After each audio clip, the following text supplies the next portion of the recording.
the case that they're making, this is what Trump's been saying for a long time. The case that they're making against Trump is not a case they're making against Trump. It's a case they're making against you. The reason that what Joe Biden said near the end of the election, where he said that if you're garbage, if you're a Trump supporter, which is something that Democrats truly now believe, I think in large measure about people who are on the other side of the aisle. I think most Republicans believe that most Democrats are misinformed, that they've been told things that aren't true. They might be gullible in a certain sense, or maybe they have different interests and different priorities.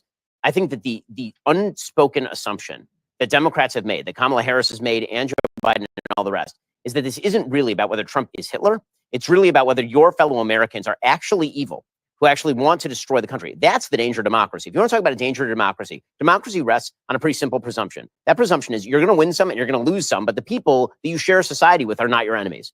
Because if you shared a society with your enemies and if you lost, then they would kill you, right? And if you could never win ever again because they're going to rig the rules so thoroughly that it's not possible to win anymore, you wouldn't allow democracy to go forward. You'd actually start an armed rebellion, right? I mean, that's what the American Revolution was, for example. So but what the left has so thoroughly done is demonized anyone who supports Trump. It started off as demonizing Trump, and it's moved from Trump is Hitler to anyone who supports him is a brown shirt and a Nazi. And what's so crazy about that messaging, obviously, I mean, Dennis is a giant Jew, meaning like, very large. Literally like the center of the Jewish basketball team. Jew, yeah. He's the center of the Jewish basketball team. I, as the point guard of the Jewish basketball team, we're owing 1 million. But I will say that as somebody who went to the grave of Menachem Mendel Schneerson, the Rebbe's grave, with Donald Trump to meet a hostage family, as somebody who's watching as Hasidic bands are running through New Jersey and New York playing in Yiddish, vote for Donald Trump,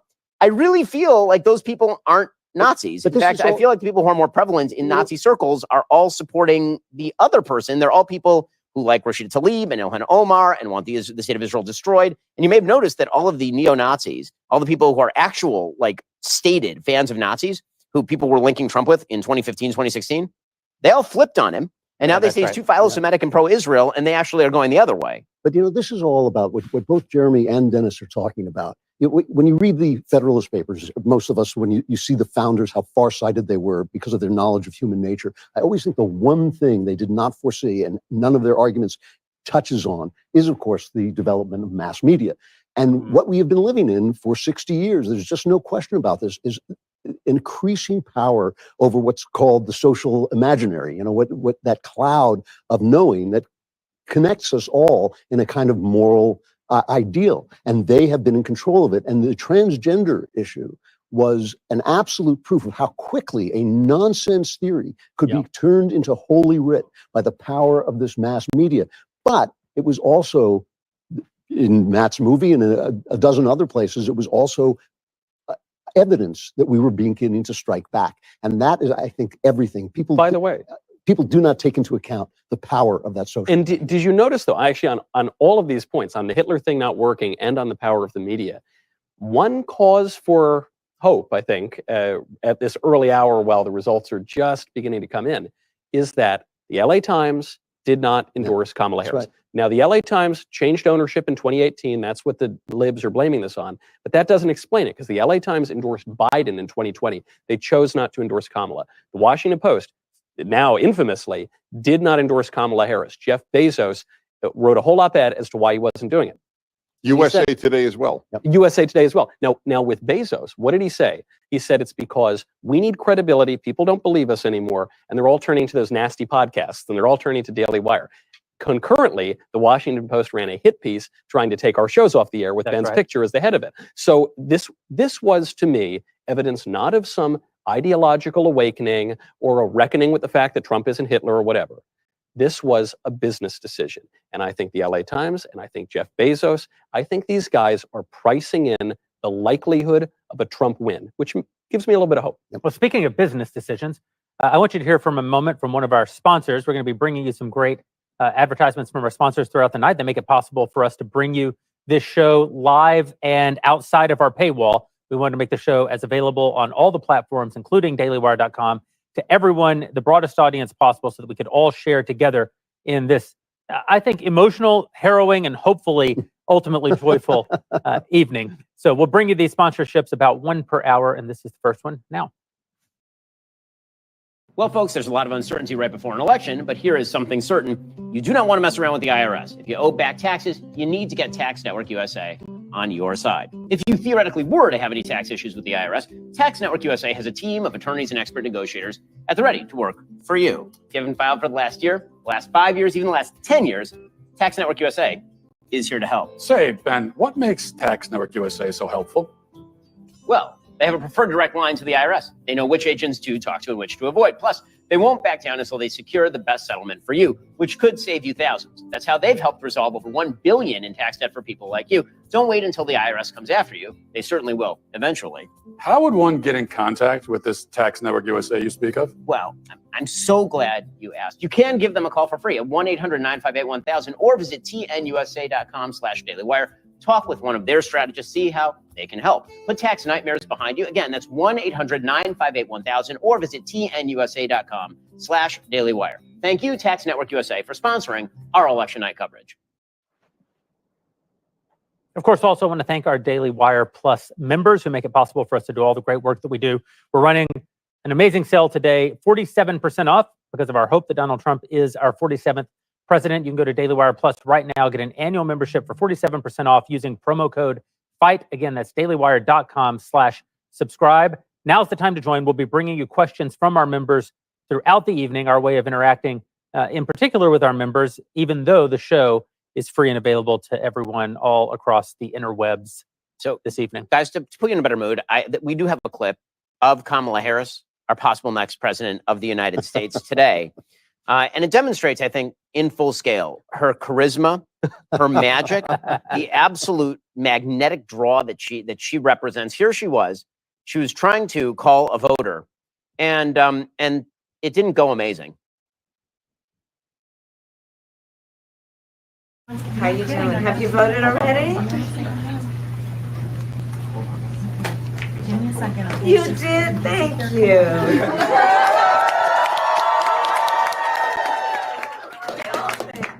Thank you so very much. You know, it's so important that everybody... On camera, Matthew J. Walsh. I don't know what your middle name is, but yes, that is correct. That is correct. It was on camera. This woman is so fake and so phony that she literally cannot call a voter without faking it, because the voter on the other end might talk to her, and it might be Joe Rogan or something. Yeah. So she has to make sure that it's no one who's going to ask her a question. That follows hard on video of her that came out the other night of her door knocking in Philadelphia. And she actually had to tell people to go back indoors so that she could knock on their door. So there could be a video of her knocking on doors. There was the story that came out of the New York Times yesterday about a podcast that this woman had done over the summer. It never even aired. She's speaking to a Muslim podcaster. He wanted to talk about the war in Gaza. She said, no, we ain't talking about anything that could lose me votes, but we can talk about whether or not it's acceptable to take your shoes off on an airplane. This was the important issue that our potential future president wanted to talk about. She gets there, and I kid you not, according to the New York Times, the issue she brought up was how tasty bacon is. Generally not advisable with the Muslim podcast host. She kept hitting this. This woman, I don't even want to put it out into the universe. If this woman is elected president, she ain't going to be doing the Abraham Accords, okay? Ain't going to be negotiating with Putin and Xi Jinping.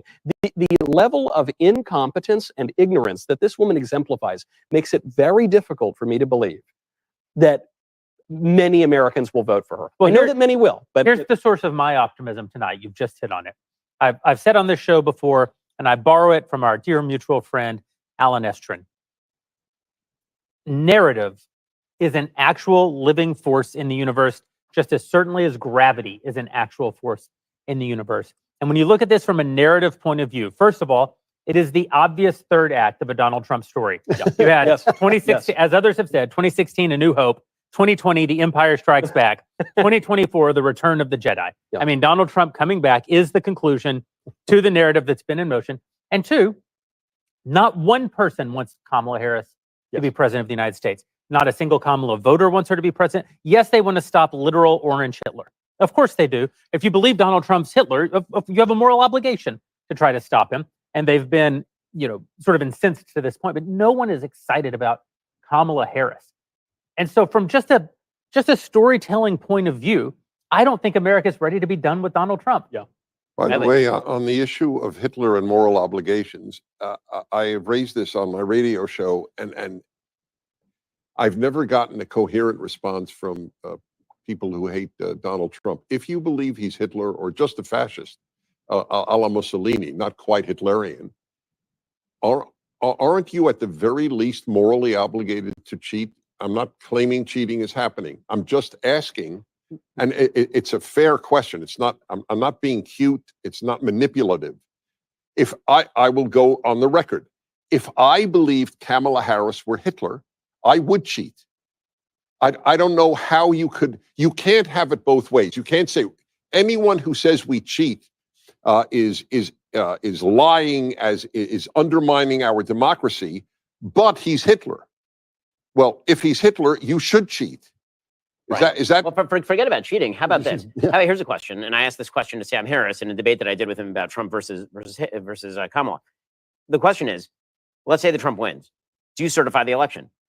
If he's Hitler, do you certify the electoral vote? Right. I mean, that's a very easy one. They say, obviously, that is the worst thing that has ever happened, that anybody would challenge any of this sort of stuff. But if you keep saying this guy's Hitler, then you kind of have a moral obligation. What did Sam Harris say about the Hitler? He said, no, because just because he'll be like an incompetent Hitler. He won't actually be able to get it done, right? I mean, so incompetent Hitler is not actually Hitler, believe it or not. It's like a different kind of thing entirely. But I think that the painting of themselves. Can you imagine for a minute having to put up with Hitler and the trains don't run on time? Really, worst of all worlds. Worst of all worlds. But you always expect people, though, in moments like that to blink and kind of wake up and come back to reality, because that is one thing that has always been on our side. Reality does have a voice. You can say these things over and over again, but people do look out the window. They don't only look at their weather app to see what the weather is going to be. They do, put their hands out and see if it's raining and all this. And eventually you look at these guys. We were talking about this on your show, Dennis, that, Bush was Hitler. Romney was Hitler. Romney, remember, was a dog killing, old lady killing, the most anodyne candidate we've ever put up, milquetoast candidate we ever put up. So it's Bob Dole, it was a close second. I think that's kind of my narrative is a force. Reality is also a force. Yep. My maybe the source of really my hope here is that I think reality wins. Reality always wins in the end. Reality is real. And it always wins. Undefeated. And so you brought up earlier, Drew, the trans issue. And the media was able to create this delusion in people's minds. But look at the trans issue. It has not. Kamala Harris hasn't brought it up one time. I mean, during this campaign, Democrats have run from this issue. They don't want to talk about it. Yep. Meanwhile, she's running, and this is the other sign that things I think are looking good for Republicans. This whole campaign, Kamala has run to the right on immigration. She ran to the right on crime. She ran to the right on every issue except abortion. That's the only one where she's stuck by her far left guns. And I think that tells you something about where the country is. There are candidates throughout the country. There are Democrat candidates throughout the country who are running on their friendliness toward Trump. Yeah. I voted with Trump on 1% of his issues, my golly, and that they're actually doing this. The only problem with that is the left does this all the time. Right. They despise us so much that they think if they lie to us, it's justified. In fairness, politicians left and right tell the public the lie that they're going to be conservative. Right. Neither party actually has. You have a point. Yeah, you have a point. Yeah. So I think it's worth noting at this point sort of how the evening is going to go, just so people have sort of a run of when all these polls are closing. So the big states, Georgia, Virginia, they close at 7 p.m. Eastern. So about half an hour, they're going to close. And then Georgia's going to start posting its early vote totals by 8 p.m. Eastern, 7 p.m. Central. So in about an hour and a half, we're going to start getting some real numbers out of Georgia. If you take a look at Michigan and Pennsylvania, those close at 8 p.m. Eastern, so 7 p.m. Central, again, so about an hour and a half, that's when they're going to close. Michigan, according to Henry Olsen, is going to start posting its early vote earlier than Pennsylvania. Pennsylvania goes later. Pennsylvania is harder to count. We saw this last time. It'll probably be tomorrow morning before we know what the hell's going on in Pennsylvania. Early vote in North Carolina, apparently, is going to be like 75 to 80% of turnout. Democrats should lead big after the early vote in Pennsylvania. For example, Wisconsin closes its polls 9 p.m. Eastern, so does Arizona. But Arizona is going to take a while to release those early vote totals. Again, the sort of mess that happens on election night is ridiculous. Just on its face, it's ridiculous. I mean, honestly, like as a person who doesn't tend to believe in widespread voter fraud, it's just ridiculous that we're sitting here all night long when this could all easily be done. And my home state of Florida does it, fixed this after 2000. They counted all the early ballots beforehand. They tabulated all of them. They keep those numbers. And then you vote the same day. It all goes in the machine. And then, like 5 minutes after the polls close, you know exactly who won in the state of Florida. We could do that all over the country, but it turns out everybody's an idiot, and so we can't have nice things in the most prosperous country in the history. The problem with it too is that a nation requires trust, and so if you have a system, even if there isn't widespread fraud, if there is the appearance that there could be widespread fraud, then you've already eroded one of the most important things in a democratic institution, which is trust. But that's not important to the left. They don't care whether they're trusted. They care whether they're in power. Yeah. It's the problem of the decent and the indecent. The decent don't understand the indecent. They think that they more or less run by similar principles, but they don't. The Democrats don't care if people trust them. They care if they win. And then they exercise their power, and then they suppress. To the extent you said correctly, they ran away from the trans issue, but they didn't run away from the censorship issue.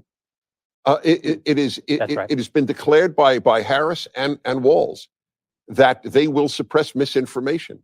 Misinformation is left-wing code for whatever differs from the left. That is the only definition of misinformation on the left. So that's why I'm a bit less sanguine. They don't run by these rules. The other thing that I've noticed a lot, because I know a lot of Democrats, and what they do is they compare our extremists to themselves. So in other words, most of them are decent people. They have liberal leanings. Their parents voted liberal. Their society votes liberal. So they vote for the Democrat candidate. That's what they think the liberality is. But then they compare them to the one guy holding a swastika sign at a right-wing rally. Whereas what we say is, like, the people you are electing are radicals. And it is true, the people in the comment sections may be radical right-wingers, but your radicals are in office and they're not going to do what you want them to do after they get in power. It's a really tough argument to make, because you have to remember that the reasons we vote the way we vote, there aren't that many people who change from the way their families taught them to vote, the way their parents voted. So you have to have a big reason to do it. And they are actually good, because they have so much cultural power, they're actually good at comparing ordinary, decent Democrat people to our, crazy lunatics who are maybe a very small percentage of our movement. And it really is something that we have to overcome as communicators. I mean, speaking of communication, I think this is one of the central issues of this campaign. What people take away from it, and I warned you not to do takeaways, but anyway, that's a rule for you. That's Michael. It's not a rule for me, but not for thee. Okay. Right. For my friends, the law. For my enemies, but the one of the big takeaways here for Republicans is that this election, I think, could have been a more clear-cut contrast from the Republican side of the aisle on things like innovation, entrepreneurship. Like Elon was trying to do that. He was trying to do that all day long. Donald Trump spent about half the campaign, and I think J.D. Vance spent a lot of the campaign, knocking on Kamala Harris for the bad economy and for the open border and all that stuff. You know what isn't useful? Distraction kind of stuff. Not because a campaign can't handle distraction, but because if you're wasting time explaining, you're doing it wrong. And I think that Kamala Harris's entire game here has been to obfuscate, obviously, her record, her positions. She's been running as a sort of middle-of-the-road, slightly Republican candidate, tough on crime, tough on the border, moderate on abortion, right? So, somebody who's really kind of middle of the road. And instead of drawing the contrast more and more sharply about what the future of America looks like under Kamala Harris and Donald Trump, I think that maybe it's because we're also online. It's easy to get caught up in the online of it, right? The peanut, the squirrel, the memes are funny and the memes are entertaining. We're going to find out whether memes win elections. I mean, really, truly, because it's a very easy thing to sort of feel. This is why I'm resistant to my own optimism in some cases, right? I'm watching the same people you are. I'm optimistic. I'm feeling, pretty optimistic and good. And then I think about the fact that the vast majority of the American people who are voting are not on Twitter and have no clue what's going on. I mean, if you want to see something really depressing, look at the Google trends for who are the candidates today.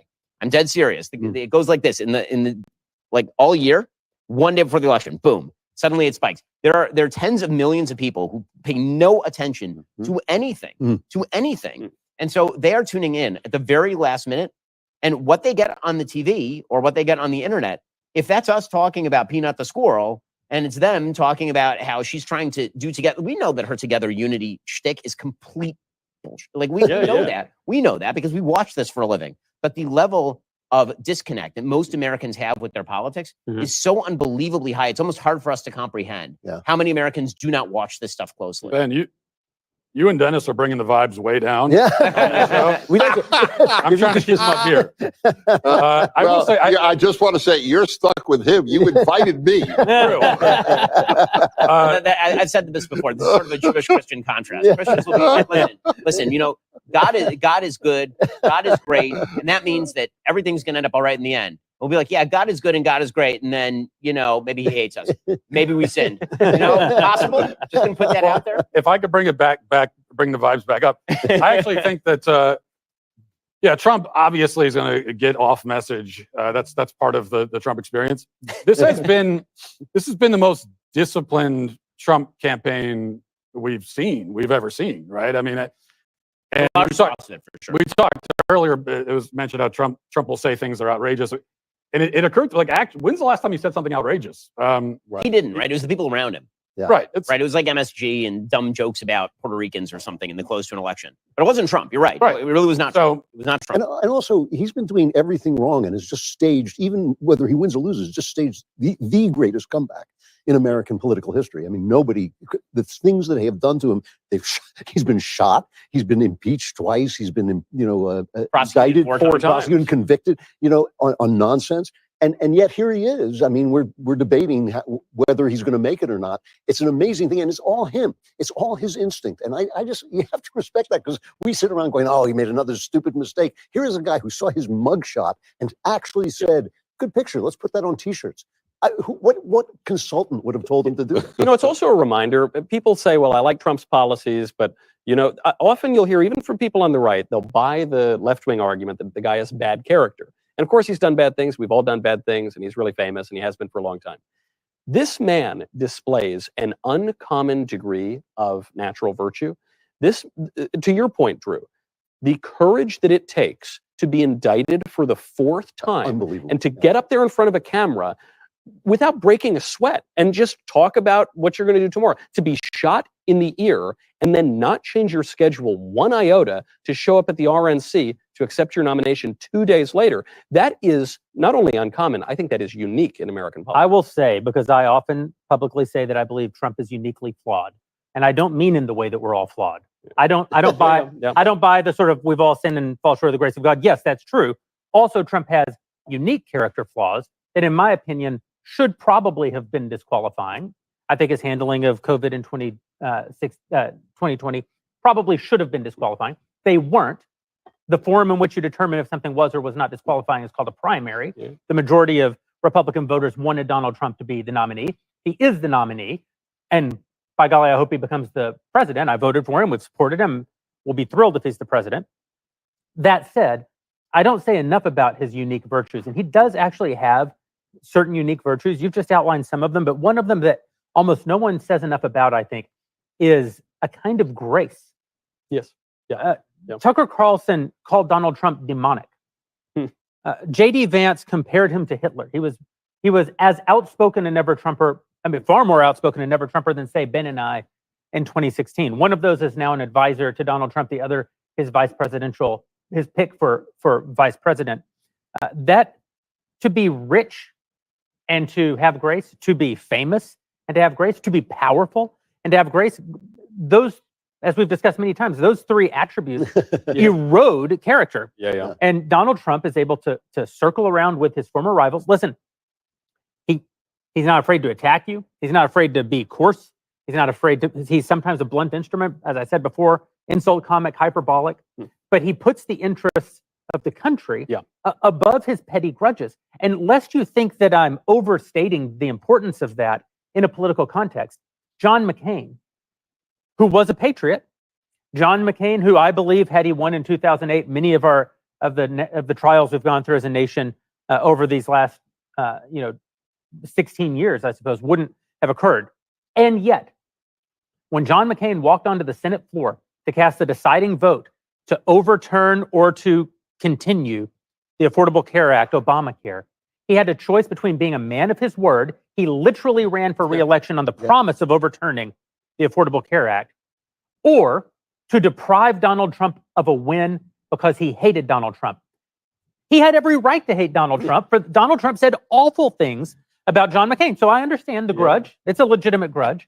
And yet I expect of my politicians that they will put the interests of the nation above their petty grudges. John McCain did not. He dishonored himself, and he saddled the country with this horrible piece of legislation that he had promised to overturn simply because he hated Donald Trump. Yeah. And love him or lump it, Donald Trump doesn't do that. Yeah. Well, so here's the thing about Trump that really is what makes him what he is.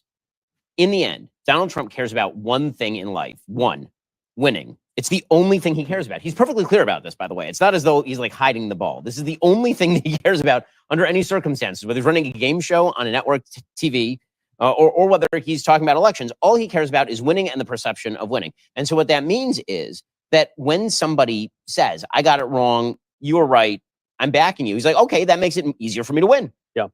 I don't think that it's that he himself has like a personal level of grace for people that's, like Mother Teresa or something. I think that he understands what's effective. Well, possibly it's transactional, but I also think Donald Trump seems to like people. He does. Well, no, this is a different thing. And he likes does. people, which I think is also Think about totally agree. I keep thinking of the scene in It's a Wonderful Life where Mr. Potter calls the people of the town rabble, and Jimmy Stewart says the rabble do most of the living and paying and dying and working in this town. And that's what I see in Donald Trump. I see the voices of those people that have been not just silenced, they've been insulted for 50, 60 years and told everything about them stinks, while the people who are telling them they stink live in the country they built.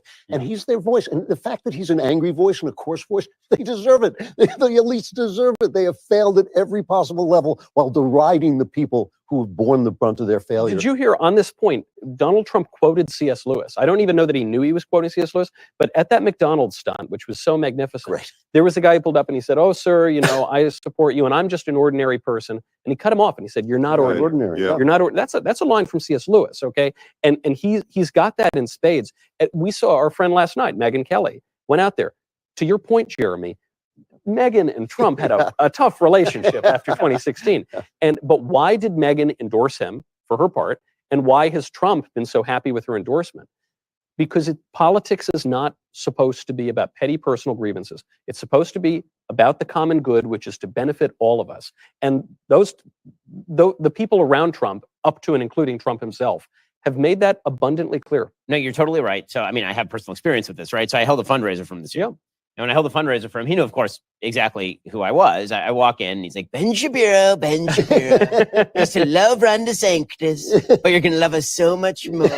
And that's what he is. He's a schmoozer and he's a kibitzer. And again, he fixes the toilet, right? Like the story he likes telling about New York is the same story he likes to tell about building the Jerusalem embassy, is the same story he tells about everything, which is, I got it done faster, I got it done cheaper, I can do it more efficiently. Like, these are the stories that he likes to tell. And so that's why I think that most Americans, they look at him and they say, okay, these people, they speak all the things the elite think that you're supposed to speak. And then they brutalize the entire system. Donald Trump, he speaks the way you're not supposed to speak, and he speaks like a truck driver, and he does all these things. But in the end, does he fix things or does he make them worse?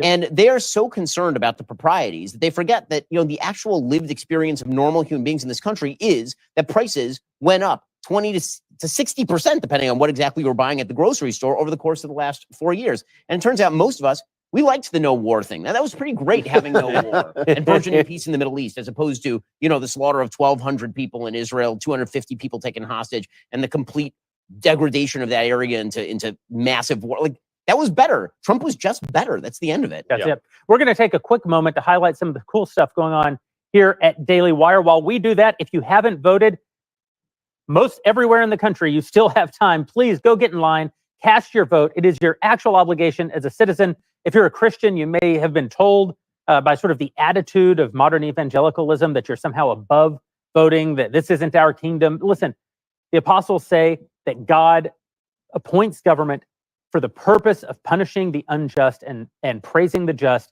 In a country that is democratic like ours, a republic like ours, a government of the people, that means you were appointed by God to play a role in punishing evil and in praising good. You have a job, and the way that you do your job is to go vote. So please, we have some great commercials for the good stuff we're doing at the Daily Wire. Don't watch them. Get in your car, drive down to a polling place, get in line. It isn't too late. We'll be right back.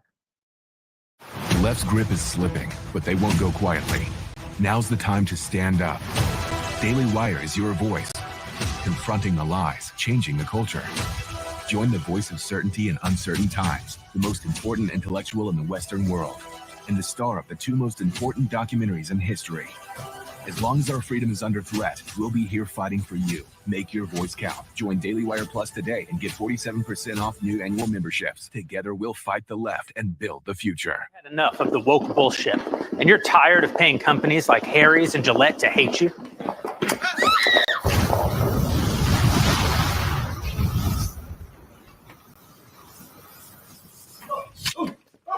You can buy my new razor instead. Go to jeremy'srazors.com now and buy the new radically redesigned second-gen razors featuring sharper, longer-lasting blades and superior durability. Okay, I'm going to do something fun tonight just for folks watching us over at Daily Wire. I have right here this extremely heavy gold-plated truth bomb from Birch Gold. I'm going to sign this thing right now, which makes it worth like 8 times as much as actual gold. It has now been signed. We're going to give this away at dailywire.com. So you have to go to dailywire.com/win and enter for this autographed golden truth bomb. I'm sure it's not $1 million from Elon Musk. It's even better. For a second entry, go to birchgold.com/Ben. Sign up for a free info kit on investing in gold. Did you want us all to sign that or just you? I don't know. I feel like it I think degrades the quality. It's not well. Want to welcome our good friend Jordan Peterson. Jordan, really appreciate you being with us tonight. You've been playing a much more political role over the last 4 years than you've played, I think, previously. And you even went so far as to endorse not only Trump, but all the people around Trump. What's been the reception to you making this move? And in particular, what's been the reception to your endorsement video? Well, I did have people in the academy in particular write me and try to dissuade me from that particular stance, which I actually found quite surprising because some of the people who wrote me have had no shortage of trouble with the leftist radicals in the universities. And yet that wasn't enough to convince them that maybe there's some rot on the Democrat side. And there certainly is, and I've spoken to many Democrats in the last 6 years, like serious conversations. I suppose the most striking one to begin with was really with Robert F. Kennedy himself. When I first interviewed him, that's the interview YouTube took down in an act of election interference. I asked him the same question I always ask Democrats, and that was, when does the left go too far? And his response was, I'm not running that kind of divisive campaign. And I thought, not yet. Seriously. And then I interviewed him again a month and a half ago, and I asked him the same question, and all he did was answer it for the whole hour and a half. And that's really all he's been doing, even on the campaign trail. I saw him most recently at a Trump campaign rally in Phoenix, and he spent the whole time, and so did Nicole Shanahan, talking about when the left goes too far, which is pretty much all the time. And so, well, that's made itself manifest in the universities, that's for sure. But people are still suffering from the delusion that the Democrat center can hold against the progressives. And I just don't think that's true. I don't see any evidence for it. And having said that, I also think that, and I've talked to most of them, the people who have become attracted to Trump and who are now campaigning with him are remarkable people. Yeah. If I was an American, I would vote for Trump just because of Musk. Right, because, if he'll start a Department of Governmental Efficiency, Yeah. Well, seriously, if he'd actually be willing to do that, it's like, okay, that's good. And Robert F. Kennedy is doing a great job of alerting people to the fact that everyone's fat and stupid and diabetic. It's like, this is really bad. It's really, really, really bad. And so that's enough as far as I'm concerned. Terrible rot on the Democrat side with regard to the radical leftists. And that's inexcusable. The trans issue alone for me is like, if you're on that side, I want nothing to do with you. And then this remarkable confluence of people who are stunningly competent. And there's lots of them. It's not just Musk and Kennedy. I think Tulsi Gabbard is really quite the creature. In a sane world, she would have been the Democrat nominee if they were looking for a minority woman president, which is a stupid thing to look for, as a category. But if they're going to pick one, she's everything that Harris claims to be. And Vance, they tried to pin him into a into the corner of incompetence and strangeness, and that just doesn't work because he's actually sharp as hell. Oh yeah. And so, and normal also. Yeah. You brought up Elon Musk, who, I mean, one of the great men of history. He's a great man of history, is Elon Musk. Mm-hmm. And so that reason alone, I mean, I agree with you. The fact that he is aligning with Trump, if I knew nothing else about any of these people, and I see Elon Musk, the guy who's building rocket ships and catching them out of midair and wants to go to Mars, like if he likes this guy, then that's reason enough for me. But Rachel Maddow just last night was on air saying that, hey, if Kamala wins and the Kamala administration, they need to take away Elon Musk's government contracts. Yes. Or force Tesla and SpaceX to separate themselves from Elon. And of course, we hear that, and we're not surprised by that. But it is like, think about how evil that is. Fascist. You are going to deliberately stifle human advance. This is the advancement of human civilization. Going to other planets. You want to stop that just to get back at this one guy because he likes another guy that you don't like. It's even worse more than than that. Yeah. Well, it's worse than that because it might be that the U.S. military needs Musk more than Musk needs the U.S. military. That's right. That's right. I It could actually- clearly and obviously be that. I actually don't think that it's sort of it's a snake eating itself, right? Because the truth about Elon Musk is that the reason he's become so political isn't because he likes Donald Trump. I mean, he may very well have come to like Donald Trump, but he's become so political because everything that this great man of history has devoted his life to is actually on the line. You know, we say like the country is on the line. I don't know if the country is on the line. Elections are very consequential.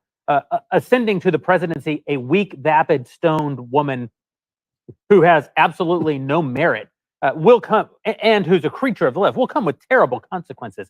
But for Elon Musk, it's particularly acute. He's devoted his life to freedom of speech, which is truly on the ballot. He's devoted himself to private space exploration.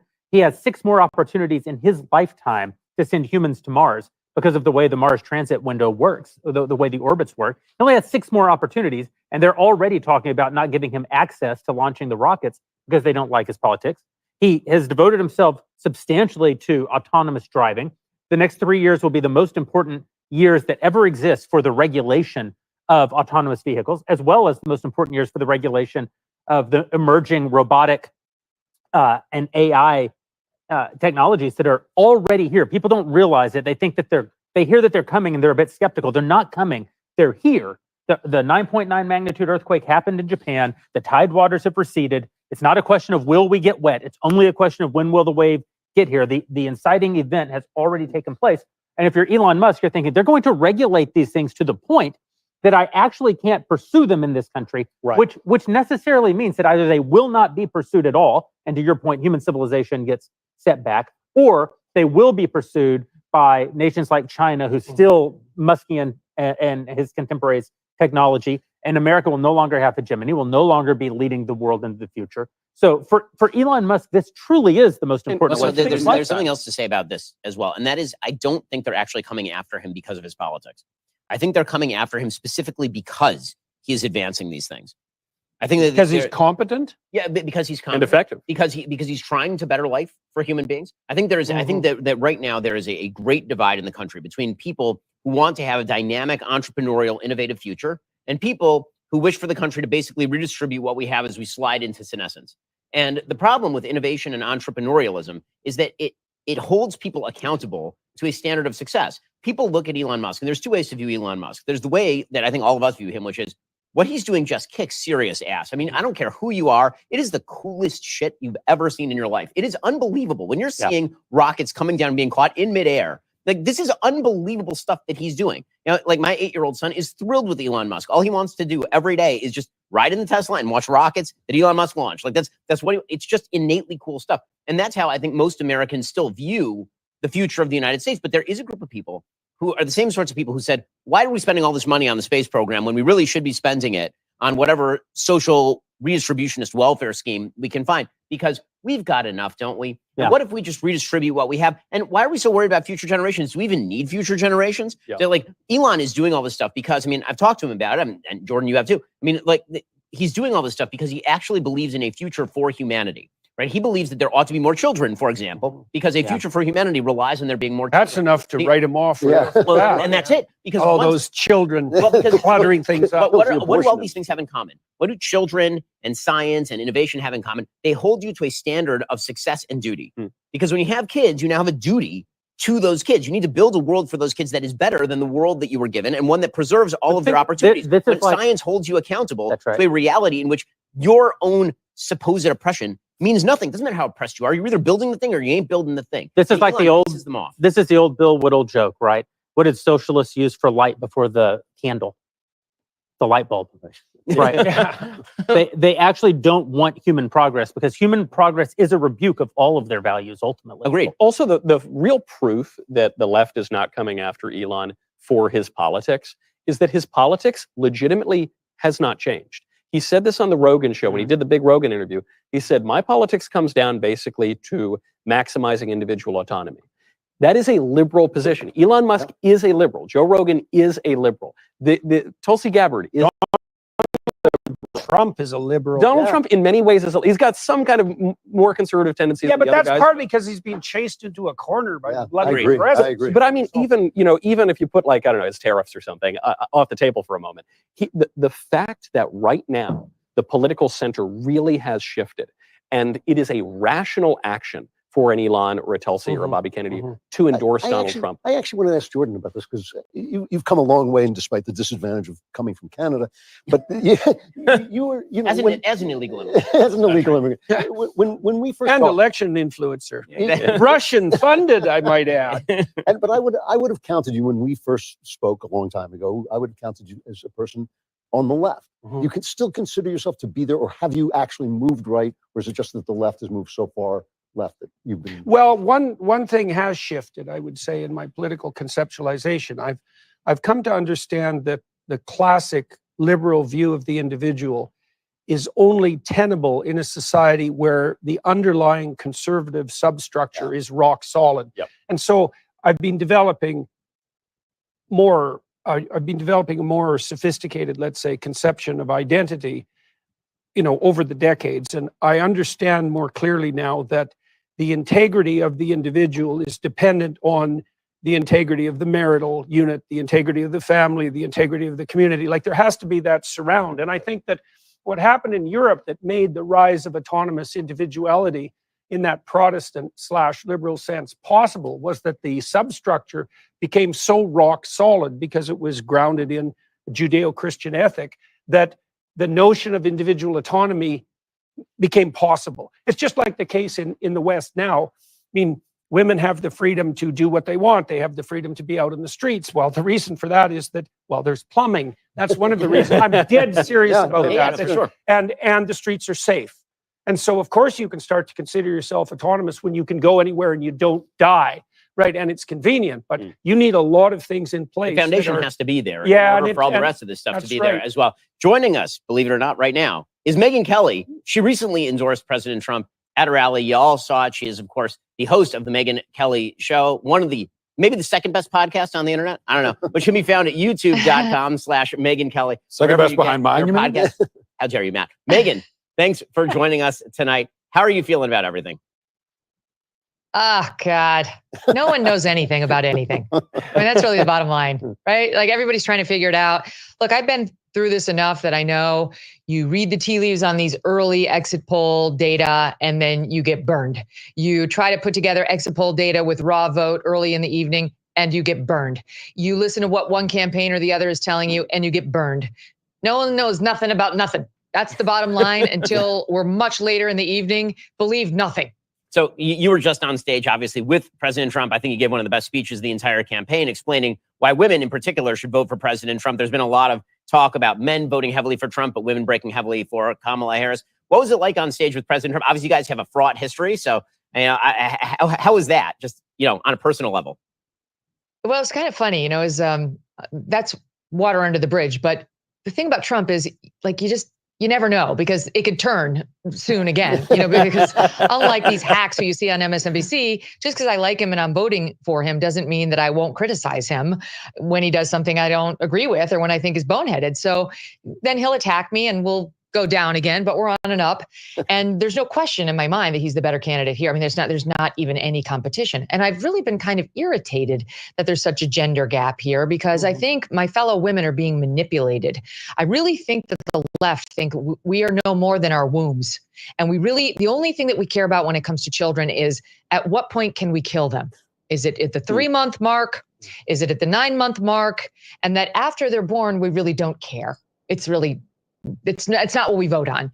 And as a mother of 3 children, I can tell you, we care about a lot more than that. And no one's talking about it. Like, the Republicans are so afraid of abortion. They're terrified to talk about abortion, that they don't take on this issue by making, first of all, substantive legal arguments, which I believe are very much available to them and should be made, which is, this is not a federal issue. This will not be upheld as a power that the Congress can exercise in trying to govern abortion on a nationwide level.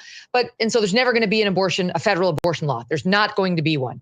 And even if they tried and they can't get one passed, it would be struck down by the U.S. Supreme Court. So the Republicans shouldn't be as afraid of this as they are. But anyway, the second thing is that women really are safer under Trump than they would be under Kamala, and than they have been under Biden. Look at the number of women who've been killed by illegals, gang members and otherwise, from Honduras, from El Salvador, from Venezuela. That's number one. Every other day you get a report of a child who's been raped, sexually molested, or killed by somebody from Venezuela. And we're supposed to be like, oh, well, that's like Bill Maher said to me when I was on the other week. Well, so Americans kill people too? What? We have to take the Americans. We don't have to take Venezuelan gang members. Right. So that's number one. And then the trans insanity with our children is number two. And just the absolute demoralization of our boys, which I've talked to all of you guys on your podcast and mine about, is another reason. A lot of us are mothers to boys. A lot of us are wives to men, daughters to dads, sisters to brothers. And the dejection and demoralization of men under this leftist thinking has to stop, both for the sake of the men and for the sake of the women who want to partner with them and reproduce and create more families. Megan, this is one of the things that's so astonishing about the Democratic approach to this entire issue. I mean, the Democrats, whenever they talk about women, it's as though they're a foreign species. Like, women hate men. They despise them. Like, women who are married to men apparently hate them so much that they can't even have an open conversation about their politics. They have to sneak into the ballot box and then wink at one another as they quietly vote for Kamala Harris, like something out of The Handmaid's Tale. And then, because they believe that women and men are exactly the same, men then go and do the same thing, actually. Men then go to the ballot box and then they wink and nod at each other as they vote for Kamala Harris. It's all weird and bizarre. And I am not a woman unless I declare myself one. You are a woman, a self-declared woman, a cisgender woman. So you've got like the highest status as a woman, I believe, except for a trans woman. But as a person of that status, what do you make of the Democrats' take on sort of the relations between men and women, which they're clearly attempting to kind of destroy? Can I tell you something? I objected to that ad they ran on so many levels. The first of which was, it had this creepy Republican man trying to control his wife. And that's a lie, because most Republicans are attractive. I'm just, I don't know why it is, but they are. Truer words I'm were telling never you, spoken, if you were to line up all the Democrats in the world and line up all the Republicans, I'm just going to say you'd have a much higher hit rate on attractive people over in the red group. Exactly. Look at this place. So that's number one. The creepy Republican guy they had there looking over his wife's shoulder like, did you do the right thing, honey? That looked like a Democrat to me. And that is a Democrat's version of a Republican man. An actual Republican man would have been there in like maybe some flannel, Matt Walsh. He would have had probably some muscle, and he would have been attractive with like a cut jaw, being like, you ready, babe? And then they would have walked out. So in any event, that was number one. And second of all, just their ideal of marriage, which involves dishonesty, controlling, somewhat abusive behavior and non-communicative interactions where they're enemies instead of partners. It just says so much about the left that they thought that would be like a real winner, and that they found somebody as famous as Julia Roberts to narrate it. Like, she'd really bring it home. They just don't understand the right at all. Do you think, Megan, so we know they're leaning hard into the gender wars thing. As a woman, though, do you think that it's working? Like, are women out there becoming convinced that the men in their lives hate them and that Trump is Hitler and it's going to be a Handmaid's Tale dystopia? Do you think that it's actually working, though? So first of all, speaking of Julia Roberts, I'm thrilled to be speaking to the new George Clooney, Matt Walsh, the star of Hollywood right now. I'm looking forward to your Oscar. So am I. Loved, I already have my loved speech written. your Yeah. movie. Thank you. Am I Racist is the greatest thing ever since What Is a Woman. But second of all, yeah, it is working. And it really could cost him the election tonight, sadly. We'll find out soon. But yeah, there's such a huge gender gap. And look, we don't know whether they're overstating this. I talked to a very smart pollster today who said, if Ann Seltzer of the Des Moines Register is right in her poll saying that Trump's down 3 in Iowa because she's seeing some consternation amongst older Iowan women about the Dobbs ruling, then why isn't it showing up elsewhere? That pattern she may have noticed in Iowa isn't a pattern at all. It would be a one-off in Iowa. He's saying we would see that. We'd see that in the numbers out of Pennsylvania, out of Wisconsin, out of Arizona, and we're not. But I do think it's helping her hang on at all. She's a nothing. She's a dunderhead. She's a moron. Everybody knows there's no intellectual depth there. The reason they're propping her up and acting like she's Kamala Obama is abortion. They need her to pull the lever for them on the restoration of the Roe regime. And there's really not much more to her. That's their number one issue. It's working. They've scared young women enough that they have been registering in great numbers, like in Pennsylvania, and that could make the difference. And I just think the Republicans have handled this issue all wrong. There was such a way to argue this, and they were just too chicken shit to do it. It is a terrible vision of masculinity and femininity in relationship to marriage, but it's in keeping with the underlying progressive ethos. I mean, once you establish the principle that all social relations between human beings are predicated on nothing but power, then you immediately view any monogamous heterosexual relationship as a power dynamic. And if it's a power dynamic and you happen to occupy the weaker position, you're going to have nothing but subterfuge on your side. You're going to have no other avenue of self-expression than what you can sneak through treachery. And that is an unbelievably dismal view of marriage. And I think it speaks volumes about the state of marriages on the left, because that narrative basically goes unchallenged as if it's self-evident. Well, you know why, Jordan? It's because they used to say there would never be a war between the sexes because everyone's sleeping with the enemy. But now I don't know that they're sleeping with the enemy. So maybe that's your point. Well, we know that they aren't sleeping with the enemy. I mean, we see this in places like Japan and South Korea, where I think it's 30% of young people under the age of 30 are virgins, and the relationships between men and women in the more say in Canada and the United States and in Europe, the curves are the same. We're just about a decade behind what's happening in Japan and South Korea. Wow. There's no reason to assume that men and women are going to be automatically aligned once the social conventions that hold them together are torn apart purposefully. One of the things that's really pathological about this too, that's very much worth pointing out, is that, the familial structure started to be torn apart, let's say in the early 60s with the sexual revolution. The notion that there was such a thing as free love and that the institution of marriage was patriarchal imposition. And the thing that's so awful about that is that the rich elites are still married. Right. And so it's such an interesting thing to watch, because what you see, this happens constantly. And I think it's actually like a law of nature, is that the progressive revolutionary ideas that undermine the traditions that hold us together demolish the marginal before they demolish the center. And so rich people, rich educated people, they're just as married as they were in 1962. But poor people, they're done. Can I ask you a question, Jordan? I have a question for you, Jordan. And that is, I really believe the Daily Mail reporting about Doug Emhoff, Kamala's husband. Yeah. He's admitted to at least one of their reports that he cheated on his first wife with their nanny, with their child's nanny. He's hedged on whether he actually got the nanny pregnant, but the nanny reportedly told his next girlfriend that indeed she got pregnant and that she lost the pregnancy because of him. We know from the Daily Mail's reporting that an ambulance did show up at the nanny's house during the time in which she would have lost the baby. So there's potentially a real problem with the nanny and Doug Emhoff that goes beyond the impregnation.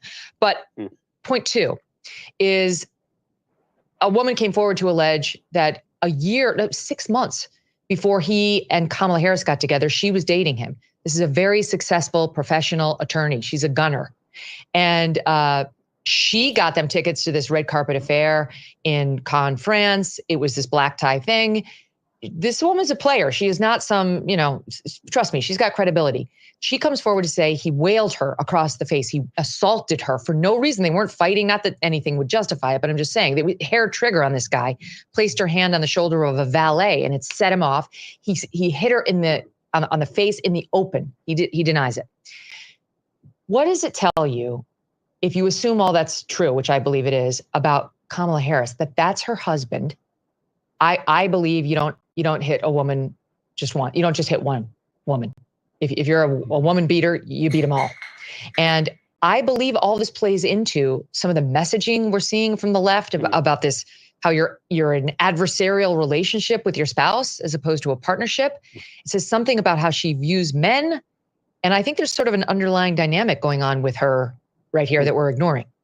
Well, if you take the stance that the marital relationship is necessarily one of power, then those sorts of outbursts wouldn't be unexpected, right? They're in keeping with the expectation. And, there's another thing that we haven't coped with well with regards to young women is, I think a lot of the young women who are, and I'm concentrating on them because their voting patterns and political attitudes are so much different than every other demographic. As the family structure has disintegrated, the number of young women who've never had a positive relationship of any sort with any male ever is increasing. And so it's very easy for them to buy a power narrative. They've never had a good relationship with a brother or an uncle or a father or a boyfriend. And so the supposition that all relationships between men and women are degenerate, and of course that's exacerbated by the pornography situation, becomes more and more credible. I think the remarkable thing about the story that you're laying out is the lack of attention that it's got. Yes.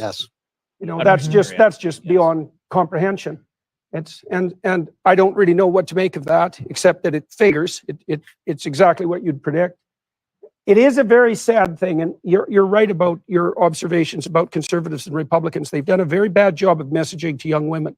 And it's partly as well, we should note that young women are disproportionately likely to get their information from TikTok, far more than any other demographic group. And TikTok is a propaganda pit, and it's an anti-American propaganda pit. And we're foolish for allowing it to have the influence over people that it does have. It's not obvious what to do about that, but it is definitely the case that that's warping the political viewpoint of young American women. Well, and it is something conservatives have done a very bad job of addressing. Megan, I know that you have to run because obviously you have to go be nervous somewhere else. and you also have to, do a podcast that is sometimes, I will admit, the best podcast in America. Megan, thanks for joining us. As always, you can watch her show at youtube.com/Megan Kelly. And of course, wherever you get your podcasts. Megan, really appreciate it. Thank you, guys. Great to see you all. By the way, a couple of quick announcements. According to Decision Desk HQ, Trump has now won South Carolina. I know it's a shocker. Hey, all right. Unfortunately, Kamala Harris has won Vermont in response. I know you're worried about that one. Trump has also, according to the Associated Press, won Indiana. Hey! And Trump won Kentucky. Let's start drinking. So basically 49 states for Trump is the current projection right now. Well, actually, right now, let's hear from Mary Margaret Olahan. She is at Trump HQ in West Palm Beach. Mary Margaret, good to talk to us. Well, good to talk to you, actually. I mean, I'm sure you're pleased to talk to us as well. Give us a sense of what it's like down there right now. Hey, Ben, and of course, it's an honor to talk to you all down here in Palm Beach, where we are at Trump headquarters. You can see behind me, there's a whole bunch of people congregating. Anybody wants to be here tonight and be in Trump's election night party as they prepare, hopefully, for a victory.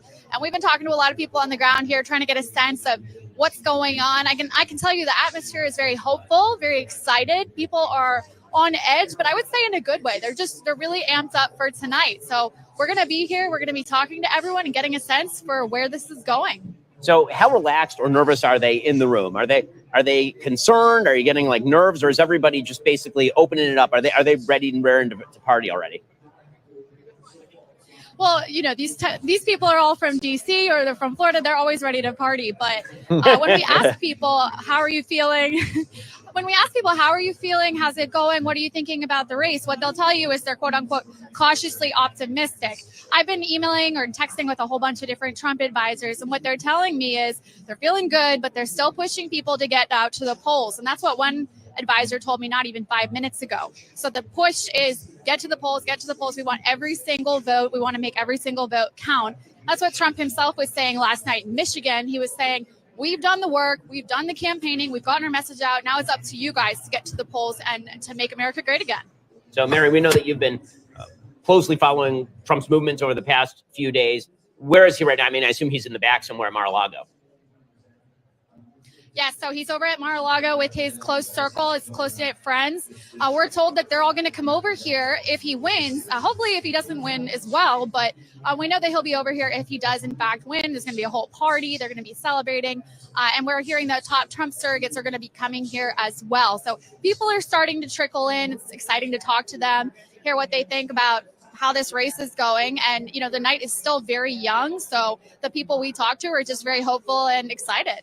And obviously, when it comes to Florida, everyone's excited there because it's the best state in America. It's not just because it's where I live, mostly because it's where I live, but also the results are already coming in from Florida. Florida is currently 42% in. Donald Trump has about a 200,000 vote lead on Kamala Harris, got 52% to her 47.1%. And Jill Stein bringing up third place with 16,000 votes. The Jill Stein vote coming in strong across the country. So, Mary, does the Trump campaign, have any idea as to how long this is going to take? And that's the big question everyone's asking is, are we going to be here for the next 8 days? What are you getting a sense of there? Yeah.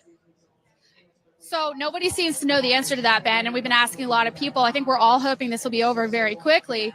I was texting Donald Trump Jr. earlier, asking him how he's feeling about the race. And he told me he thinks things are looking good as long as there's no quote unquote BS. So it remains to be seen how this night will go, if we're going to be in a long, drawn-out process. But I think the answer is no one knows, and that's really the situation right now. Well, Mary Margaret, it's good to talk to you. I'm sure we'll check back in with you quite shortly as the night progresses. It's, enjoy yourself, drink heavily, but I didn't give you permission to do that. That's an HR violation. Anyway, have a good time over there in Florida. Well, thank you. I will. I got the good assignment. So have a good night. Folks, Daily Wire's footprint at the Trump headquarters was made possible by PDS Debt. Get a custom plan to become debt-free right now at pdsdebt.com/dailywire. It only takes 30 seconds. That's pdsdebt.com/dailywire, pdsdebt.com/dailywire. And now a bunch of people are in seats that they were not in before. It's like a magic trick. Every time we come back, there is somebody who has inhabited a different body. So we have Clay Travis, who has joined us in his most elegant regalia. I did, yes. Did I not get the memo on the velvet thing? I saw your velvet. I've had this, unfortunately, the last time I was sitting with all of you was 2 years ago. Yeah. And I was super optimistic on that. Take it off. Get it out of here. Get you a jean jacket. I'm either going to be I'm going to be at Kid Rock's Honky Tonk tonight. So it's going to be one of the most amazing nights ever. And I'm going to be on the stage like Donald Trump has won. And now Kid Rock. And I'm going to be like, this is one of the great nights of my life. Or I'm going to be like the fan who paints his face and then the camera finds him when the team is lost by 3 touchdowns. Like the Bears fan at the very end of that game. Yeah, you're a grown man who painted his face and you're like, I've just got to question a lot of my life. Are you optimistic though? How are you feeling? I am optimistic. The more we get into the votes coming in, the less optimistic I am. I don't know. Does that make sense? Yes, it does. I wanted, we've only had one race in the 21st century where I think both sides said, you know what? I agree with the outcome. 2008, at least Barack Obama won comfortably. And it feels to me like we're going to be in another one of these, hey, if we had made that field goal, man, we would have won. If we miss a field goal, and it feels like that's basically every race in the 21st century. So I was hoping, and I still do have some hope that Trump might have really kind of punched through. And it's all anecdote, but I bet you guys are similar. I know people who didn't vote Trump in 16, 20, and are voting Trump in 24. I know a lot of those people. The hardest part for people like me, since I don't trust feelings. Feelings are bad. Yes. And it's all anecdotal. That's the problem. Yes. I can't, I'll get high with the anecdotal evidence. I'll be walking around somewhere and somebody who I'd never expect will come out of the woodwork and be like, I'm totally voting for Trump and I'm really excited about it. And I'm like, remember, that's anecdotal evidence and it doesn't mean anything. But I do not know a single person who voted Trump, Kamala. And so that to me feels like if I had to go to my gut, It is that Trump is going to win by the skin of his teeth because enough people have seen that he isn't Hitler and have been willing to make a shift since the last 2 elections.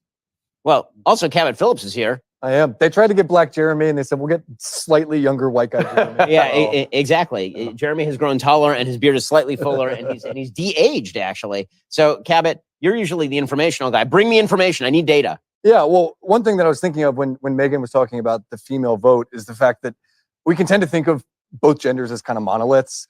But looking back at the 2022 midterm exit polls, Democrats obviously dominated with women in the aggregate. But when you looked at their performance with married women, in the 2022 exit polls, married women went for Republicans by 14 points. It was unmarried women who they picked up by a 37-point margin. And so it can give this separate idea of how women vote as a whole. And I was on the ground in North Carolina, Georgia, Michigan, Pennsylvania, talking to hundreds of voters. And I realized that one of the easiest predictors for how someone was going to vote, if it was a woman, and I would walk up to them if I saw a wedding ring on their finger, or if I saw kids with them loading up their groceries in the parking lot. Yep. The majority of those people were voting for Republicans. If I saw a woman who was single, younger, clearly not married, they were overwhelmingly Democrats. So the good news is married women vote Republican, unmarried women vote Democrat. The problem is fewer and fewer people are getting married. Yeah. So that is not a good trend line for the Republicans. And there's a real mystery here too. And the mystery is, why is that divide so remarkable? No, is it that the women change when they get married? Is that it's a different kind of woman that's getting married to begin with, someone who's more traditionally oriented? Is it that the unmarried women are angry with the system because they're single? I think there's something about that. And so they're in a category, if you're not allied with someone, if you don't have a partner, then you have reason to be resentful. Do you have a reason to doubt the validity of the system as a whole?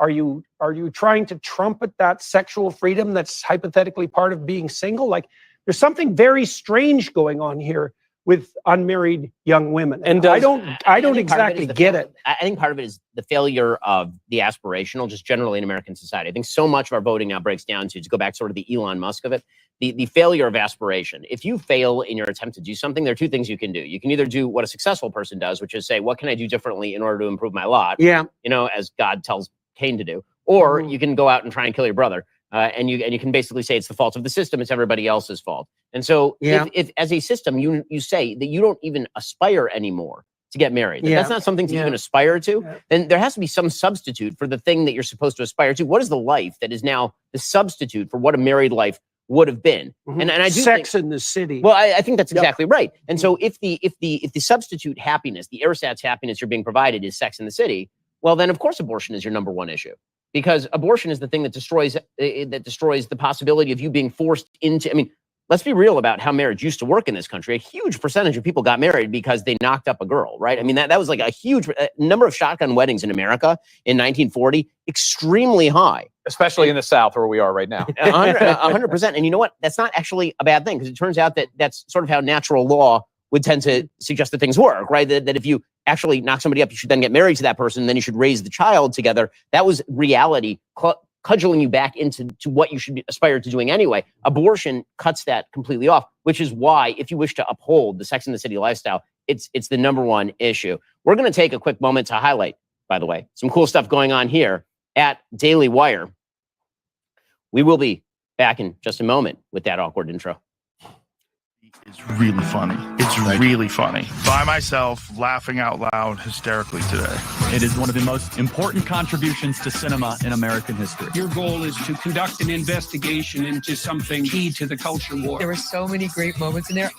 Were these people real that are in this movie? It's a great film. I highly recommend everybody go see this movie. Mazel tov, as Thanks. Ben's people would say. Am I Racist? Now streaming only on Daily Wire Plus. In the beginning was the Word. Christ is a master at using short, mysterious stories. They change the listener who takes them seriously. My experience with the biblical texts is that they're inexhaustible sources of wisdom. If I find something in them that is an obstacle, it's because there's something in me that has yet to be transformed. I just don't get it. the person that you do not think could ever be virtuous. Oh, let me show you. This is the person who is fulfilling the law and the prophets. But seek first his kingdom and his righteousness, and all these things shall be added to you as well. I don't believe in that promise. I'll just be honest on this point. That has not been part of my experience. This parable I've been trying to understand forever. While we were talking and while we were sitting there, then it hit me. I saw it. Name me one ideology that has supplanted Christianity that has done good for humanity. This Jew is very frightened of a post-Christian society. He was the God-man, the model, the example of what we ought to become and what we can become. It's okay. It's safe for you and all of your doubts and apprehensions to open up and to let these stories in. He is the temple. He is the Torah. He is the covenant. He is prophecy fulfilled. If you're doing this and it isn't also the love of wisdom, it's also an attempt at wisdom without love. In both ways, you're going radically wrong. Power of love. It sounds so cliche when you say 60 there. I don't want to be in a Hallmark card, I tell you. We've got our work cut out for us, gentlemen. This is one peculiar time and one peculiar text, and I sure hope we're up to the task.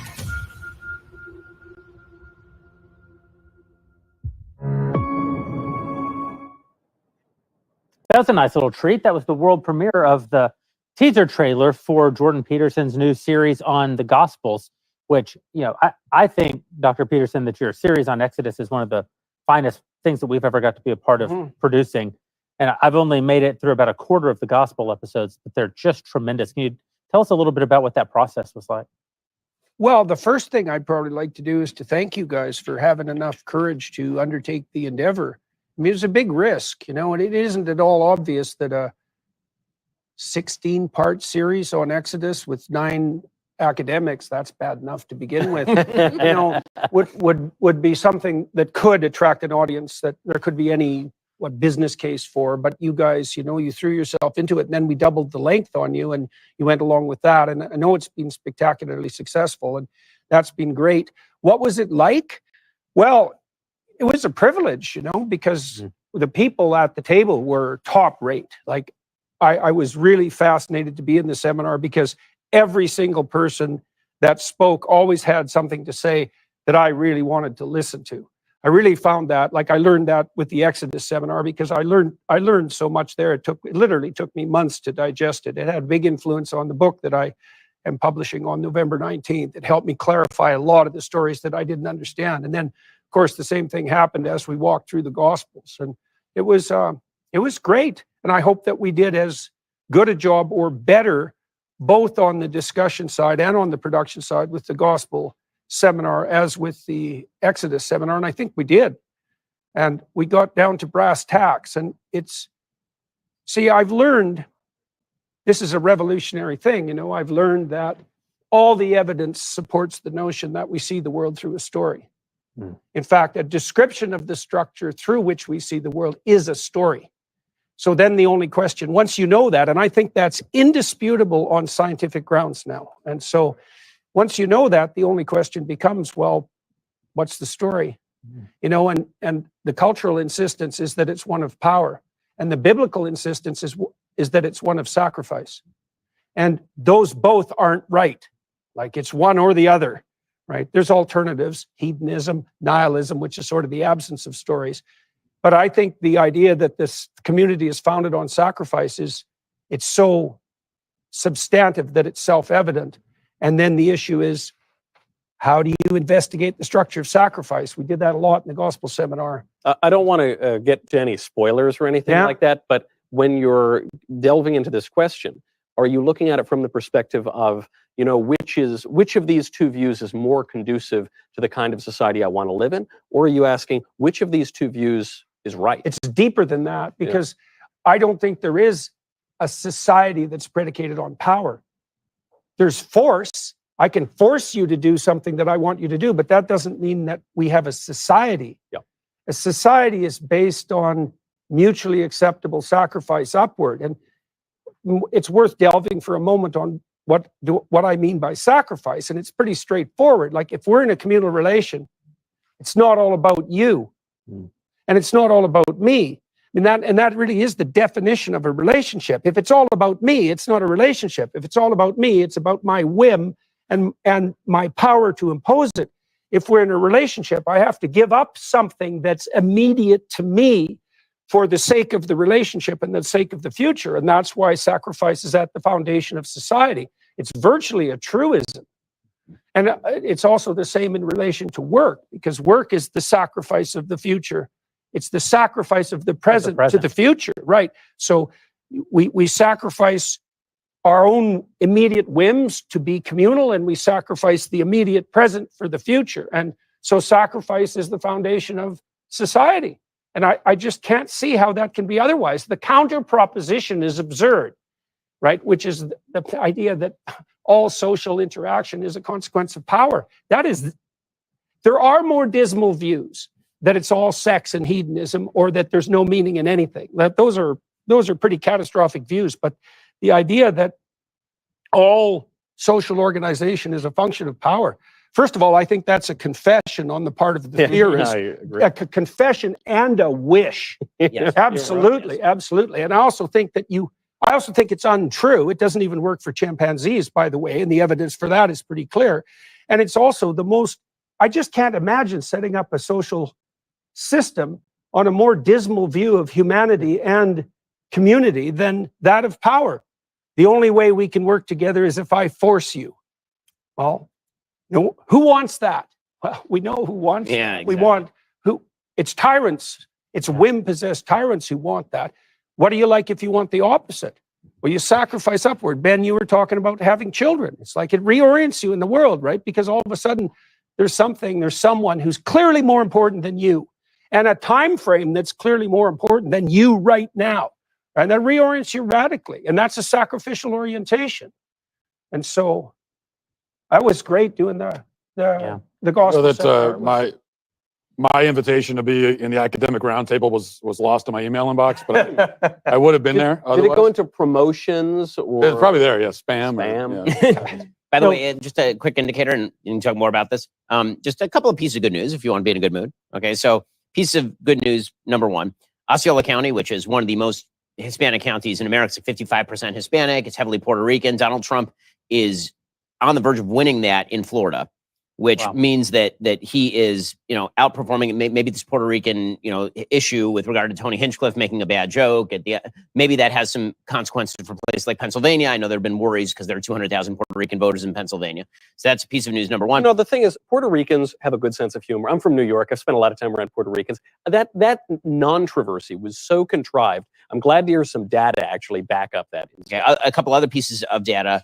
As of 7:25 p.m. Eastern Time, according to Decision Desk HQ, Trump currently has a 61% chance of winning the presidency. So the numbers they're seeing, obviously, they think are looking what was pretty good. The source? That is Decision Desk HQ. So this is, and they're constantly adjusting that. They are. And Decision Desk has been our partner tonight. If you're seeing any of the numbers that you're seeing on your screen or maps that you're seeing on your screen as we go through the evening tonight are by way of our partnership with Decision Desk HQ. And one other piece of data, I know we're not supposed to do exit polls, but I'm going to break my own rule because it makes me happy. And again, the rules don't apply to me since, as a co-owner of the company and a very famous person, they let you do it. So according to the CNN exit poll, Georgia independents broke for Trump by 11%, which is a 20 percentage point swing toward Trump among indies from 4 years ago. Ryan Gerdusky, late of CNN, I enjoyed it. He is suggesting that there's a possibility that Georgia gets called relatively early, as in within the next hour and a half or so. One more exit poll, since I am not an employee of the company. Yeah, so we literally cannot fire you. Can't fire me for this. Can we make his life miserable? Yeah, probably. 25% of Black voters in Georgia, reportedly male voters, went for Trump. Wow. If that is true and the independence is true, Trump is going to win Georgia, which would be huge. And the numbers would suggest, based on how well he's doing in Florida, there's a famous band, Florida-Georgia line. If you've ever spent any time around there, there's not a lot of difference between North Florida and South Georgia. So if Trump's going to win by 10 in Florida, I think he's going to win. By the way, Georgia. Give a shout out to my boy Ron DeSantis, who has turned Florida into the best state in America. Okay, Ron DeSantis turned that state from a dead heat in 2018 to a place where registered Republicans outnumber registered Democrats by 1 million. I think it's 1.2 million at this point. And Miami just went red in an 18-point swing from 2020. Okay. You guys need some more illegal immigrants. By the way, Hillary won Miami-Dade by 30. Right. Just in 2016. Well, that's like a 35 point for like a point to the future, putting aside this election, which, a little early for that. But, one thing that is positive that we should keep an eye on is, I know it's looking a little ahead, 2030 census is going to radically redo all these numbers. Okay, 2030 census. So I've mentioned this before, my worst case scenario, which has been scaring everybody all over the internet, which is that tonight Donald Trump wins North Carolina, Georgia, Arizona, Nevada. And she wins 270 to 268. But the 2020 census was actually because of Omaha, because Nebraska didn't go one win in the state. And also because, so the census in 2020 was done wrong. Okay. And they've acknowledged this. Okay, this is perfect. This is like they've said this. The census undercounted Florida, it undercounted Texas, it overcounted New York, it overcounted Delaware and Rhode Island. And so if they'd done it right, Florida has 2 more electoral votes. Trump doesn't need to win any of the blue wall states in order to win the election. Okay. And so there's likely to be a lawsuit on that basis. Will that lawsuit be successful? I doubt it, but there will be a lawsuit on that basis if that's the result of the election, which is actually not super improbable given the current odds. Now, what that means for 2030, however, is that as population continues to bleed south, as it continues to bleed to red states, if we do the census correctly in 2030, a bunch of this math gets redone. Florida now has 3 or 4 more electoral college votes, and places like Virginia have fewer, right? California loses electoral college votes. So, for all the sort of despair that you hear all the time from people, things move, things change. Right? I'm old enough to remember when Florida and Ohio were swing states, and now those are bright red. And I think in the future, by the way, Pennsylvania, Michigan, and Wisconsin are all trending red. Virginia, on the other hand, is trending blue. I think that's the most likely. Virginia looks like Colorado. Pennsylvania, Ohio, Wisconsin, Michigan look very much the same, trending red. And that 25% black male exit poll is not a big surprise. I mean, we've been talking about the gender wars and with respect to women, but the Kamala Harris campaign made a decision to make no attempt at all to win a single male vote. Yes. They did not put out even one single ad the entire campaign targeted at men. Excuse me, Matt. Excuse me. You clearly didn't look at Pete Buttigieg and Tim Walz's wife for Harris. That was very effective, I thought. And of course, they put out a few ads that were allegedly, ostensibly for men, but even those were actually talking to women.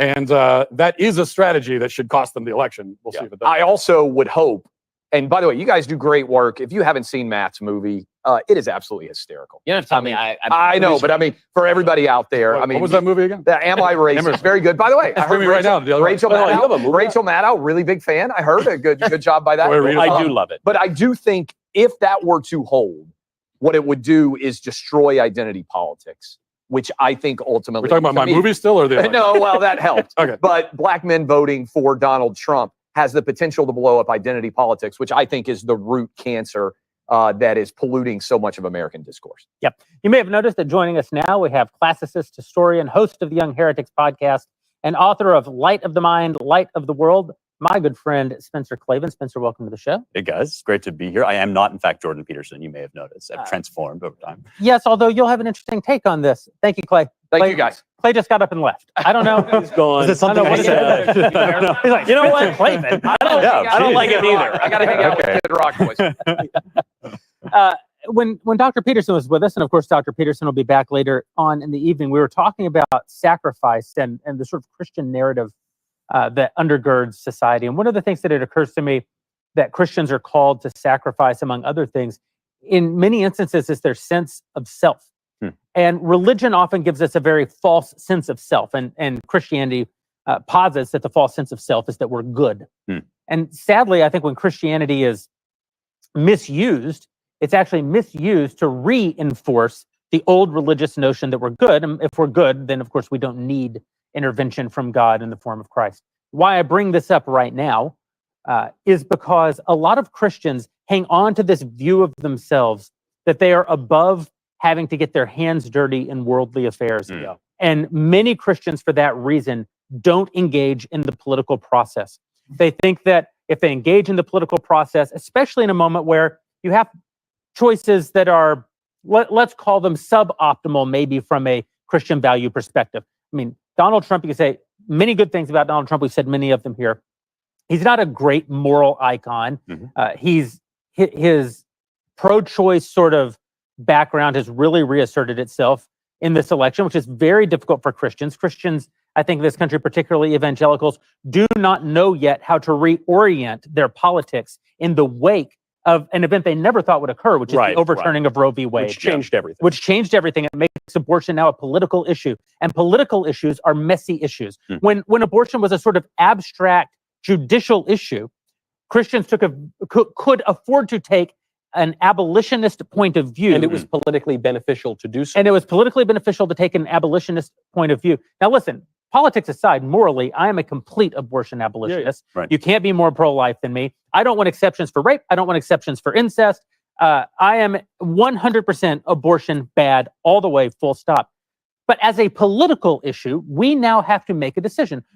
If I lived in California and there was an opportunity for a 14-week abortion ban, I would vote for it. Yeah. And if it passed, I would then start working on a 12-week abortion ban. But many Christians are simply not willing to give up their image of themselves as pure and perfect and holy and above it all, and get their hands dirty with the difficult compromise that's necessary in politics.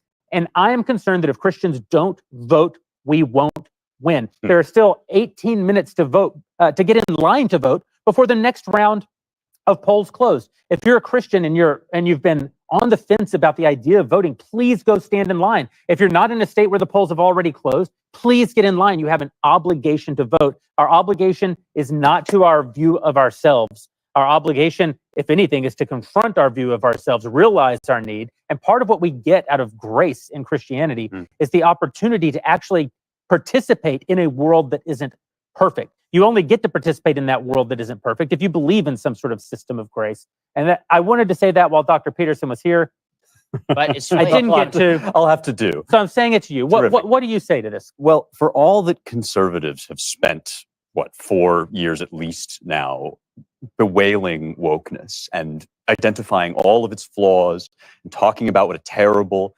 ugly, self-destructive ideology it is, which it is, and all of that is true, and we should point that out.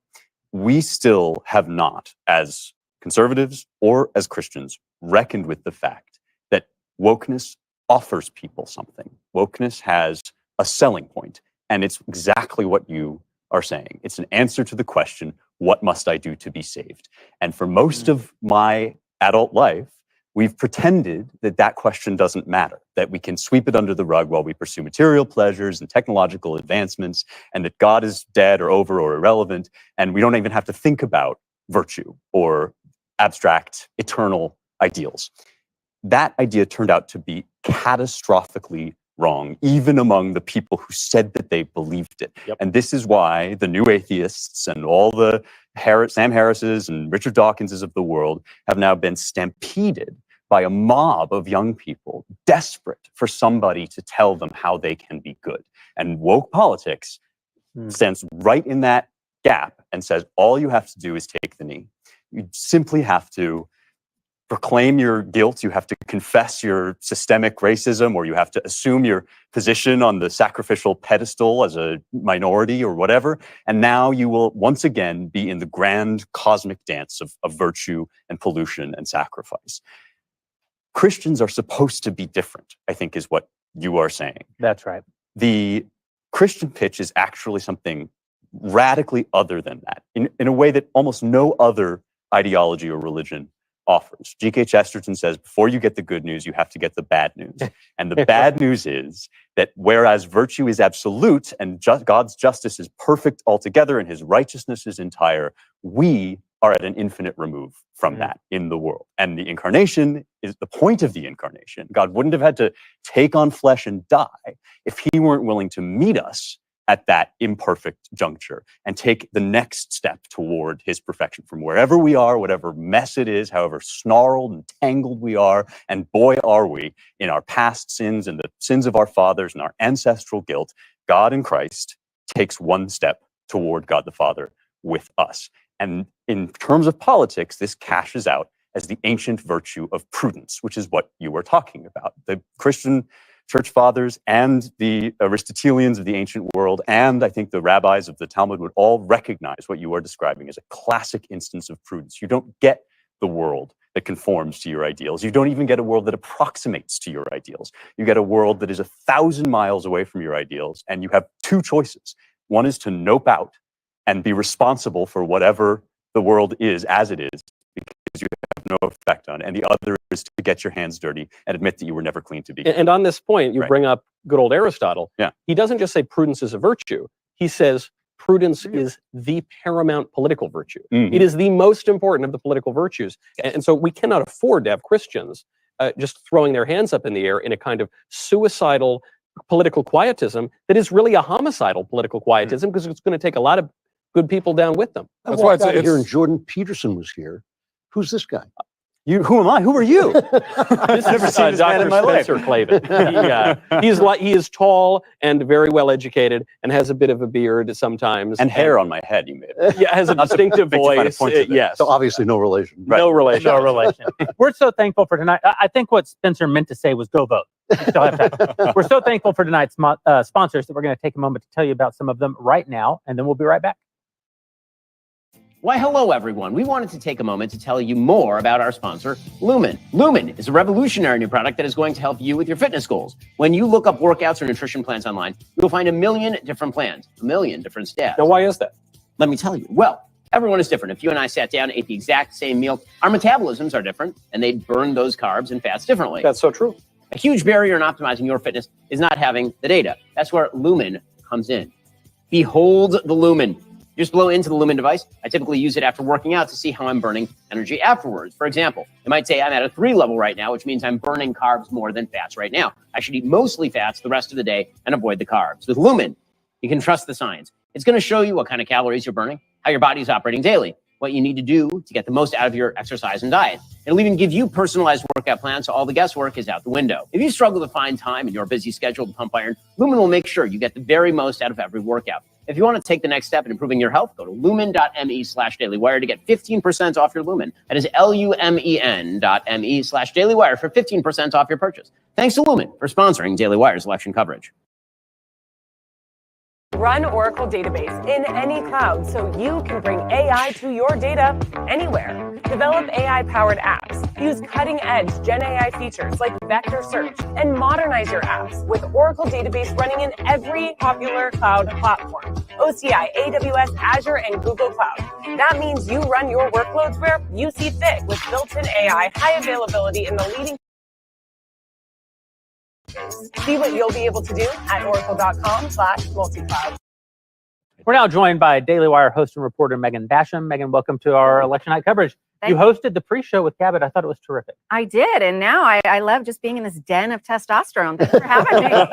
But once Michael, yeah, exactly. Michael has a pretty high level of estrogen, to be fair. But quick update. So Florida, best state in the union. Just going to keep saying it. My home state, because I in my own personage and with my family brought something like 20 Republican voters to Florida, just our immediate family and surrounding friends. Florida is just blowing it out for Trump right now. Florida, Miami-Dade is flipping to Trump. Right now, there are two major ballot measures that were on the ballot in Florida. It was an attempt for Democrats to claw their way back in. One was Amendment 3, one was Amendment 4. Amendment 3 was a legalized marijuana petition. Amendment 4 was a legalized abortion. Both look like they are going to go down to defeat because Florida is a red state and it ain't going back. Meanwhile, over in Georgia, the results look pretty ugly for Kamala Harris thus far. Some of the swing counties are moving toward Donald Trump. There's also some problems apparently in New Hampshire. There's some towns in New Hampshire that have had some pretty significant swings to Donald Trump. If you had to game this thing out right now, it looks as though basically Kamala Harris's hopes come down to extraordinarily heavily turnout in Philadelphia, Detroit, Milwaukee. That may be the entire election right there. It's just do enough people show up for her in those three big cities specifically, because the rest of the map looks like it is trending toward Donald Trump over 2020.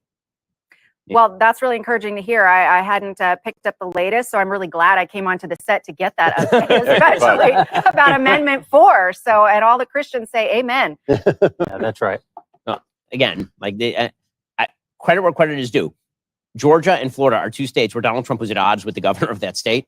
And the governors of those states have done yeoman's work in actually shifting the voting population of those states. Brian Kemp, the governor of Georgia, who endorsed Donald Trump, was at odds with them. He's done really good work on the ground in Georgia, even though Donald Trump has been very much at odds with, say, the Secretary of State of Georgia. And of course, Ron DeSantis ran against Trump, and then DeSantis endorsed Trump and has been campaigning for Trump, and that state continues to get redder and redder. So again, the early numbers, it's way too early to say anything like things look great. But again, if you were looking at like early trends for Donald Trump, People are showing up to vote. They're showing up to vote. And by the way, if you're in Pennsylvania, you still have 10 minutes to get in line. Get your ass in line if you're in Pennsylvania right now, because that state matters. That is the keystone state for this election. And speaking of Pennsylvania, we're being joined now by Cassie Akiva, who is joining us from Dave McCormick's election party headquarters in Pennsylvania. Of course, McCormick running for Senate in that state. Welcome, Cassie. What's going on there? Thanks for having me. Right now, the doors just opened. It's very rowdy here. We have a very loud band behind us. The campaign told me that they're feeling pretty good. There's been a really good turnout in the rural areas, so things are looking good here. The party's just getting started. What have you been seeing on the ground in terms for support for Trump from Gen Z voters? Yeah, so we went to a Trump rally yesterday in Pittsburgh, and we wanted to talk to voters about why they were voting for him.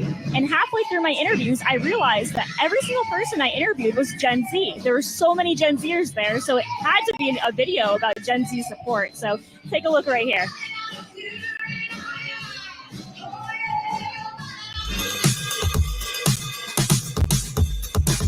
Are you supporting Donald Trump? We are. Of course. Yes. Oh yeah. Oh yeah. Absolutely. Oh yeah, big time. Yes, I am. I already voted for him 100%. I am. Trump all the way. Donald J. Trump. Donald J. Trump. 2024, baby. Amen. And why are you supporting him? You know, it's foreign policy. I don't want us to go to war. You know, I don't want to be drafted. Going to lower our taxes, going to make life more affordable again. I think mostly the economy. The stuff that's happened in the past couple of years hasn't been good for our country. I just think he's for the people, and he's going to make this country great again. Pro-life is a very big thing for me. The economy's dead right now. Kamala and Joe have done absolutely nothing for this country. I just don't think I'm going to be able to buy a house. Is this your first time voting for Donald Trump? Yes, ma'am.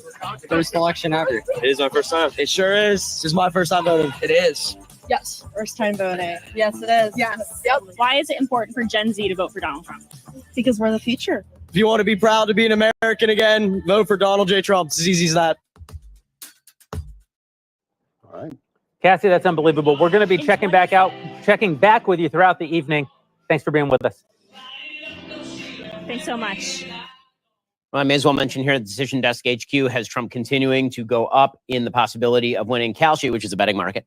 Kalshi has Trump at a 2-to-1 favorite now in the betting market. It's the same thing is happening over at Poly Market. So, none of that means anything, but it also doesn't mean totally nothing. Like if we're going the other way, certainly we would be seeing the celebration breaking out. It's a little too early for us to tune over to MSNBC and see like the bullets of sweat coming down people's face, like Robert Hayes in Airplane. But don't get cocky. I know. Still need people to vote. You don't. I've been saying this for months now. You do not win presidential elections by supporting candidates. You win presidential elections by voting for candidates. And there's still time for most of the country to vote. Every single vote is going to matter. Elections in our lifetime have been decided by so few votes. If you make the decision to sit this one out, you may very well be making the decision for the people who represent your values or more broadly support your values to lose.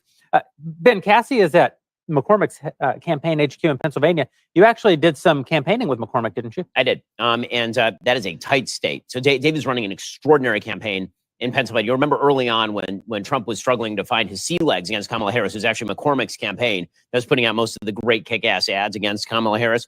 McCormick is a business person, so he really is data-driven. And so he's really kind of broken down the state into granular detail. He's run a very solid campaign against Bob Casey, who, of course, is a long-time top-level Democratic politico in the state. He was the governor of the state. He's the senator of the state now. That race is a toss-up. It's extremely tight. And so Pennsylvania is going to come down to the wire. And, of course, the voting procedures take forever. There are apparently some precincts that are there now going to extend out until 10 p.m. tonight because of failures over there. So that means, guys, take some Red Bull.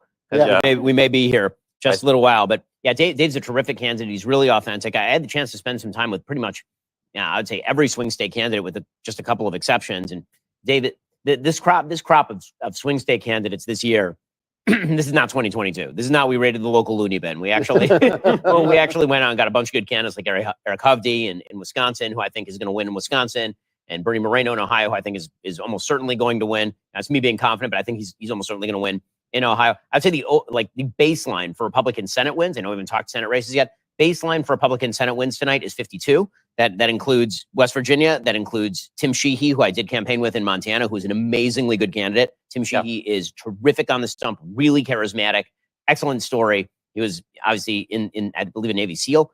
So he's going to win. I think walking away in Montana, that takes you to 51. Bernie Moreno's, I think, is going to win in Ohio. That's your 52. The question is, if you get to 53, 54, if Kerry Lake sneaks in, maybe even 55 tonight. Listen, the stakes where the Senate are concerned are so high. Should Donald Trump fail to carry the White House, the Senate could be the only institution that really stands between a President Kamala Harris and the worst excesses of her policy agenda, including adding states to the country. And if Donald Trump wins the presidency, he's going to need the Senate in order to confirm his justices, confirm his nominees, advance his agenda, and give us the kind of conservative victories that we're looking for. Ben, I was really proud of you for being out on the stump the way that you were, and we actually put together this video of some of your appearances throughout the election.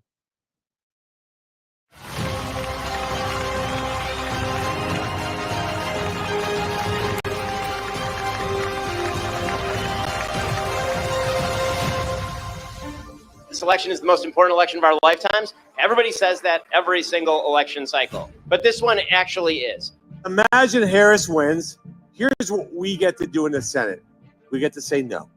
If Democrats were to, God forbid, gain a triumvirate, the kind of damage they would do to the country with the House, the Senate, and the presidency would be almost unthinkable at this point. She has already vowed that she would kill the filibuster if she were given that opportunity. She would then stack the Senate with a couple of extra states. She would stack the Supreme Court. We're at really very high levels of violent crime. We need to secure the border with the wall and Border Patrol. The standard of education across all of America has gone in one direction, decline. What's at stake is not just slight differences in the marginal tax rate. What's at stake here are fundamental values, fundamental American values. There is a civilizational battle going on, and this election is part of that battle. When I was a kid, my dad used to say to me over and over again, he said, Ted, when we lost our freedom in Cuba, I had a place to flee to.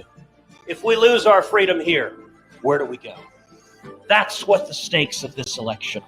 There's a party in this country that wants the future of America to be stagnation, social decay, foreign policy weakness. And then there's one party and there's one group of people who want America to build, to explode forth. The greatest America has ever been. This is what President Trump means when he says, make America great again. We want a secure border, safe streets, cheap gas, cops are good, criminals are bad, boys are boys, girls are girls.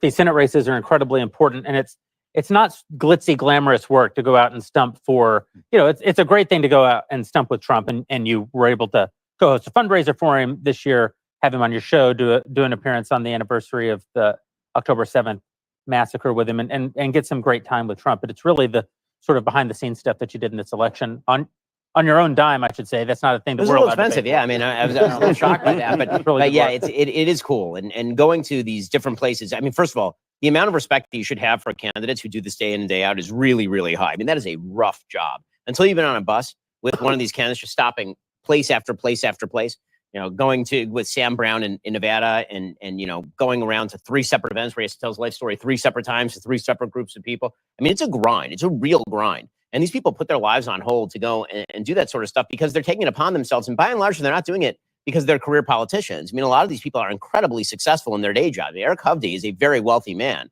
Bernie Moreno is a very wealthy man. Dave McCormick is a super wealthy guy. These are people who have made it, and they've decided they actually would like to give back to the country by going and doing this sort of stuff. So, we should give them, it should be hats off to a lot of these people. I think we never think about that. We hold them accountable. We should hold them accountable. They represent us, and they're supposed to represent our values. But these are people who legitimately take a better life and turn it in for a worse life in order to make the country better. And that, I think, requires us to take our hats off to them. Plus, the American people just kick ass. I got to tell you, being out on the trail with these people is really, really cool. There's some really cool campaign experiences. Pretty amazing. I mean, really, really an amazing country. Truly. One that stands out was with Bernie Moreno in Northern Ohio. And this was just kind of an amazing thing. So I was in Northern Ohio with Bernie. I speak. It's like 1,000 people in maybe a town of 2,000 people total. And 1,000 show up to this event. And I get up and I give my talk. Everybody has a good time. And I'm about to take off. And one of the people from the town gets up and says, we want to give you a present. It's like, okay, well, I've been to a lot of events where they give you a plaque or they give you like a piece of paper or something, something for him. And he said, no, here's an Israeli flag. This Israeli flag, we're giving it to you because on October 7th, one of us was so, like the day of October 7th, was so upset about that. They took this giant Israeli flag, stuck it on the back of his Ford F-150 in a town that has zero Jews in northern Ohio, and started driving it around the town in solidarity with Jews and with Israel. And people in the town were so moved that pretty much every member of the town signed the flag. So I have this flag signed by like 1,000 evangelical Christians and Catholics in northern Ohio, just in solidarity with Israel, with Jews. Like, it's a great country. This country is just effing fabulous. It really is. It's such a great country, and that's why it's so hard to watch when it's threatened by people who don't share any of those values and really think that Americans, that those exact people are the bitter clingers, are the garbage, are the truly bad people, the bad guys in the story. And it's just such trash. It's not true, and that's why Donald Trump being a middle finger to those people is the thing that they deserve. They deserve that middle finger. They deserve it good and hard. And I hope they're going to get it tonight. Speaking of which, by the way, Loudoun County in Virginia just had a 9-point swing right. Whoa. Loudoun County. Okay. Wow. Okay. So people are showing up. So keep showing up, folks. Yeah, don't stop.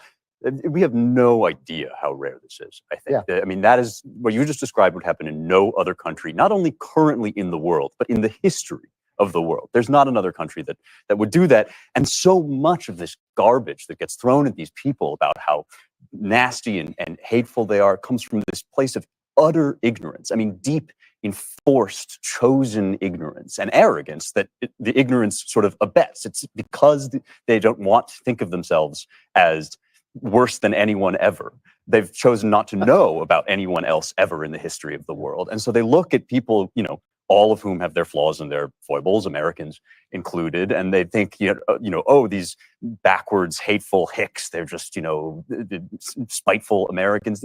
I challenge you to travel the world and find another country where that will happen, especially with the Jewish flag. And Selena Zito has that thing where she goes out and she talks to people, and she found that no one else had done it. No one else had talked to them and seen the lives they live, which are interracial and completely accepting of all different kinds of people, and they just don't know. It's unbelievable. From like the whitest areas of Ohio down to, I was on the border with Senator Cruz on Sunday night, and it's like the Rio Grande Valley, which is totally Hispanic, and everybody in the crowd is Hispanic. Like, they have the same values, because those values are the values of America, and the value is family, community, hard work, virtue. Like those are the values that built the country, and leave us the hell alone. Combined with autonomy, all those things, right? Autonomy. We're now joined here at Daily Wire HQ by Brent Buchanan of Signal Polling, the most well-respected polling outfit in America. Welcome to the show, Brent. Good to talk to you. Hey, good to be here. So let's talk about the situation in Georgia. Obviously, there's a danger for Republicans in getting high on their own supply. You're kind of reading what's going on Twitter. What is sort of your overall early take on what you're seeing out of Georgia right now? So there's a couple key counties to look at in Georgia. I actually grew up in one of them, and that is Fayette County here. And in 2016, Trump won this county by 21 points. He only won it by 7 in 2020.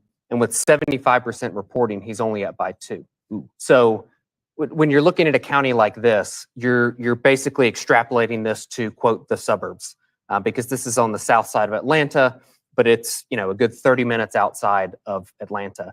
But then you compare that to Baldwin County, Georgia, which in 2016, Trump lost it to Clinton by 2. He lost it to Biden by 1. Brian Kemp won it by 7. And currently Trump is +6 with 79% reporting.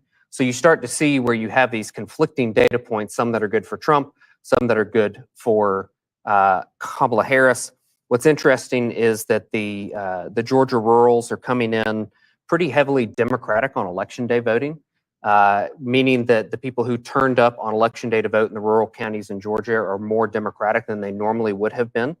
And then when you look at some of the performance of the black counties, if the county is about mid-sized, it's performing pretty much like it did in 2020 right now.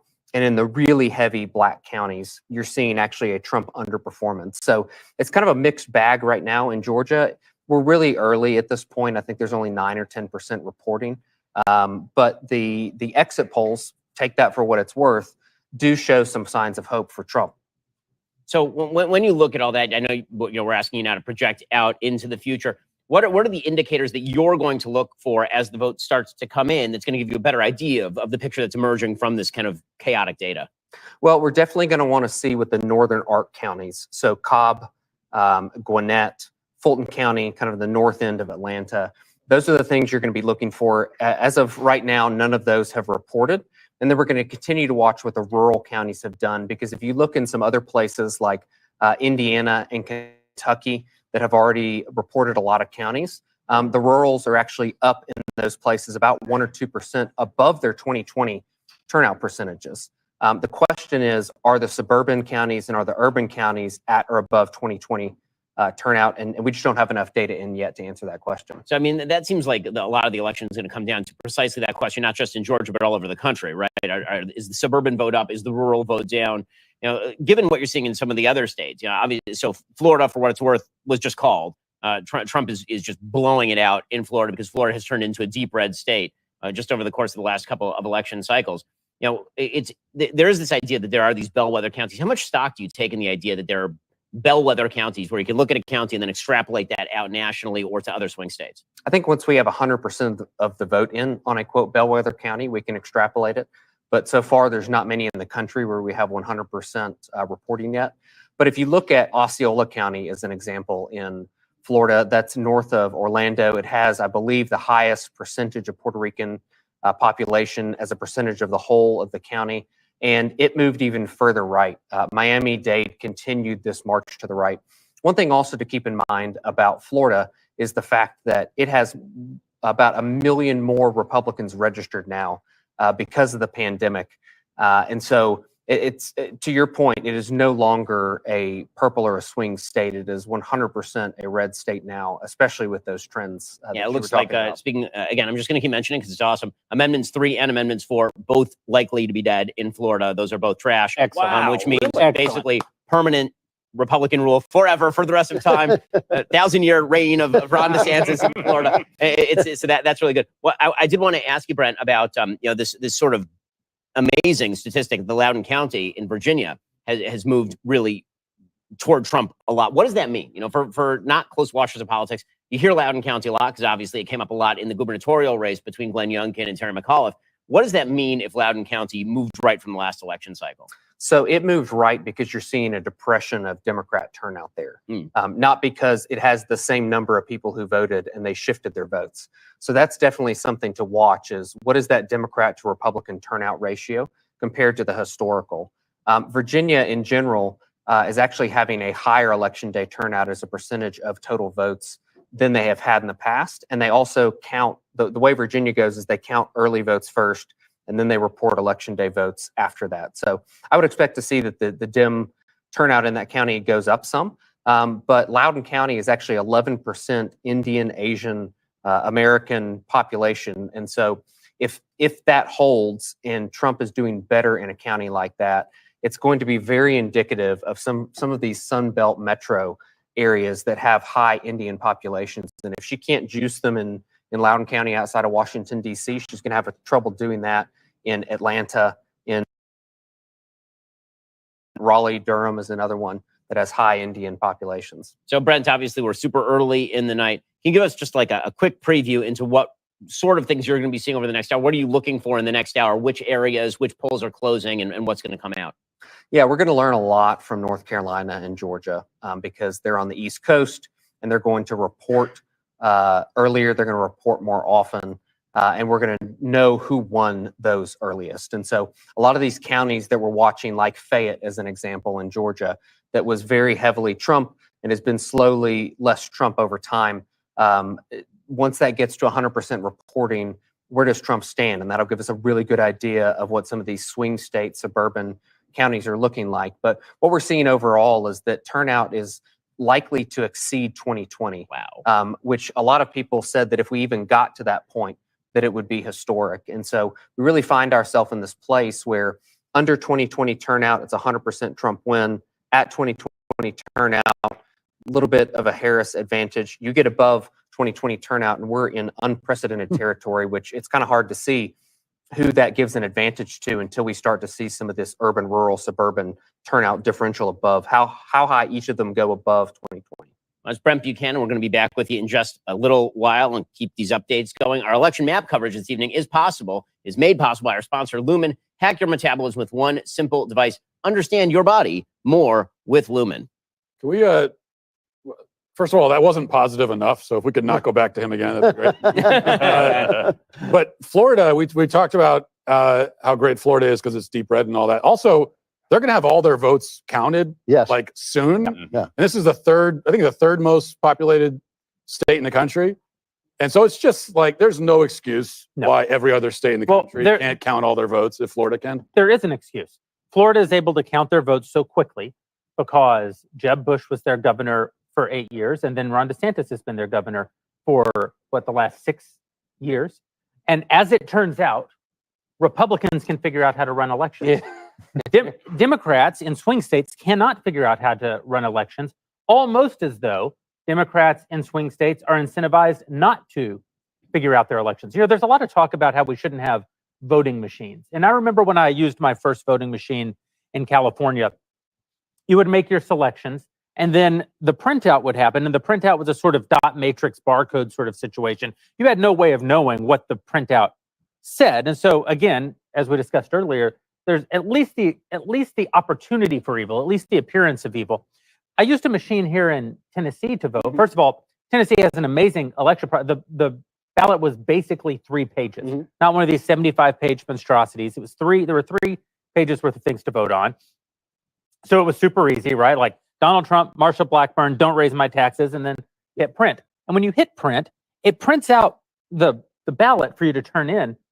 And you can look at the ballot and see where it printed all of your selections. Right there on the ballot in dot matrix ink, it said, Donald Trump, Marsha Blackburn, don't raise my freaking taxes and stop asking me. And then I went over and turned it in. So there was no opportunity, even with an electronic system, there was no opportunity for impropriety. The electronic system was just a different way of arriving at a printed ballot that could be read by a human. But it's not only... Again, there's no reason why any state in America can't be doing But it's not only red states, it's every other country on earth that has free, legal, democratic voting. They all count their votes. Yeah. I and said they get it right. What part of Democrat-controlled swing state did you confuse with free countries that run democratic elections? You know, I have to say, I'm watching the vote in Virginia, and it's close. You know, it's 32% of the vote is in, 47-2 Donald Trump has, 51.1 is Kamala Harris, and there's still the counties that are open are right in the middle of the state. Katie Gorka, who is both the brains and beauty of the Gorka organization, is working very hard in Fairfax County and doing just an amazing job. Even though she knows the county will be lost, she believes if she can bring out enough people that will, obviously feed into a Trump victory. They have done a lot of stuff, including go to the Supreme Court to make sure the integrity is good. I voted in the bluest of the blue parts of the state. I felt very secure. I felt the election was being very well run. There was absolutely no question of identity or anything like that. It was really well done. And now he's like 3 points. No, it's still 4, just about 4. So, I don't know. I will not be bowled over if the state that elected Glenn Youngkin the moment I arrived has now become. Not that you're taking credit. I know I am. No, that's exactly what I'm doing. I'm taking credit. Well, in fairness, our very own Matt Walsh and our very own, who's our wonderful reporter who broke the loud. No, it's just me. Don't worry about it. No. Luke Rosiak. Luke Rosiak. Goodness, we've been on the air only 2 hours. Yeah. Luke Rosiak actually is the reason that Florida became a potentially red state. But yeah, listen, as has been said all night, the polls were so close going into this race that an error in either direction could result in a very wild swing. Yeah. And it's very early yet. And we should keep in mind that in many of these states, the system is sort of rigged to look like it is rigged. By that, I mean they tend to count in-person votes first, which tend to be more likely Republican. And then after that, they start bringing in the early and absentee mail-in ballots, which tend historically to be blue. And so you end up in this situation where it looks like we're winning, and then they suddenly discover all the ballots, even if that's not actually what happens, which again gives the appearance of evil and the opportunity for evil. Something about this election that makes it so hard, I'm sure for the pollsters who are all being risk averse and basically saying, oh, it's a coin toss, don't yell at me. But something that makes it really difficult to model out this election for anyone is that they changed all the rules last time. So in order to be able to model out elections, you have to have precedent to base it on.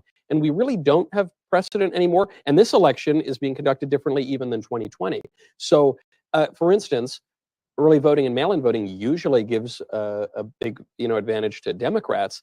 This year, looking at early voting out of Well, that's Nevada, right. that's actually not what it showed. It Yeah, showed I the know, opposite. I So know. we really just don't know, Right, which is right. unpleasant for pundits and But pollsters to say. we do know this. I mean, one of the maybe the only case that I thought should have been adjudicated was the case in Pennsylvania where they changed the rules against their own constitution. And Clarence Thomas agreed with me, and he's a pretty bright legal mind. Not like me, but I still yeah, he's up there.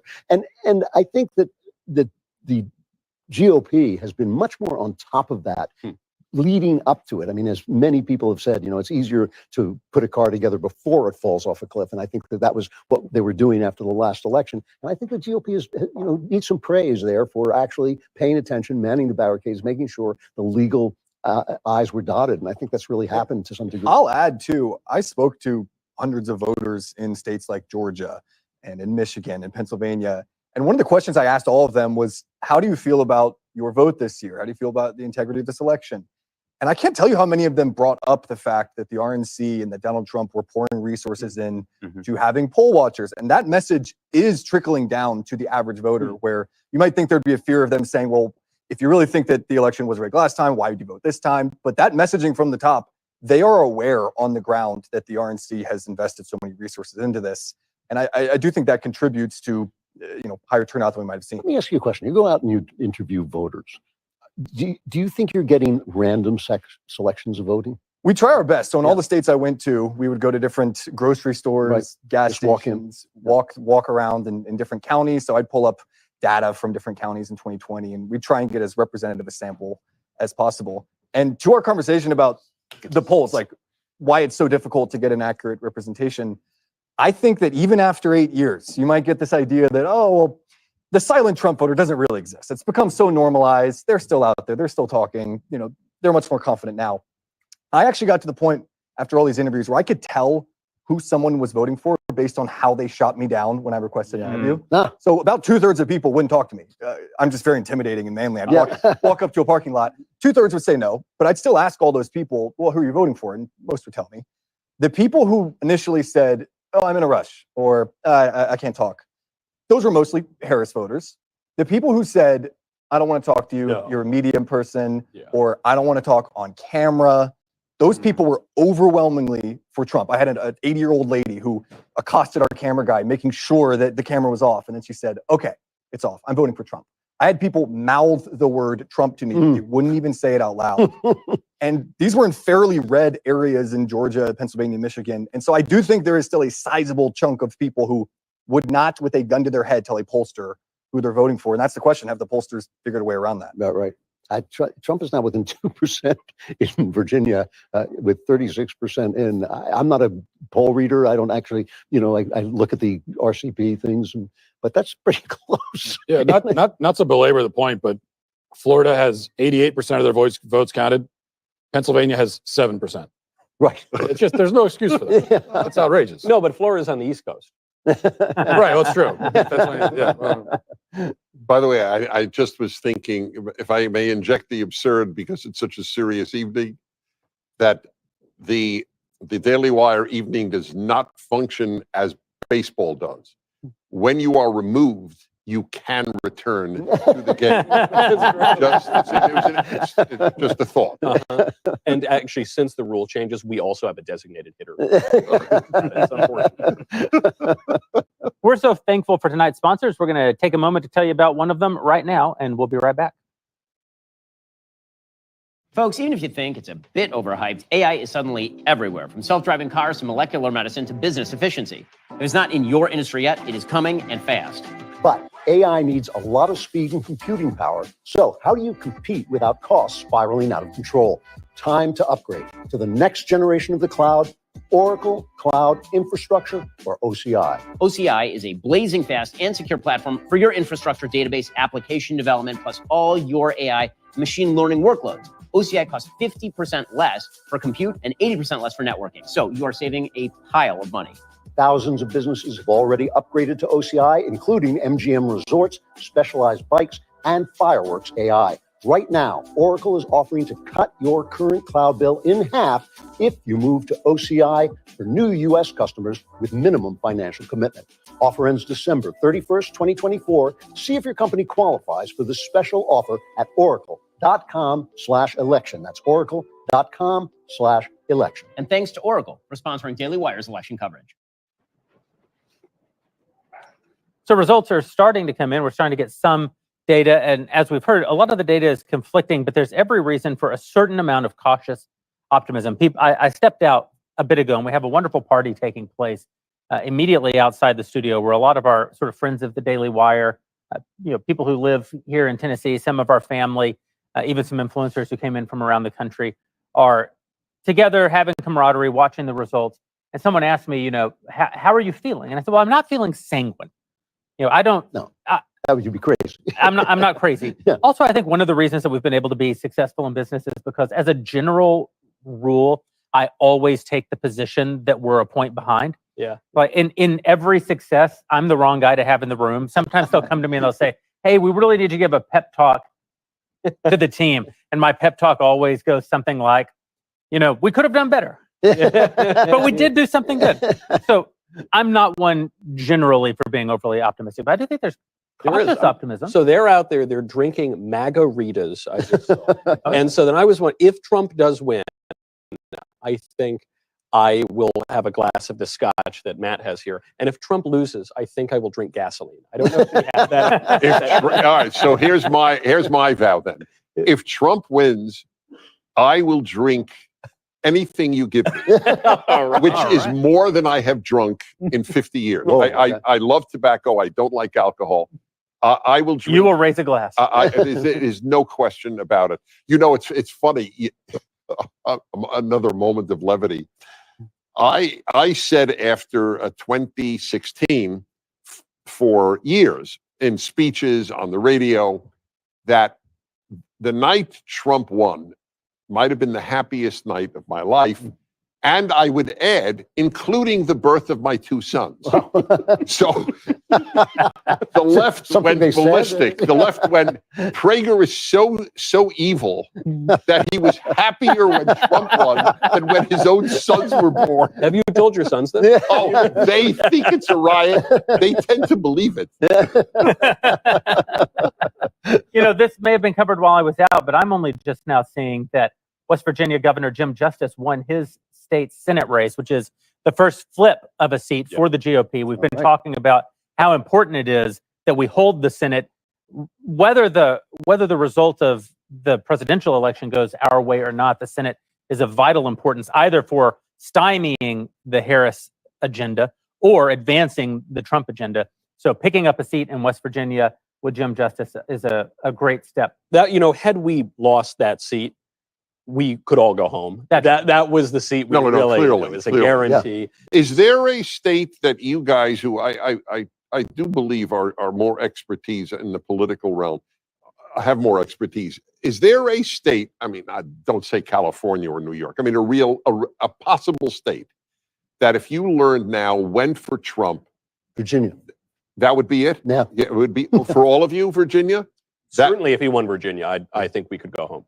We could have. All right. I will say that I was just at the Daily Wire party, as I said, and our dear friend Siaka, aka Black Jeremy, did tell me he thinks there's a chance New York goes for Trump. So I don't want you to think that no one is sanguine. Yes, I think there is a certain amount. There's a certain amount of It's sanguinity. now in Virginia. It's now 48.5 for Trump, 49.8 for Kamala Harris, with the poll 37% of the votes. I just want to say, I think we can go home now. In general, there's also we were talking a little bit about go home and watch the coverage at home. We were go to sleep, or what we were talking about with some of the Senate races. There are some real opportunities here. Oh yeah, I mean, Wisconsin. Look, that's going to depend a little bit on the top of the ticket too. But Eric Hovde's run a good campaign there. I feel good about Bernie Moreno in Ohio. I even feel pretty good about Mike Rogers in Michigan. I'm not saying I feel the odds are still stacked against him in Michigan, but he's got a real shot. You think Sherrod Brown could lose? I think that Bernie Moreno has run a great Republican campaign. I think that there is a chance that Sherrod Brown loses. I'm not saying I would put money on that. I would put more money on Hovde than I would on Moreno, but I think he's run a good campaign. And I think Rogers, for that matter, Michigan has trended a little bit blue, but I think Mike Rogers has run a good Michael, I have to say, to that point, the Rogers-Slotkin race, I saw an all-time troll billboard in this race. I was in Dearborn last week. All around, every single sign is in Arabic, and there's all the flags for different Eastern countries.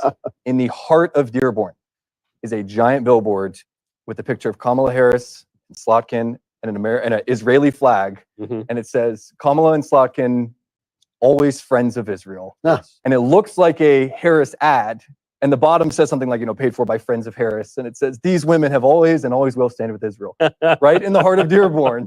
Wow. And I saw it and initially thought, does the Harris campaign have the worst strategy ever on where to put their billboards? And I looked it up later, and it was a Republican PAC. I just to add to Matt's, keep his mood up because he gets depressed. It's ugly, But my friend Jeff Anderson of the American Main Street Initiative, he was one of Trump's chief statisticians when he was in office, and we've been talking every Sunday basically, and he's been saying, oh well, I don't know. And tonight he said his prediction is that Trump has a 55% chance of winning the election. He's a very good poll watcher and quite has not been optimistic. He's been very neutral. But by my math, though, Drew, I'm not a poll watcher either. That means that Trump has a 45% chance of losing. I don't like that. I like the 55%. However, it's now virtually tied in Virginia. I don't even know what I'm looking at, but it's virtually tied. It's now 49.18 to 49. And do you think 4 years ago at this point it would have been different? Well, Andrew, do you know how to work this laptop? You zoomed in on a wrong county or something? It's the New York Times. I went to the most liberal place. Virginia's tied at the moment. Yeah, and I'm looking, the most blue states blue districts are in. I am projecting Trump to win Virginia.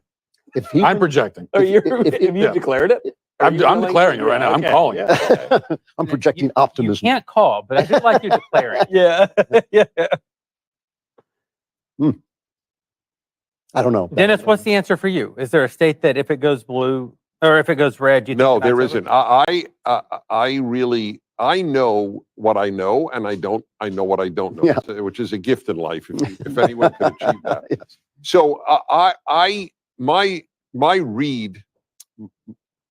inclination is always the forest, not the trees. Yes. So I do believe I understand the currents shaping the West in general and America specifically. But the question of what state will do what or what state matters to make the call that I asked it to you, not because I had one in mind. I really wanted to know if you had one in mind, because then I'll watch that state avidly. And you all seem, or at least the majority, seem to say Virginia. But because that's such a reach. I mean, if Wisconsin came in and Trump won Wisconsin, and we took the Senate seat, and that I think is more realistic, and I would feel really good going into the rest of the night. On the other side of that, if Donald Trump loses North Carolina, it isn't impossible for him to win the presidency, but I think that it would be almost impossible. Not even necessarily because of the electoral math, but because it's indicative. It would be indicative. That would be a terrible thing for us to see early in the evening. So is North Carolina determined by Raleigh-Durham? Because I don't know what else. What am I missing? Mecklenburg County. Oh wait, University of North Carolina, Chapel Hill. So Chapel Hill, is that what it's called? So it's all the big university towns have been poisoned by the university. It's all that little triangle, right? Chapel Hill and Raleigh. Oh, so that's a try. So that's it basically, because I can't imagine the rest of North Carolina is Democrat. What do you think about it, Kevin? Well, I think Mecklenburg County is another big one there to watch, where Charlotte is. I agree with you that I think from an electoral standpoint, you can pick up 16 electoral votes with Nevada and Arizona, which you could well do, or Georgia's 16 as well as North Carolina. But it's more about what it would mean and the indication. And the black vote there is another one that I think is interesting to keep an eye on. They have the 8th highest rate of black voters in the entire country. Georgia's 3rd. So I'm interested to see the turnout of black men in Georgia and the Atlanta area compared to North Carolina. Also, North Carolina. Sorry, before we go off North Carolina, another reason why that'd be a bad sign is that, and we moved on from it in like 45 seconds, like we do from everything. But in North Carolina, that's where the Biden-Harris administration had their Hurricane Katrina moment. That's correct. And if there's no price to pay for that at all, like for George Bush, that was a major scandal that lasted months and months. We still remember it. And if there's just no price to pay for that you could have that kind of devastation in American communities or basically abandoned by the federal government. Yes. If there's no price, then what do we do? Okay. If there is no price, it reinforces the point I made the hour 2 hours ago when I was on. And that is the ability of the press to brainwash even in a free society, which was revelatory to me because my field of study was Soviet affairs. I learned Russian to read Pravda, the communist paper. And it was a given to me that you could only brainwash people in a tyranny. It is now not true. I know for a fact you can brainwash people in a free society. The fact that the press made a big deal about Katrina and nothing about this shows you how profoundly the press will influence people even when it happens to them. The press defines, it's eerie.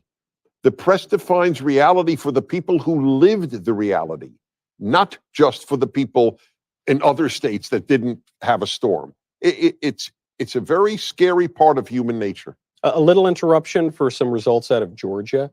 It continues to trend in Trump's favor right now. So we've got 55-44 for Trump. That's with 54% of the votes in. I believe an hour ago, Decision Desk HQ, our partners here, gave Trump something like 69% chance of winning Georgia. That it continues to hold pretty strong. If Trump pulls Georgia, the night's on track. The night is on track. He's in the fight. Yeah. And North Carolina right now actually trending in Harris's direction, 51-47, but that's only with just over 10% report. I mean, they're just getting started in North Carolina. Trump is now ahead in Virginia, but the Times is saying that they believe that race leans toward Harris because of the remaining votes favor Harris. Matt, to your point about North Carolina and the devastation there, I was on the ground 2 weeks ago in Swannanoa, Asheville, the surrounding communities there. The devastation, I mean, still a month and a half later, most Americans have forgotten about it, and the federal government also seems to have in many ways. But the amount of people I talked to on the ground there about the election, and these were in very red areas, Asheville, obviously very liberal, but the surrounding counties, those are some of the reddest in the entire state.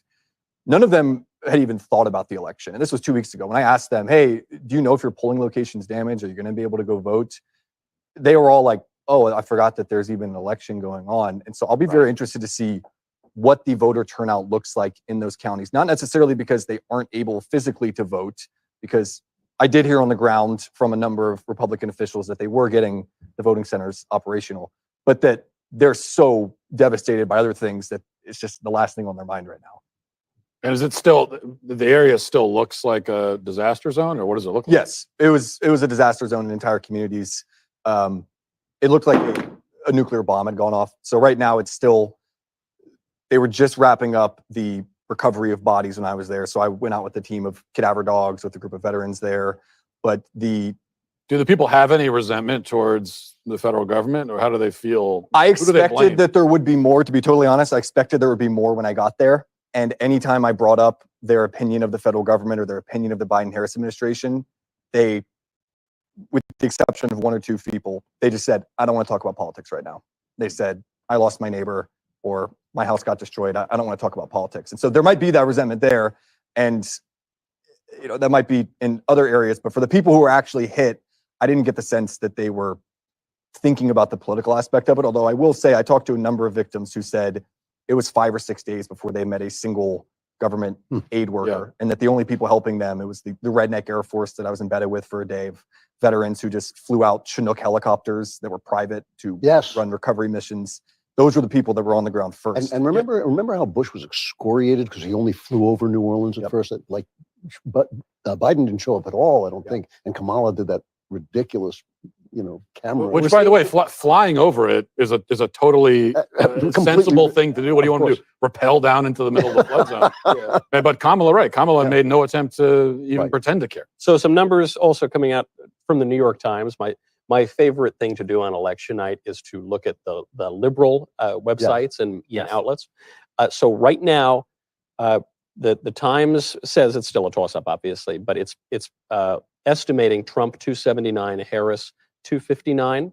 The New York Times is giving Trump a 59% chance of winning, Harris a 41% chance. What matters here is that it's trending in Trump's direction. So it's breaking away. The New York Times is predicting a Trump victory? Yes. So it says it's a toss-up, but they're giving a decisive. Should I have something to drink now? I know, we're getting close. I really want to know. Drink whatever we give you, right? So, That's hold right. you to Yes. that. No, absolutely. You can hold me to it. I really want to know drive me why home. he stopped drinking before we take him up. on it.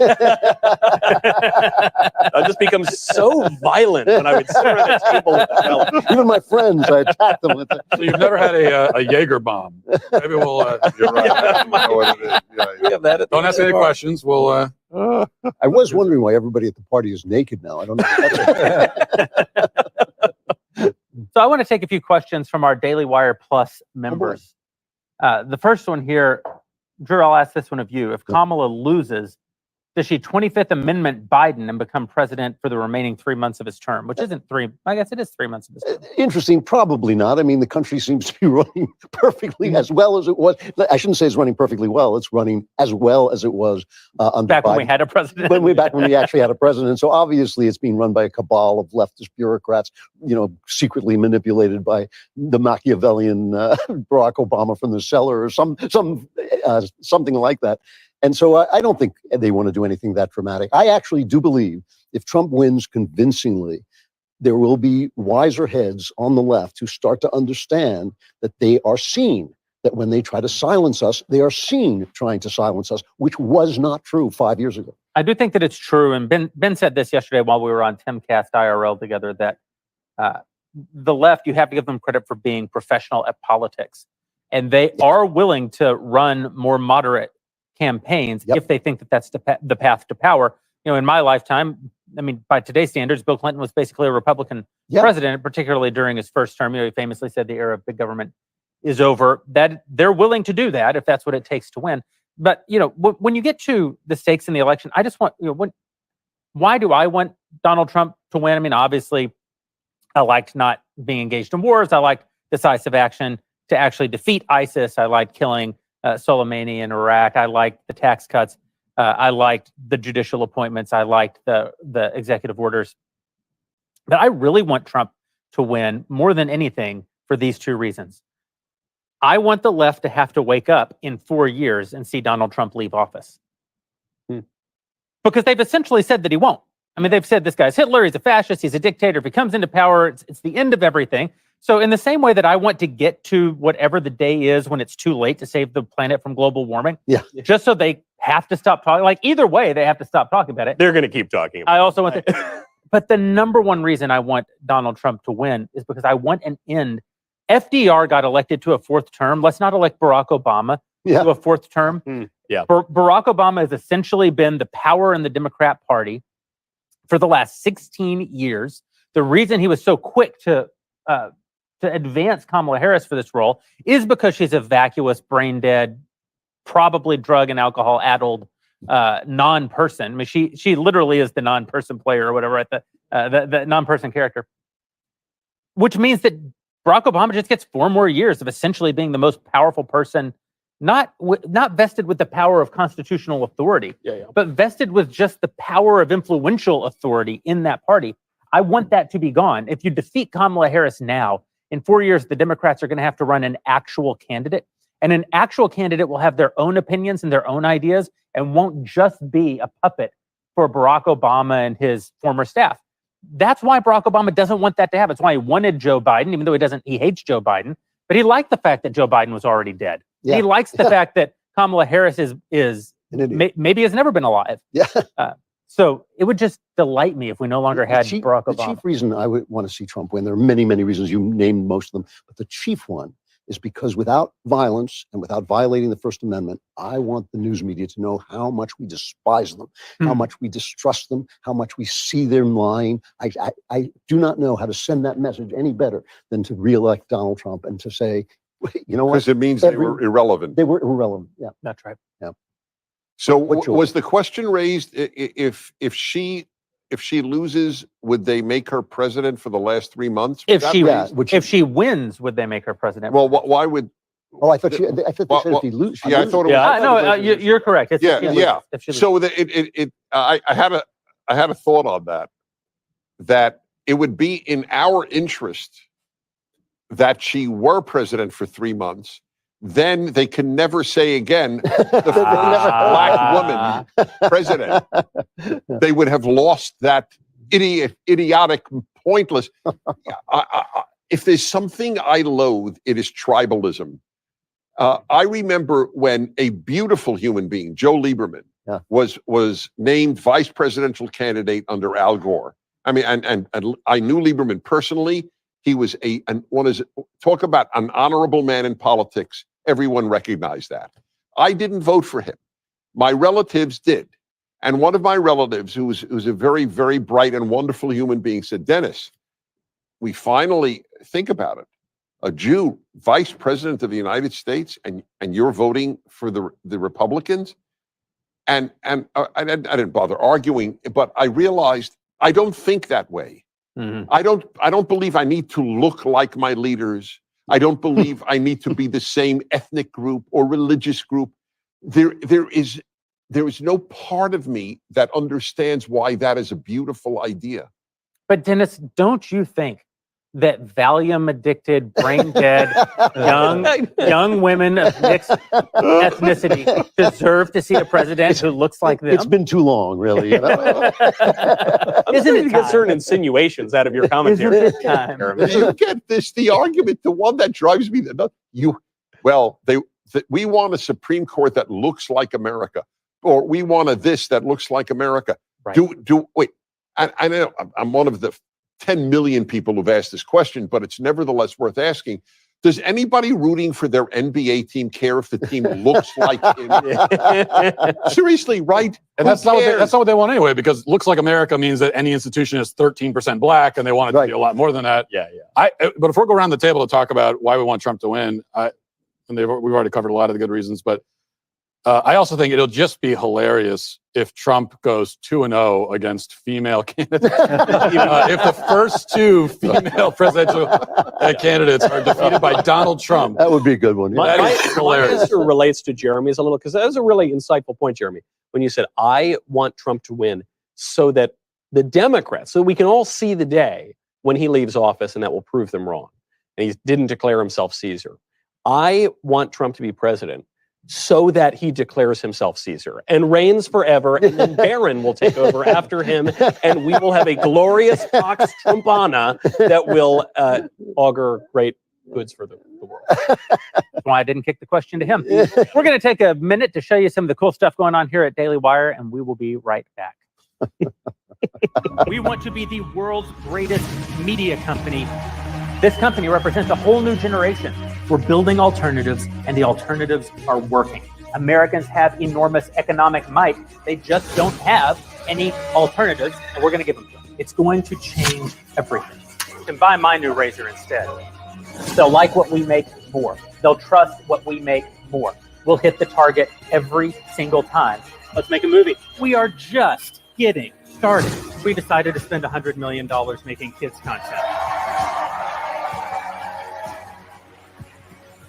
We're going to knock it out of the park, and no one else is going to do it. 5, 4, 3, 2. It really has been an unbelievable 4 years since the last presidential election. If you'll recall, 4 days after the 2020 election, we moved the Daily Wire out of Los Angeles, which had been my home for 20 years. Drew's home since the mid-1700s. Ben's home his entire life, except for that brief stint at Harvard. And we moved to Nashville, our adopted home of the company, with a great governor in Bill Lee, a great attorney general, great state government here, a real welcoming red state, even though, of course, Davidson County is a blue county. And in that time, on election night 2020, we announced that we were first moving into entertainment. And we've really accomplished an incredible amount since that time. Not only has Matt, I think, made the two most important documentaries, basically, of my lifetime. Not only have we made movies with Gina Carano, acquired the rights from Dallas Sonnier and Bonfire Legend to the remarkable Run, Hide, Fight, but we also have made the Pendragon Cycle, which will be launching next year. We brought you Bent Key, our children's app, which is one of the things that we're the most proud of. All this work is made possible by our Daily Wire members. We'll be taking more questions from them throughout the evening. If you're not a member, please consider becoming one. We're running a great special today. If you use promo code FIGHT at dailywireplus.com/subscribe, you will get 47% off. 47 because we hope that Donald Trump is the 47th president. I recognize that there is some risk in the promo code. And believe you me, if the night doesn't go the way we want, we will change the promo code very, very quickly. So we get an update out of Decision Desk HQ. They're putting Trump's chances in North Carolina at 73%. Oh, that's good. Whoa, pretty good, pretty good. Georgia also looking pretty good.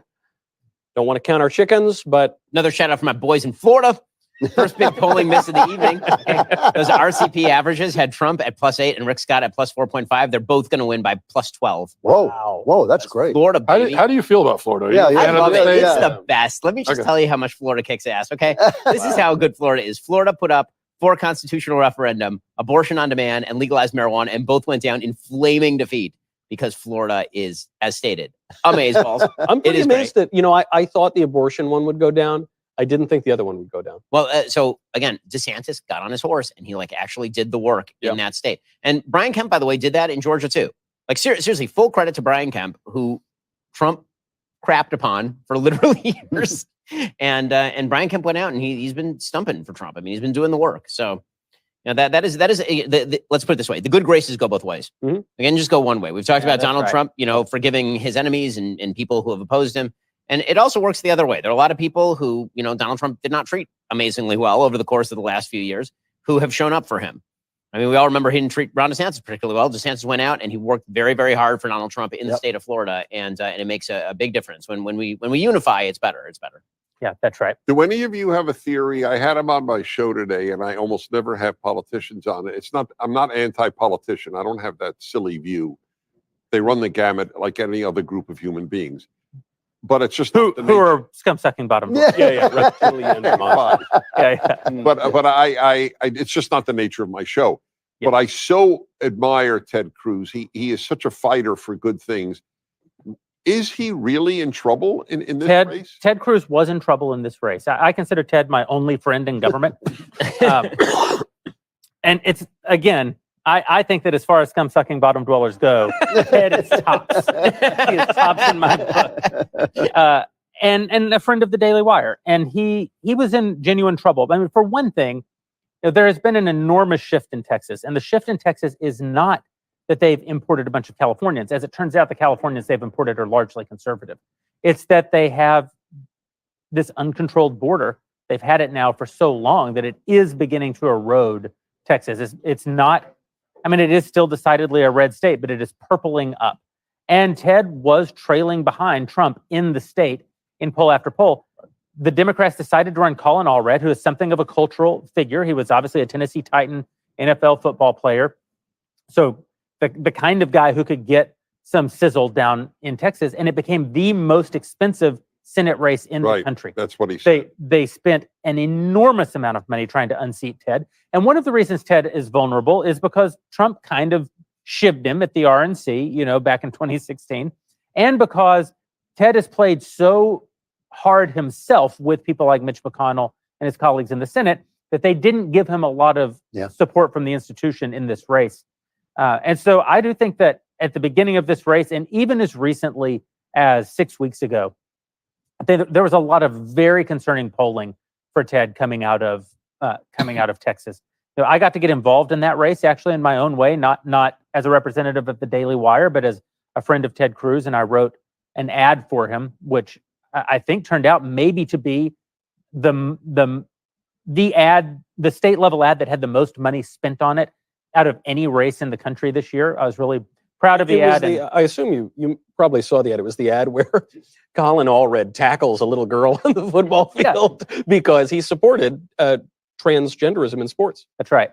And it was a brutal ad. I'm not going to lie, but it turns out it was very effective, and the super PAC spent a lot of money on it, on airing it in Texas. And I think that Ted has run a great campaign in Texas, and I do not think he goes into the evening tonight in trouble. It would be, in fact, I'll go so far as to say, I think that if Ted Cruz loses his race in Texas, Kamala Harris is going to win the presidency. They're going to win the Senate. They're going to win that. Like, yes. Whereas I don't know that that was necessarily the case even as recently as 6 8 weeks ago. right. But he's put in the effort. He's run a great Good. campaign. I'm Ted's happy been to hear all that. over the state. And Ben campaigned with him 2 days ago. Yeah, like in McAllen. massive energy for Ted Cruz. By the way, one piece of interesting NBC exit poll, again, always with the proviso that exit polls are chicken entrails, but the Pennsylvania independent voter exit poll out of NBC News, Trump 50, Harris 44. If that holds, Trump's going to win Pennsylvania. He's going to win the presidency. Wow. So, let's hope that holds. Well, meanwhile, Brent Buchanan from Signal, he is with us and he has some updates from Georgia. Brent, tell us all about what's happening in Georgia as more of the vote is coming in.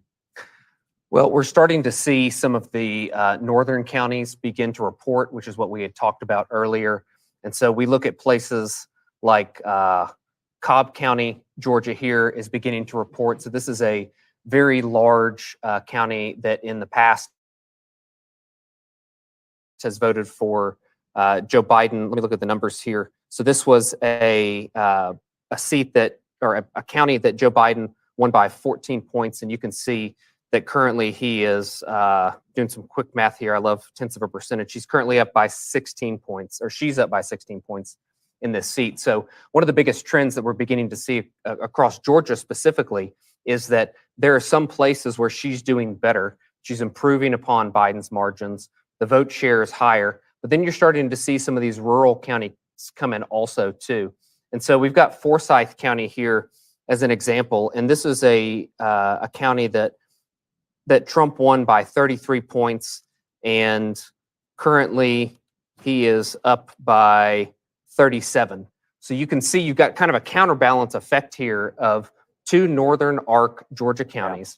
One Red that was America good is for Biden. getting redder and blue America is getting bluer, is what this tells me. That's a really good point. And then you throw in, again, let's go back to Fayette County that we were talking about earlier. This is a county that Trump won by 7. And now you can see how tight this margin is. And so if we're talking about blue and red America, Fayette County is the county in between blue and red America, and it has shifted somewhat in her direction. So overall, we're seeing a lot of the same trends in that the rurals are doing better. But this partisanship gap of if you were in a blue county, you're voting even more heavily blue, at least in the swing states. And again, I go back to what you brought up in the last segment, talking about Loudoun County. That's a really interesting place because they had 220,000 votes in 2020. That's down to about 212,000. So an 8,000 vote drop, and it looks to have almost come exclusively off of the back of Kamala Harris.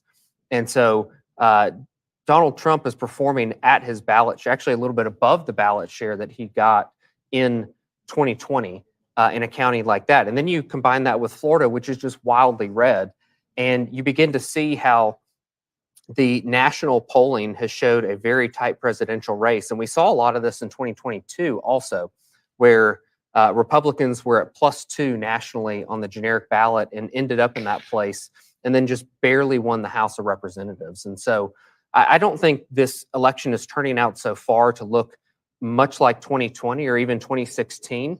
It's got a lot of 2022 vibes to it, at least that we're starting to see come in.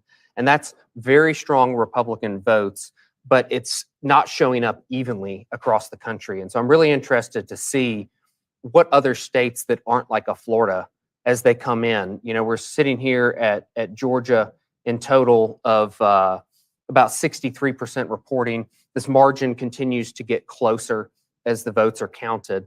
And I think this is going to be a really indicative state as we begin to go through the night. But it feels a whole lot like 2022 right now, where Republicans are performing very strongly, but it's not necessarily netting us yet in the places that we need it to net us vote. It's just increasing our margins in places like Florida and Loudoun County that actually don't matter that much overall. So let's talk about sort of the question of voting by race. We've seen some exit polls that show that Trump is performing strongly so far in Hispanic districts. There was an exit poll that somebody had cited earlier that suggested that he was doing well with black men in Georgia. Well, what did the turnout look like? Do we know yet in terms of exit polling or any other data what the turnout looks like racially in a state like Georgia, which is obviously a very heavily demographically black state? Yeah, a lot of those counties haven't reported yet, especially the rural Black counties. So if we come down to some of these counties, some of the census data of what this looks like. I mean, this is 28% Black. What's really interesting is that this county actually looks a whole lot, or at least racially, like the state of Georgia. It does over-index on Hispanic and under-index Asian, but it gets the Black percentage about right when you're thinking about what the voting population is going to be. And then as we look at the results for Coffee County, it hadn't come in at all. So there's just several places where there's not a ton of votes. I mean, they're expecting, what, 16,000 votes here for Coffee County as an example, but there's just a lot of holes in the map still. And even when we look at places like Fulton County here, 74% reporting. I mean, this is turning out pretty much like you would project. So this Fulton County is Atlanta, and then goes into Buckhead and a little bit further north into that top part there that you see. And so I would say we're still pretty early in the night. If we're going to say that there are good Republican data points and good Democrat data points, if I had to compare the two, I would say that there are more good Republican data points so far coming in, and they tend to look like it's trending even more so that direction. And we do have a couple of calls from the Associated Press. The Associated Press is saying that Virginia is going to go for Kamala Harris, and they are also suggesting that I believe what was the other state? There's another state they just called for Kamala Harris. Illinois, I believe, Massachusetts, New Hampshire. New Hampshire is the one that was sort of my outlier. There goes my map. My map was in my dream map. He wins New Hampshire. They've called New Hampshire for Kamala Harris as well. So, what exactly happened in New Hampshire? Because there were some dreams. Some of us had dreams. Those dreams have been dashed of New Hampshire turning red. Well, again, it's 33% reporting, so we can't really look into it and say what happened. I think it's just if you're looking at states that aren't actually that competitive and have not had hundreds of millions of dollars spent on them, they're kind of performing like you would expect them to perform. Not a lot of money was spent in Florida this go around, and I think that depresses the Democrat and left-leaning non-affiliated voter turnout there. In a place like New Hampshire, there wasn't much advertising. We did a huge study in 2022 after the election and looked at where large amounts of spending went compared to races that didn't have a lot of spending. And you saw, if it was a red seat and it didn't have any spending, you actually saw severe drops in Democratic turnout because they had no reason to show up. Like they knew it was going to be a guaranteed victory. And so places like New Hampshire are a really good example where not a whole lot of money spent, not even a ton of money in the congressional races comparatively were spent. And so it's just giving you what you would expect it to give you in a final result. Well, Brent Buchanan will check back in shortly. Our election map coverage this evening is made possible by our sponsor, Lumen. Hack your metabolism with one simple device. Understand your body more with Lumen. It's interesting that, Trump is running ahead of Kamala in Virginia. And the Times is saying that it still leans her way. But they're not saying. Well, I mean, they've actually called. I mean, the AP called it. The AP called it. I mean, but that's why, again, we're the amateurs. I mean, really, if they're calling it, the reason that they're calling it is because the counties that have already reported tend to be the more red counties. Right. They're a bunch of outstanding blue counties. They know how that's now going to go. Looking at the lib outlets, I'm checking in again with our friends at the New York Times. Yeah. They are continuing to increase Trump's chances at the presidency. They're now putting it at 60-40 Trump. Their EV breakdown is 279 to 259. Before New Hampshire came in, they had it up to 280 as a possibility, but okay, we're at 279 still. You're seeing a little breakaway here, even coming from the liberal outlets. It says it's a toss-up, but their meter is moving closer to lean. They've got the needle back. The needle is back. The famous needle that had Hillary Clinton at 99%. Yeah, I know. That's what I want to get to. Degenerate gambler crowd. Megan, what are you hearing from the evangelical? We've heard so much about the evangelicals being kind of told not to vote or told that they should vote woke or whatever. What are you hearing? I mean, that's a very real thing. Yeah. It's both from a standpoint of you have pastors, and I can tell you some very well-known, influential pastors, people like Andy Stanley, who he has a church of about 38,000 in Georgia. And he had a book out last year called Not in It to Win It, Why Choosing Sides sidelines the church. Mm. So I think that has been a major factor. Jeremy was talking about this earlier. Yeah. The messaging that you're getting from a lot of these pastors that it's dirty to get your hands in politics, rather than understanding that, look, we as a constituency have to be able to leverage our political power for the cause of righteousness. That's not what they're arguing. And at the same time, you also have literally, and you and I talked about this on your show, hard left secular foundations who are funneling money into gambits and efforts to try to push this narrative that it's better for Christians to abstain from the political process, that Jesus is neither left nor right. And of course, the implication there is that the left and right are moral equivalents, and they're not. But I think you have a lot of pastors who are unwilling to stand up and seem like they're partisan and push back against that narrative. This you've hit a very sensitive subject. I had Jack Hibbs on, one of the best-known pastors in the country, for an hour last week on my show, begging fellow evangelicals to vote. But this notion, Jesus is neither left nor right, and it doesn't matter whether you're Catholic, Protestant, or Jew. I, for 17 years, have conducted Yom Kippur and Rosh Hashanah services in Los Angeles, and I never talk politics. By the way, that's one of the reasons I founded this synagogue, was not to talk politics. But I'm obviously conservative in religiously and morally, and one of my subjects, and I choose them very carefully because most of the people have heard me on the radio and in speeches. So I need something really big, but not one that I've addressed. How does one explain when religion, specifically Judaism and Christianity, or Christianity, doesn't make people better? It's always bothered me. The first book I wrote, I was 24 years old, The 9 Questions People Ask About Judaism. And one of the questions was, if religion is supposed to make people better, how do you account for unethical religious people? And that has bothered me since high school. The Bible is so clear that God wants us to be good. My favorite verse in the entire Bible is, those of you who love God must, it's a commandment. The Hebrew is in the command, must hate evil. If you don't hate evil, you don't love God. So for a pastor or a rabbi, that's irrelevant, or a pope, to say that Jesus doesn't take sides, he doesn't take sides on whether you cut girls' breasts off if they say they're boys, that's frightening. It's a problem. Could you deliver that message to the evangelicals? I do. I speak to Christians more than to Jews.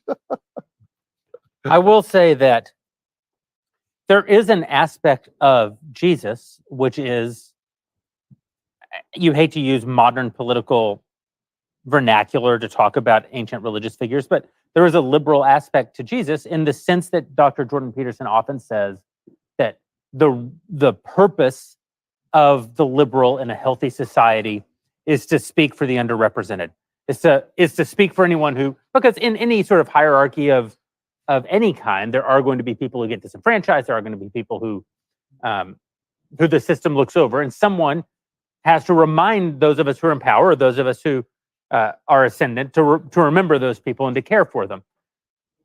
But that's about where the comparison can stop. Religion is fundamentally a conservative exercise, because it posits that the greatest wisdom that's ever been presented in human history is behind us. And right, there's a transcendent, eternal moral order and human nature, and all, it's hard to square that with the liberal project, which is in itself largely a rejection of religion. I mean, you think of the French Revolution is where we get the terms left and right.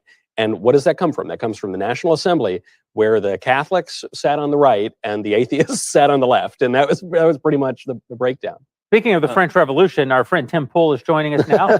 And not a moment too soon, because the polls are closing in a number of states just in the last few minutes, all throughout the central part of the country, including Texas, my home state, which you will be shocked to learn is being universally called for Donald Trump. So, there were, going into the election, there were all kinds of things that people were, maybe New York will go for Trump, and maybe Texas will go for Harris. All that is wish casting. We still we still live in a world where gravity works. Yeah, and here's some quick calls. Yeah. Trump wins Wyoming. Trump wins Kansas. Trump wins North Dakota. Trump wins South Dakota. Trump wins Nebraska. Trump wins Louisiana. And Kamala wins New York. So Donald Trump's big dream of winning New York, well, that one went down in flames because that's a really stupid idea. Hey, Trump Kamala has won Harris, Texas, and Kamala Trump has Harris won did. Ohio. Kamala Harris did campaign in Texas. Did that all She just, did, that all just came in right now? Yeah. All just as you were walking over. Right. Well, how are you guys feeling? We've been tracking the decision desk forecast, giving Trump about 70% chance to win, and it's going down a little bit, but it's staying about 2-1. So, what do we think? I don't know, man. What do you think? The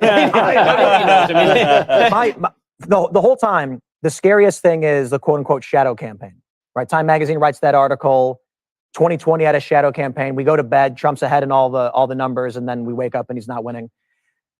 Based on what I've seen on the ground, I went to Philadelphia and there were Trump signs in downtown Philadelphia and the surrounding residential areas. That to me was crazy to see an urban center that was Republican or that people were unafraid. And so that my gut just says Trump's got the edge, whatever that means. But I don't know the Republicans have the procedural capabilities that Democrats have. I think, Ben, you were saying they're way more professional. That is worrying to me. Yeah, so there was some Gallup data that suggested that a much higher percentage of Democrats had heard directly from the Kamala campaign than Republicans had heard from the Trump campaign. The Democrats are granular on this sort of stuff. They know how to ballot harvest. They will knock on doors. They will do whatever it takes to get their people out. Republicans, it always feels like, okay, guys, please go. Like, and the more we just shout vote at people, somebody out there, you'll open your window, you'll shout vote, and some person in Pennsylvania will hear you, and then immediately run to the polls. With that said, I mean, the enthusiasm that Trump, does enable in the voting population on both sides, but largely on the right, is unprecedented, obviously, in American history. And you are seeing that show up. If you had to game it out right now, Trump is a slight favorite. I think everyone sort of acknowledges at this point that Trump is a slight favorite, but it's a very slight favorite. So, like the Needle, the New York Times, the famous Needle. Yeah, so they right now have it leaning right between it's a toss-up and lean Trump. Like they have it very slightly favoring President Trump. He is very slightly favored to win Pennsylvania. He's slightly favored still to win Nevada and North Carolina, according to the New York Times, right? So I'm not citing a left-wing source right there. And of course, it seems as though we're having a better time tonight than the people on MSNBC are. Yeah. From what I'm hearing from I'm getting a lot of that texts was from part of the reason my joy. You know, the whole night I watched the left-wing media. It was. Oh well, we're gonna live stream MSNBC. If this goes the wrong way, we're just gonna put a live camera outside Kamala's headquarters, and we're just gonna watch people scream into the night, and it's gonna be just wonderful. There will be joy. There will be joy. Do you guys all know the term Schadenfreude? Yeah. Joy at others' misery. So I don't generally have that, but that night 8 years ago. If they do it tonight, it's like the purge, right? All moral rules are off. Yeah. Just get to enjoy the suffering of others. I have been very honest with myself for the past several days. I have relatives and friends who are big libs. I'm from New York. I lived in LA. A lot of Democrat friends. And I won't bring it up with them. And it won't come up at Thanksgiving. Right, exactly. However, I have two buddies who are New York Democrats.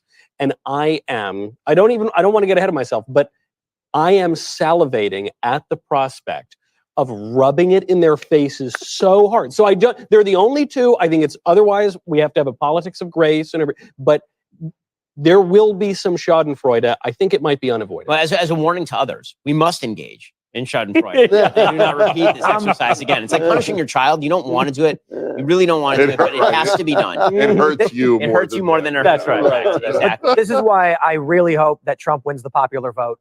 If Trump wins the Electoral College and loses the popular vote, I know I'm going to go to Thanksgiving and they're going to say, you guys only win because of some archaic procedure. We're the popular man. A procedure called the Constitution. You guys only win because of your government. I want Trump to win the popular vote so I can just say you're wrong about everything and we're right about everything. Well, it does so look wait, right now in Ohio. You have that too? You have a lot of relatives who are on the left? Oh, yeah. Oh, yeah. So wait. So do you know? So this is a fascinating question. I love this sort of thing because I always ask people about their own personal lives. I'm fascinated. The only human being I know, and you must understand how many I've asked, including people I meet, which is a lot, on the radio, just people calling in. Literally the only person I know, all of whose relatives are conservative, is my wife. Wow. Really? Yes. Lucky her. No kidding. She's going to live till 170. There's no she has no misery. At that point, though, what's the point of going to Thanksgiving? Yeah. You know, if you can look forward That's to it. great. Yeah. At least the turkey's good. I feel like Biden's having a bad election. Oh, yeah. Is this true that Joe Biden was wearing red? Did you see So that? Jill was. Jill? When Jill voted. Jill- so Jill. for sure, 100% Jill voted for Trump. 100%. Gotta be, right? She despises Kamala Harris. At the hates very her. least, they wrote in Joe Biden. There is no way they. I heard she wrote in Joe, and Yeah. she wore red. Yeah, that would make the most That's sense. amazing. Yeah. Yeah. So She wore red. That Yeah. matters. Right. Is that a new thing? Well, He's wearing the Republican colors, Yeah. right? Like, Yeah. No, I didn't know remarkable. that. Remarkable. it's like a nudge, you know. But doesn't Donald Trump often wear a blue tie? I mean, I just No, he's got the red tie. The he yellow always tie. has a red tie. Really? Occasionally the blue. You know, something people forget about election Blue night tie, history. yeah. They switched It was, it. yeah, it was always up in the air. Sometimes, you know, when Reagan won, it was blue was Republican and red was Democrat. Which is the way it ought to be. Yes, They're the they're the Reds. Reds. They're the Yeah. Reds. But it was the 2000 election. I think it was Tim Russert in particular. That was really when it started to solidify as red for Republican, blue for Dem. And I totally agree with you, Dennis. They are actually Reds, so it fits them. And red is an unattractive color. Oh, I'm wearing a red shirt jacket, but I mean that bright red. It's like a stop sign or something. Burgundy. This is burgundy. This Yeah. is more like a plum. Yeah. Yes. Yeah. In Ohio, it looks like Bernie Moreno is going to cruise to victory over Sherrod Brown. Let's that go. That was a close Really? race. Let's Yeah, I go. think Sherrod Wow. Brown is going to be ousted. All right, baby. Wow, that's big. Yeah, that takes Wow. Republicans to 52 in the Senate. Wow. Which is a more Let's- durable majority, obviously. West Virginia was fairly obvious. Yeah. When Yeah. they That's my called it, I'm like, I live there. And Right. Yeah. Shane on our show was like, there's no cities in West Virginia. You've got nothing to worry about. Yeah. No, that's No, that's a great line. So we're being joined right now from Harris HQ in DC by our very own Spencer Lindquist. Spencer, how are things shaping up over there? Yeah, that's right. So we're here in DC, right in the middle of the swamp, and people have been really trickling in now. Most everybody is here at the party, and it is a large crowd. I spoke with some people earlier, and they said they were cautiously optimistic. It was 3 young women who go to school here at Howard, and they all think Kamala's going to take it, but really none of them seemed too confident. So we still have a long night ahead of us before we have any results. Have you been able to talk to any attendees inside the party? Yeah, some of the attendees inside the party, you know, it really is a large crowd. They're listening to music right now and really kind of just hanging out, waiting for these results to roll in. You know, we saw Illinois be called for Harris, a couple of other deep blue states be called for Harris, and they're sitting here watching, kind of waiting for these results to roll in. And people seem to be, you know, they're excited, a little bit jittery even, and cautiously optimistic, I think, is the general tone of those here on the ground. I don't mind that they're jittery. What do you think is the most likely victory map if she does end up winning tonight? You know, reporters and analysts all week leading up to this election have said that Kamala Harris's most direct path to victory really could lead through those 3 key Rust Belt states, those three swing states. So you've got Michigan, Wisconsin, and of course Pennsylvania, which has 19 electoral votes. And if Kamala Harris won those 3 states, you could have Trump winning North Carolina, Georgia, Arizona, even Nevada. And you would still come away with a very, very slim margin, but a Kamala Harris victory nonetheless. So those 3 states really are key, and they're going to be ones that we're going to be keeping an eye on tonight. And as you've been looking around DC for the last day or two, you know, we see reports about shopkeepers boarding up their businesses. Are you seeing that? Yeah, we were hanging out really right around the White House in downtown Washington, D.C., and there's a number of different businesses ranging from, you know, small restaurants to office buildings, and they were putting up plywood. You know, we saw violence here in D.C. after Trump's inauguration in January of 2017. We saw violence around the country directly following Trump's election in 2016. So there is an indication that if Trump does win this election, there could be more left-wing violence here, and that's exactly what those businesses are preparing for. If they start boarding up the windows at the White House, please text us. That's the kind of thing. I'm going to want to get a head start. Well, really appreciate it, Spencer. We'll check back in with you in just a little bit. Daily Wire's footprint at Harris HQ was made possible by our friends at PDS Debt. Get a custom plan right now to become a debt-free at pdsdebt.com/dailywire. By the way, a good exit poll alert. This one from NBC News suggesting that Donald Trump may win up to 45% of the Latino vote. Wow. That is a big number. That is a very, very big number. Mostly Puerto Ricans, though. Yeah. What did Bush get in 04? He got a huge number. I think he had about 45%. Somewhere around there. Yeah, Okay. it's like the historic that was the high. biggest ever, right? Yeah. Yes. Wow. Well, it's a major realignment. I mean, the Democrats, for a couple of reasons, have totally misread the Hispanic population in the United States. Yeah. I mean, they misread them on policy because they think that they're just a bunch of left-wing San Francisco liberals so long as you keep the border open. Mm-hmm. But they also, I think, made a huge mistake in 2020, misreading the Hispanic population by using this dumbass notion of BIPOC. Yeah. Right. This idea that like every member of minority was the same as every other member of minority. So Asians were the same as black people, is the same as Hispanic people. First of all, Hispanic people ain't even the same as Hispanic people, Of right? course. Cuba is not the same as Argentina, which is not the same as Venezuela. I mean, these are all different countries with completely different histories, and they think different ways. And the attempt to lump everybody, and then I think in 2020 when they were like, listen, if you're Latino, you must believe that Black Lives Matter is the most important thing in the world. You started to see the shift then. I think you saw a lot of Hispanics go, no. The answer is no. That's not the same thing. I think Latinx was probably offensive to a lot of Hispanic speakers as well. They said That's so. real. I mean, they're like, what does that mean? Yeah. Who are you talking to? We do know, though, actually, that the Democrats are aware at some level that Hispanics are not all the same, because Obama, as he was opening up immigration from everywhere in Latin America, did close the door on the Cubans. He said, no, for the first time, forget about those Cubans. You're going back, but everyone else, Venezuelans, please come over. Meanwhile, another NBC News exit poll in Wisconsin suggesting, this Dasha Burns of NBC News, suggesting that Trump has doubled his black support in Wisconsin. Wow. Trump is polling apparently about 20% of the black vote versus 78% for Kamala Harris. 4 years ago, he won 8% of black voters in Wisconsin. I mean, you're looking at 20%. You're looking at identity realignments Yes. happening in Yes. real time in this That's election cycle. It's amazing. And so the final identity that Democrats are just banging on is white ladies, white single ladies. Yeah. That is really, honest to God. Yeah. Well, black ladies too. We call them single ladies. We should say single Yeah. ladies are the constituency of the Democratic Party, That's right. which is why Kamala Harris has campaigned so hard to get those people out to vote and campaigned almost solely on abortion, because she's dropping support like flies with Hispanic men, with black men. People with capacity for reason. I mean, also, and it actually is not distributed evenly. Like among single women, it's not as though everybody of every race who's single. I think that it really depends on how likely you are to get married as a single woman, as a member of those populations, right? If you're like, this is a question that we were talking about with Jordan, was married women obviously vote very much like their husbands. Is that because they're being, forcibly abused by their husband, or is it because the types of women who tend to get married tend to be the types of women who vote like their husbands? And people also marry people like themselves. a Well, little but marriage also changes people. Yeah. I think that's an important course. part of it. And children. Yeah. And children change people. But it's also increasingly a self-selected group, meaning the kinds of people who want to get married are also the kinds of people who are going to tend to vote Republican a little bit. I want By to say the way, the New York Kelly Times. Ayotte is now your governor of New Hampshire. She is a Republican. So, That's Trump doesn't win the state, but Ayotte is the governor of. That's the first Republican governor since they've had. Kristen in Sununu, like 5 yeah. minutes ago. So, no. Oh, yes. Okay. I'm sorry. I do want to say the worst thing that I just saw. wanna say that the New York Times needle has now shifted over to leaning to Trump.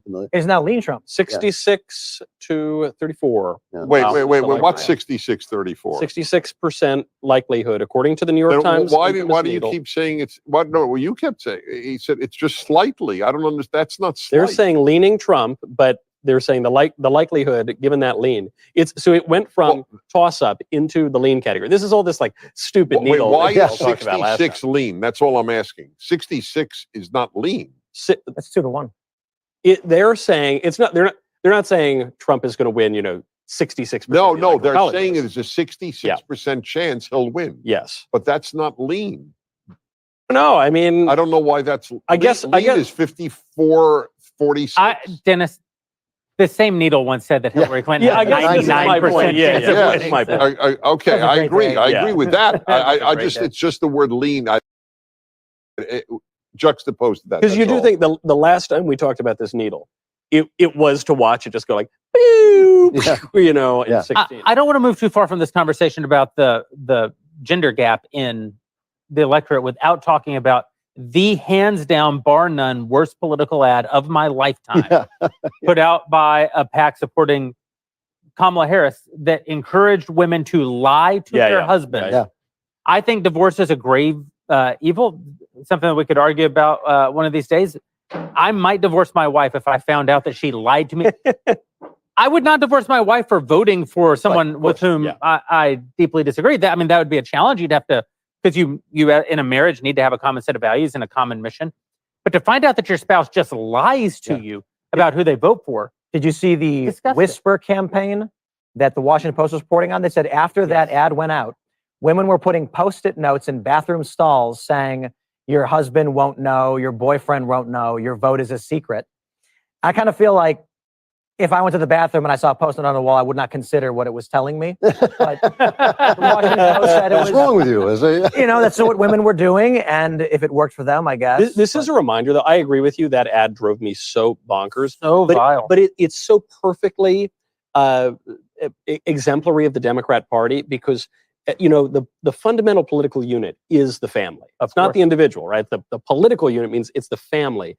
And the Democrats have been so relentless in their assaults on the family, taking your kids away from you, promoting divorce, discouraging marriage, promoting abortion, all down the line, all the way up to, hey, folks, our best argument for victory is you divide up your marriage, and that will divide up the country, and we win. You know, the New York Times, if you follow the New York Times, they run at least 3 articles a week suggesting various kinds of sex that will probably destroy or enslave you, unless you're married. If you're married, they keep saying, you know, you don't have to have sex when you're married. They literally will have these articles. Well, but you might want to consider it a throuple. You know? if you're childless and alone, maybe a decent evolutionary strategy is to break up other people's marriages. Well, I'm dead serious about that. Like you have no idea what sort of machinations people are capable of. Wow. When what they're fighting for is the probability that they will end up in a couple. Like there's no holds barred. And it certainly is a useful strategy. If you're not in a couple and other people are, then one of your strategies is to do everything you can to break that up. Why wouldn't you? Yeah. Right. Are you going to solidify the situation? And you might say, well, that's counterproductive in the long run. It's like, well, maybe you're not concerned about the long run if you're that desperate, because desperate people tend not to be concerned with the long run. Like, we do have this terrible mystery that conservatives haven't unlocked, which is the absolutely aberrant pattern of attitudes and voting patterns that characterize single women between the ages of 18 and 34. It's like there's a big problem there, and it's a real mystery. It can't just be passed over because what they're doing is radically different than what everyone else is doing, and it's enough to consistently swing the election. Tim, we were talking about this last night on your show, this idea that, you know, people like Chelsea Handler and others keep talking about how, you know, they do drugs and have sex with themselves all day, and they're so genuinely happy. And and my argument was that they actually are happy. I don't think that they're lying. I think that they don't know that there's an entire realm of human emotion that happens in marriage, and then when you have children that they're not even aware of. Happy live is a in trivial emotion. Yeah, happy. And Of course. the fact that we're obsessed with happiness, even on the psychological side, is an indication of how trivial our culture is. I mean, one of the things that you see quite consistently in psychological research is that couples without children are happier than couples with children. It's like, well, you shouldn't have children. It's like, no, you shouldn't use happiness measurements as your index of outcome. Of course, you're less happy because your 3-year-old is fragile. And if you have a 3-year-old and a 1-year-old, it's like, well, you're juggling catastrophes all the time. Well, seriously, you don't have time to be happy. It's like, but happiness is a fleeting hedonic emotion, and it's not an indicator of participation in a process that's going to stabilize your life and the life of your family across decades. And enrich your life. It's the permanent adolescence of the coming generations. I look at wolves and I look at dogs and the story of how dogs came to be domesticated. They say that dogs are effectively just permanent adolescent wolves. I see that's what's happening to humanity right now with the current trend, telling people not to grow up, play video games, stay home, stay single, live in your own internal world. But I believe that is spiritual suicide. That's the Peter Pan story, right? You know, and Peter Pan has Tinkerbell, the porn fairy. Serious, dead serious. I mean, he's king of the Lost Boys, right? Well, that's a form of king. It's not perhaps the kingship that you'd choose, you know, and he forgoes the possibilities of maturity to remain in this childhood fantasy. The only thing our media is hedonistic. Our media is telling everybody to keep doing it. Yeah, they're telling you you're selfish if you try to live and have a family and experience what you should be doing. And also, I believe your moral duty, which is for those that are religious to be fruitful and multiply, but for the sake of humanity, If you look at it from a more secular point of view, something like Elon Musk, if we do not reproduce, civilization collapses. And they are telling people to just be hedonistic and to be permanent children. But I kind of disagree with you a bit about this, because people who do these things, I've known a lot of them. I worked in Hollywood for quite a while, and I've known a lot of people who live like that.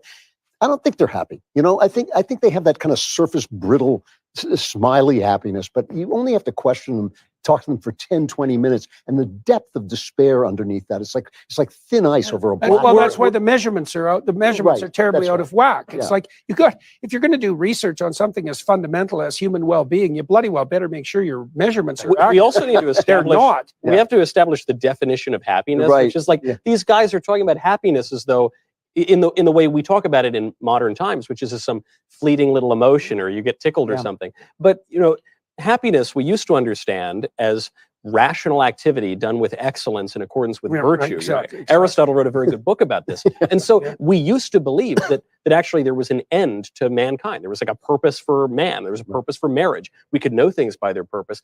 That ground has totally shaken underneath us. So when we disagree over what makes us happy, unfortunately, the problem is even more fundamental. We don't even agree on what And happiness maybe this is actually why That's the I always measurement say this in a way that because we talk about this from time to time and you guys disagree with me, but for example, 2023 was the hardest year of my life. I mean, it was genuinely traumatizingly hard.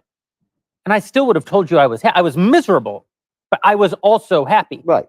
I was certainly not at my best, but I still would have considered myself a happy person even in my misery.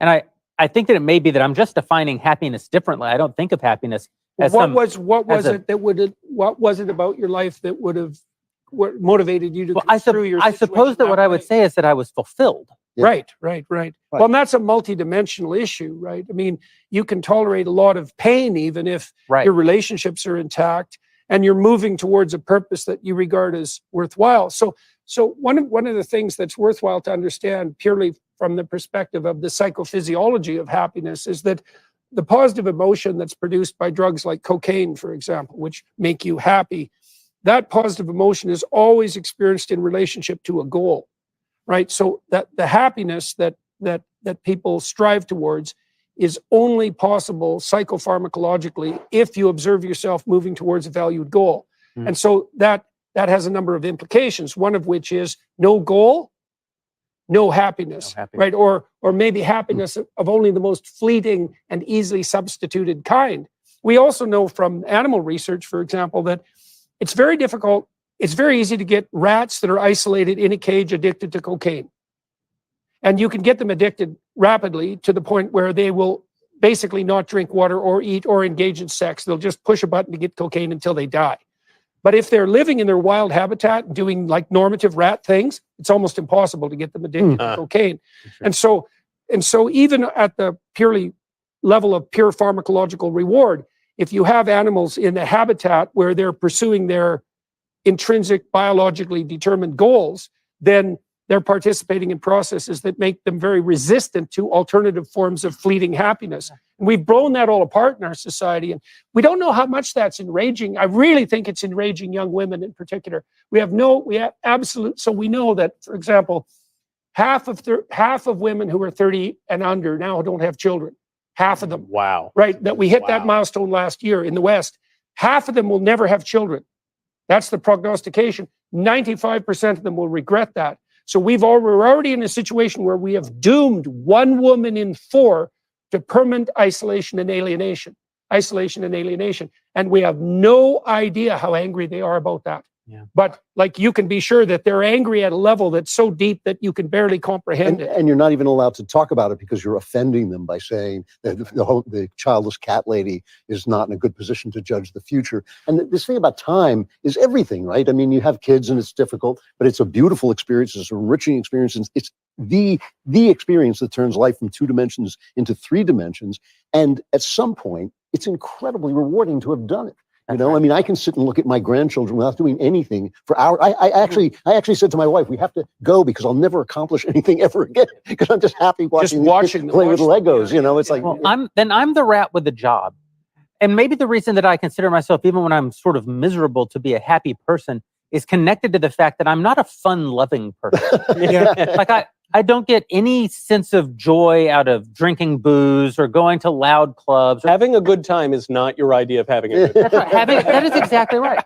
To me, having a good time is being about my purpose. Yeah. That's the source. Well, and that's why having children has increased my happiness. Well, you both alluded to something that's fundamentally important on the measurement side too. It's like almost all the things that people do in their life that they look back on with, let's say, self-assurance and something approximating reasonable pride are things they accomplished under difficult circumstances. Yeah. Now, those aren't necessarily the things you pick for your hedonic pleasure. Right. But when you look back, you think, well, that was extremely difficult and demanding and challenging. And there was a fair bit of suffering moment to moment while I was going through it. But man, I'm certainly more than pleased that I managed it. And there is this thing, I call it joy. The poets used to call it gusto. It's just being alive, being in that moment and thinking like, yeah, here I am. I compare it sometimes when you go to a movie and you watch somebody, a character dies and you cry, and then you come out and people say, how was the movie? And you say, it was great. Yeah. And I think that life is kind of like that a lot of times if you're paying attention. Yeah, I think of happiness as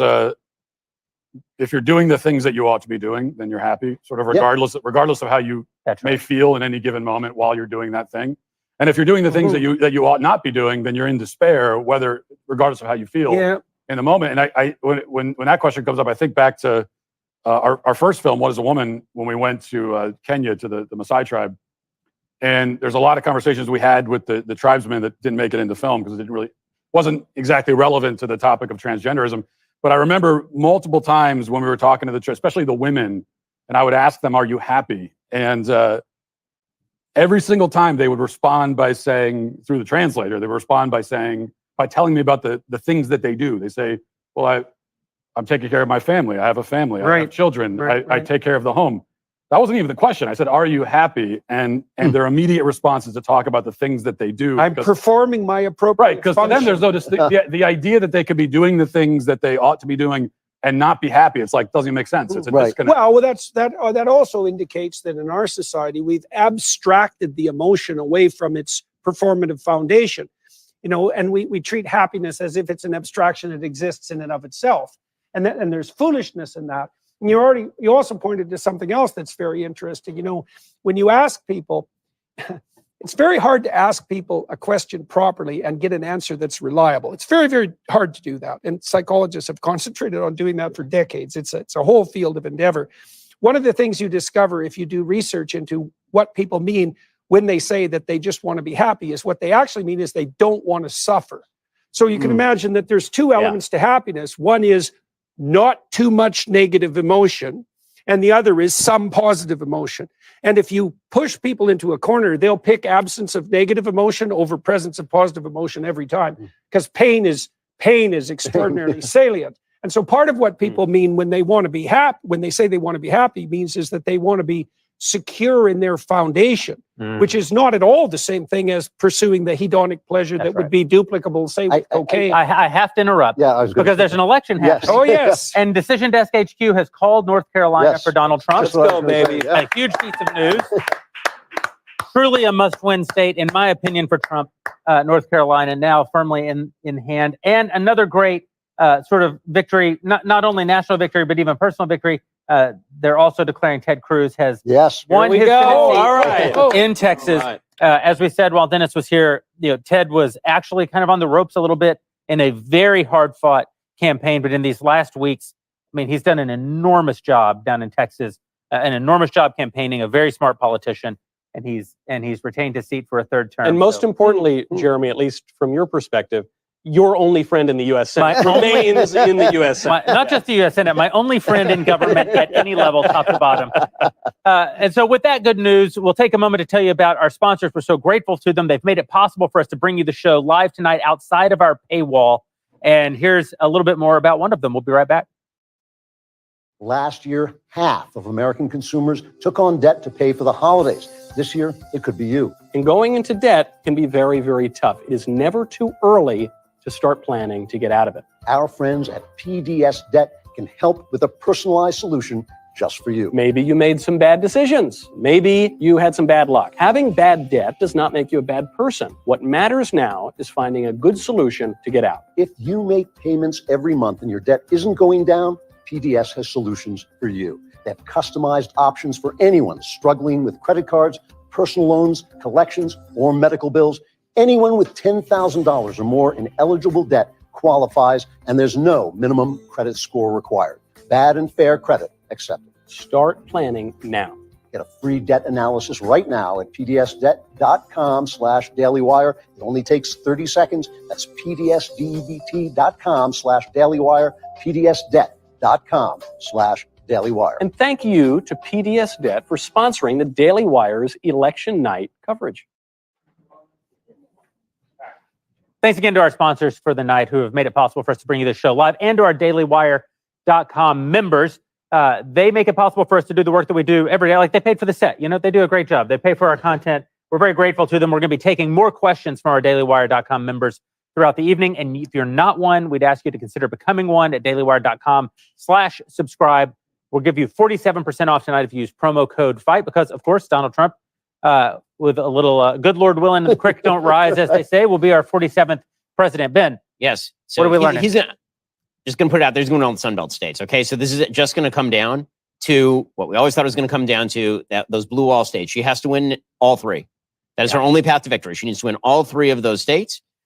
The great irony, the thing I'm rooting so hard for more than anything else, is that it comes down to Pennsylvania, and she loses Pennsylvania because she wouldn't pick the Jew. It would be the most wonderful thing in the entire world. I would love it so much that her signal moral inability to condemn the pro-Hamas quadrant of her base loses her the election because she just couldn't pick the Jewish guy from the swing state with the 60% approval rating. Yeah, but serve her so right. She felt like she was on the ropes in Minnesota, right? Wasn't that why? She needed the weird guy from Minnesota. She didn't need the very popular governor of the obvious swing state. What she required was the super weird guy who looks like an inflatable off the side of a freeway to used car lot.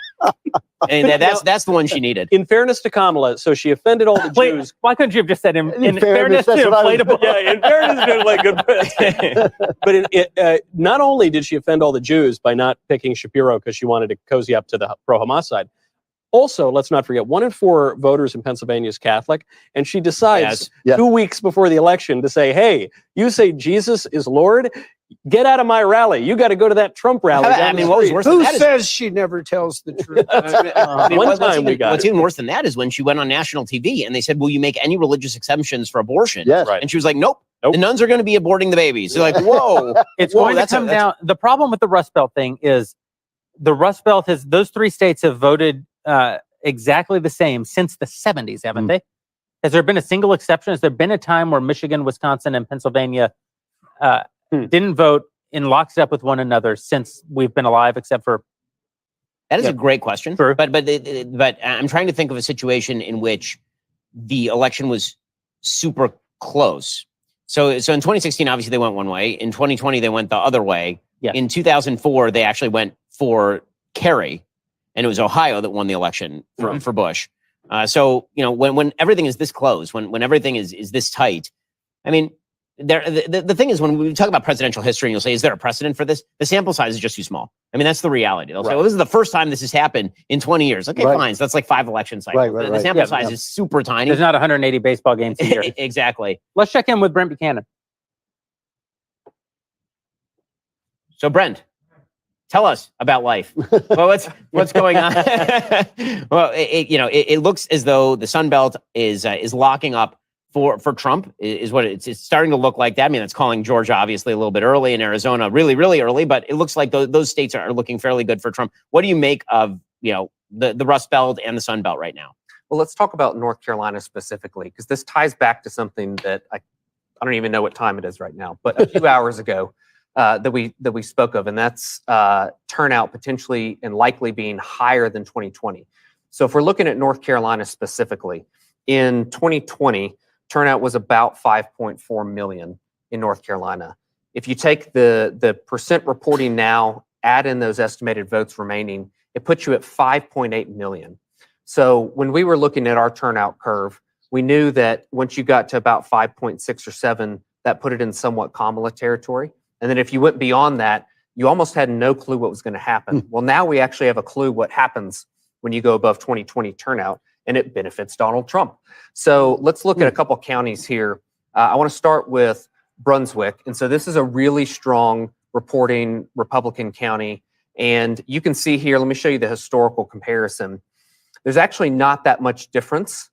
If anything, it was slightly closer, but this county actually, as of right now, has netted out 1,000 more votes for Donald Trump than last time, even though the margin's a little closer.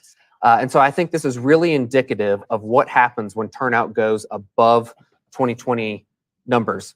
Let's zoom in here to Wake County, which is the seat of the state with Raleigh.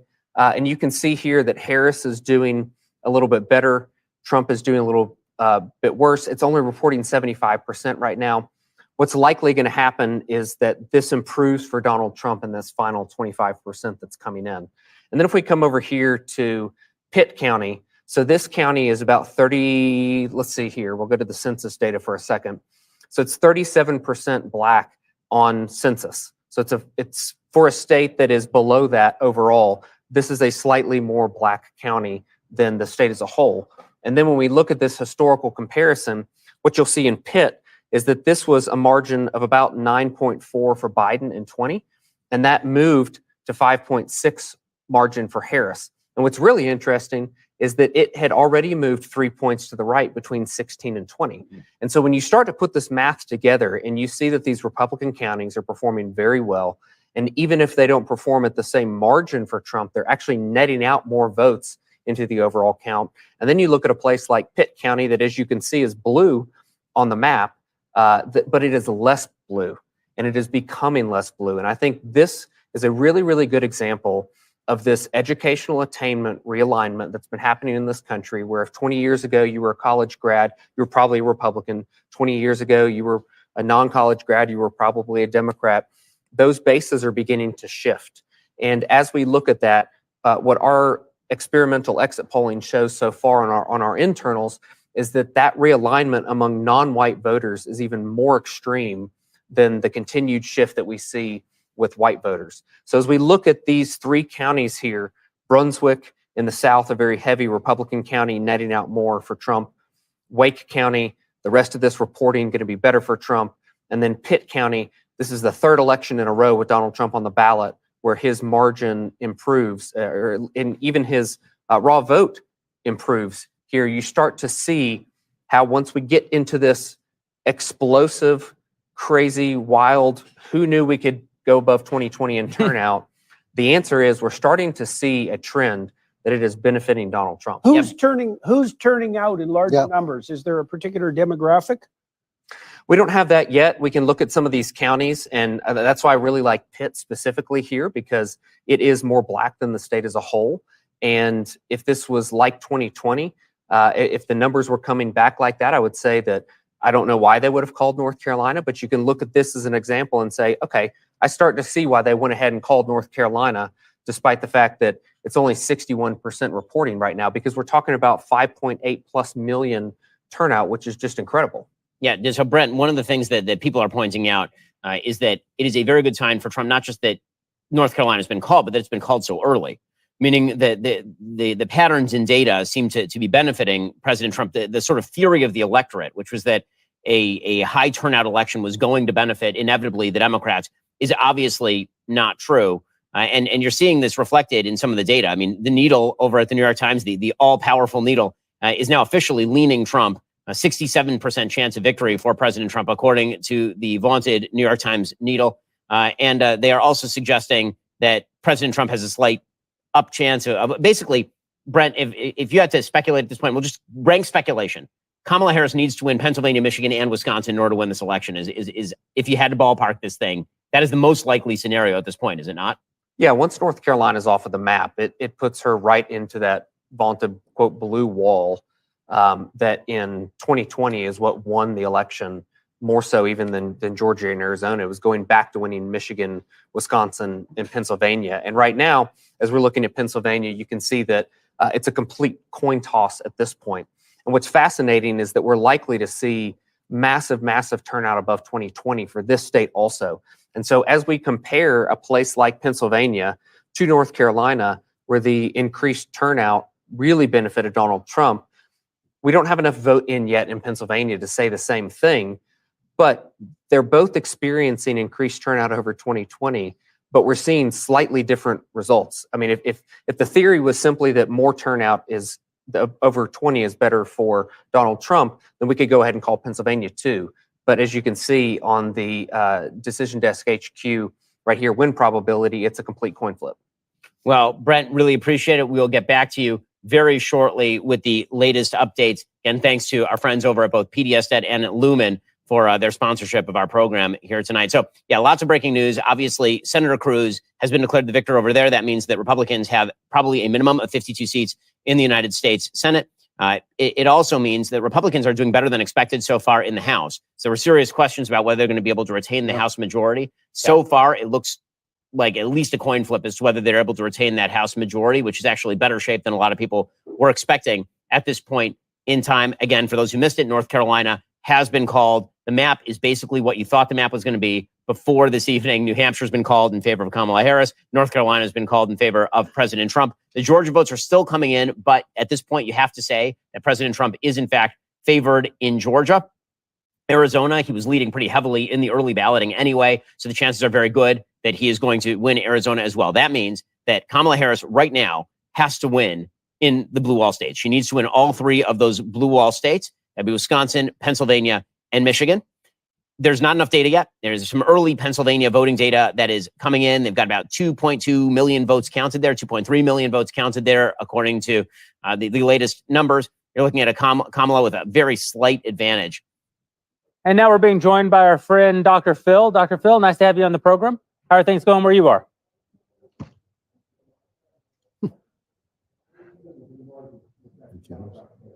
He's speechless. He is speechless. Are we properly connected? Okay. Yeah, we'll keep working on getting this connection with Dr. Phil. We don't have audio yet, but so far things are going better than we had hoped. We have the North Carolina win is the thing that I was the most worried about. So in the same way that Ben had his positive outlier, that if Trump won New Hampshire, he thought that would be like kind of the runaway indicator that we were going to have a runaway good night. To me, North Carolina was the obvious. Trump loses North Carolina, it just portends terrible things. So having that off the table, huge. Having Ted Cruz pick up that seat or hang on to his Senate seat in Texas, huge. The fact that we will almost certainly be able, as Republicans, to hold the Senate, absolutely huge. The House, we're guaranteed in the Senate. That's right. We're now guaranteed in the Senate. You want a big piece of data? Here's a nice piece of data for you. Again, exit polling, grain of salt, giant grain of salt. CBS News exit poll in Michigan. Younger voters aged 18 to 29 are narrowly going for Trump. Crazy. That is a crazy. Unbelievable. That's a crazy stat. That would be a Gaza stat, right? That would be seriously that would be all of the left wing insane people on the left who wouldn't vote for Kamala Harris because they think by some bizarre turn of the imagination that she's too pro-Israel. You have to be a psychotic nut job to think that Kamala Harris is too pro-Israel, but somehow they've come up with that one, and I'm grateful to them for that. I hope that Jill Stein wins 1 million votes in the state of Michigan, that she and Cornel West just run away in that election. But also it'd be young men. I mean, young men might be. That's what I think. Yeah, I'm wondering about that with regards to the increased turnout too. If it's the same young men who are going back to church, we have the gender dynamics on that. No gender dynamics on that one yet. But you have to imagine, obviously, that you're talking about a heavy male turnout there. It turns out that there are no white dudes for Harris. There's just white dude for Harris. And it is just Doug Emhoff, maybe, technically. If she keeps her mouth. Honestly. Stays in line, right?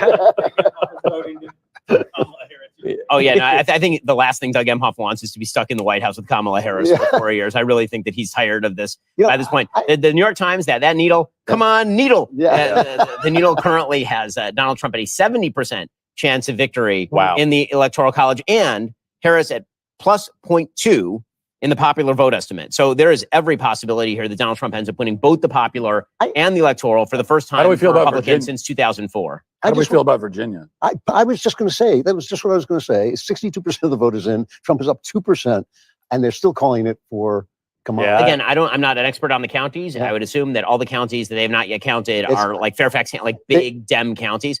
No, they're not. That's what I'm saying. Looking at the map, that's not what I said. Okay, so election expert Andrew Klavan is uncalling Virginia. No, I'm not. I've said I'm not a poll reader. I get it. I'm just telling you what I'm looking at. I will say that MSNBC is already starting to rip on the Electoral College. So that's a good indicator. Once they start yelling at the Electoral College, you know that things are not going amazingly well over there. again, what we are saying is something that was noted earlier on, which is a shift in favor of Kamala Harris in the suburbs, but mildly huge turnout for President Trump. Again, this is the magic of Trump.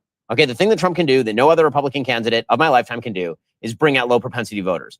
Okay, the Mitt Romney plan in 2012 was bring out high propensity college white voters and get those people to vote in larger numbers for him than they voted for John McCain. And Donald Trump's plan was to abandon all those people and go get the farmers to vote for him. And as it turns out, that's actually his magic. He's like that. And the Democrats. And by the way, and Hispanics. Like, again, the Hispanic, we are watching a sea change, regardless of the final line in this election. Some of the trend lines that you're seeing in this election are astonishing. I mean, Donald Trump winning, let's say, 20% of the black vote in Wisconsin. Crazy. Or you say Donald Trump winning 45% of the Hispanic votes. If the entire theory of Democratic politics since 2012 has been we cobble together minorities and single white ladies, and that is our coalition, and then you break minority strangleholds, what are they left with? I mean, as we move forward, they might be able to sneak one out, maybe eke one out. But what does that betide for the rest of their agenda? And do we think that they swivel more to the center, or do they move further away? By the way, Trump has just been announced as the winner of Iowa, so sad news for the What's the gap? I don't have a gap yet. There's only I called 12% of votes. I called it a 10%, but like we'll see. Donald Trump winning Iowa may be the political shocker. I'll tell you of the 2024 election. The poll, that outlier poll that said Kamala was going to win Iowa, it did spook me. I don't know. It was designed to spook. That was the whole point of it, and it succeeded. And people kept saying it was a respected poll, but in fact, this has not been that accurate at presidential elections. Meanwhile, Donald Trump is in the New York Times needle. The needle. The magic needle. Come on, needle. He is slightly favored in Wisconsin at this point as well. Wow. So it's possible that my original map was right, except for New Hampshire. So I'm still rooting for my original map, but now that I've lost New Hampshire. If he breaks Wisconsin off from Michigan and Pennsylvania, that is a path to the White House as well. Yeah, then he's in the White House. By the way, the Florida Puerto Rican vote. This again, just to point out that the media narrative is not real. The Florida Puerto Rican vote. Harris won the demographic 52-43 per the exits. 52-43 among Puerto Ricans in Florida. Biden won that group 69-31. Yeah. So it went from Dem plus 38 to Dem plus 9. They thought But that's how he was all of They thought it was a funny joke. And now we're joined Sick by of the garbage. now we're joined by the host of Dr. Phil, Dr. Phil himself. Thanks for being with us. Hey, good to see you guys. Things are getting pretty interesting, I understand. How's it looking to you guys over there? I'm moving steadily from cautiously optimistic to openly optimistic, and it's an uncomfortable feeling for me, to be honest with you. You can see him squirming. How are you feeling about things? Well, same way. I heard somebody earlier say they were nauseously optimistic. So, Dr. Phil, I have to kind of ask. I was at the MSG rally when none of us were expecting you to be there. There was 8 hours worth of speeches. And when you came out, I think it genuinely shocked the crowd, not because we thought that you were a big leftist or something like that, but that it entailed so much risk for you to come out at this point. You've been a huge figure in media for so many years. What pushed you over the edge? Well, I wanted to do something that woke people up, because I think this has been such a divisive campaign. And, when I came out, I said, look, I'm not here to endorse Donald Trump. I don't like everything he says. I don't like everything that he does. And I'm honest about that. I'm honest about that with him. But I don't like bullies. And I don't like the way people that vote for Donald Trump are being ostracized, canceled on the internet, attacked, and all of that. And I said, that's bullying. And people can say, well, Donald Trump's a bully. Well, you got to have an imbalance of power to be a bully. Otherwise, you're just in a fight or an argument. And I said, there's a big difference. And I wanted people to understand we've got to start having some civility to what's going on here. And I made it real clear. Whoever is elected president, we have to get behind. It's a bad look internationally if we don't support our president. And I won't like it if it doesn't go the way I want it to go, but that will be our president. And I won't like everything that either of the candidates says or does, but I'll support America's president. And I said our most one of the most important days in my life was 9/12/01. Not 9/11, but 9/12, because the morning after 9/11, we woke up and we were all Americans. And I hope that we don't have to have a big catastrophe for us to have that feeling again. And Dr. Phil, one question for you is, obviously you really believe in individualism. That's something that ranks very high on your list. Many of the stats that are coming in right now show that we are watching a major political realignment in real time on a racial basis. That this sort of stranglehold idea that the Democrats were going to win enormous, overwhelming sums of minority voters across the spectrum, that's just not true. The biggest stat of the night so far is Trump winning maybe 45% of the Hispanic vote and up to 25% of the black male vote, according to Kirsten Solstice Anderson, my friend, the pollster over at Echelon Insights. She's done some exit polling suggesting that black men, 23%, are going to vote for President Trump nationally, which is an unheard of number. What do you make of this sort of political realignment? Well, I think you're saying it exactly right, Ben. I think it is a political realignment because people are saying, look, I'm tired of people telling me that because I'm part of a demographically defined group, that I can't think for myself.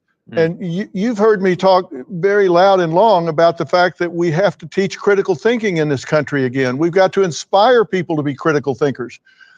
That's why I've spoken out so much about these ridiculous campus protest groups that are demonstrating on behalf of Hamas. These are terrorist groups. And we're not teaching young people to be critical thinkers anymore. And we've got this half of America that are truly identity politics. People are smart enough to think for themselves. And we're seeing it now where people are rebelling against this expectation that because I'm black or because I'm female or because I'm a certain age that I have to vote with that block. That's not true. People can think for themselves.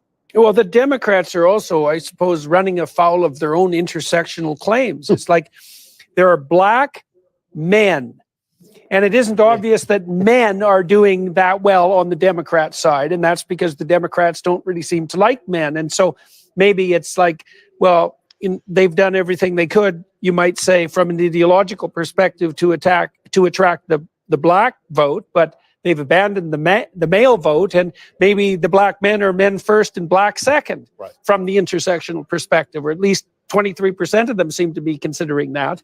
Well, it's an interesting prospect because gender is actually real, and while race isn't not real, it's not fixed. Yeah. So we're told that it's not definitive. It's not definitive. Yeah, we're told that gender is fluid, but it's actually race that over time is fluid. Yeah. Well, we know that men are men. Barack Obama is going to be very disappointed in black men because we know that he. No, the brothers.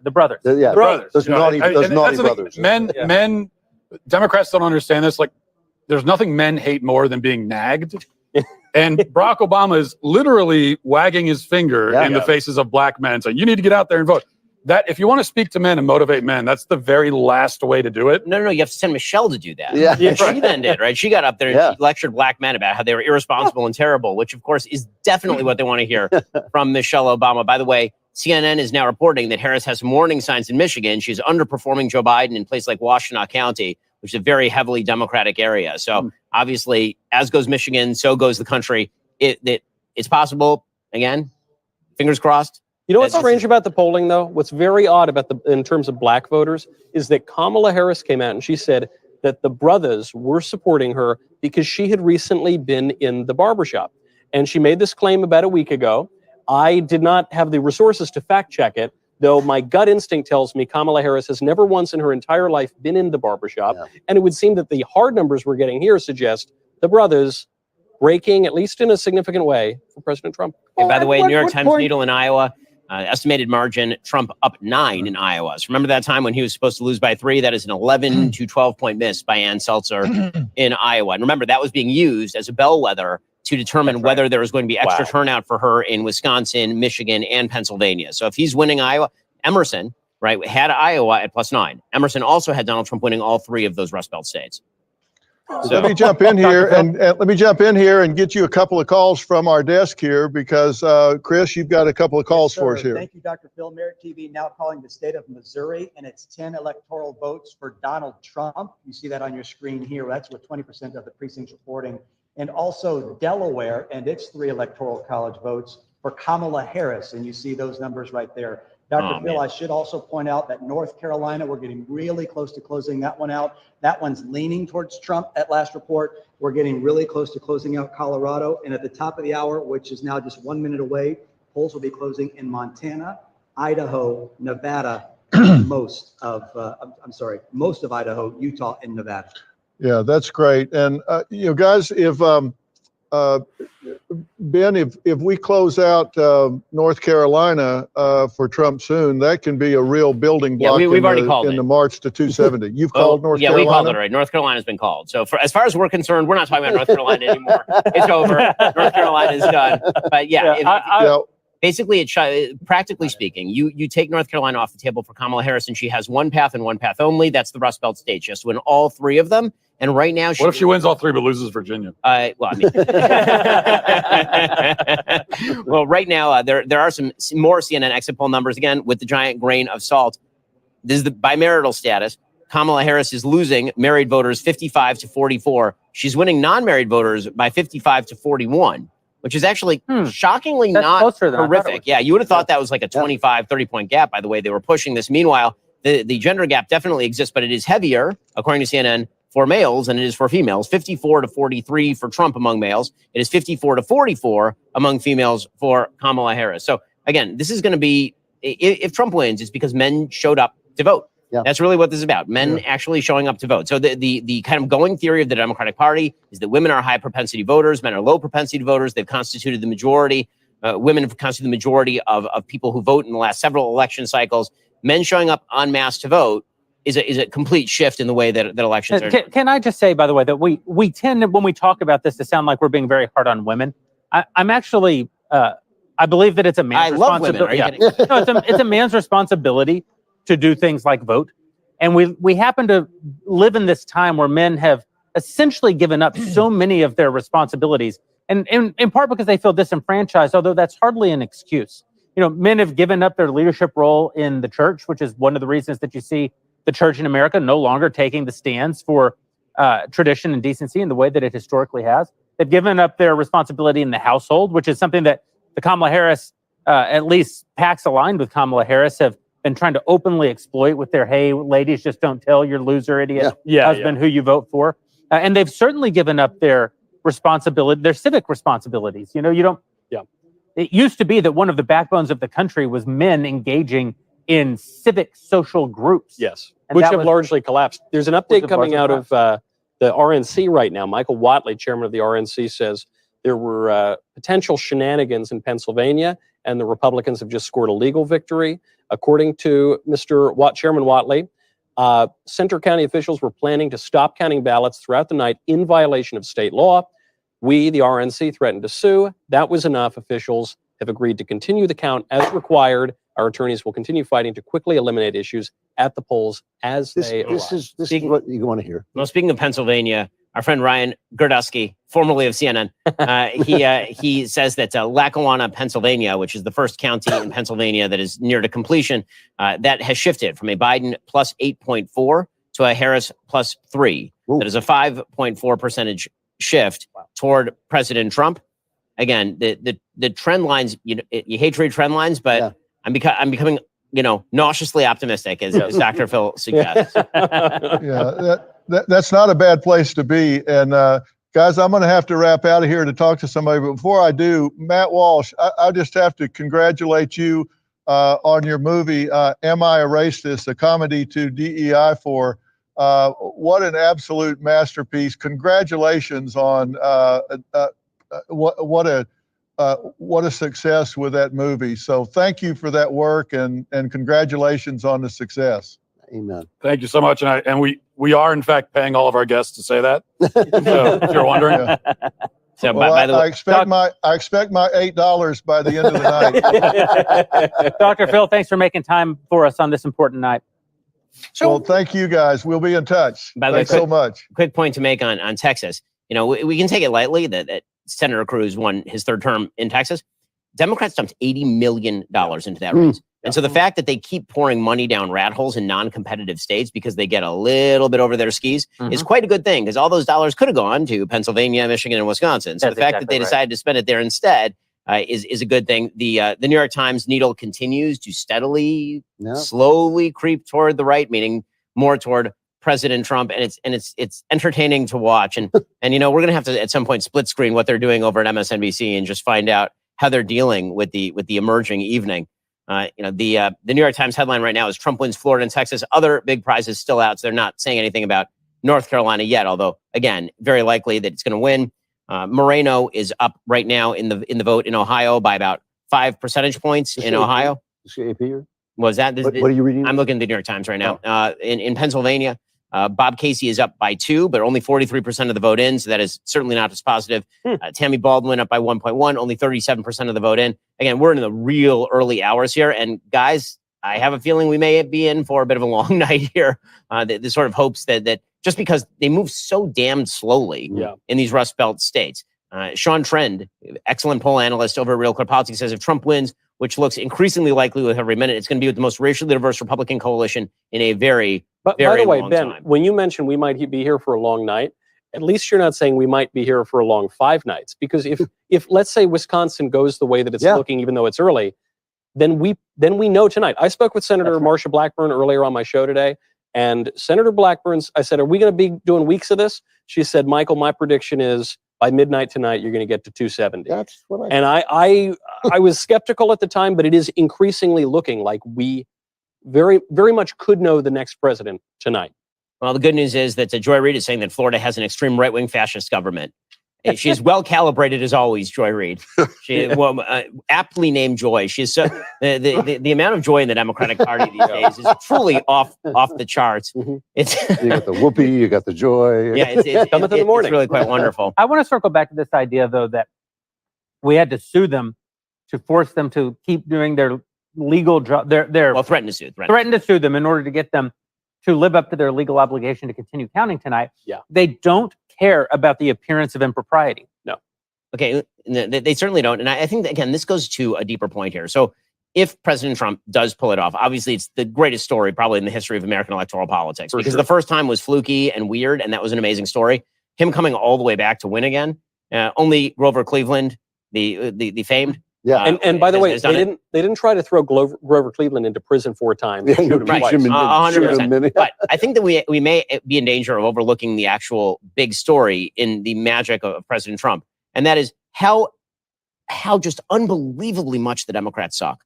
Truly, how much they suck. I mean, like the fact that they don't go back to the drawing board. They have Donald Trump, who they think of as the richest environment. Like he's a target-rich environment. They wanted him to be the candidate. They wanted him. They desperately wanted him. They didn't want Haley. They didn't want DeSantis. They wanted Trump. And they got, again, they are just the monkey's paw. Every time they wish on the monkey's paw, it comes through in the worst possible way for them if he ends up. But I think that we ought to focus for just a minute on how much they suck, because we're focusing a lot on president, really, like as their program, how bad it is, how much of this is not a reaction about how wonderful Trump is, as much as it is just a reaction to how terrible they've been. Joe Biden was a shit president.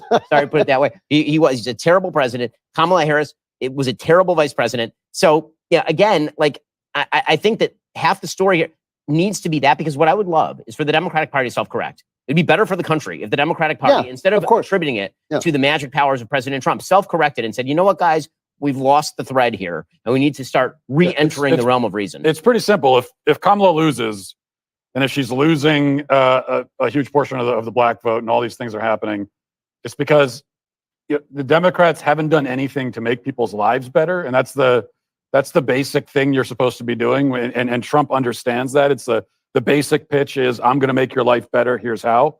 And the Democrat pitch is always just resentment and victimization, and it's that emotional kind of pitch. The question is, who would lead the Democratic self-examination? The New York Times, the LA Times, the Washington Post, Harvard University, CBS. That's the problem. Well, I think there is a thing that could be done, and it's the top levels of the Democratic Party. So what they showed in ousting Joe Biden, we all called it a coup because it kind of was, but it kind of wasn't. Meaning that's how a functional party works. They didn't like their nominee. The upper echelons of the party ousted their man, and then they put somebody else in because that's the upper echelons of their party. The job of a party is to win elections. If you keep losing elections to Donald Trump, perhaps the upper echelons of the party might want to take another look at how things are going. By the way, here's an interesting exit poll out of New York. So there have been some exit polls on the Jewish vote. Obviously, I have a bit of a dog in this particular fight. The current exit polls out of the state of New York have Donald Trump winning 43% of the Jewish vote in the state of New York. That is by far the most populous Jewish state in the country. I'm disappointed in the Jews who voted for Kamala Harris, but then again, I predicted that Trump's ceiling with the Jewish vote, just because so few Jews actually care about Judaism or Israel, was going to be about 40% anyway. So if Trump approximates anywhere in that neighborhood, that's a huge shift, considering that usually the Jews go 70% for the Democrats in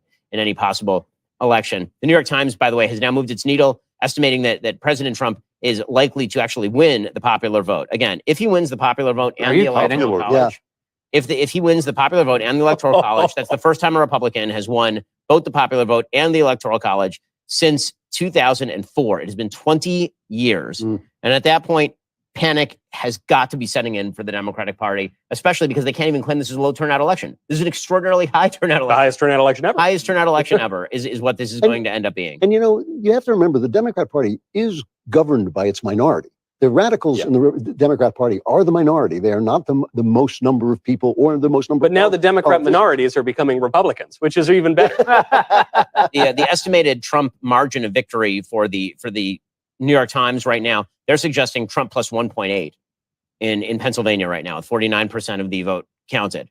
That is. By the way, are they?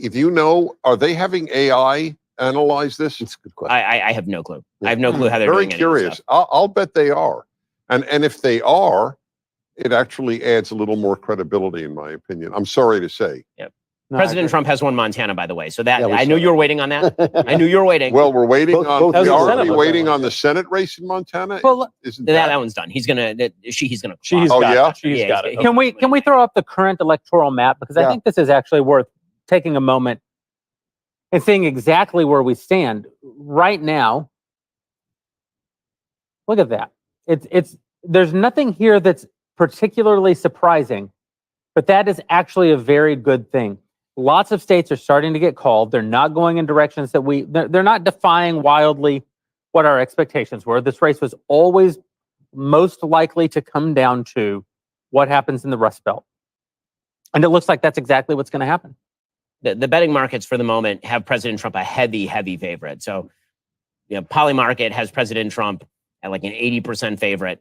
Again, the numbers continue to move in President Trump's direction. If the theory of the Democrats was that high turnout favors the Democrats, they were totally wrong. Yeah, because they were totally wrong. It was interesting what his name Brent was saying before, the pollster was saying before, that they were right up to a point and then not right. Yeah. They were right if it went higher than 2016, and then if it went higher than 2020, it was unknown territory. And it's guys, I guess, showing up. A friend of mine, a very good financial professional, a very good investor, was pointing out to me last week that he was feeling increasingly good about Trump's chances.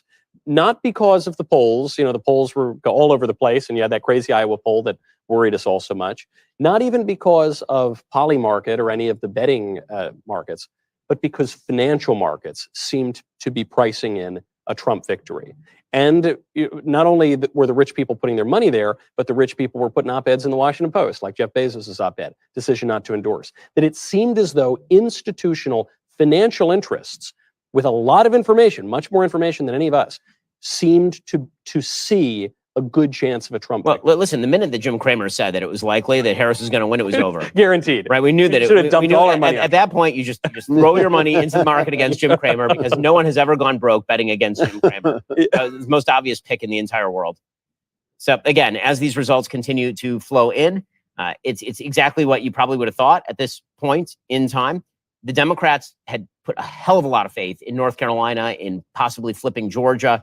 Remember, she's already doing worse than Biden. It's just a question of how much worse she does than Biden. Remember, Biden won Georgia. He won Arizona. He won a bunch of states that Trump had won in 2016.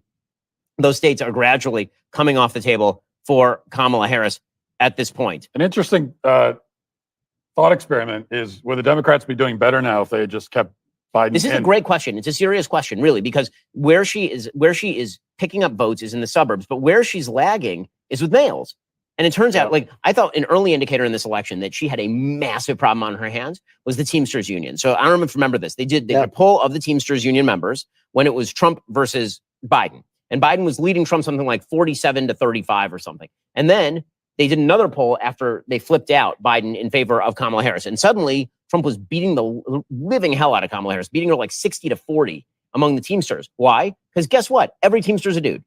And it turns out that it's not just that it's not they don't want a woman president. They don't want this woman president who seems to scorn men. This entire campaign has been about how much they hate men. I hate to break it to everybody, but if you watch anything about this campaign, it is not just about an appeal to single women. It's about how much they despise men. When they trot out Doug Emhoff and say this guy is an example of masculinity, while he's allegedly beating women and knocking up the nanny. And then meanwhile, they're suggesting that you're garbage if you're voting for Donald Trump. Or when they trot out Tim Walsh as an example of masculinity, the assistant football coach who can't even properly use football terminology and who can't even control his limbs, he breaks into uncontrollable spasms every so often, and his obnoxious wife, turn the page, like, could you have found a more obnoxious group of human beings to set upon the United States? Joe Biden is many things: senile, horrible at his job, obnoxious. He's actually less obnoxious now that he's senile than he was before he was senile. And he's certainly less obnoxious than this crew. Yeah, I think Biden probably would be doing better for all the reasons you point out, which means that. Oh, it's going to be so fun, dude. Maybe one of the, maybe the most disastrous political strategic decision made in modern times was for Biden to challenge Trump to a debate before the convention. Because if he hadn't done that, then he's still in there. Yes, but was it Biden who challenged Trump, or was it the Democrat apparatus? Yeah, that think we better find out or let people know what we already know. What's so disturbing to me about this issue of men is the closing pitch that you saw the Democrats make to young men. Yes. Which was essentially, here's your weed and your porn, go have your little Disgusting. pleasure Yes, palace. 100%. And that if that had worked, that would have been the most demoralizing thing, I think, for the future of the next generation. And part of what I am actually pretty optimistic about is that young men seem to really reject that cynical play for their vote. I mean, this is the first generation of young men that we have seen that are more religious than young women. It's the first that we've seen that are more pro-life than boomer men, than Gen X men. So that alone gives me a lot of hope. Also, men don't want to be told that their chief priorities are porn and pot. Even if they're potheads and they look at porn every day, they're probably at some level ashamed of that fact. So they don't want that to be their identity. And, even just generationally, there's only so long people can live without meaning. They have really sold us a life without meaning. Our bodies don't mean anything. How can you even say that to someone? Your body has no valence as a spiritual entity. That you're born a man, but you have no manly responsibilities. You're born a woman, but you have no womanly role. I mean, who can live like that? You're born a woman, and you may not be one. It's beyond that. It was God's mistake. But they've done something that's truly amazing with single women, which is that they've, in order to overcome that spiritual emptiness, they've actually treated abortion as a sacrament. Yes. Right. It's not like pornography. So for young men, it's deeply insulting because no one thinks pornography is a sacrament. They just know that it's a vice. Everyone knows it's a vice. You like it, you don't like it, it's a vice. Everyone knows it's a vice. Trying to pretend it's not a vice is silly. Everyone knows it. Men feel like clear. Abortion also is a vice, but it's been treated as a sacrament. Why? Because what it is a sacrifice you make on behalf of your own individuality. That's the thing that they've sold to a bunch of young women. I think it's a horrifying, I think it's a terrible sales point for every possible reason, but it's a sales point. It is not true for young men. If you run a commercial to young men and you suggest that, young men are going to be stopped from masturbating to pornography, which is they ran a literal commercial along these lines. Yes. That there will be a Republican legislator who takes away your phone and stops you. I feel like 80% of the public might be on the side of the guy taking away your phone and stopping it. Especially the men.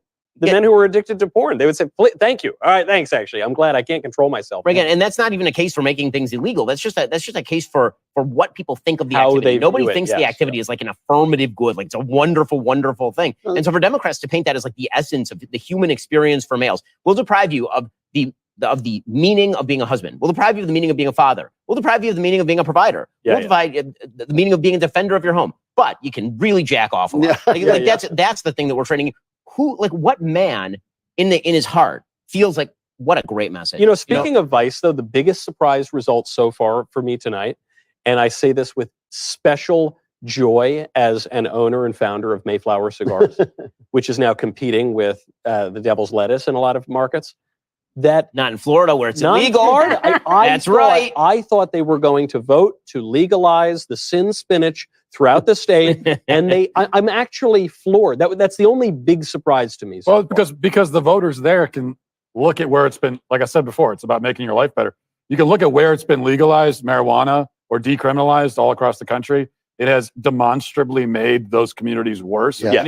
Anyone who's done any traveling can see this. You can smell it. And I say this as someone who I admit that I was in favor of weed legalization only like 2 or 3 years ago, because I bought a lot of the arguments that, well, it's not much worse than alcohol. I don't particularly like it, but it doesn't. But then they do it, and you go around to these communities, and they're just completely consumed by this stuff. It has obviously made everyone's life worse, especially the people who actually do it. There's something else that's happening in Florida too, which is the Republicans who moved there are saying no. We are not opening our you try to get your foot in the door, we will cut off your foot. Like, no. The answer is no. This is so new. I want you to know, 40 years ago, when I began radio, I asked my audience, which has always been largely conservative, would you rather catch your teenage child smoking a cigarette or a joint? Everyone said joint. I said cigarette. And it was one of the only times where I knew 90% of my audience disagreed with me. Yeah. But I mean, they still respected me and all that, but they just thought I'd lost my mind on that issue.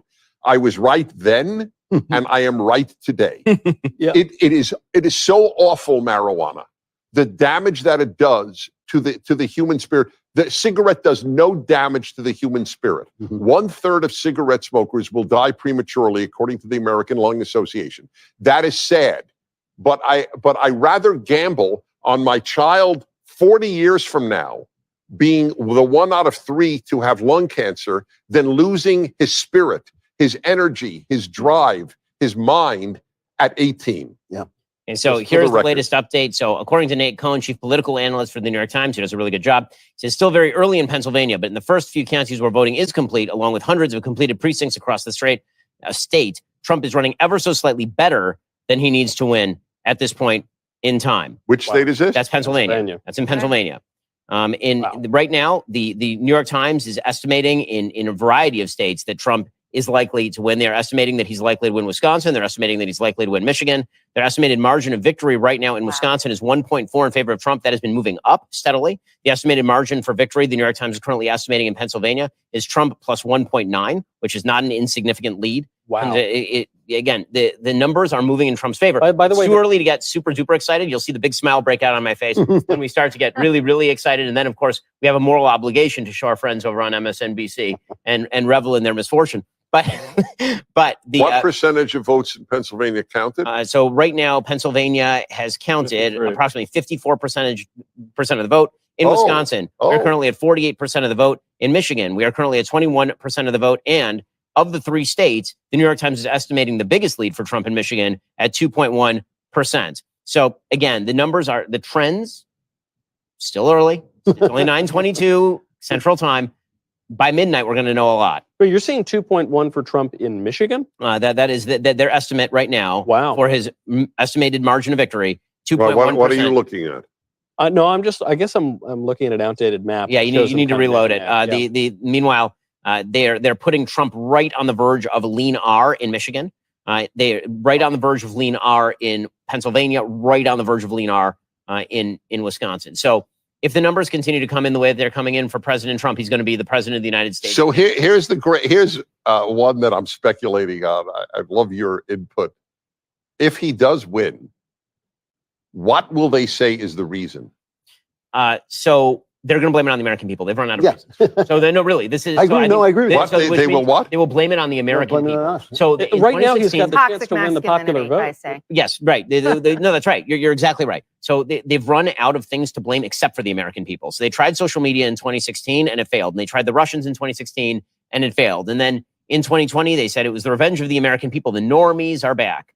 Okay. Well, we're going to cut right here to Senator Ted Cruz. He's giving his victory speech. I was campaigning with him 2 days ago, so I feel a moral obligation to give Ted his moment in the sun. Ted ran a great race here, pulled it out against Colin Albright. Let's go live to him. But a mandate. A mandate from the people of Texas. And let me be crystal clear about what that mandate means. First, we must secure the border.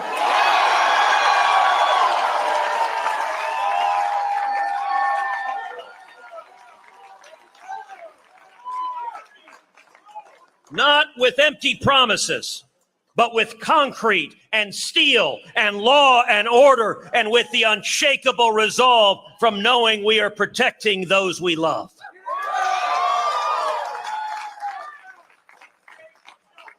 The cartels who poison our communities, the traffickers who prey on the innocent, their days are numbered. Second, we must unleash Texas energy. The answer to America's energy needs isn't Venezuelans, oil fields, or the Ayatollah in Iran. But rather it is right here in Texas, in the Permian Basin, and throughout the state of Texas.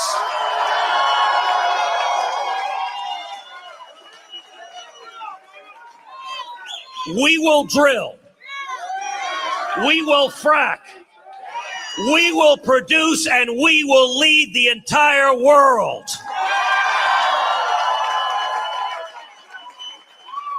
And we will never again let foreign dictators hold American energy independence hostage. Third, we must defend our God-given rights. Not some of them, not most of them, but all of them. The right to speak truth in an age of enforced lies. The right to worship the Lord God Almighty with all of our heart, mind, and soul without government getting in the way. And the right to protect our families without asking bureaucrats for permission. But above all, this mandate means fighting. All righty, folks, we are back. That is Senator Ted Cruz, who has won his race in Texas for a third consecutive term. Again, we are very thankful for tonight's sponsors. We're going to take a moment to tell you about them right now, and then we will be right back with more breaking results. If there's one thing we can all agree on this election season, it's that taxes are terrible. That's why we've partnered with Tax Network USA. Well, just like the Daily Wire fights for your beliefs and your rights, our friends at Tax Network USA will fight for you if you're struggling with the IRS. They have teams of attorneys and expert negotiators ready to help settle your IRS issues quickly and in your favor. Even if you haven't filed your taxes in 1, 5, 10 years, they can help. Well, if you're wondering what gives Tax Network USA the edge, it's their preferred direct line to the IRS. They know which agents to talk to, which to avoid. They won't back down until they secure the best settlement for you, which could save you thousands. It is indeed pretty terrific. They've helped resolve over $1 billion in tax debt for people like you. Don't wait until the IRS closes in. Give Tax Network USA a call. It's free. Talk with one of their strategists and see how they can help. Call 1-800-958-1000 or visit tnusa.com/dailywire. It's time to put this nightmare behind you. Again, that's 1-800-958-1000 or visit tnusa.com/dailywire. Thanks to Tax Network USA for sponsoring the Daily Wire's election night coverage. Run Oracle Database in any cloud so you can bring AI to your data anywhere. Develop AI-powered apps. Use cutting-edge Gen AI features like vector search and modernize your apps with Oracle Database running in every popular cloud platform: OCI, AWS, Azure, and Google Cloud. That means you run your workloads where you see fit with built-in AI, high availability, and the leading performance you expect from Oracle Database. See what you'll be able to do at oracle.com/multicloud. Well, alrighty, folks. So the latest is President Trump in the New York Times needling. Lots of needling going on over there. In the New York Times needle, Donald Trump is favored in Wisconsin, in Michigan, in Pennsylvania. Yes, in Nevada as well. Dave McCormick has also moved into the lead in Pennsylvania as well. The numbers continue to look very strong for President Trump across the board. This is the most racially diverse Republican coalition in the history of the Republican Party, or at least in the modern history of the Republican Party.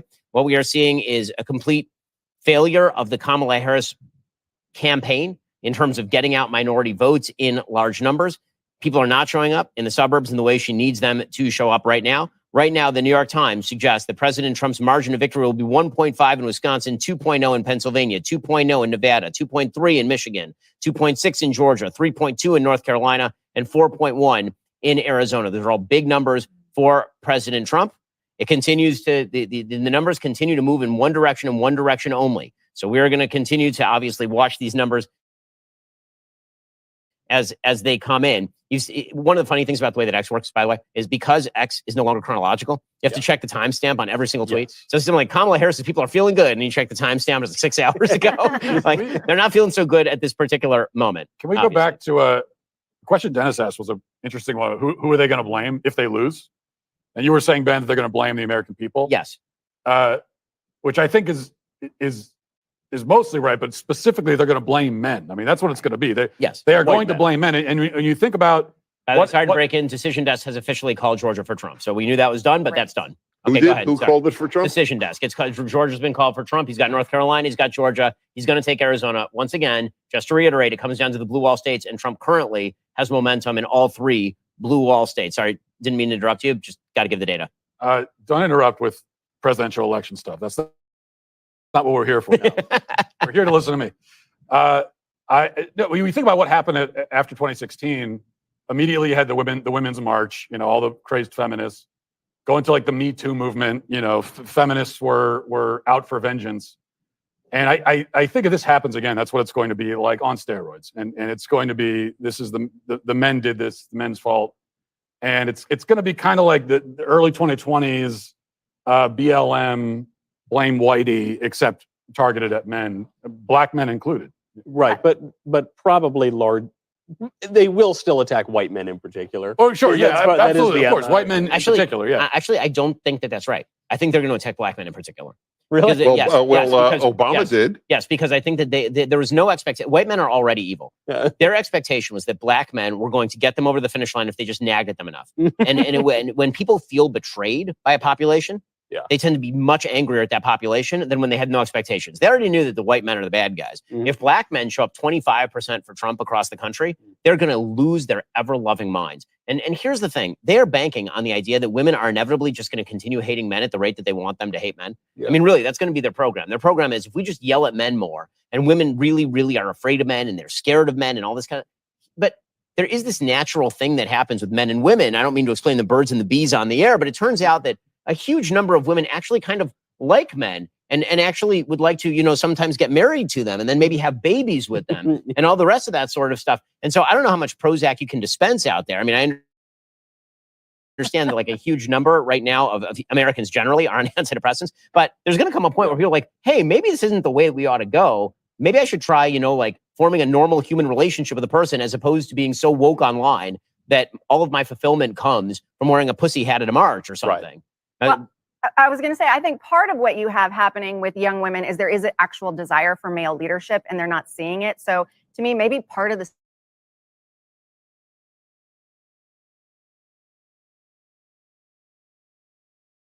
at least the GOP learns that, hey, there may be something beneficial targeting our political messaging to wine moms. Maybe if we can actually turn out the male vote, men will step up and take some more ownership for where we're headed politically in this nation instead of deferring to, let's say, Eve. Okay, by the way, not to put too fine a point on it, I think that's a very good point, actually. By the way, looking at how the various Democratic Senate candidates are performing vis-a-vis Kamala Harris, they are all outperforming her by leaps and bounds. That is true in Arizona, where currently Ruben Gallego is outperforming Kamala Harris by almost 8 points. In Ohio, Sherrod Brown is outperforming her by 7. In Texas, wait, he's outperforming by 7 and losing? This is why I keep asking about. Really? Yes.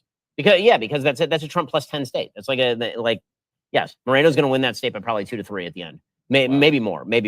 Meanwhile, Colin Allred outperformed her in Texas by 4 to 5 points. Again, what does this show? It shows that she is a weak candidate. She was always a weak candidate. If Democrats were going to swap her out, then they should have actually swapped her out for somebody who isn't awful at her job. How many times? The utter insane confidence that Democrats had to take a person who has failed every time she's put on the national stage and be like, her. Yeah. That's the one. On the Yeah, basis of intersectional characteristics, that is the stupidest thing. Like, just you go back in your mind for a moment to just before they'd swapped out Kamala. And they were talking about getting rid of Biden. Everybody was like, yeah, he's got to go. That dude he ain't got a working brain or anything. And then they were like, okay, so who could it be? And there was a bunch of talk about, well, maybe it'll be, Gavin Newsom, or maybe they'll try J.B. Pritzker, or maybe they'll get Josh Shapiro, or maybe it'll be somebody who's good at this. And they're like, no, it must be Kamala. And at the time, everybody was like, her. I mean, it was Arrested Development. It was her, really? And as it turns out, her is the proper response to Kamala Harris. Kamala Harris 1.0, giant fail as a presidential candidate. Kamala Harris 2.0 as vice president, giant fail. And it appears, again, don't want to speak too early, if this continues, Kamala Harris 3.0, giantest fail in the history of presidential fails. I was talking to a friend of mine who does not work in politics. And I said, I don't know. I'm actually starting to feel pretty good about this because I think that maybe Trump could pull it out. And he looked at me because he's normal, unlike us. Yeah. He says, oh, hold on. Wait, Michael, you're telling me that this super unpopular lady that nobody likes, that never got any votes, that got thrown in at the last minute, who says all the things that people don't want to hear, she's going to lose to the really famous popular guy? You don't say so. And at the time I said, hey, you're oversimplifying it. You don't. But if the election continues to go the way that it is looking right now, that might in fact be the postmortem. Is, oh yeah, common sense still holds. My brother, not a political guy, same kind of guy. And he texted me. I mean, I was blown away to get a political text from my brother in which he watched Trump on one of these comedians' podcasts. And he said, oh yeah, he's going to win because that's the show everybody wants to watch for the next 4 years. Even a friend of mine from high school, he now lives outside of Milwaukee. He is politically as moderate and independent as they come. He is the swing voter in the swing state in Wisconsin. And I was catching up with him for the first time in a year or two. He was over, we were having a cigar. I said, so what's your take? Don't hear what I have to say about politics. What do you say? He goes, I don't know. I don't follow Trump that much. I mostly watch like football. I'm here for a football game. I don't know. I guess just my main takeaway from her is she seems kind of like a dingbat. And that was it. That's all he knew about the race. Seems like a fairly solid take. Yeah, basically. I think the Democrats are learning a lesson that I learned from watching Breaking Bad, which is you can never have you got to go the full measure, not the half measure. And they went the half measure because they took Biden out, but they couldn't imagine taking Kamala out too, because she's a black woman. But they all knew they should, but they didn't have the gumption to do it and do the whole thing. And you got to go the full measure. Or is it this? Did they think Gavin Newsom, Josh Shapiro, any of these people who were pretty serious? Preserve them. Did they think, keep your powder dry, send up Kamala? No, I think they knew they needed to put one of them in. They just they couldn't do it. Here's the thing: they didn't have the balls to abandon their crappy political theory since 2012, which is get the minorities and single ladies out. They didn't have the balls to abandon that, and the only person who was going to bring that they thought was Kamala Harris. By the way, the current New York Times Needle suggests that Donald Trump has an 84% chance of victory in the presidential election. This is all quite enjoyable thus far in the evening. Let's hope that the trend continues. Joining us live from Arizona, our friend Dylan Law Group founder, friend of ours here at DW, Harmeet Dylan. Welcome to the show, Harmeet. Thanks for having me, Ben. So we went from cautiously optimistic to nauseously optimistic to a little bit more openly optimistic as the evening is going on. How are you feeling about things, Harmeet? Well, we've actually started strong and continued strong here in Arizona. We had 3 weeks of early voting, and Republicans outperformed even in Maricopa County and throughout the state. And tonight, the mood has been incredible. We feel really good about certainly Donald Trump winning and many of our congressional candidates. Some of the races are close and some of the counties did their shenanigans, but we truly had an effort here with outside groups and the RNC and the Arizona GOP's organization with thousands of workers in the field to really get our low propensity voters in. And so I couldn't be more happy because I was here in 2022 and it was an absolute meltdown, crying, totally different scene over here than it is tonight. So Harmeet, one of the things that you've been very focused on in the run up to this election was ensuring election integrity. Obviously that takes an awful lot of work throughout the election cycle, and it seems to be paying off tonight. You have people on the ground all over the country who are really working to ensure that nothing fishy goes on. Why don't you tell us about some of the stuff that you've been doing across the country in order to ensure that? So we're leading up to this election month. There have been lawsuits filed for the last couple of years throughout the country that have focused on the different things that the Democrats corrupted in 2020. And, you know, frankly, shame on our side over the years, not spending the amount of money and effort that the other side did to corrupt our elections, but making sure that state laws are followed, making sure that ballots are not counted after Election Day, making sure that we have some kind of security, that ballot harvesting is eliminated wherever we can do that, making sure that outside groups like the Zuckerbucks effort are outlawed in as many states as possible. So for all the sort of static that Georgia gets as not being Trumpy enough, they actually did a tremendous job in reforming their election laws. And that is, I think you're seeing the net result of that tonight there and in other states. So here in Arizona, we've repeatedly gone to court to tighten up the enforcement of Arizona's quite good election laws. And since 2022, several improvements were made, shortening the time for curing and tightening up the standards.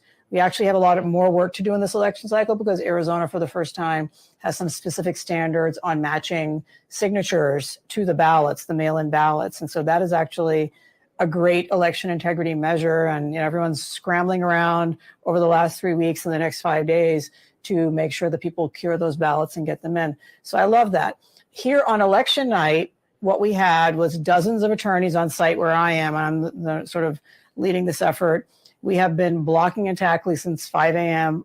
all day today, literally sending lawyers out into the field and witnessing things that are happening, negotiating, telling election workers they can't, you know, tell people with MAGA shirts they can't come and vote, things like that. We even had a hearing tonight in Apache County very late in the day. The Dems tried to keep all of Apache County open later on the Navajo reservation, and we limited it to 9 sites where they had some problems earlier in the day, and even those late ballots may not get counted. So it is a tremendous amount of organization by the Arizona GOP. They literally deployed thousands of trained volunteers in multiple shifts today in the field. And so that level of organization is like a military operation. And it went off without a hitch. Every single slot was filled, the lawyers in the field, the lawyers here, and everyone is smiling at the end of the day. Everyone worked well together. So I'm so, so proud of being a part of this effort. That's Harmeet Dillon. She's been doing an amazing job over at Dillon Law Group. Harmeet, really appreciate all your hard work during this election cycle. And hopefully, it's too early to say yet, but hopefully a little bit later tonight, we can all pop champagne remotely and enjoy a big election victory for Donald J. Trump and the Republican Party in the Senate as well as in the House. Really appreciate it, Harmeet. Thank you.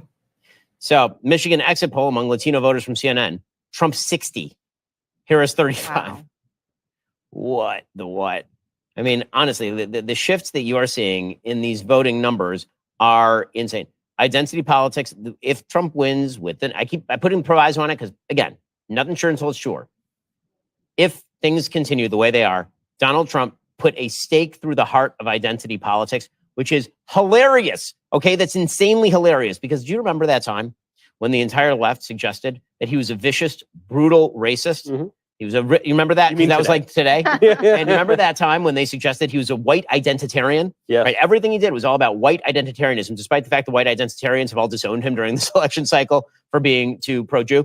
And now it turns out that he is forming the single most working class, blue collar, multiracial Republican coalition in modern American history. Well, hold on, Ben. I'm enjoying it a little bit. The New York Times now says the needle is saying likely Trump, but then you zoom in on exactly the point you're talking about. It says 88% chance of victory, but all the libs told me that 88 is secret code for Hitler. Yeah, so maybe that's it. Maybe it's hidden deep beneath the New York Times saying Trump will likely be the next president. Again, so much of this has to come down to how bad the Democrats have been. I can't get over how bad they are. I can't get over how bad they are at this. Like they picked the candidates they wanted to run against. Wow. Twice. They did it in 2016 and then they lost to him. Bill Clinton encouraged Trump to run in 2016. Yes. Apparently, Fox is saying Really? that the Harris campaign is no longer responding to requests for comment. Oh man, go baby! So that is You're drinking already. Pass me that bottle. Yeah, I'll just pour you guys- a little sip. Just a Okay. little sip. This you guys are time- going for it a little bit early, but you know. Now I'm that just I'm getting it on, I'm ready. going for the It good feels like stuff. bad luck. You Ben, gotta- let me ask you. Yeah, Last They time I can had the you can Woodford. drink This up time to I'm like going for the 6. Macallan. Is that to Bad luck for identity you. politics. all right, sir? Okay, guys, there's still an election Walsh. going on. Sure. Yeah. They're partying. All right. Derelict I'm behavior. so sorry. Yourself. I'm so sorry to interrupt. So remember that time? Sorry, go ahead. Well, so, okay. So if they can't go to identity politics, is that permanently killed for the Democrat Party? How do they get back those Hispanic men, those black men? How do they move on after this if they don't have that particular play to run? So I think that the thing that Trump has done that is of electoral benefit, but questionable conservatism, has been his spending agenda, right? He took that off the table by basically just competing directly with the Democrats. He's like, I'm not going to touch Medicare, not going to touch Medicaid, not going to touch Social Security, off the table. When he did that, it took away their biggest talking point, because there are really only two forms that democratic politics takes these days. One is identity politics, and the other is Bernie Sanders socialism. And Bernie Sanders socialism is only popular in its most populist form, which is, you have all these benefits and no one can touch our benefits, and if they touch our benefits, then they must die. You want to throw Granny off a cliff. Exactly. And Trump was like, I don't want to touch any of those things. I'm going to leave. Well, the truth is both parties are totally wrong on this, but the dishonesty of both parties means that if you meet parity there, it's very difficult for them to outcompete on a lot of these socially conservative issues. Trump has taken a moderate position on things like same-sex marriage. On abortion, he's basically said we're not touching it at the federal level. So the question becomes, what are the things they're really arguing on?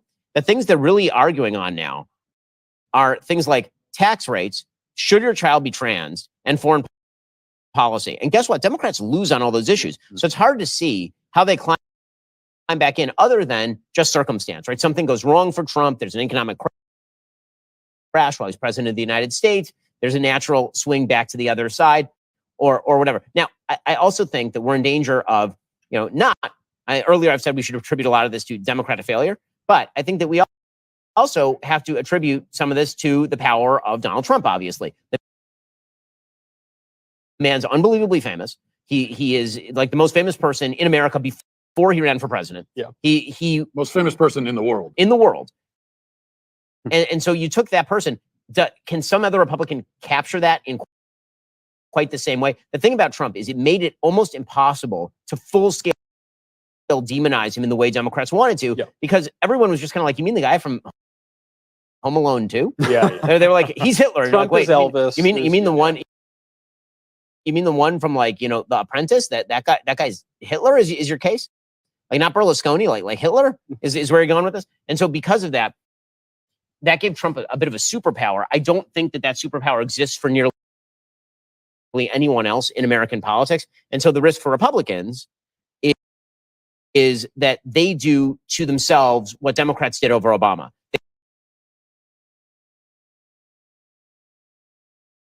Yes. He's one of one. I mean, he's an American original. Yeah. He's the most iconic figure of the 21st century, bar none, without a doubt, no question about it. Meanwhile, we're going to take a quick moment and highlight some cool stuff going on here at Daily Wire. We'll return momentarily so I can take a drink of water or something. Yeah. Left's grip is slipping, but they won't go quietly. Now's the time to stand up. Daily Wire is your voice, confronting the lies, changing the culture. Join the voice of certainty in uncertain times, the most important intellectual in the Western world, and the star of the two most important documentaries in history. As long as our freedom is under threat, we'll be here fighting for you. Make your voice count. Join Daily Wire Plus today and get 47%. In the case of Mayflower cigars, the lighter Connecticut shade Dawn is in fact a mild to medium-bodied cigar. The darker Habano Dusk is stronger and fuller bodied, with a medium to full profile. Whichever size and shape of cigar you choose. People materialize and they just like people are just randomly are in and out. I feel like I never left. It's a break. I feel like I've always been in this chair. I do have to say one thing about the uniqueness of Donald Trump, or against the uniqueness of Donald Trump. He does mark the death, thank God, of the Bush, McCain, Romney party. Yeah. Which is dying a death, a well-deserved death. So this is the thing. Okay, so back when we had the Republican primaries, I used to think, I wish we could have a Ron DeSantis, Gavin Newsom election. I think that's the election the country deserves, because that represents the actual fight we're having. Red state, blue state. How do you want to live? As of about last week, I don't. Really important that Donald Trump, this flawed avatar of American populism, is now up against this utterly empty vessel for nothing other than this dead philosophy that the Democrats have plunked for. It really matters that we actually put that up there and put it to the test, for better or for worse. And the thing about Kamala, people are always talking as if her problem is that she's inarticulate and that she gets nervous and she to all of us, right? Kamala Harris is expressing herself perfectly. The words, that potato salad that comes out when she answers questions, that actually translates exactly what's going on in her head. And I think that's really important. And I actually think that Trump in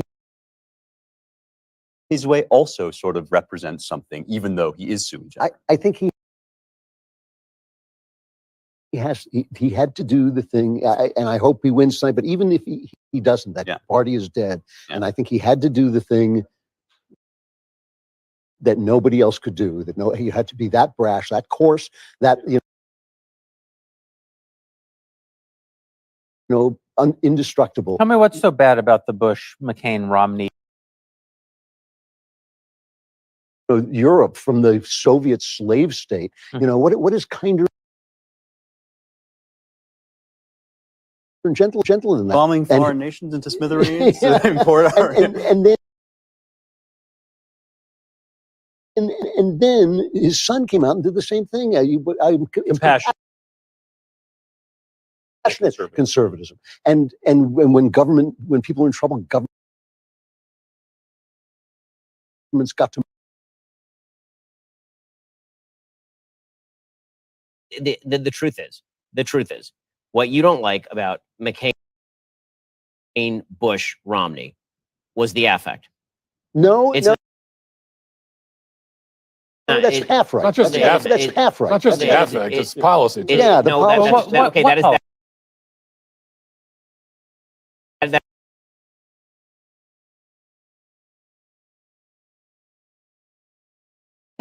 Absolutely, but it's not affect that he didn't want to win because he didn't want to defeat Barack Obama, which is affect. Okay, so that's not affect. It is affect. Mitt Romney.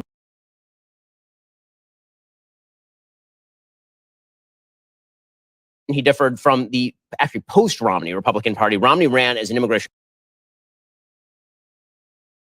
hawk in 20.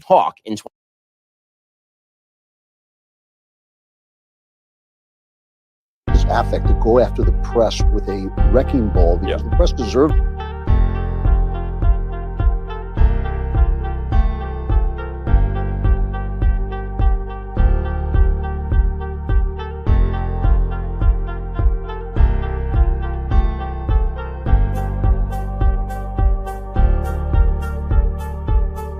Bush was president for 8 years, any more than I broke the country. Now let me. He might have. Hold on, I want to hear Matt. Just talk about Bush. Talk about Bush because he was actually president. The other two guys weren't, and it's not just affect there. I mean, it's what he actually did. But let's start with the fact that he sent us into wars that lasted for decades, So we can begin with that. Massively expanded the federal bureaucracy. We can move to that. Totally ineffectual in preventing the illegal invasion across the border. I mean, those are three things that exploded the debt. Exploded the debt. So those are four things. Well, no, that's not. The fourth one, Trump also exploded the debt. To be fair. Okay, Reagan exploded the debt, Trump exploded the debt. As far as the wars, I mean, again, there's a bit of revisionist history that goes on about, say, the war in Afghanistan, which was approved with literally unanimity in the entire House of Representatives, with the exception of, I think, 2 votes. Okay, and as far as the war, no one in this room would have opposed the war in Afghanistan. No one in this room would oppose the war in Afghanistan if two towers got knocked down in America today. When I came back from Afghanistan, I said we should never have gone in. When I didn't oppose it at the time because I didn't know enough about it, and I was angry like everybody else. But when I went to Afghanistan, I came back and the first thing out of my mouth was this was a mistake. What year was that? I think it's 2016 maybe. Okay, so that's a little late to make that call. That's 13 years late to make that call. You don't get to make that call 13 years late and be like, hey, by the way, 13 years, like, again, this is not. Let me look it up. This is not, the only point that I'm making about this is that when we talk about Donald Trump being a radical break from republicanism, he is a radical break in terms of his attitude, which I agree does have ramifications. And I think those ramifications are powerful because what the left need more than anything else, what the institutions of the left needed more than anything else was the middle finger. George W. Bush was not a middle finger. John McCain was not a middle finger, and Mitt Romney was not a middle finger. And this I agree with. 2008. Even beyond all this, even by 2008, that's well on. I think that was we invaded in 2002. That's 6 years into. I think we're overthinking this, though. In the GOP, there has been for almost a century now a split between the conservatives, who are a little friendlier with the populists, and the more establishment country club set. And in the 1980s, that split was represented by Ronald Reagan as the conservative and George Bush as the moderate establishment type. The Bushes have been establishment moderate types going back to Prescott Bush, at least. And Reagan was the conservative. I think Donald Trump has inherited the mantle of the populist conservative side from Ronald Reagan. There are differences between the men, but there's a reason they had the same campaign slogan. And I think Mitt Romney was a liberal, fairly liberal governor, invented Obamacare. John McCain was an extremely liberal Republican senator, and they inherited the Bush side of things. Also, Jeremy said the last time we were talking that one of the things that a politician has to do is win. Romney and McCain lost, and they deserve to lose. Like when McCain, George W. Bush did not lose. No, he didn't. No, he's the only president in some of our lifetimes to win the popular vote. I thought he was a truly mediocre president at a time that called for greatness. You know, which was. Do you believe that greatness would have been not going into Afghanistan? Yeah, we shouldn't have gone into. We should have gone into Afghanistan and delivered punishment. But he set out to transform the Middle East into also democratic Iraq nations, which is nuts. Bigger issue. What's that? Also, Iraq is more. Okay, here's the thing. Again. It is easy to do the hindsight is 2020 thing. The only point that I would make. Well, did anyone here oppose Iraq at the time? I did, but I was 13, so I was like, doesn't count.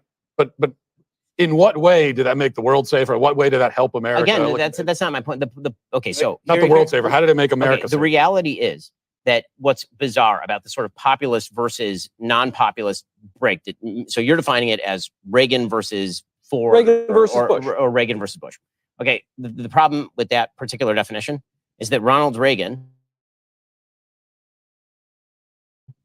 was a peace through strength guy, okay, which means that Donald Trump is a peace through strength guy, which is a traditional Republican principle. Yeah. Okay, and then when it comes to things like, say, traditional values, Ronald Reagan was a less moderate version. George H.W. Bush was a more moderate version on abortion, on things like same-sex marriage. On all those policies, George H.W. Bush was to the left. So again, I think one of the things that we have to point out is that there is a hard distinction between I think it's easy to do this kind of what I think is a mistake. I think it's a category error to simply suggest that he is a policy populist along the lines of Ronald Reagan as opposed to George H.W. Bush. I don't say that. He's a stylistic populist along the lines of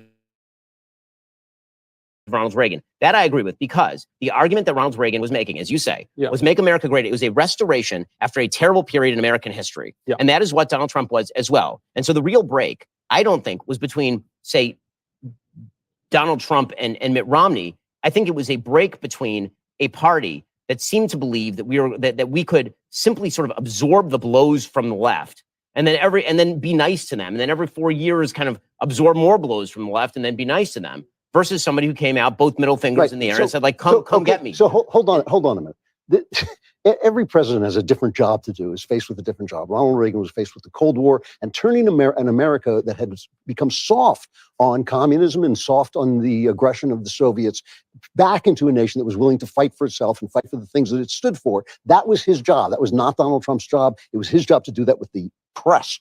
And the press, and he was right. They were the enemy of within. He was right. They were the enemy of the people. And he's taken them down. And if he wins tonight, it will be largely because he took them down. Is it possible, though, that one of the things that makes it so difficult to compare to these previous camps of conservatism, never mind other presidents, but to other different factions within the conservative movement, is that what really differentiates him from all these guys is that he's fundamentally less ideological than either the populists or the country club conservatives, which means that there's not actually a philosophy there that you can contrast to these other philosophies that you guys are talking about. And in fact, that might be exactly what you're all talking about in some ways, in that some of these guys, the Romneys of the world, seem to have felt that their correct ideas were enough to win them power. I agree with that. So when in fact, if you're going to make, so the people have done the King David stuff with President Trump. If I'm going to do a biblical analogy for President Trump, there's a phrase that's used about Noah at the very beginning of the Bible, where it says that he was a good man in his time, right? And so there's a big debate over like, what does that mean? That he's a good man in his time?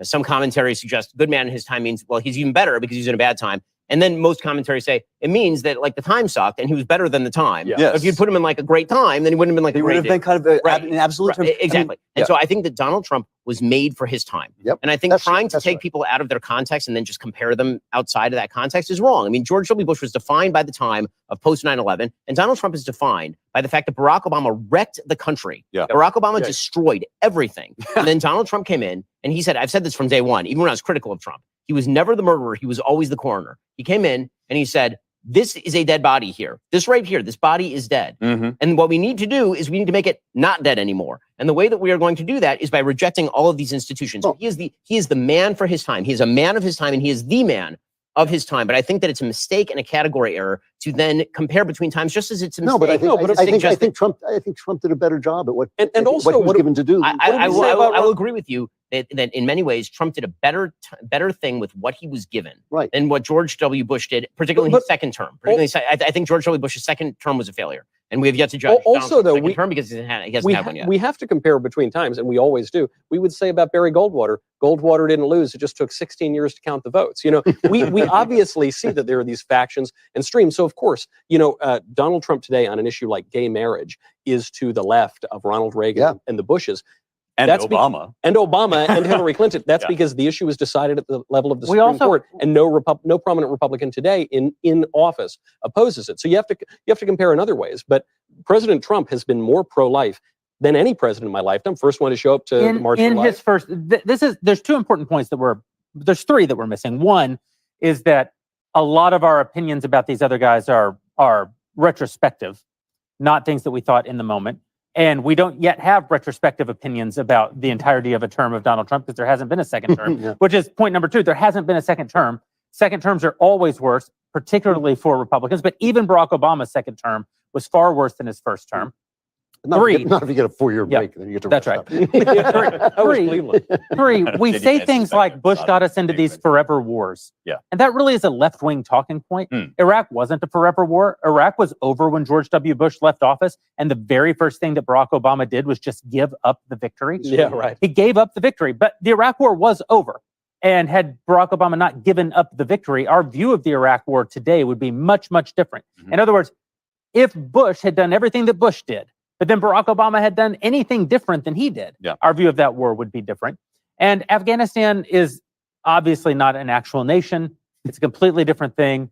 You know, there wasn't really a democratic election in South Korea didn't become a democracy for several decades. After the Korean War.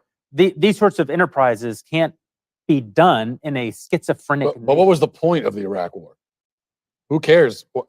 What if we just never gone in? Who cares? To make the Middle East into a Madisonian democracy. No, I mean that's not the reason we went. No, I mean if you want the actual, Saddam Hussein had weapons of mass destruction. Because literally Saddam Hussein refused to turn over any evidence that he did not have weapons of mass destruction because he was afraid he would be deposed. That was one reason. On a geopolitical level, there was also again, this is not to say that it was the right decision. In retrospect, everyone understands it was the wrong decision. But at the time, It has been U.S. policy for 10 years. It was also the policy of, by the way, most of Europe. Yeah. Right. And it also happened to be that if you look at a map, Iraq is on one side of Iran and Afghanistan is on the other side of Iran. And the idea was that this, along with Kuwait and Saudi Arabia, was going to provide a bulwark against the Iranians. And by the way, the counter proposal, which was Barack Obama's proposal, which was relieve all pressure on Iran, has led to a giant Middle Eastern conflagration. So put all that aside. Bernie Moreno just won Ohio. So Bernie Moreno has officially won Ohio. Okay. So what is the latest? Can we talk about? So this? right now they're saying the most likely state to flip. This is again according to New York Times is Michigan. It just said Pennsylvania and they've updated it, so it's going between Pennsylvania and Michigan. But right now the estimate from the Times is Trump 300, Harris 238. This is now well into the likely Trump category. We are at 70% of the votes counted in Pennsylvania. Donald Trump currently has about a 160,000 vote lead in the state of Pennsylvania. We have 61% of the estimated vote total reported in Wisconsin. Donald Trump currently has a slim 50,000 vote lead or so in that arena. In Michigan, about 29% of the vote has been counted. President Trump has currently about a 70,000 vote lead in that arena. So again, Donald Trump is looking quite good right now. By the way, I just want to say the reason that I'm pushing back just against the break with the Republican is because I want to be more specific about our definitions. If what you're saying is we should continue punching the left in the face, I totally agree. If what you're saying is that what we need to do is abandon the right wing on abortion, or abandon the right wing on gay marriage, or abandon free markets, or do any of that's the break that we're looking for, or abandon a realist foreign policy that doesn't agree with neocon, but also doesn't agree with isolationism. Like, I just need more specific definition of what you mean, in order to achieve the thing. What I believe is that we can't achieve any of those things until the press is crushed. So that I agree. I agree with that. Okay. So we don't agree. We don't disagree. Yeah. We don't disagree. So I'm not going to let us keep talking about this. Okay. There's an election happening. That's what people want us to talk about. Yes, I agree. And this conversation isn't helping the situation. I don't know about I want to go check in with our own Cassie Akiva, who is in Pennsylvania right now, where Donald Trump is starting to eke out a lead. And Cassie, one of the things that's on my mind right now is what impact, in the end, is Israel's war actually going to have on this election? And here's what I mean. Pennsylvania has an incredibly popular Democratic governor who is Jewish. Kamala Harris, instead of choosing a governor who almost certainly would have carried the state that she has to have in order to achieve victory, didn't choose him only because of the war happening in the Middle East. Is that going to end up being decisive in this campaign?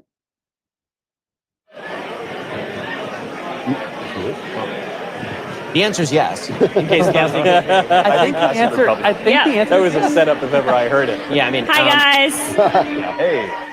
Hey, Cassie, I just asked you an amazing question, but Ben answered it. So now I'm going to ask you a different question, which is, it's a vibe election. What is the vibe at McCormick HQ right now?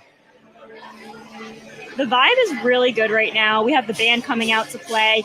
Every time Pennsylvania is on the television, the whole crowd goes bananas. There's an open bar here. People are having a really good time. The turnout is looking really, really good right now. The only thing I want to caution is that Dave McCormick has 80,000 fewer votes than Donald Trump right now, which is a little odd, but they're still feeling good. They just came out to the stage and said they're feeling good. They said they're going to give us another update at 11:30. Can I actually say that even the fact that McCormick is trailing Donald Trump in Pennsylvania by 80,000 votes reinforces the idea that Israel's war may cost Kamala the election, because it is largely secular Jews in Pennsylvania who had a wake-up call on 10/7 to realize that they needed a pro-Israel American president, but still don't want to break with their ideological left-wing political views. And so there was an actual movement to say, split the ticket.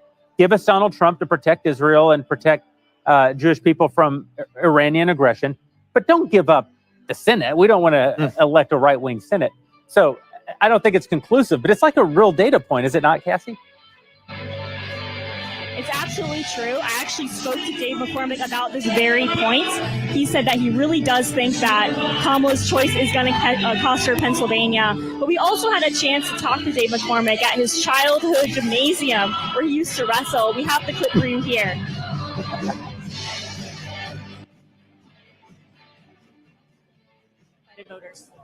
This is a race between change and the status quo. I represent change. I'm a 7th generation Pennsylvania West Point grad, combat vet, businessman, political outsider. I've term limited myself to 2 terms. I'm going there for the sole purpose of shaking things up and getting America back on track. Bob Casey's a 30-year career politician. He's been in elected office for 30 years. He's the son of a big high-profile governor, and he's lived off his father's name. He's not entitled to this seat; he hasn't earned it, and he's voted on these extreme liberal policies that are simply out of step with Pennsylvania. So I say to people on the campaign trail, if you want change, vote for me. So McCormick is feeling good tonight. You can hear it with the party going on here. We're going to be here all night giving you updates from McCormick headquarters, and we'll be talking to you soon. Cassie, thank you. And now we're going to go over to Brent Buchanan. We've set up this amazing data center here that we've never had anything quite like this at one of our election nights before. It's kind of fun actually to think back to this is our 3rd presidential election as a company, and the first one, the New York Times was calling 99% for Hillary Clinton at the beginning of the night. We thought it would be a short night. We started drinking early. By the end of the night, I was literally laying in my chair. I don't drink often, and I never drink to excess, except when I'm on the biggest broadcast I've ever been on, which is what happened that night. But it was basically, I went back and looked at footage of it. We basically looked like we were broadcasting from my closet. And now we have this actual data center, and Brent Buchanan here to tell us what's happening from Signal Polling. Brent. Yeah, so I walked into this building 8 hours ago. I still don't know what time it is. And I was giving Trump a very, very slight edge. I was not convinced that the Republican early vote numbers were going to actually translate to really strong overall turnout. I thought we were going to cannibalize our election day turnout, which is what happened in Virginia in 2023. So let me give you a couple data points ramping up to what I want to say. First, if you look across the whole country, with Black voters, turnout is lower, but Trump's margin is higher. That's telling us that a lot of Black Democrats actually stayed home. Number 2, if we go back to the focus group we conducted, again, that's qualitative, but we had 5 people who said probably Kamala, 2 people who said probably Trump. That in and of itself shows us that there were more people sitting on the sidelines who were not sure if they were going to show up and vote for Kamala. In our exit poll that we're still running right now, of people who said, I'm not going to vote or I didn't vote in 24, those folks would have been for Harris by a 13-point margin. Then when we look at the exit poll and look at the data point of who decided within the last week to today, Trump's up with those folks by 6 points. So here's the story of the 2024 election so far. Democratic areas turned out at 2020 levels. Republican areas exceeded their 2020 levels. And then you combine that along with this shift in Black vote that's partially Black Dems staying home and Republicans increasing their margin with voters of color. And you start to see this picture where I would say I'm up in the 80s or 90s percentile that Trump's going to be able to pull this off. You look at these Rust Belt states, for example, Lackawanna County here in Pennsylvania. I'm gonna have to go to list view because they got a heck of a lot of counties here. So as we look at Lackawanna County, one thing really interesting about this county is that Biden won it by 8 4 years ago, and she's only winning it by 3 at this point. And they had a 2.3% increase in turnout over 2022. When we look at Lycoming County, somebody in PA is probably going to fact check me on mispronouncing that. This is a county that was plus 41 for Trump. He's performing there, but their turnout's even higher at 3.5% increased turnout over their 2020 numbers. Then you have places like Butler, which is an ex-Bourbon county in Pennsylvania, and this was plus 33 for Trump 4 years ago. It's plus 32 now, but there's a 3% turnout change. So you start to see all these places across Pennsylvania where Donald Trump is netting out more votes in the areas where he already performed well. He's netting out more votes in these ex-Bourbon counties, which was the entire Harris strategy, was to go into these ex-Bourbon counties and shrink the Trump margins. And they're not changing at all. They're actually improving for him. So Brent, when you're looking, forward at the rest of the evening, I think the big question we all have is when the hell do they call these things so we can all go home? But but as this trots out, why is it that the vote slows so much near the end? Right, there's been like this steady increase in the vote count in places like Pennsylvania. Right now, New York Times saying 73% of the estimated vote total has already been reported. Do you expect that pace to continue? Like, how fast do these things come in generally? In the Rust Belt states, way too slow. You get this rush. I think we're looking at something like 60, what is this showing here? 64% reporting in Wisconsin. Right now, we've got a strong probability of Trump winning there. And so we're just going to see this estimated reporting number slowly come in, unlike places like Georgia, where we're already seeing 91% reporting. One unique thing about southern states is that because they do provisional, every county and state does provisional ballots, but usually in the South, when you get to 95% reporting, you're actually 100% reporting of everything outside of the provisional ballots. And the provisional ballots are only hundreds, maybe thousands of votes. And so once you get to this 95% in the South estimated reporting, you're basically everything, all the votes that matter are in at that point. You know, Brent, the most shocking statistic that we've seen all night long is this exit poll from CNN showing Donald Trump walloping Kamala Harris with Hispanic voters in Michigan, 60-35, which is just, it's amazing. I mean, to put it technically, I believe the term is batshit lunacy. That's insane. What we're watching, if these numbers are anything close to reality, we're watching a massive political realignment happen right before our eyes tonight. Completely. And so here's another example of how this is starting to have 2016 turnout, because, or at least margins, not turnout, because we're way over even 2020 turnout at this point. But Eaton County here was +1 for Trump in 2020, but it was +5 for him in 2016. And he's now back to +5 in Eaton County. Wow. By the way, Ted Cruz did win Latino voters outright in Texas by 6. He lost Latinos in 2018 by 29 points. Well, because he was running against that Hispanic Beto O'Rourke. Yeah, that's true. That's true. Well, Brent, really appreciate the insight. I'm sure we'll be coming back to you in very short order. Our election map coverage, of course, is made possible by our sponsors over at Lumen. Hack your metabolism with one simple device. Understand your body more with Lumen. So, yeah, guys, I mean, it's an astonishing result, what we're watching in real time. Now, listen, these margins are still really, really close. I mean, we'll see. This is all estimated, right? This is us all, getting happy off the New York Times making their estimations. Right. And when they say that there is, say, a 64% chance or a 69%, that still means there's a 31% chance it goes the other way. And remember the betrayal of the needle for Hillary Clinton when it was 99% pro-Hillary. Now it's obviously a little bit later in the election at this point. That's right. Don't forget, the betrayal of the needle against Hillary was always moving in one direction, from the top of the night to the bottom.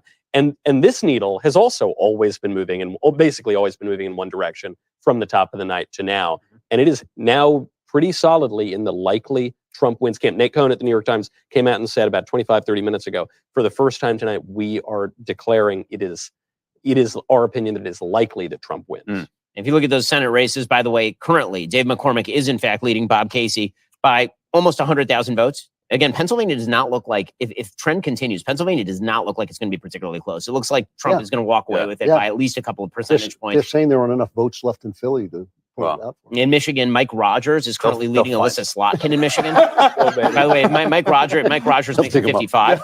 Mike Rogers makes it 55. Huh? I felt pretty good about Mike Rogers. Yeah, Mike Rogers, he made a late breaking move. And I was a little skeptical of Mike Rogers because he spent so much of the time trailing. Right now, he's up about 50,000, 60,000 votes on Alyssa Slotkin in Michigan. In Wisconsin, Eric Hovde is currently up by about 26,000 votes or so on Tammy Baldwin with 65% of the vote in. Now, got to give a shout out to the worst candidate of the cycle, our girl Carrie Lake over in Arizona, who is just getting destroyed by Ruben Gallego in a state that Donald Trump is going to end up walking away with, which, again, moral of the story, gentlemen, do not pick bad candidates for higher office. It turns out that when you pick good candidates, you do betters. And when you pick not great candidates, you do worses. Well, speaking of good candidates, we're joined by the newly reelected senator from the great state of Texas, Ted Cruz.